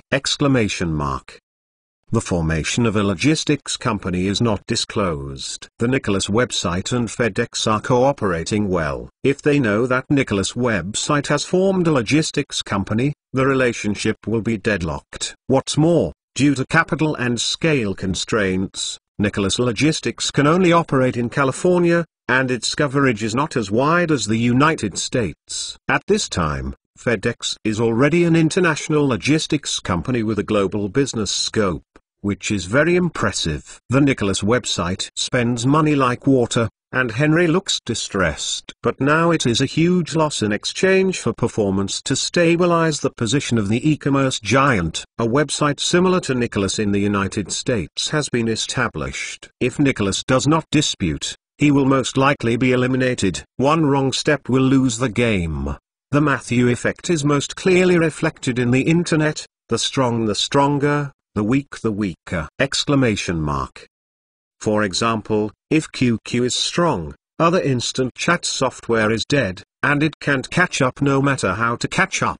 Alibaba, Taobao, these are also very typical examples! Exclamation mark. If the Nicholas website stops and does not become strong, it will be surpassed, then fall behind, or even collapse. Nicholas has more and more business, and Henry has more and more companies, and Henry feels a little too busy. Gilly Hutt suggested that he hire a portable secretary. Henry thought about it and found it reasonable. So, in the name of Nicholas Group, a female secretary was recruited from the outside world. Don't say why it's a female secretary. If it's a man, would you not find a female secretary? Although the Nicholas Group company is not a big company, it is well known in the internet, and its salary is very good, with a monthly salary of $10,000, which is absolutely high-level white-collar treatment. After the news was posted, the followers were like a cloud, and many people came. The company uniformly arranged interviews, and Henry also acted as the chief examiner himself. The people here are all kinds of people, including freshly graduated college students, and corporate elites, but after an interview for a morning, Henry hardly saw a close eye. This secretary not only needs to be outstanding, but also has to look comfortable. There are many female applicants from Harvard University, Stanford University, and Massachusetts Institute of Technology. Although they are very talented, they pass away at the first pass. Henry has a little appearance association. A portable secretary, who looks ugly, how can I get it? At noon, Henry was about to go out to eat Chinese food. Just out of the company, a girl rushed in recklessly and accidentally knocked Henry. I'm sorry, I'm sorry. The girl nodded quickly and bent over to apologize. The propaganda poster on the girl's hand fell to the ground, and Henry glanced at it. It was his advertisement for a female secretary. Henry asked, "You are here to apply?" "Yes," the girl said shyly. "I'm sorry, I was too anxious just now because I wanted to catch up with the job fair. I'm so sorry." "Oh, the job fair in the morning is over. It's lunchtime. The job fair in the afternoon will not start until 2 o'clock. "Oh, thank you. I thought I couldn't keep up." The girl patted her chest in fear, thanking Henry. "It's okay." Henry nodded and passed her. After having lunch, Henry returned to the company and saw the young girl in the lobby sitting alone in the corner, holding a resume. Her expression was very nervous. Henry thought for a while, but walked over. "Do you have lunch?" Henry asked. The girl looked up, and it turned out that it was the boy she had just bumped into. "No, I'm not hungry now." "Are you nervous now?" "Yes, this is the first interview for me." Henry looked at her carefully. Judging from her dressing, she was obviously a poor man. He wore a very dirty, old and obviously spacious clothes, which made it difficult to see her figure. From a distance, there is no trace of brilliance. But when I look closer, I can see that the girl has snowy skin and beautiful appearance. But what makes Henry very suspicious is that this girl is probably under 16 years old. Maybe you haven't graduated from high school. How come you come for the interview? This interview is very high, and non-business elites cannot do it. Henry asked his doubts. "You seem to be under 16 years old. Are you? Come here at such a young age." I will be 16 years old next month." The girl defended herself. "This job fair recruits social elites, all college graduates from prestigious schools." "I mean, how come you come to this job fair?" "Because the salary is very high." The girl said firmly. .mtlnovel.com I need money now, so I will try it anyway. Henry was a little curious. The girl was nervous before, but now she is full of determination. She couldn't help asking, "Why do you need money?" The girl's tone suddenly choked, and she stopped talking. Henry was taken aback for a moment. It seemed that the girl was unspeakable. "Mind if I take a look at your resume?" Henry asked. "Oh, Yes, no problem. The girl handed over her resume. Henry opened his resume and looked at it. I got a perfect score on the SAT and participated in the National Mathematics Olympiad. I won first place, and then I received an acceptance letter from Harvard University. Student. Why don't you go to Harvard University? The girl burst her mouth, hesitated for a moment, and finally went all over the truth. My mother is sick. I want to take care of her at home. Oh, I got it. When Henry looked at the girl, he felt full of emotion. He gave up Harvard University, which everyone yearns for, and went home to take care of his mother. This spirit admired Henry very much. Reminiscent, she said that she needed a lot of money, and it was not difficult to guess that she needed money to treat her mother. Henry felt a little sympathetic to her, and finally said to her, God will help kind people, and your mother will get better. The fastest and hottest serial works are all at www.mtlnovel.com for mobile phone users. Please go to read.mtlnovel.com. Book friends are welcome to visit and read. The latest, fastest and hottest serial works are all here. www.mtlnovel.com for mobile phone users. Please go to read. Chapter 99. Helen Wheeler felt relieved after hearing the boy's comfort, showing an optimistic and cheerful smile. Thank you for your comfort. I am much better now, and I am not nervous anymore. The boy smiled slightly, nodded to her, and left. Helen Wheeler looked at him from behind, with a hint of curiosity on her face. She felt that the boy was so mysterious, very mature and confident, and there seemed to be a very special temperament between her eyebrows. Helen couldn't speak of this temperament. Anyway, I think everything he says is so majestic, so charming, as if people have to listen to him. Is it a domineering spirit? Helen Wheeler naturally did not know that the boy who stood in front of her before was the chairman of the Nicholas Group. As the saying goes, take its place and raise its chi. Henry was in a high position and naturally cultivated a majestic aura. Helen was still just a little girl without personnel, so she would naturally be overwhelmed by Henry's momentum.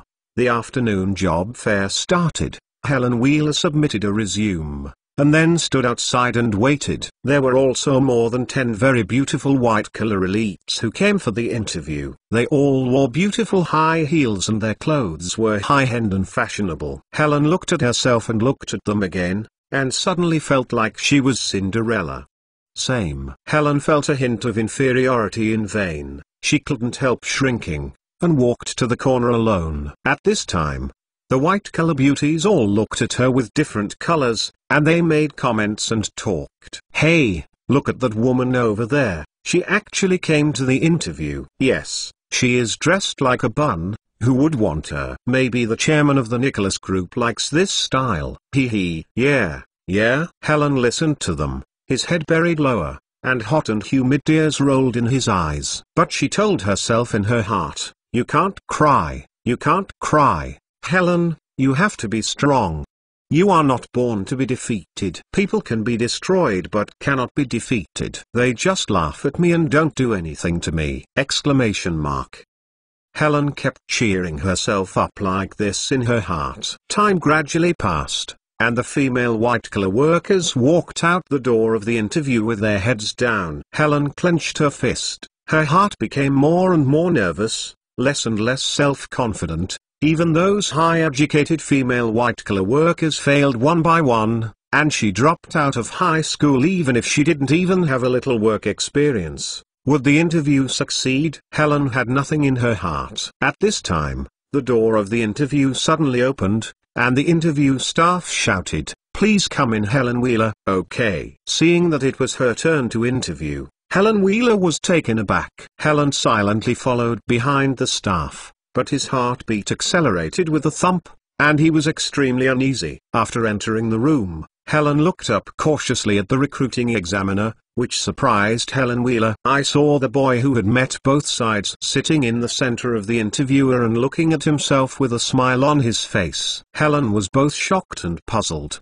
but at this moment he dared not ask. Hello, Helen Wheeler, we meet again. Henry smiled slightly. Yes, sir. Helen was a little restrained, but simply replied, Your resume, I have read it before, And now I go directly to the interview questioning session. Henry said, "Okay." Helen nodded and said, "Then I will start asking questions." Henry paused, then asked, "Excuse me.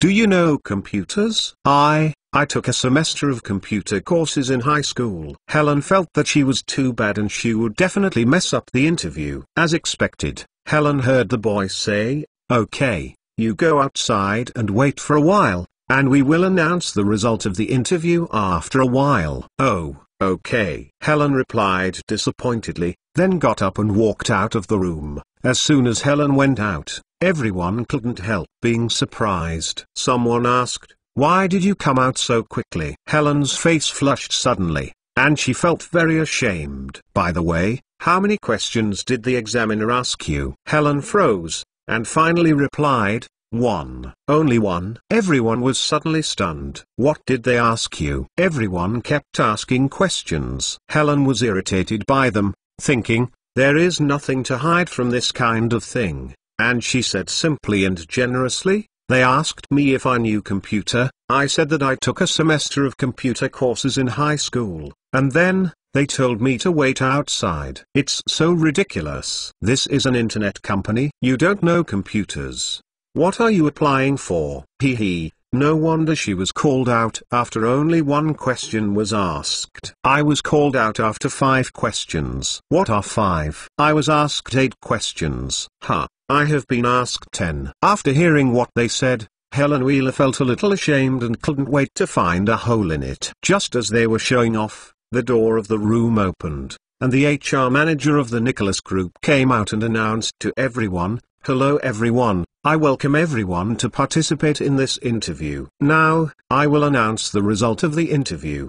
The HR manager scanned everyone else, and then his eyes stopped on Helen Wheeler. "Congratulations, Miss Helen Wheeler, you successfully passed the interview." "I actually passed the interview." Helen covered her mouth. MTLnovel.com with a look of surprise and disbelief. "Yes, congratulations." At this time, other people began to be dissatisfied, and booed. "Why is she? She doesn't know much about computers, and she is still so young and has no work experience at all." "We are not convinced," the human resources manager said indifferently. "Character is more important than any work experience." Miss Wheeler has already received the acceptance letter from Harvard University, but she did not go to school, but returned home to take care of her sick mother. Our chairman thinks on this basis, it is sufficient for the position of secretary. When everyone heard this, they were convinced. Of course, there are people who are not reconciled,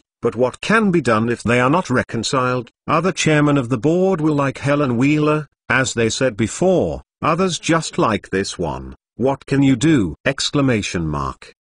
Then, the HR manager took Helen Wheeler to the office to go through the entry formalities. However, Helen Wheeler was still in a trance after finishing the induction procedures. She knew that her position as secretary must have something to do with the boy, but what she didn't expect was that when she came to the chairman's office, she knew that the boy was actually the chairman of the Nicholas Group. Vote.mtlnovel.com book friends are welcome to visit and read. The latest, fastest and hottest serial works are all at www.mtlnovel.com. For mobile users, please go to read.mtlnovel.com. Welcome to the book, come and read it. Chapter 100. Look at these materials first so that you can understand the campaign's situation. Henry smiled, asked Helen Wheeler to sit down, and then handed her an information file. Helen Wheeler nodded in response, and took the data file over carefully. Henry saw her sitting there restrained and uneasy, and said, "Your main job in the future is to help me organize daily documents, and then remind me of some important things. By the way, your office is on the right side of my office, and you can call it whenever you want." "Here." "Well, you go to browse the information first, and we will go out for dinner later." Helen looked to the right, and there was a small room with exquisite and elegant decoration, separated by glass windows. Hearing Henry telling her to browse the information,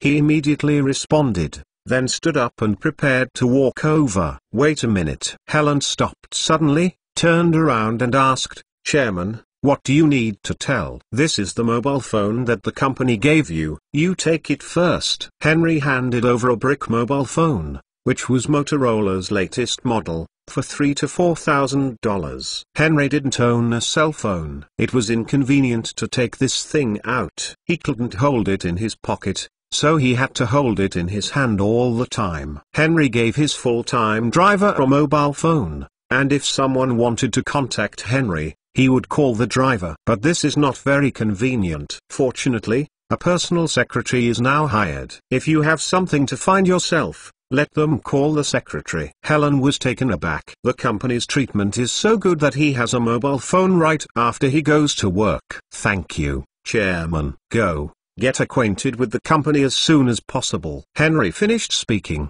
looking at the file in his low hand.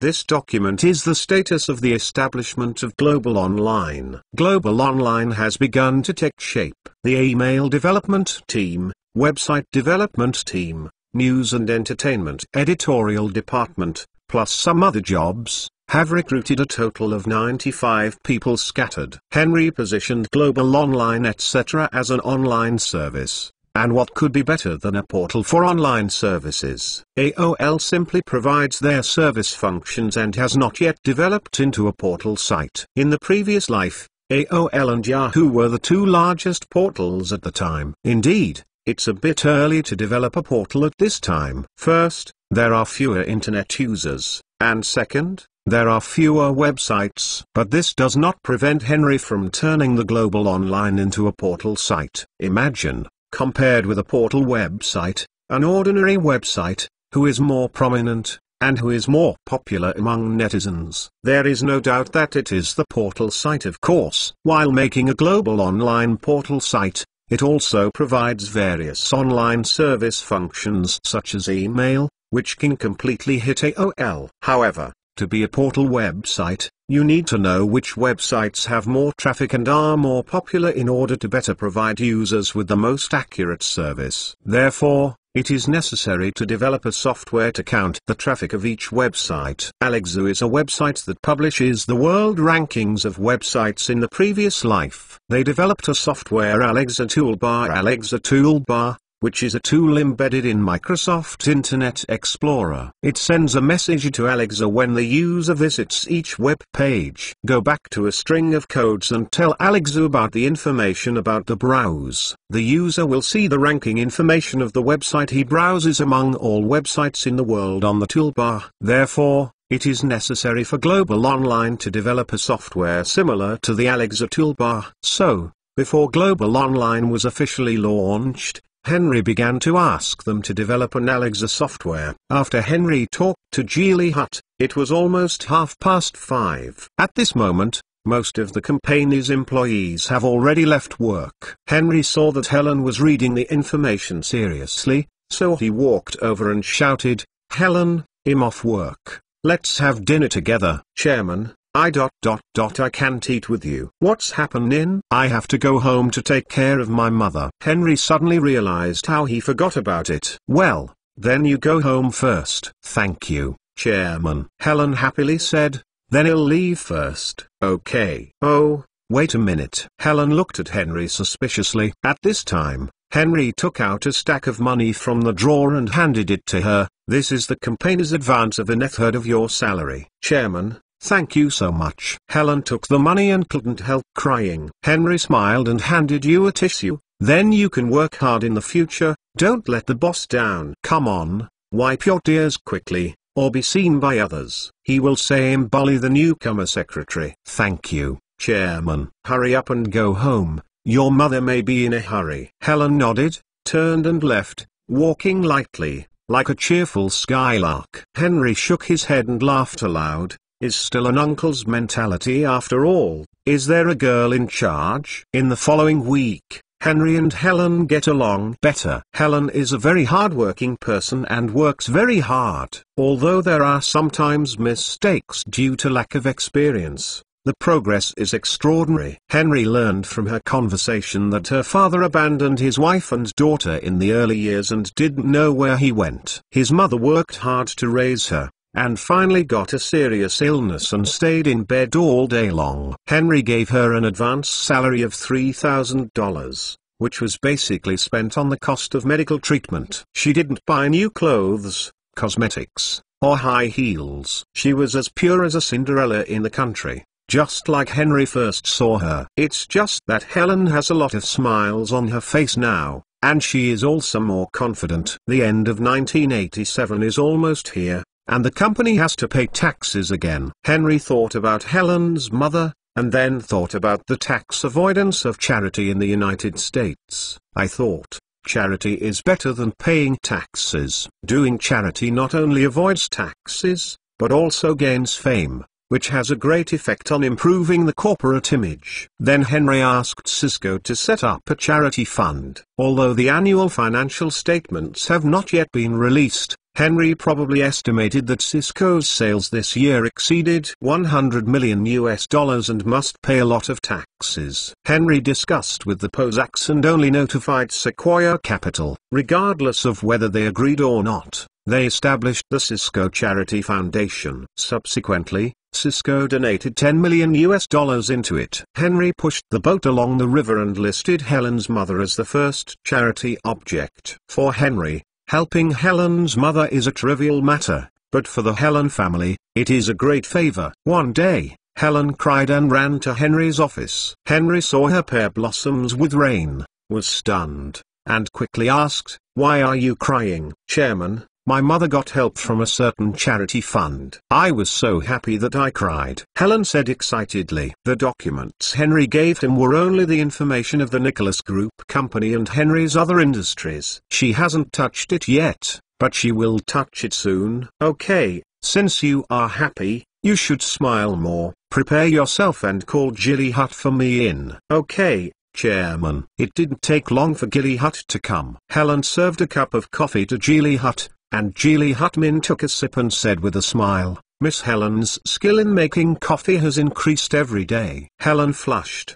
and quickly stepped back. Henry shook his head speechlessly. This Gilly Hutt always likes to joke. "Gilly, when will Global Online be officially launched?" Gilly Hutt said, "It is expected to be on January 1st next year." Henry calculated, it is now November, which is just over a month. Subsequently, Henry and Gilly Hutt discussed some specific problems encountered and the direction of future development. In the afternoon, Henry's office phone rang. This was a call from Bob Gallagher. For Noah's Ark Company, Henry is managed by herding sheep, regardless of the company's CEO Bob Gallagher. As for the company's specific details, Henry does not know much about it. After so long, there should be good news for the development of web servers. Henry was a little excited in his heart, and quickly connected to the phone, and Bob Gallagher's vigorous voice with a hint of excitement came from the other end of the phone. "Chairman, we have developed a web server." "Very good. You did a very good job," Henry praised. "Well, I will go over now. I want to witness the world's first web server with my own eyes." "Okay." Henry hung up the phone, and then yelled to Helen's office, "Helen, let's go out now." "Okay, Chairman, he'll come right away." After more than an hour in the car, he rushed to Noah's Ark Company. Bob Gallagher and some company management have been outside to greet Henry. "Welcome to the chairman." Henry nodded, and then under the leadership of Bob Gallagher, he visited the web server in the laboratory. This web server is a mini computer, much larger than an ordinary computer. The Unix system is used, and the processor is Intel's 16-bit processor 8086. The appearance of the server is rack-mounted. As for the Blade server, it cannot be used for the time being due to the lack of technology. Henry gradually understood the relevant functions of this web server under the operation and explanation of the staff. You are reading www.uukanzu.com. Firstly, the reliability is greatly enhanced. The website that uses the web server will not easily crash.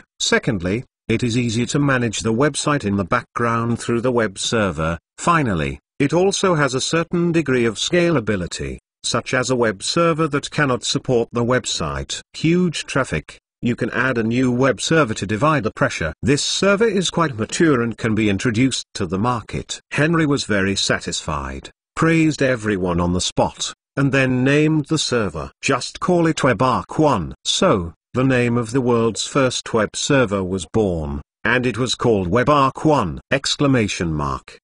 In the evening, Henry entertained everyone to eat at the most expensive hotel in the area. After the web server came out, the first user was the Nicholas Group Company. As the major shareholder of Noah's Ark, the price for Nicholas to purchase the server was naturally the internal price. Bob Gallagher suggested that each web server sell for $100,000. The internal price is $60,000. And the cost is $50,000. Nicholas Group bought 5 in one go. Cisco bought it too, but they needed less and only bought 1. Please help vote.